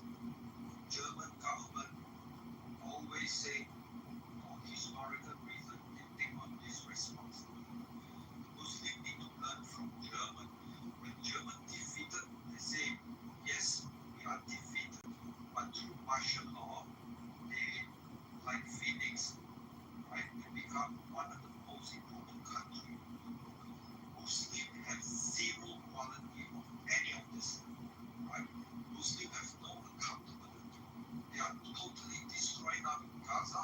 They want everybody to die with them. They have zero accountability. They have no concept what is called defeat. Israel cannot defeat any radical Muslim because they have no concept what is meant for defeat. For the sake of the people, accept it and come up strong.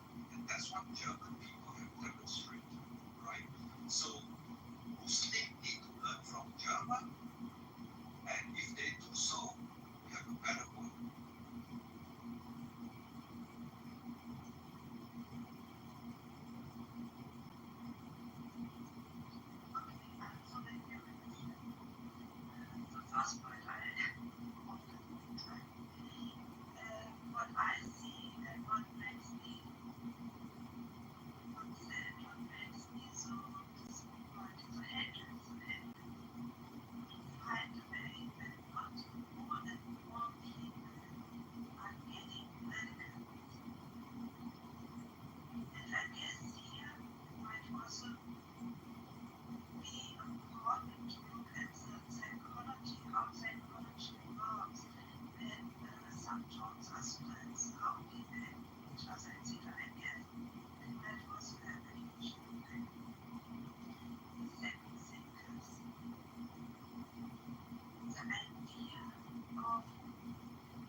justified to go and kill, Joseph Gerbler, and all these different type of people, and also the people who support them, the 60% of the Germans who are going to support the Nazis. Would it be justified to go and kill them before they go and kill 77 million people or vice versa? You need to let others answer this question. Please be patient with me because I have problems with understanding the full statement. Okay.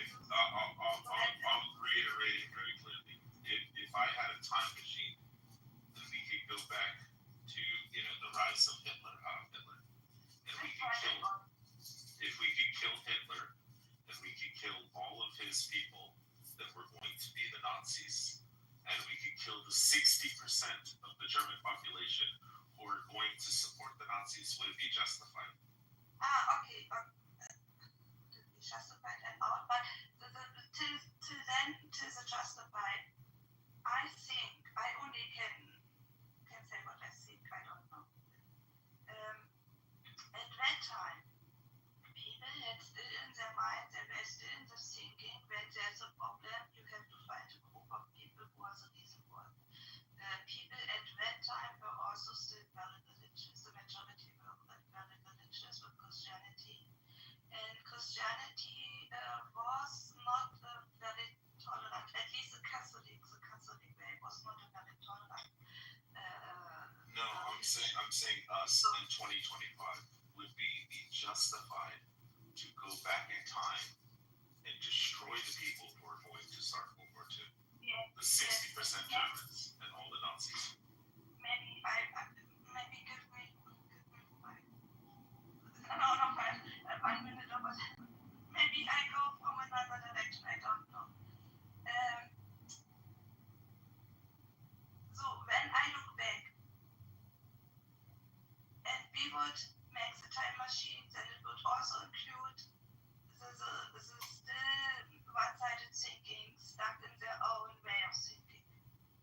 I guess it would not make that much difference because the majority of people were so desperate to survive, and so it seems so they had lost the ability of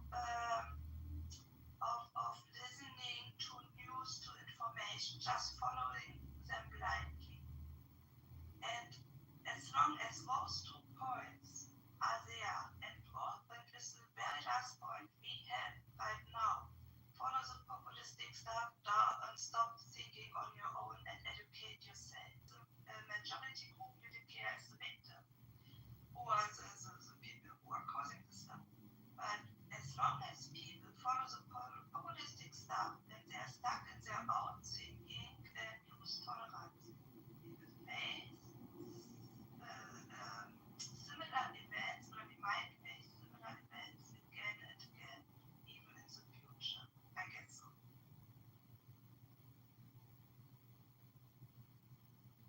Have I got your point, or have I totally missed it? Oh, Brent, are you there?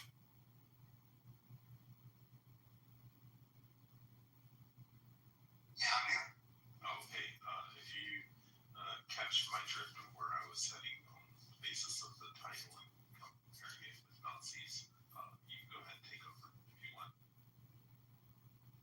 No, I'm just saying you should probably, if you could prevent the rise of the Third Reich, you should probably kill some Nazis early. Yeah. And the people that support them. Okay, you will kill Nazis early. It means you would,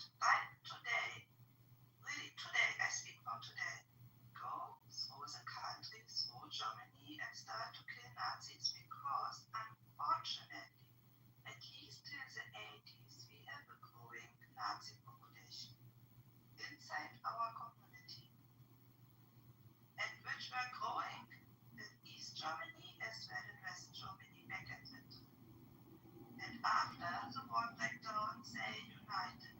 So the people with brain and money were coming from West Germany, and the people who were spreading the force on the streets, the majority of them were coming from East Germany, and then they were combining.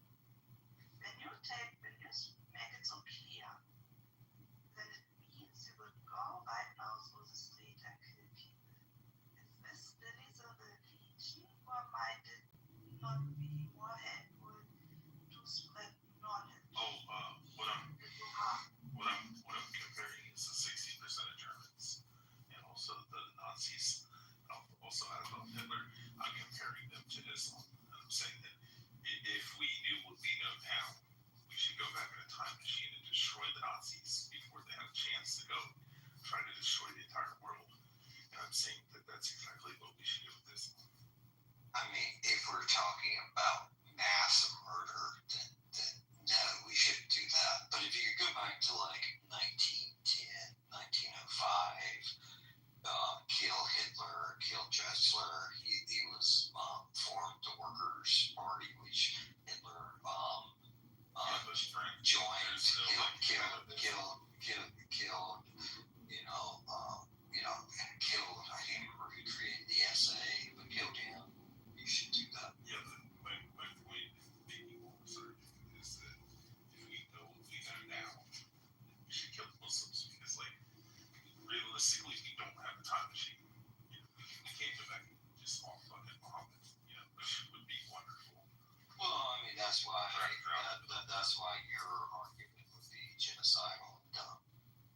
What do you mean? You're advocating mass murder of a group of people, as opposed to creating a hypothetical where you can stop a genocide. You mean for people that say that they want to kill you should be justified to kill? People who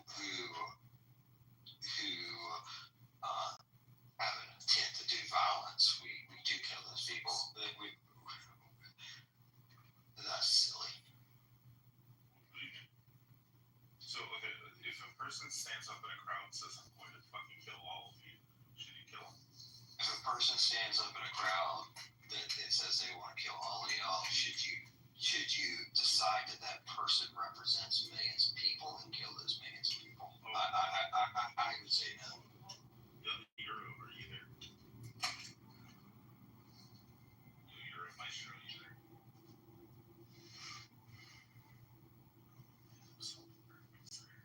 So Euro was reading off the numbers of 60 to 50% on average throughout the Muslim world.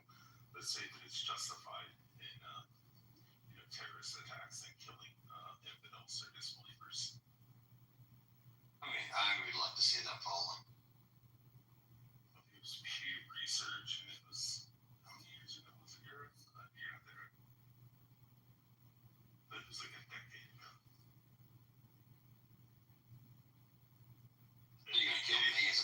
So you're gonna kill millions of people. Based off of a decade's old poll. It's went down in the last 10 years, but that mostly due, to the rise of ISIS and people see, what ISIS is like. But it's still really fucking high. So groups of people react to stuff and follow you. The thought that you're going to take the thought that is helpful to not kind of encourage people to become more moderate, not try to encourage more moderate traits and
this eventually when they take over and they start murdering your entire family. And you're like, oh fuck, this guy in Clubhouse is right. Shit, I mean, because I was saying it before October 7th that all the Jews were like, no, why are you being so mean to the Muslims? They're really nice people. I have a lot of Muslim friends. And then after October 7th, I'm like, fuck these motherfuckers. Alright, so I looked up some actual data. So there's a Pew poll in 2013.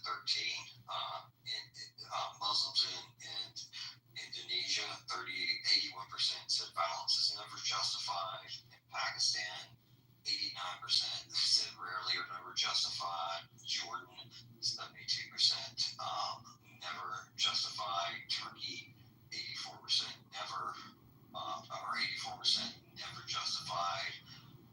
Gallup did an interview of 50,000 people in more than 35 Muslim countries in 2008. Muslims condemned 9/11 as terrorist act. Only 7% of respondents said 9/11 was completely justified, and they were significantly. Yale also did a study, so I'm not like none of the public data surveying is pointing. So none of the actual data. So none of the actual data is actually supporting anything you say. It's wild that the numbers you just read off of are from 1.8 billion people. Think about that, even if it's just 1% or 10%. Let's say it's 10%. Holy shit. Again, you've vastly misstated what you said. You said there's a people. You said there's a. You said there was a people, and you said there's a Pew poll that said a vast majority. I didn't say people. I said Pew poll. That's what I just said. You said people, like people. All right. Well, once you got some actual data, and then we can actually. I mean, it's going to be hard to have a intelligent conversation with you, but the data you cited was fictitious. No, I said you're a maestro that read off the numbers of people. It's a different one. And it says what percentage of the population in these countries, they have a breakdown of which ones the percentage of those people say that it's justified for terrorist attacks. According to a survey I'm looking at, 60 of Palestinians support. Your phone's doing that thing again, Norman, and it keeps cutting out.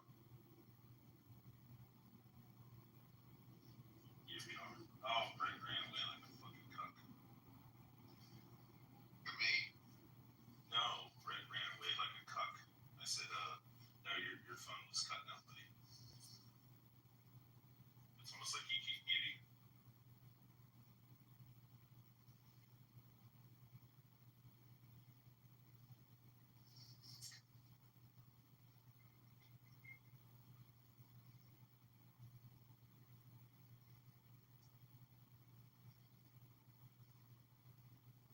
Yeah, just imagine 180 million people want to fucking murk you. Half the U.S. population. Actually, the number is even much bigger. Which the radical people wants to kill, even in their own Muslim societies, because they declare they are not even Muslims, which is crazy. So it really is about, in my opinion, it is about looking for any kind of minority, and especially a minority who has so a well-developed life. And those are the most targeted groups of minorities. But at the end, it is going about minorities. You see it in Africa. Look at the numbers which were killed over the last 2 years in Africa of minorities, while minorities are Christians. It's unbelievable, it's crazy. So maybe, I don't know, just an idea which right now comes into my mind. How about if the subjects to get together and fight together. Maybe this could be, I don't know. I'm just getting this idea based on the political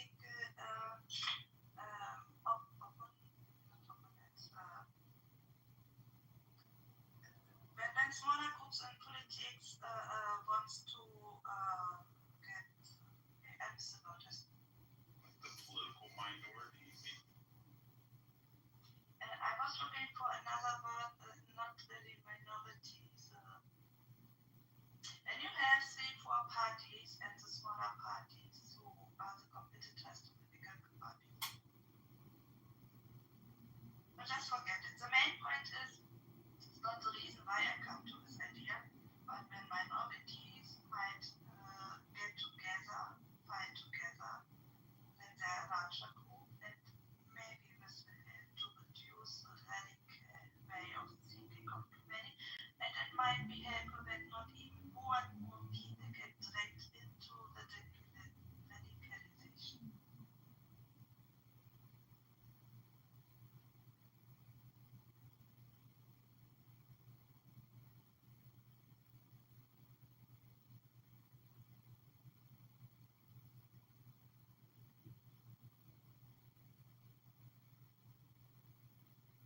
So I know I sound like the boy who's crying wolf, crying that the sky is falling, but I'm not genuinely worried about myself. I mean, I'm 40 years old, but I am worried about my kids, my grandkids, what this country and also the world's going to look like. Seeing how places like France, Germany, Italy, Greece, all these different countries are falling to Muslims. This whole percent of the population, but then when they come into your country, they start having 8 and 10 kids, they start pushing for Sharia law, and eventually it's going to happen to the U.S. It may take 50, 100 years, 20 years, whatever, but eventually it's going to get to the point where they're going to go, fuck these Christians, fuck these atheists, fuck these Buddhists, fuck these Hindus, fuck all these spiritual people, let's kill them all. And that's what they're going to do.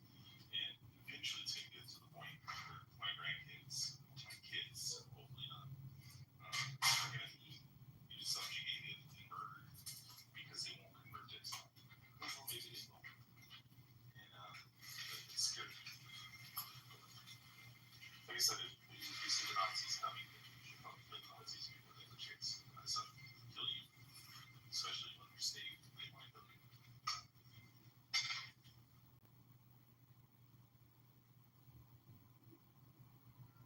Or at least, if you don't kill them, you should just tell people that, hey, they're going to kill you.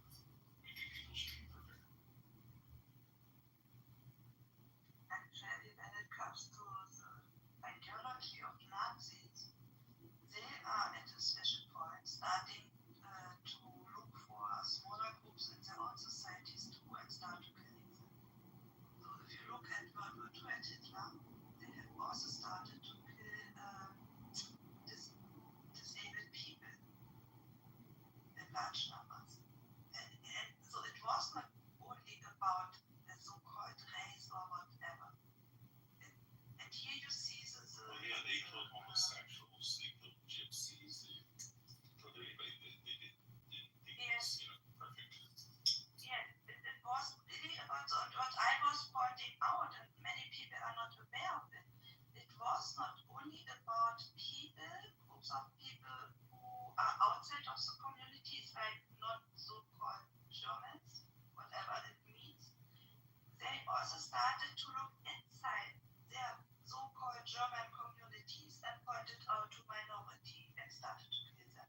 So, and here you see the true picture, the true ideology behind the neo-Nazi, the Nazi stuff. It is about looking for minorities. It is not about which kind of minority. It is about minority. And the Jews were a perfect aim because the Jews were fighting for thousands of years because they were minority. They were so they were minority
are there any other countries in the world that we're just saying that she's used an example like this, like stop the Nazis, and in the fact that Israel, the state of Israel, never is smart. I mean, every state in the world was formed in the 20th century. Israel's not a contemporary moment. Empires were dissolved, and indigenous people got their own states. From Buenos Aires to Bombay, from Bulgaria to Korea, that's what happened in the 20th century. So of course Israel would be formed as just another country of indigenous people. Look, right, wasn't Israel born in response to the Nazi Holocaust? Not at all. Zionism begins long before that. She's just saying that saying the fact that Israel, state of Israel will never be created. Be created because of the Holocaust would have happened. Israel was not created because of the Holocaust. I'll ask my question. My question is, you have time machine to go back up to the Nazis before they changed the Jews and everything. So would you trade that off if you can't understand it?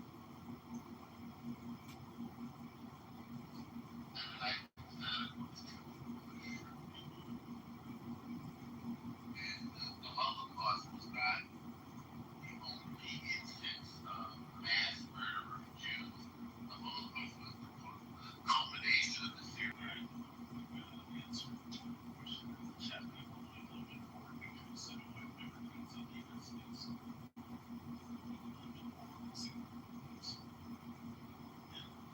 Yes,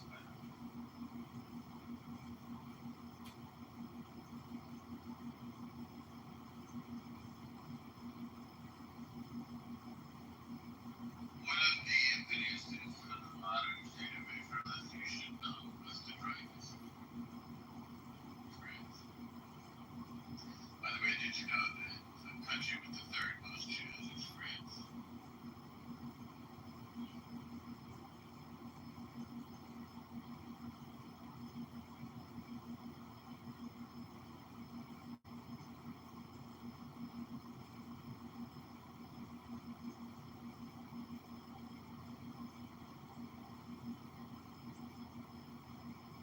Oh, yes, I know. Almost offensive. It's spectacle. So, Rich, you're mad? What's this? Mad, shadow. He said you wouldn't have to. Machine situation.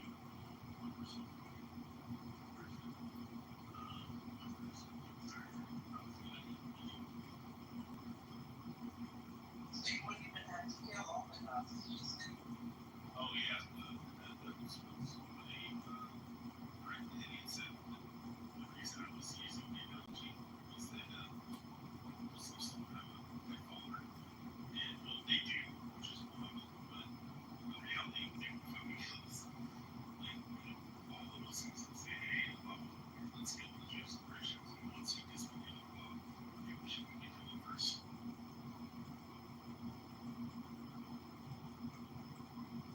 But if you guys have a time machine, I'll go ahead and kill all of this. Well, if I had time, shit, I want to go back and see how the pyramids. And I want to see Jesus actually on the pyramids. I'll understand.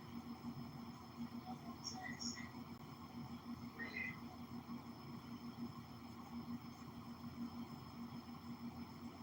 Yeah, we just we can get stuff and see moments one.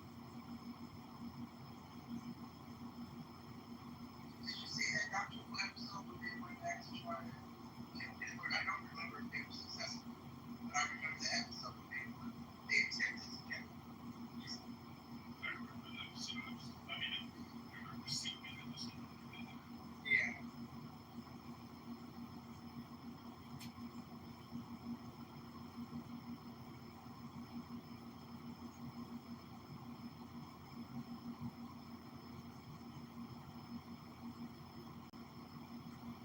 allowed to say that the Nazis had great taste in art. And I only say that thanks to the History Channel. There used to be a time when the History Channel, you turn on the History Channel, there would be Hitler and Nazi programming all day. From the type of art and artifacts that Hitler and Nazis would collect. You get some people in these episodes, you almost forget that you're watching Nazis. You're like, oh, that's a great piece of art. Oh, they had fine taste, they had wonderful taste. And you're like, oh, wait, I'm admiring the Nazis.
examples to question it.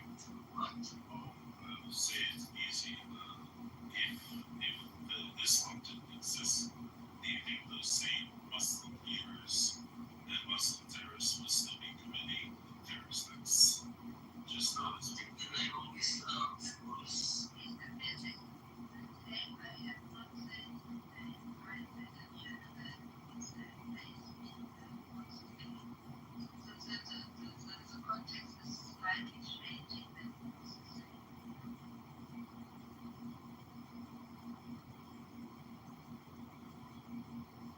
did you get that move? Yeah, still, context or no context. Look around an expert, so I can't speak as an expert.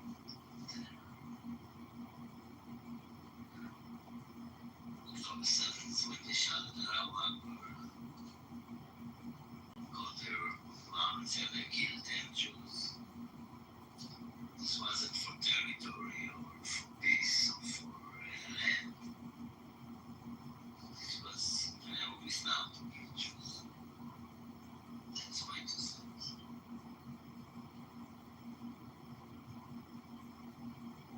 I agree.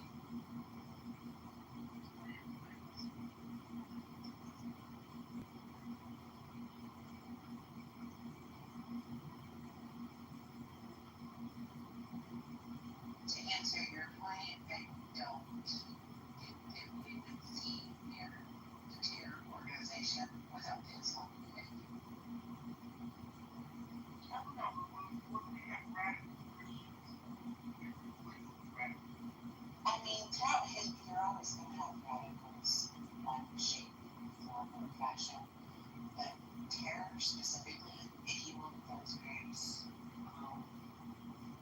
and overwhelming, by the way, I would say 9 out of 10 terror groups are Islamic. I mean, the thing of it is, when you start talking about people's fundamental faith, something that they're willing to die for, something that is bred into them from birth throughout their whole life,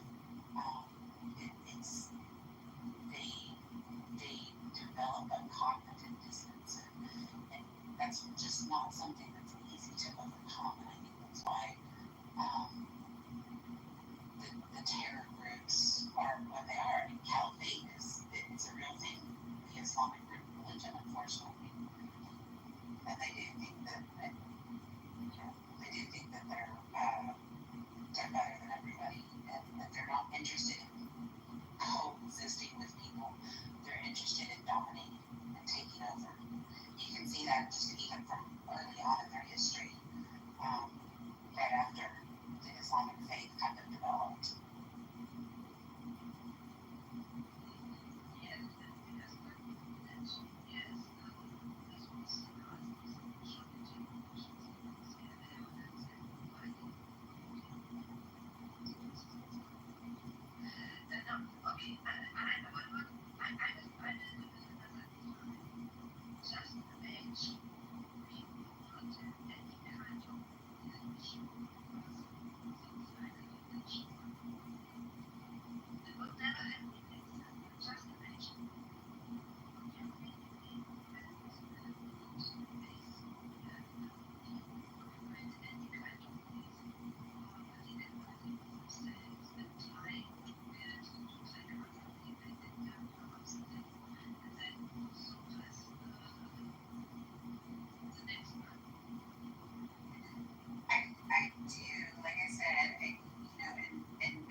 interracial sex. I interviewed some. You have to forgive me. I'm just waking up. I can't get my thoughts together. The Black Panthers, original Black Panthers. I had the pleasure of interviewing in my work, my job capacity, interviewing Black Panthers, and I was startled when some of them told me that they quit the Black Panther Party because it got to the point where many of the members, all they wanted to do was bang white girls and smoke weed. And I was startled. That's the part of history I didn't learn. But yeah, sure, there was a time when Black Americans, post-slavery, were not allowed to eat in restaurants. We had segregated water fountains, schools, restaurants, churches, etc., etc. Then Martin Luther King came along and said, no, we all need to be integrated. Of course, Malcolm X was against that. And Martin Luther King later said, there's a famous quote, and I'm not going to quote it accurately, where he said he feels like he led his people into the burning fires of hell or inferno, and that's not accurate, when he pushed for integration. Because I think he realized integration was not to our benefit after all. Which is why you have many Black Americans today who are for segregation. That doesn't mean they don't want to coexist with white people and live among white people, dine with them and go to share space with them. They feel that to establish, it would be spiritually and mentally and physically safe for Black folks to embrace segregation, specifically as it relates to segregated schools, communities. We had Black Wall Street back in the day. If you don't know what Black Wall Street is, I encourage you to Google that. I've always said we need a new Black Renaissance, new leaders. We don't have accurate Black leaders. And I think a lot of modern day Black Americans want Black leaders. Many modern Black Americans don't think they thrive under this current system.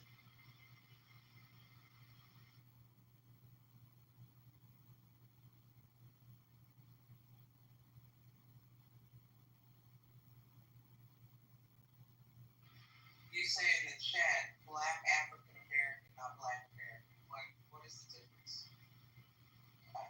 Again, I just woke up, trying to process Black African American, not Black American. What's the difference?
Amro, in the chat, are you saying that America was created by Islamic orders?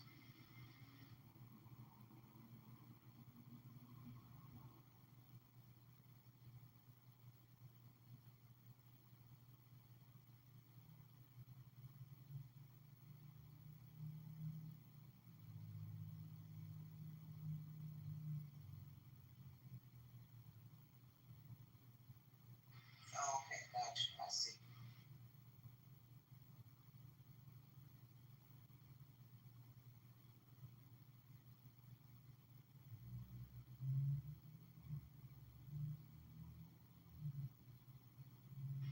Anyway, guys, I don't know if Mojo is awake, but anybody on the stage can speak.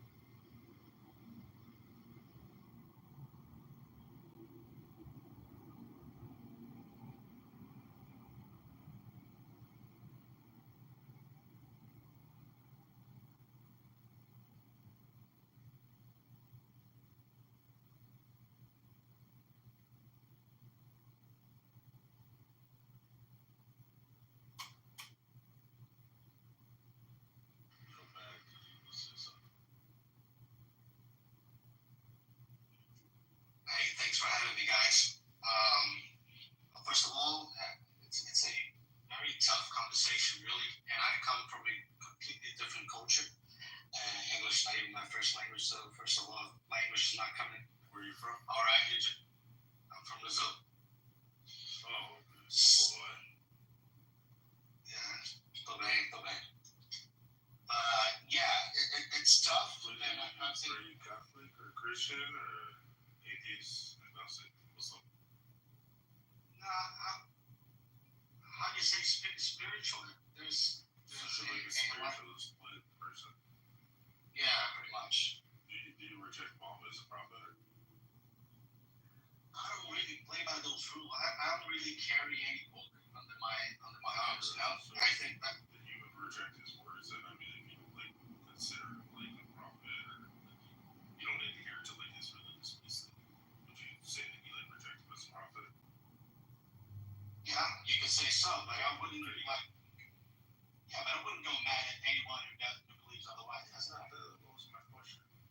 Just a simple question was, hey, do you believe Muhammad was a prophet from God, though? No. There you go. That's it.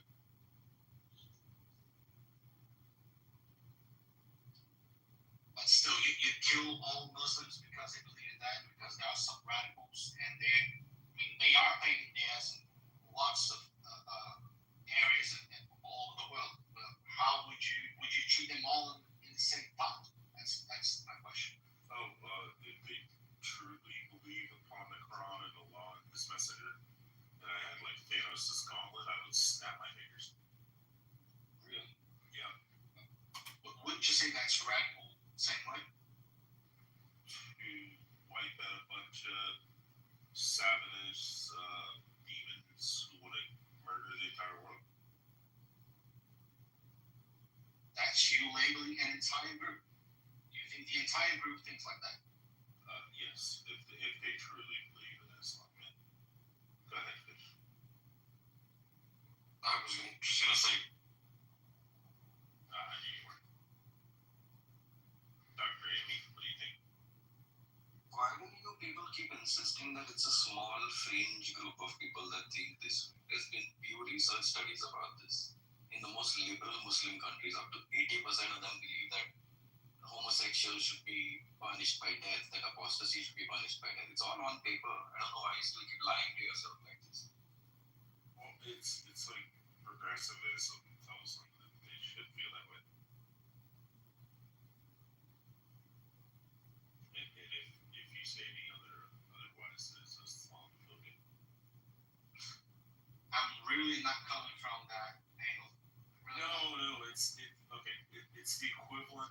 I'm not saying you're like, oh, I think your Sky Daddy Spaghetti Monster is like stupid, or like I'm not saying like that extreme. I'm just saying it's kind of those people that like ride the line, and they're like, well, I believe in Jesus and I'm a Christian, but I think it's okay to like smoke some weed or get drunk all the time, or like all these things that like are antithetical to like the religion. So yeah, I get that you're not saying that like, oh, all Muslims are good. I get you're saying that there's a bunch of shitty ones. We're just trying to explain to you that the numbers that you think that exist are like drastically higher. Like fucking huge amounts of Muslims want to do like really fucking crazy, disgusting shit, and they would murder. I truly appreciate the honesty, and I'm really ignorant to the subject. That's why I'm getting this. This is no guy's piece of making up. This is number one.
rise up and you're in control, that's when you can turn around and start cutting their fucking heads off. And if they refuse to convert, you cut their heads off. But if they convert, then Allah's merciful and just and let them go on their way as long as they pay zakat or pay their zakat, which is their tax, and they convert, become good Muslims.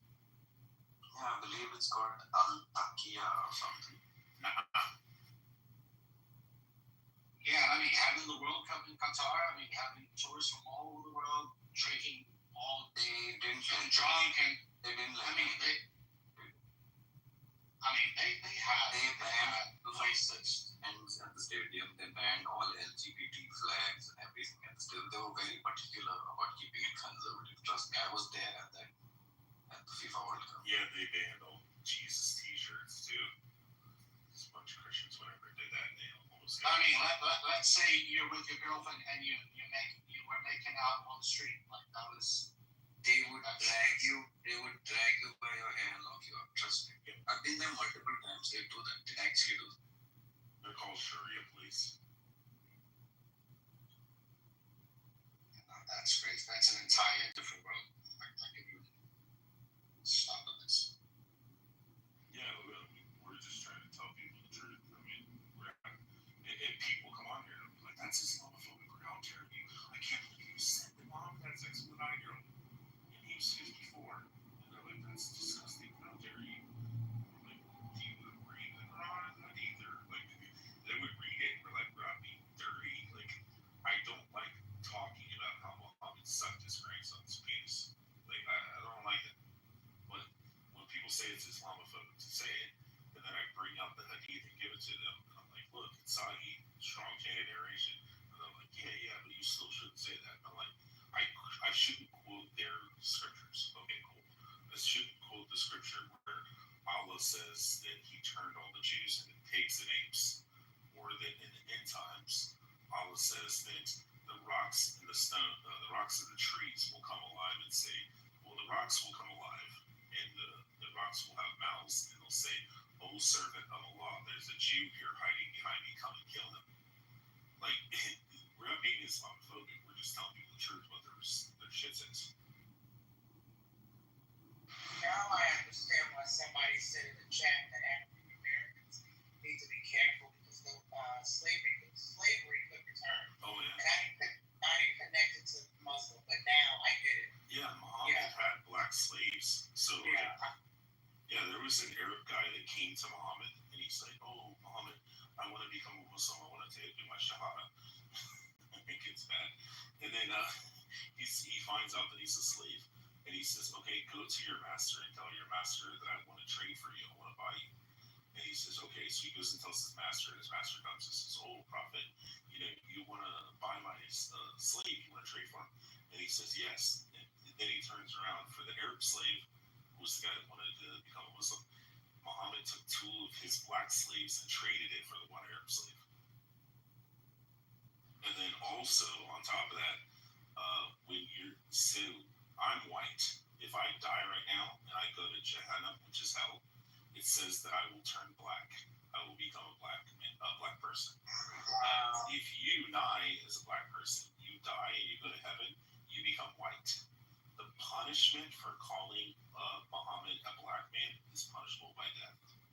Muhammad said, you must respect the Ethiopian, even if he has a head like a raisin. Also, when you're making your prayers, the 3 things that can break your prayers is a donkey, a black dog, or a black woman passing behind you.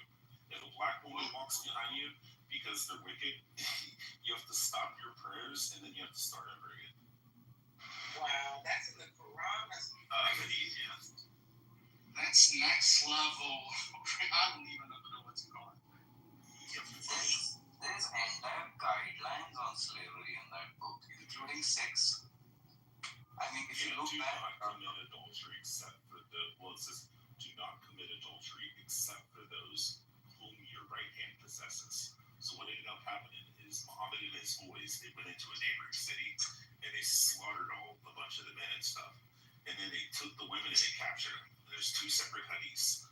One of the hadith, which is the stories, one of the stories says that the guys were like raising their hands and they're like, "Oh, prophet, what shall we do? Because we know these women and we know their husbands because they're in the neighboring town."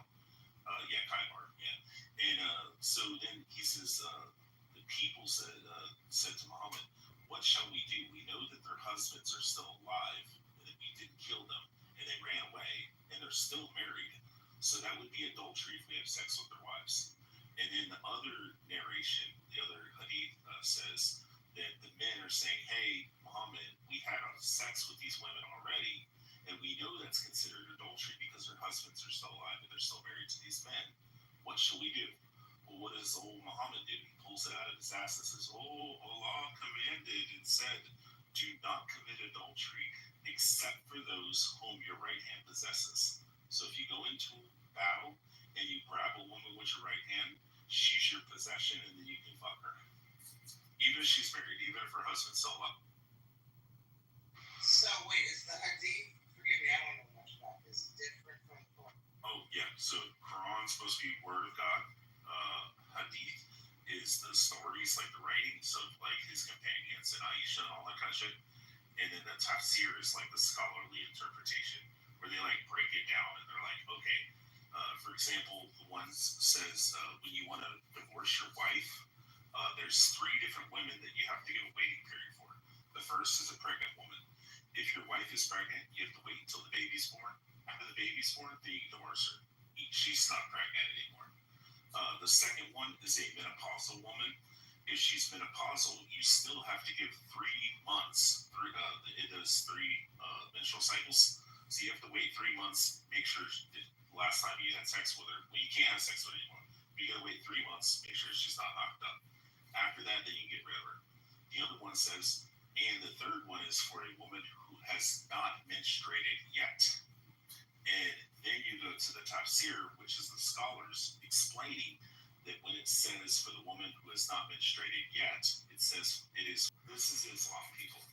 Do I have to go to battle, or can I just grab them with my right hand? Yeah, I know, right? Can we just get our guns right now, fish? It isn't even about black slavery anymore. You know that these Berber pirates in Tunisia and Algeria used to sail all the way to Europe and kidnap white women and bring them back. And then it reached a point where the European nobility had to send emissaries all the way to Africa to tell them to stop doing it. And Dr. Amy, you know where that comes from, right? So Muhammad was like fascinated with the white women. And he would go around and he'd trade all his black women for white women because he said they were the most beautiful creatures, the women from here.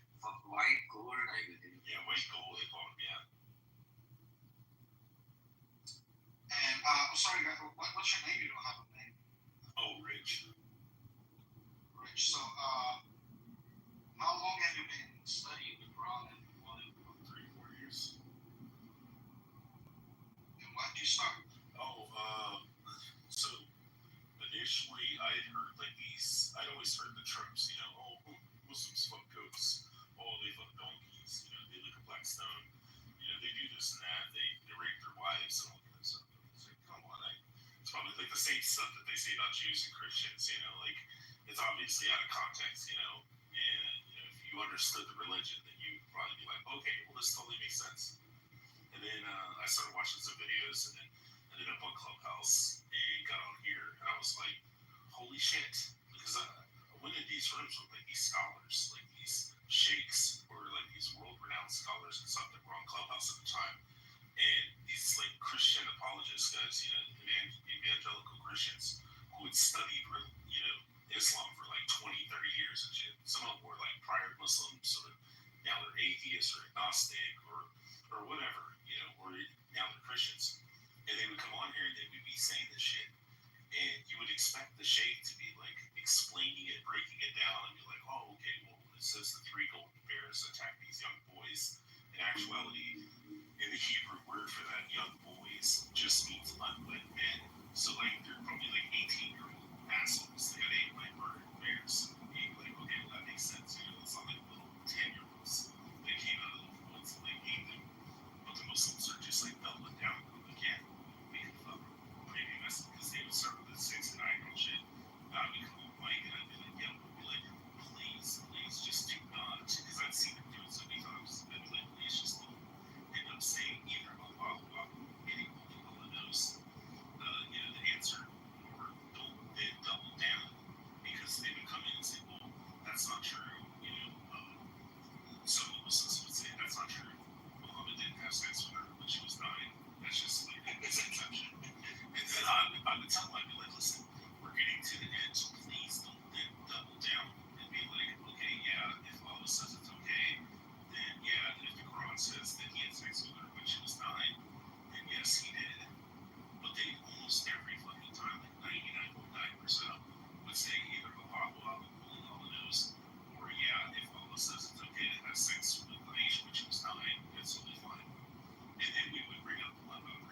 adolescence. And they'd be like, yeah, I guess if that's what it says in the Quran, then yeah, we can have sex with prepubescent ovaries. And I'd be like, this is fucking disgusting. These are like, and you would have like shapes on there. And they'd be like, Shea Bassett, hey, can you have sex with a prepubescent girl? And they would say yes. And you're like, are you fucking serious? Like, this dude's been studying this for like 40 years. And he just said to me, it's fucking 5-year-old. But how did that conversation go? Was it a civilized, well-educated conversation? I mean, Oh yeah, most of them were like super cool and calm and collective. And if Roger was awake right now, he'll tell you out of the 15 Muslims that he's asked this question, hey, do you condemn the actions of Muhammad fucking a 9-year-old when he was 54 years old? And they say no.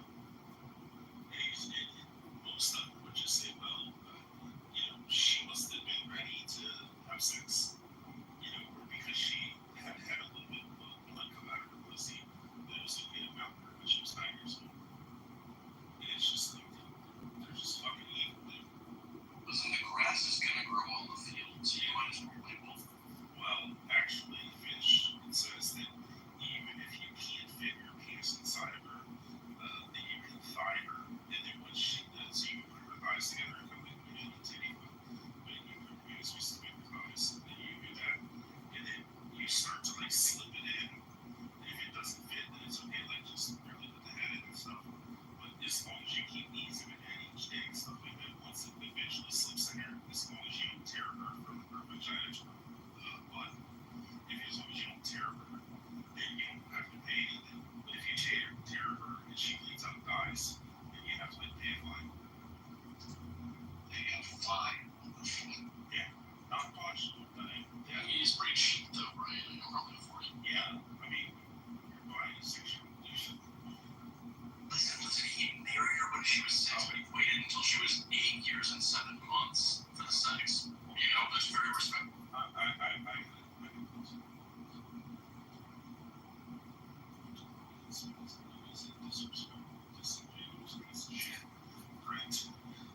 And it says, and if a man has sexual relations with a man, they're to be put to death. That is only done during the time of the tenth existing. That is only applicable to Israelites, to Jews.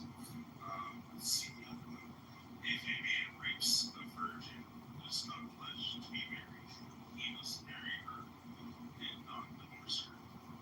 So if a man rapes a woman, so listen, even the context of rapes, raping, the context of the scripture in Hebrew, is talking specifically about someone boundary. You can also bring up the scripture in Leviticus where it talks about, Leviticus where it talks about that if a woman cries out, then the man is to be put to death. If the woman does not cry out, then they are to be married. So it's a shotgun wedding. So it's like, it says if the woman's raped, the equal to that. It says if she doesn't cry out, which means it's consensual sex, and they're like hiding out in the grass, like knocking bottoms and shit. And those two people are forced to get married, and the man has to end up paying the dowry to the family. And then there's also the one where it talks about stealing a wife away from her husband who's already betrothed to the man. Those two are both put to death. So yeah.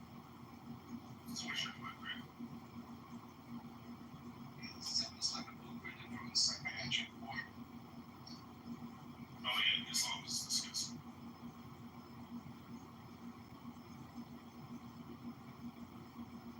All the rapiness aside,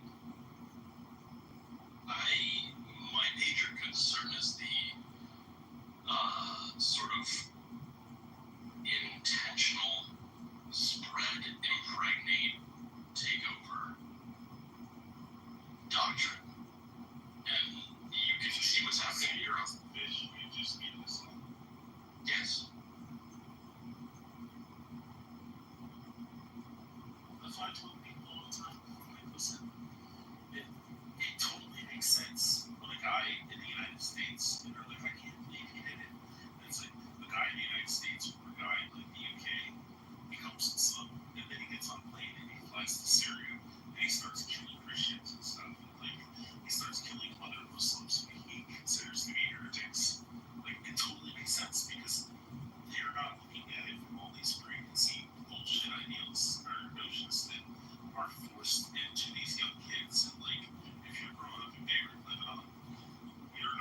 taught you in Islam.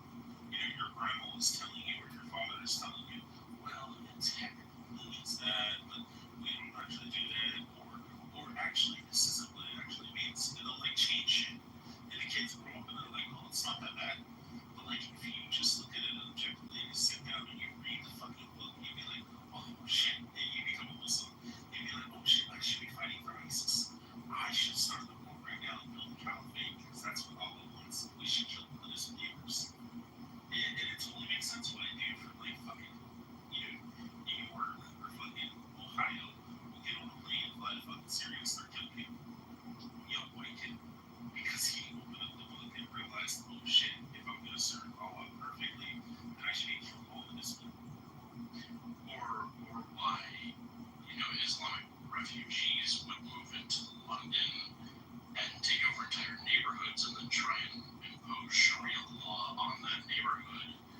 And, you've got these kids running the streets, assaulting people. Talk to people that live in those neighborhoods or near those neighborhoods. It's not good. It's like a cancerous spreading ideology that wants to take over the fucking world, and it's terrifying.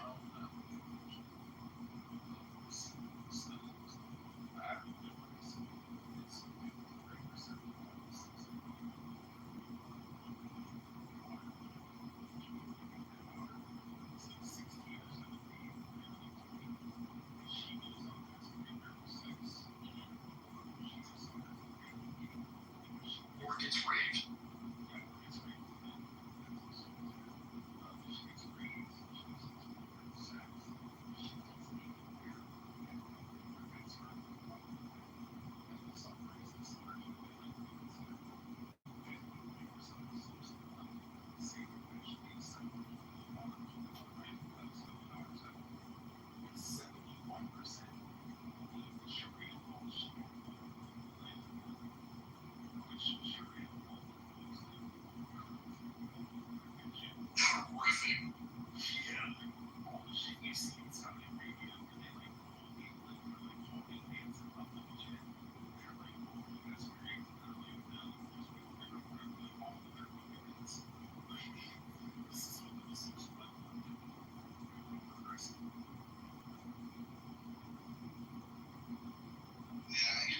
My takeaway here is that, man, I'll give you that. I'm completely ignorant to everything lesson, like I said before. And it's really far from my reality here, so we don't really see much of that here. But yeah, what we do, see the news, and it was kind of funny that it was it's been years since I got bad relationship with even the largest population of Lebanese living in Turkey. I think that'll be Brazil. Yeah, why? Well, they're almost all predominantly Christian, and they're right out of the country by the Muslims who would have never heard of it. I have personal friends that are Lebanese Christian. In Brazil, the religion debate is not really a thing. Everyone has their own religion, and we live fine. No one's trying to put anything down anyone's throat. So it's not anymore. Wasn't that the World Bank Bolsonaro used to win the election? It's not really religious. It's about family and values. Anyway, that's all great until you have enough Muslims in one area, and then one thing that caught my attention in the past, first thing that caught my attention was there's lots of Muslim rooms, and I was having my room, and they just made it slide colorful names, some such speech or something, and that really amazed me. I have never had. I had never engaged with anyone in that low level before. That really was it's unsettling, right? Yeah, well, The word you're looking for is kafir. Anyone that's not a Muslim and also deserves to be here.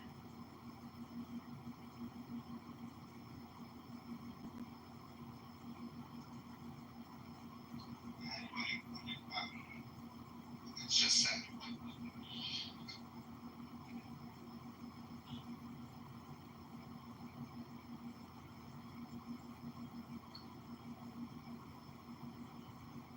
So they don't have Muslims at all in prison, they have mosques, none of them. They probably are, but it's not even a thing. We don't hear about it. We don't make noise. It's not really a thing.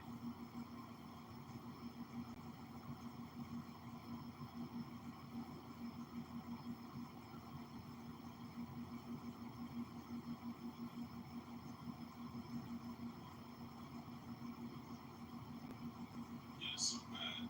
If you really want to look at this shit not good, so you look at me to cry, Sam showed up. He makes Muslims like he gets up to clips, he gets up shakes of those teachers of the religion of Islam and come in there and make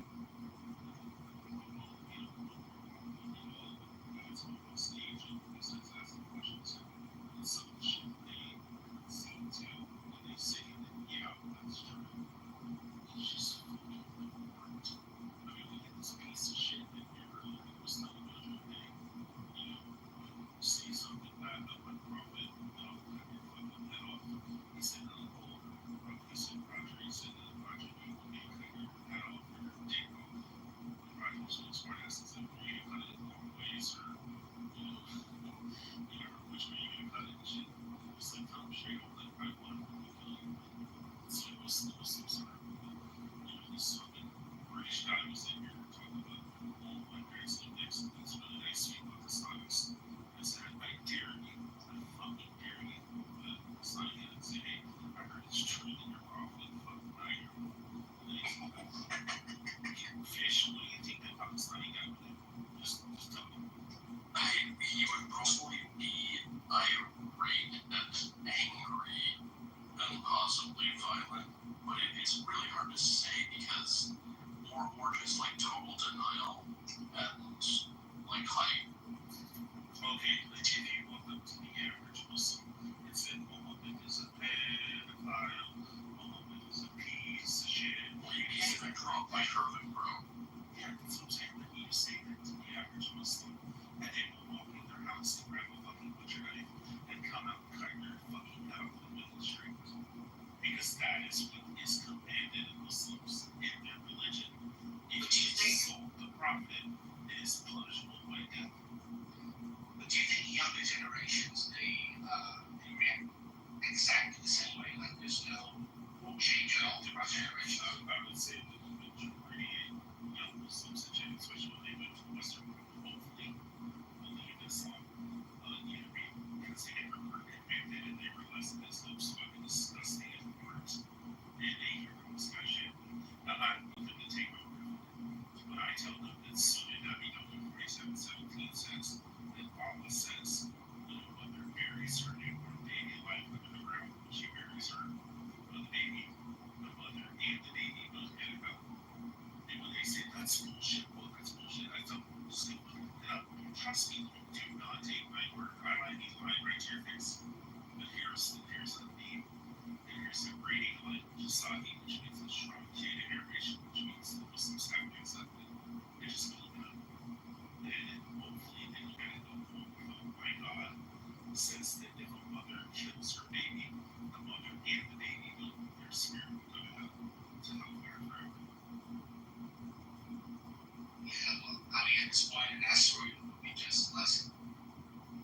Tom I always say Thanos is Copeland with the Infinity Stones, and then instead of wiping out half the universe, we can just wipe out the Muslims completely instead.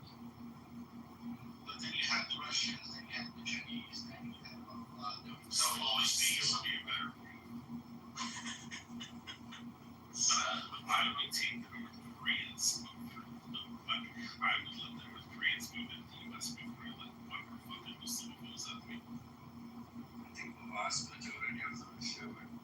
You will get the Thanos things. Yeah, the North Koreans are going to show up and we've only got TV, cars, porn, yeah, all this good shit. God, this is amazing. And then like fucking Kim Jong-un, but the Muslims will show up and go, we need to kill all these fucking people. Yeah, the only reason North Koreans do anything is because they fear for their family. Richard, can you share that sound I hear in the chat? Oh, seriously, yeah.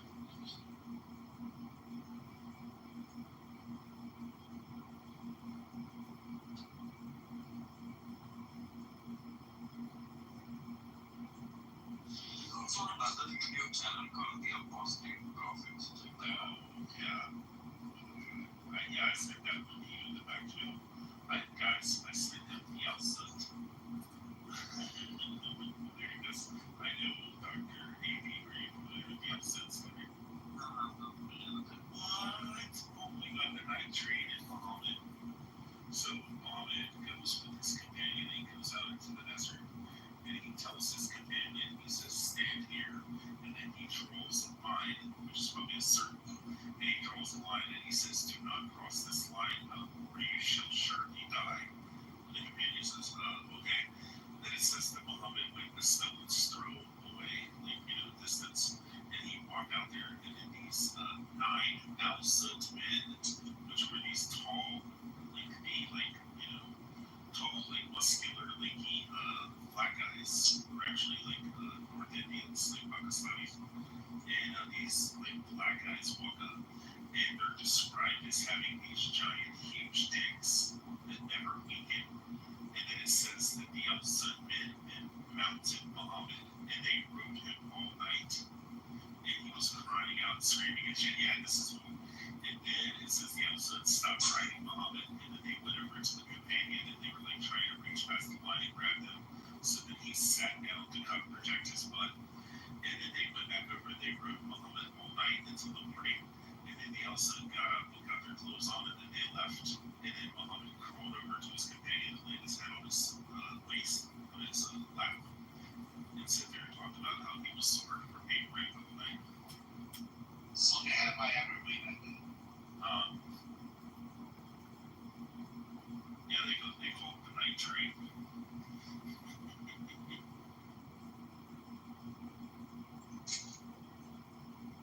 Oh yeah, dude. I mean, Muhammad talks about some grades on his penis. I mean, it says, and I saw the prophet.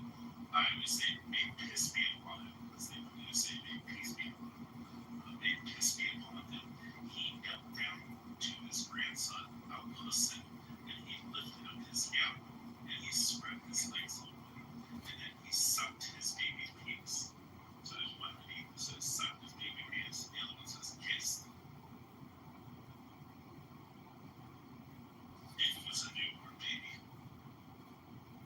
I mean, everybody needs a little baby dick in their mouth once in a while.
nice to me. And yeah, he raped me, but because he loves me. I always kind of wonder about that with like the women. I feel like that's exactly how it goes.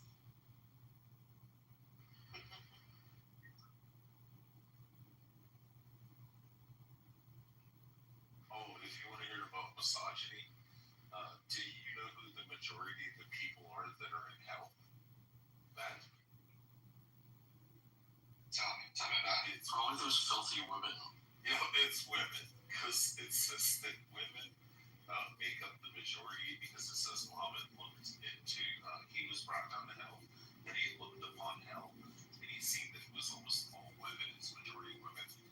And the reason that Allah says that it's majority women is because women are deficient in mind and they're emotional, so it causes them to go to hell.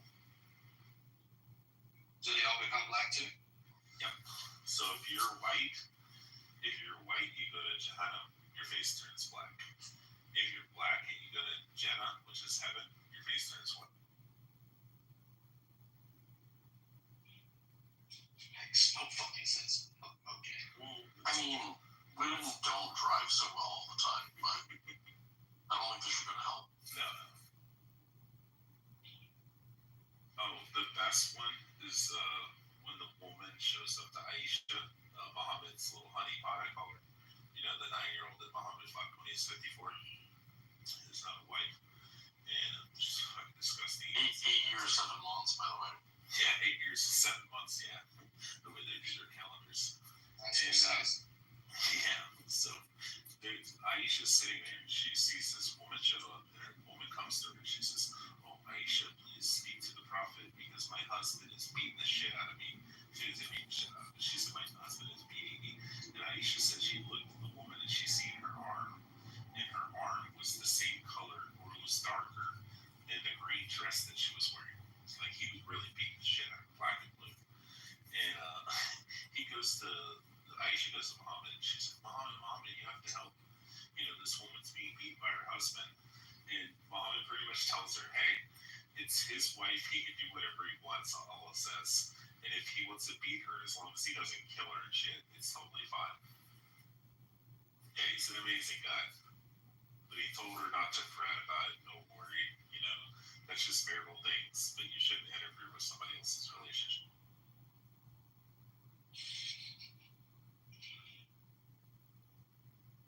So what about you, Rich? Are you a religious guy? I'm ethnically Jewish, so I was born a Jew, and I'm religiously Christian.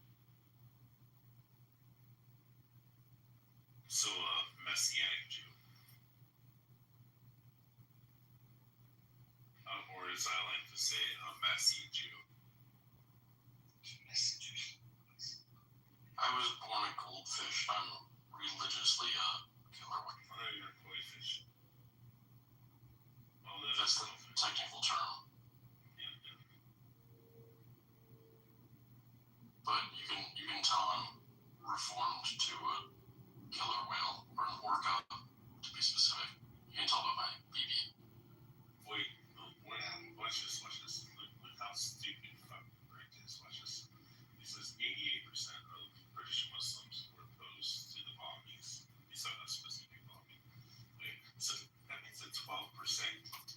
So if we scale that out to, say, 1.8 billion Muslims, how many is that?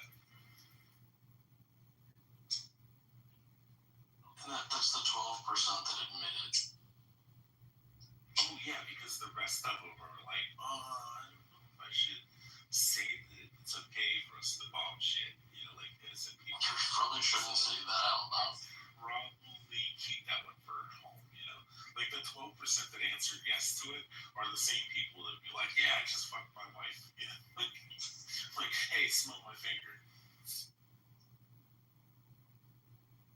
That doesn't mean the other, 88% didn't fuck their wives, where their finger doesn't smell like gooch, but I'm just saying, let's say this stuff out. I'm curious though, there's a lot of people in this room. No one's really saying anything. Oh, they're all sleeping.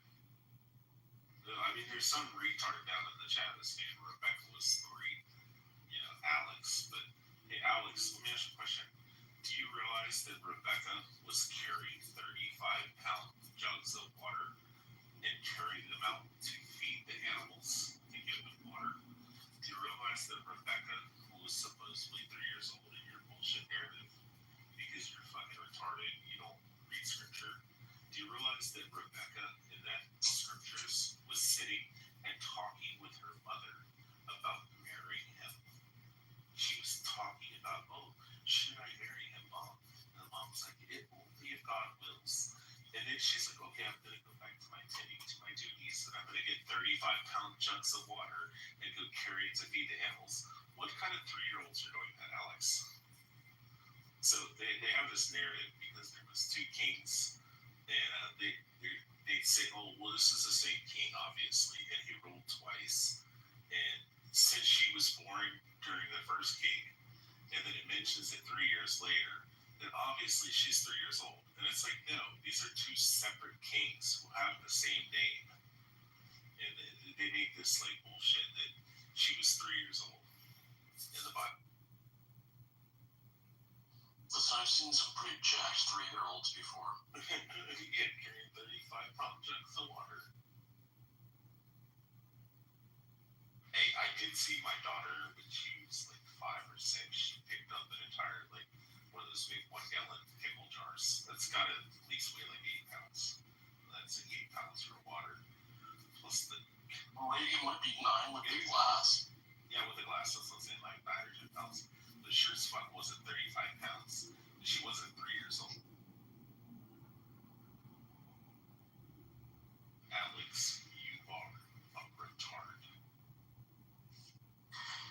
Well, the crazy thing with Islam is it's like there are things that I vehemently disagree with in the Old Testament and the New Testament, but like these, whether it's Christianity or Islam. Yeah, but the thing is, like, we went through the Reformation, we went, like... Yeah, but let's say you just choose one. And it has actually evolved over time, and no one's out here stoning gay people to death, right? But the literality and the specific adherence to very specific, very barbaric rules that applies in Islam it's like uniform and insane. Hey, Alex, did you not hear the point? Did you never hear the part where I said that I'm not a religion anymore than I'm a Christian? So I reject Rashi's opinion. Because Rashi, was top of the club in race, saying that Jesus is burning a pool of excrement in hell, and that Mary was a loose woman running around with rodents. Yeah, you can't use Rashi on the I was just having a trip when Fish mentioned the New Testament. Oh, there's a new one. I saw this the revised edition. Don't even get me started on that. I have a whole analogy. I think that it seems like there was like a kind of like a change in management, but they didn't want to confuse the employees, so they just sort of updated the employee handbook.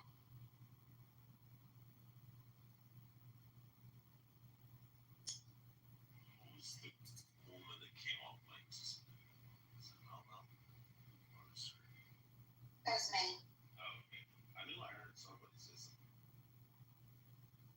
I was going to, when you made the comment about you don't see anybody starting the gays, I was going to say, well, except for Muslims. And also, you can't stone people to death. You can't stone people to death if you don't have the temple. So you would have to have the 3rd temple right now. And then, even then, it has to go through the court system, even amongst the Jews. And then, thirdly, it's only applicable to Jews, Israelites. So, like, if you're an Israelite and you get caught, then, yeah, you might go before court, they might put you in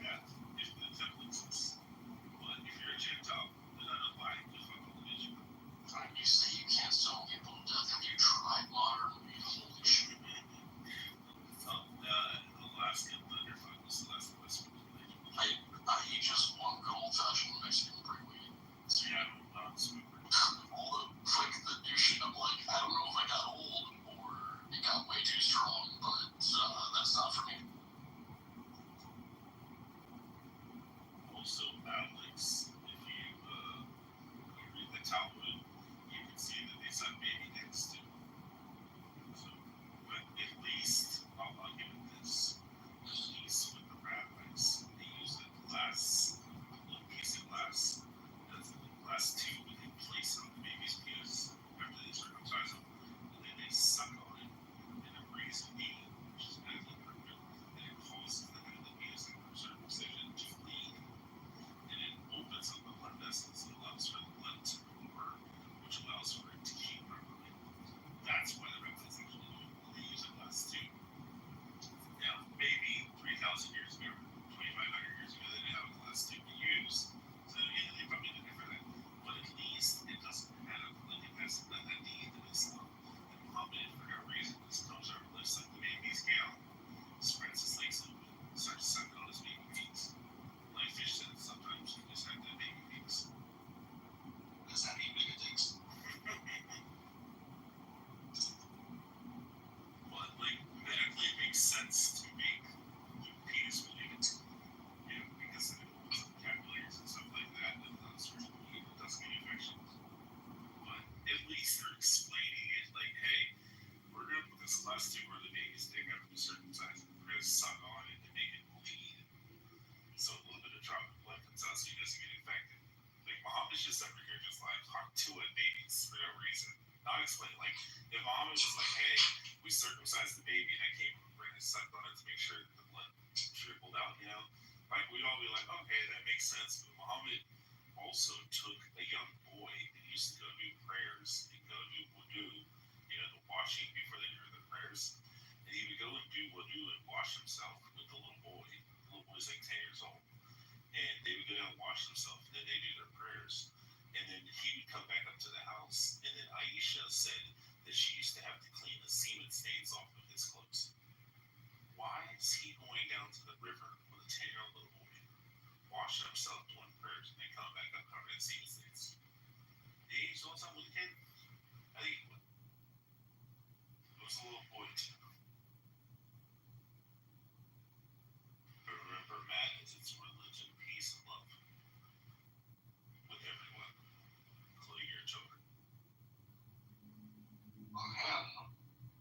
I'm just saying, that's what the Mohammedans are like. So, honest question. How do you know about if you just come across a Muslim family? Do you engage, do you just ignore it, or do you get hostile with them? What's that? Just wonder. If you come across a Muslim family, what do? Do you engage? Do you just ignore? Do you become hostile with them? Like in real life, you mean? I usually try to out there the ropes. Oh, no, I don't know. I'm just it's a joke. I know, it's a We'll clarify never. I know you. Listen, we just got done talking about Muhammad sucking baby dick. We just got done talking about Muhammad jerking off and we're getting his dick sucked by little boys. But that was crossing the line. That was a little dark. But no, I mean, I try to treat it normal and stuff like that. But I'm also going to then, when they say, oh, we're religion and peace, explain to them that they're full of shit. And I'm not going to stand idly by while they evangelize to a group of people and be like, oh, you should come on, Monica, come up here and mud shark yourself on stage and help the Muslim. Already up? Yeah, she's already up here. No, tell her to come on, Mike. I only say she's a mud shark because she really, really hates black people. And saying that she would be a mud shark, meaning a white woman who looks at black guys, is really offensive to her. Good morning, Miss Monica. How are you being mean to my friend Rich? I mud shark Monica because she's racist and she's an ale. A mud shark, you be nice. Why do I feel like I have this conversation with is Monica racist every other day on this app? She It is. doesn't conversation. It's every day because you had it yesterday too. We had it for 3 hours yesterday. Are you single? I kind of have a thing for racist shit.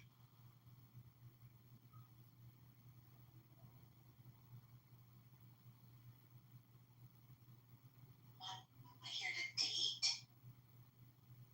Sorry. Did you say bitch, she might be a little too old for you. Or young. I don't know which. She's like in her 60s or 70s. So. Bitch. She is old as shit. She is not. She is. She's no children. Accurate is 75, 430 pounds with a limp. No, it's true. Don't lie to them, serendipity. I'm a catch. Well, why don't we go both eat it? Exactly. I can't answer that whole bullshit thing, you know. You little young whippersnappers. Just want to call everybody old. You know what I'm about to do? I'm about to play all these songs on stage and just let y'all do. Oh, great. You just laid the trap and then you're going to go to sleep. Yeah. Yeah, you can skip the first step and just go to sleep, as far as I'm concerned. Hey, Monica, shut your fuck up. Notice how weak you are that you have to curse at me when I've been mostly. You've been mostly pleasant to me for the past 3 years, Mark. Actually, I've been heroic to you, and you've not appreciated it. You just can't help yourself. You're just a jerk, and it makes people impatient. And you do it deliberately sometimes, and probably 80% of the time. Because I've seen you behave yourself when you wish, when it's someone who's asking you to not burn up the room, and you like them. You have self-control. You just don't exercise it. I don't respect 90% of people in chills, and that's a problem. Why And yet you why would I honor and respect them and be quiet and not crash out? And yet you still go in there and you inflict yourself upon people. Which means there's 10% of the people in there that I like. And they can't tell because you treat them just like you treat the other 90%. 2 o'clock in the morning and I go into Clubhouse and there's 10% of the people there. I get on stage and we sit there and chill out and just have a nice conversation. I doubt that. Yeah, we do. It's like Jacobus, Eric, Butch sometimes when he's not like pissy. Butch is kind of moody sometimes. He's mad. He's like John Ramos. I don't know that side of Butcha. Yeah, he kind of has like, I was like, well, are you cranky today? Sometimes. But like most of the times he's chill. Like it's just random days where he's like, yeah, like when Kelly tells me, Rich, shut the fuck up. I shut the fuck up because I respect Kelly and I like her. You said fear. But I don't respect my shirt, Mom. You said when fear. Crashes out, I crash out too. Fear, Kelly. That's not. No, I said respect. No, I don't think you. Well, I mean, I'm not gonna say you don't respect Kelly, but I also think you fear her. She's nice. Okay. So I was learning about Operation. Your opinion of me doesn't matter to me because it's ill-formed and stupid. It doesn't. So I was learning about Operation Grayskull yesterday. Has anyone else heard of it? Because I tried to talk to people about it and nobody seemed to know what it was. Operation Grayskull, led by the FBI, shut down 4 dark web websites that engaged in child trafficking. Led to 30 or 80 arrests. Hold on, let me get one of the links.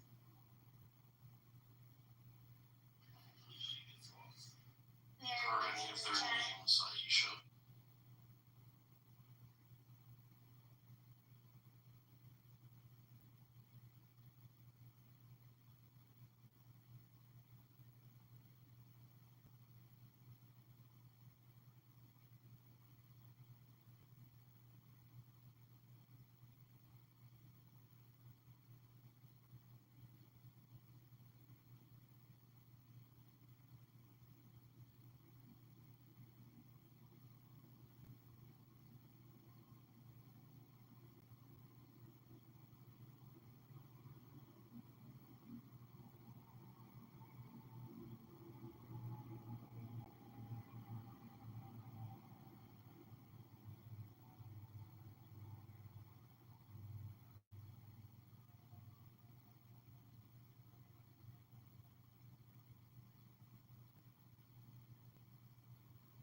there's a post I just put in the chat from Bernice Kate after the release of the Martin Luther King files. There's a photo of him looking skeptically at the camera and saying, now do the Epstein files. Wait, the commie? Yeah, the commie that banged like 70 different chicks behind his wife's back. What did that make Trump do? He's a real piece of shit. And he's the president. Imagine that. Wait, is he like a religious leader and a pastor? He claimed that he's the biggest Christian in the world. But either way. So one's a political position, one's a pastor. One of them is the leader. And what's worse, if they're an adulterer with like 70 side chicks. You know? I think I do. I do. Pastor, leader of the galaxy right now.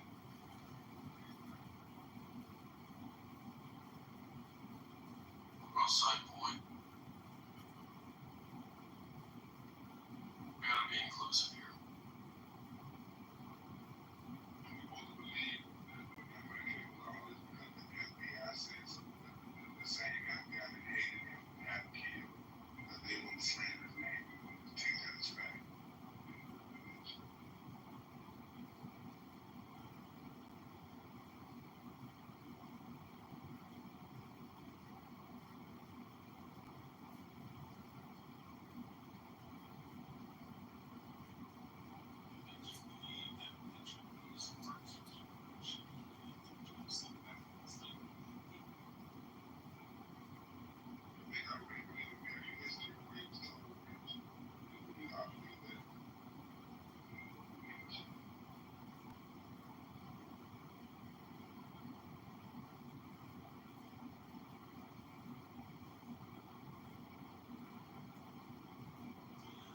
I'm guessing you're the only Ron Wade Rich.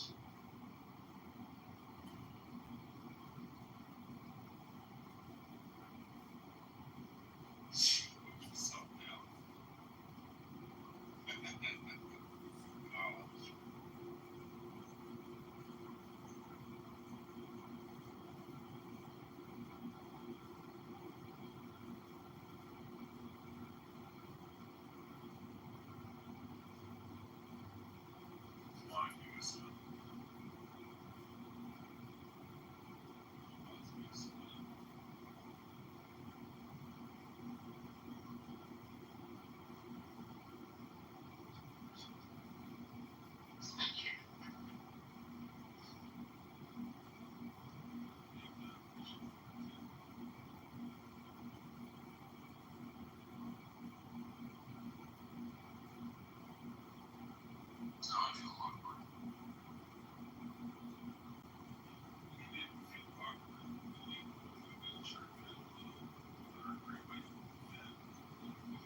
I identify as a Lorca.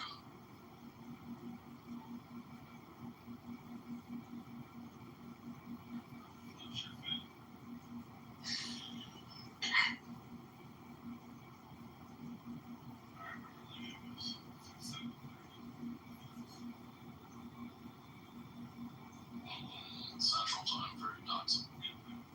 Texas. Yeah, that's what Oh, we just left Texas.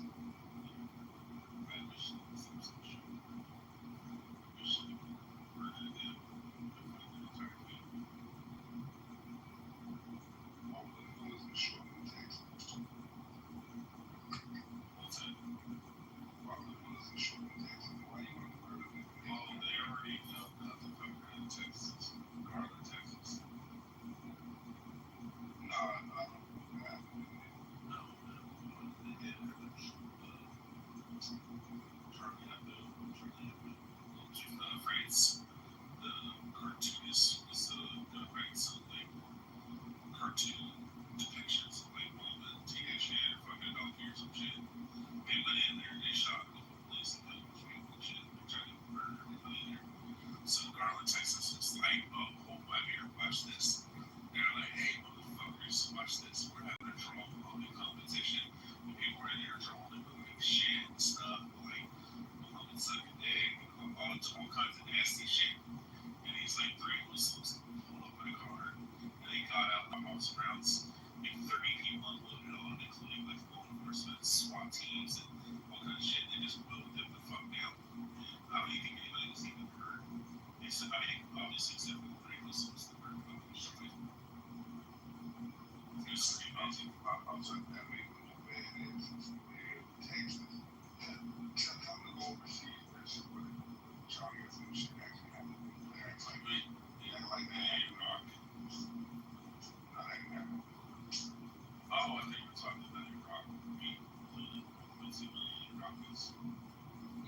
what's funny is like, I think a lot of people.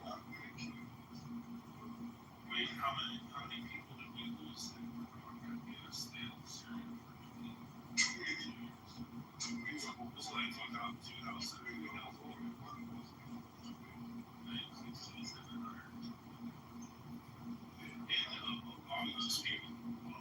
And a lot of those 2,700 people who died, the majority of them actually, if you look at it, a huge portion, of them,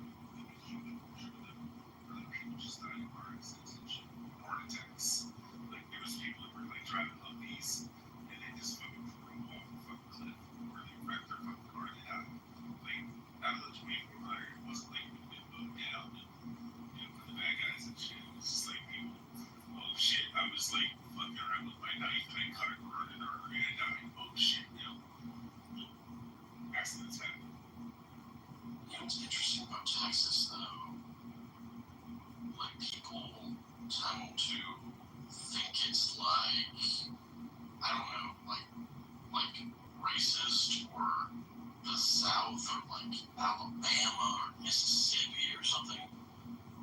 But it's kind of funny because, like, I grew up in Florida, and I just spent the last 4 years living in Texas, and like, Texas is less segregated and more diverse than anywhere else I've ever been. And it's like there was this fucking little like dive bar near my house that I went a few times, and it was like I walked in one night, and I guess it was karaoke night, and there were like Mexican dudes in cowboy hats and old white men in cowboy hats, and like young white dudes and with girls like with their pants sagging down looking all ghetto, and there was this fucking fat black chick on stage singing karaoke at the top of her lungs with everybody cheering for her in a fucking sequin dress, and I was like, you wouldn't see this in Florida. This is different. This is kind of great. I fucking love it. Oh, dude, fish. Like I, Texas that, alright, really, sir, I like to do some fucking shit. I thought it was like, I got something there. I thought he's just like talking about it. He had like this fucking, like, military ass accent. And I was like, oh, look at what you. He's like, oh, well, sir. And he was wearing like cowboy hat, cowboy boots, like fucking nuthuggers and shit. I was like, what the fuck? Because I grew up in Florida too. And like, just looking back to it, everybody just like gets fucking along. And white and black and Hispanic people for the most part. I'm not saying there's some fucking racism in Texas. Fucking definitely is. There definitely is. But yeah, but at the same time, people just fucking get on and they just intermingle and intermix and behave like this shit. Because I always tell people here in Texas, since I've been living here for like 8 years, whatever it is, that it seems like everyone is in Texas first, then secondly, they're American, and then thirdly, last, it's whatever ethnic or racial group that you are. But like, just come united together as like we're all Texans. And it's just fucking awesome. And I love it here. Yeah, man, it's pretty chill. And it's like, I don't know, it seems like I grew up in Broward County, right, like Fort Lauderdale. And it seems like there were like black pool halls or like predominantly in like Hispanic pool halls and more white pool halls. Like Texas, I've never, like anywhere in the Austin area or Houston, like I've never found a pool hall that wasn't filled with like a mix of like everything you can think of. There's like an Indian dude shooting pool too. It's like everything. And no, it's not weird.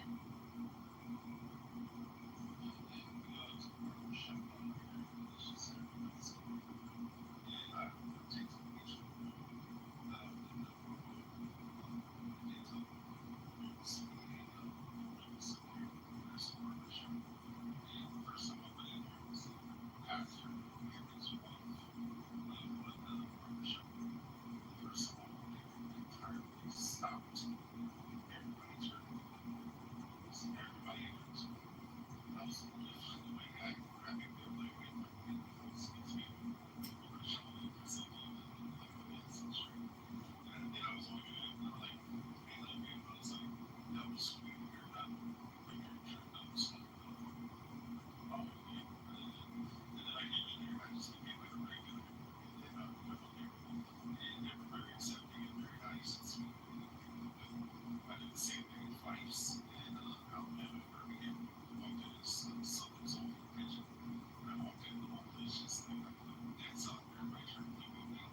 there's a distinct difference, right?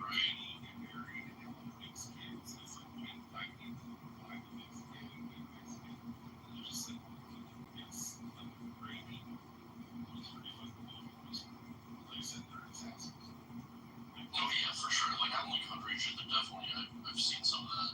You know, I lived like way out in the country for a little while when I first went there. But yeah, no, there is a noticeable difference from what I could tell.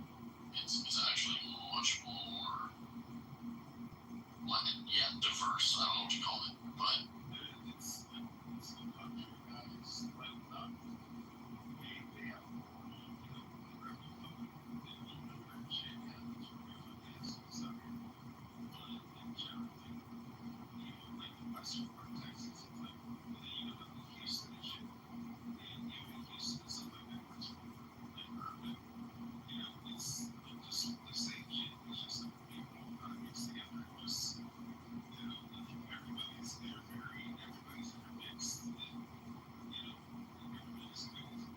they have there's a lot of Haitian people that work in Houston too.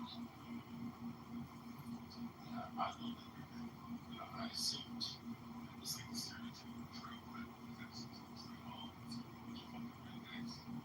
But dude, I didn't know what I was getting myself into. You know, I'm like, I'm new here, just gonna like kind of figure it out. And then I was like, oh, this is like pretty fucking easy going.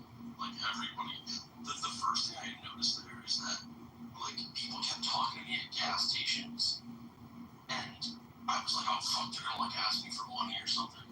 And then they were just like, hey, we saw, how you doing? We saw you got a Ford license, what you like in Texas? We fucking love Texas. And I'm like, oh, it seems great because people like you were so friendly, and like I feel so welcome. And they were like, hell yeah. Yeah.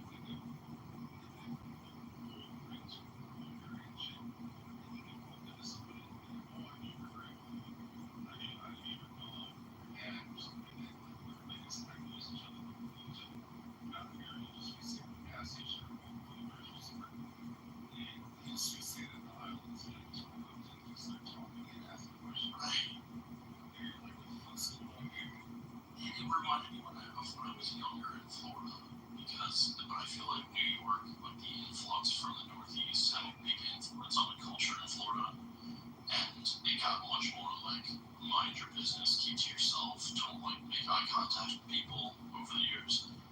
But like Texas is not like that at all. It's very like, oh, don't recognize this person, say what's up, make them feel good.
listen, if this comes out and the Biden administration pushes for the shit and they try to take people's home right this way, if any of you fucking police departments fucking comply with it, then I will cut all of your fucking funding from the state of Texas, and you will not get one fucking red cent into the person's release.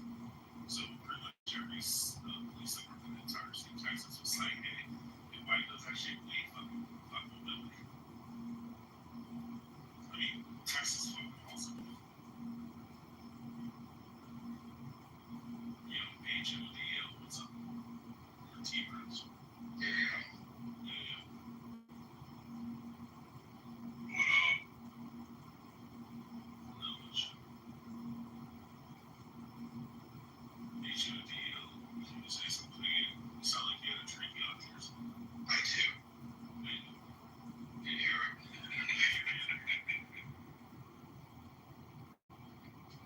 Yeah, I got a question for the room. Yeah. Can atheism and Western civilization coexist much longer? I agree. T-Birds, go ahead. No, I'm just caffeinating. Y'all go ahead. I'll give you there's I'm gonna say. Is that the real, that's the real problem? That's the real problem? Yeah, what's up, man? It is. I done listened to it many times. Bitcoin room's nice. You got some Bitcoin? Of course. Fuck yeah. I got a little bit more about the shit. Yeah. You do it right. Alright, here's the deal. I'll tell you the cables over the reason why this asking is that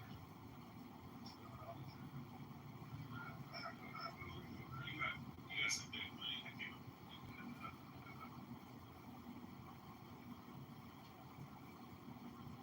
I believe it. I believe it.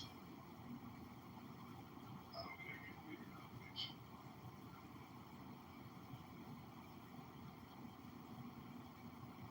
I only came in this room because I thought Fish was going to be getting riled up about Islam, which he did quite a bit. Me too. Well, we original. That's what I thought too. It's been a simple conversation. Yeah, we wrecked the button. So it's hard for them to sit down there. The Islamophobia is real. I'm just saying, Fish was the one that mutilated their beliefs. How messed up is it? She went from 9 years old to 18, told a bunch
$6 million question. He definitely did something.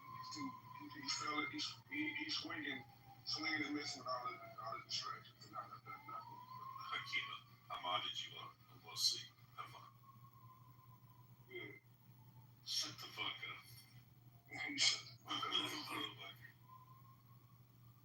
I mean, listen, bro. I feel like at this point, everybody in America can tell that both of these fucking people, the Democrats and the Republicans, that they both are covering up for pedophiles on their side, and that it's a bipartisan affair. And basically everybody was on that island or in New York in his brownstone, and they were doing, whatever they were doing there. And if you can't see that at this point, you're still like, oh, it was this side, oh, it was that side. Like, you're kind of retarded. The sad part is the people still on both sides. I know. They still won't entertain the third party. That's the third party. They both are supporting pedophiles. That's why I'm saying we need a Bitcoin party, bro. We need an orange party. It's not enough smart people to have a Bitcoin party. Sorry. Well, we just need Bitcoin to make all the Bitcoiners wealthier, and then we can form a party. But it's gonna take some time. That's probably like 15 years out. I'm looking forward to it.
thought you was.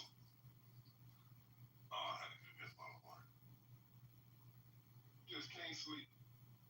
Nope, I want to sleep like 4 hours a night. It's not insomnia, it's just that's the way my brain's wired. My dad's the same way. He sleeps about 4 or 5 hours a night. That's not healthy, Rich. It's more deep. It's plenty of unhealthy people.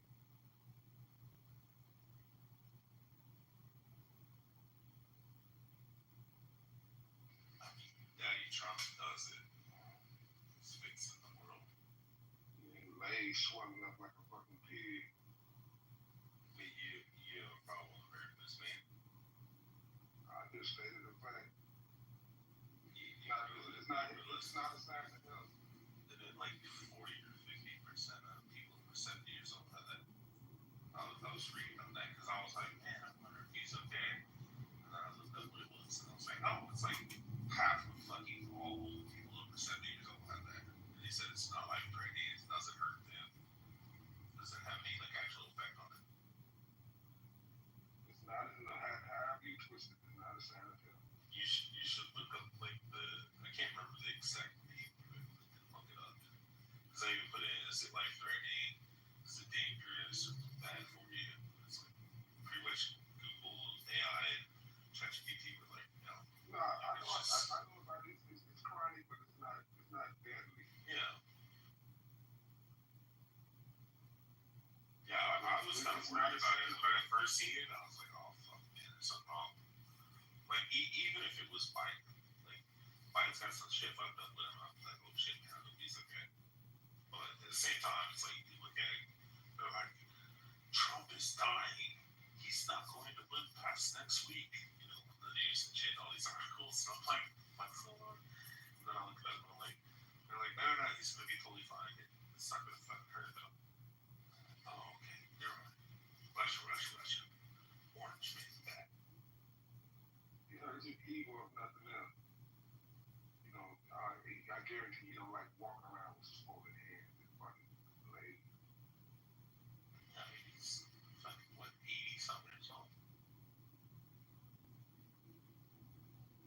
should go home and retire. Go play club and go. Nah, he's too busy fixing the country. Your last president. You said fucking up the country. Yeah, that's what I said. I'm fucking it up for you. Because I know you hate everything about you like this, man. It's fucking this shit up. I'll be alright either way. Yeah, remember you only got 3.5 years left to live. Never know. He survived 4 years of whoever ran the country under Biden. We can survive 4 years on the job. Yeah, if he survived the bullet, if he survived the bullet, that means your prayers aren't going to come true. I'm just saying. Hey, don't put no prayers on me. I said, keep up. He's praying for the shit. Don't say my name with that bullshit. You're like, yeah, we're done. I'll make it. You might get impeached or it's only been limited, you know. Oh, God. Y'all already tried that, bro. Yeah, well, he got impeached twice. It didn't work. Yeah, did they remove him from office again? He wasn't convicted. He was impeached twice, but wasn't convicted. Hold on. Clubhouse listening to our conversation. I love President Trump. Nothing ever happens to him. He's the greatest president of all fucking time. Ronald Reagan was amazing. He was also a fucking idiot for shutting down insane asylums and putting all the fucking crazies on the street. Now we have homeless populations the size of fucking small countries. Go ahead. Did you see Trump executive order on homeless people? Yeah, I guess all the Californians are actually saying it's a good thing. I don't know the intricacies. They got shit in there where There was a bunch of people that were breaking it down, and actually, when they weren't even on Trump's side, they were up here on the stage the other day, I think yesterday, and they're like, I don't fucking like Trump. I can't say the motherfucker. But they're like, yeah, but what he's actually doing here is actually going to help California. It's actually going to help the homeless population. I haven't read it. I'm not familiar in any way, shape, or form. But there was like vehement anti-Trumpers on stage. They were like, yeah, this is actually pretty good. I heard about it from Grant. I don't know how much you respect Grant or not, but he was talking about it. He mentioned some fucked up shit they could be in there as far as them being able to deem people mentally unstable when they can lock you up like the police or social workers. We just start deeming people fucking crazy, you know, without a judge. Let's break it down in there. Explain how it works. Somebody was, like I said, there was a bunch of people that were anti-Trumpers. Well, they passed a law in New York City, I think it was like 2 years ago, where they can, if the NYPD deems the person to be harmful for themselves or anyone else around them to be mentally unstable, they can force them now into someone who can be evaluated. So, That's bad. Means that's bad. well, like you know, liberal city like maybe Mondagi will, when he becomes mayor, will reverse it. But as of right now, NYPD does have that power.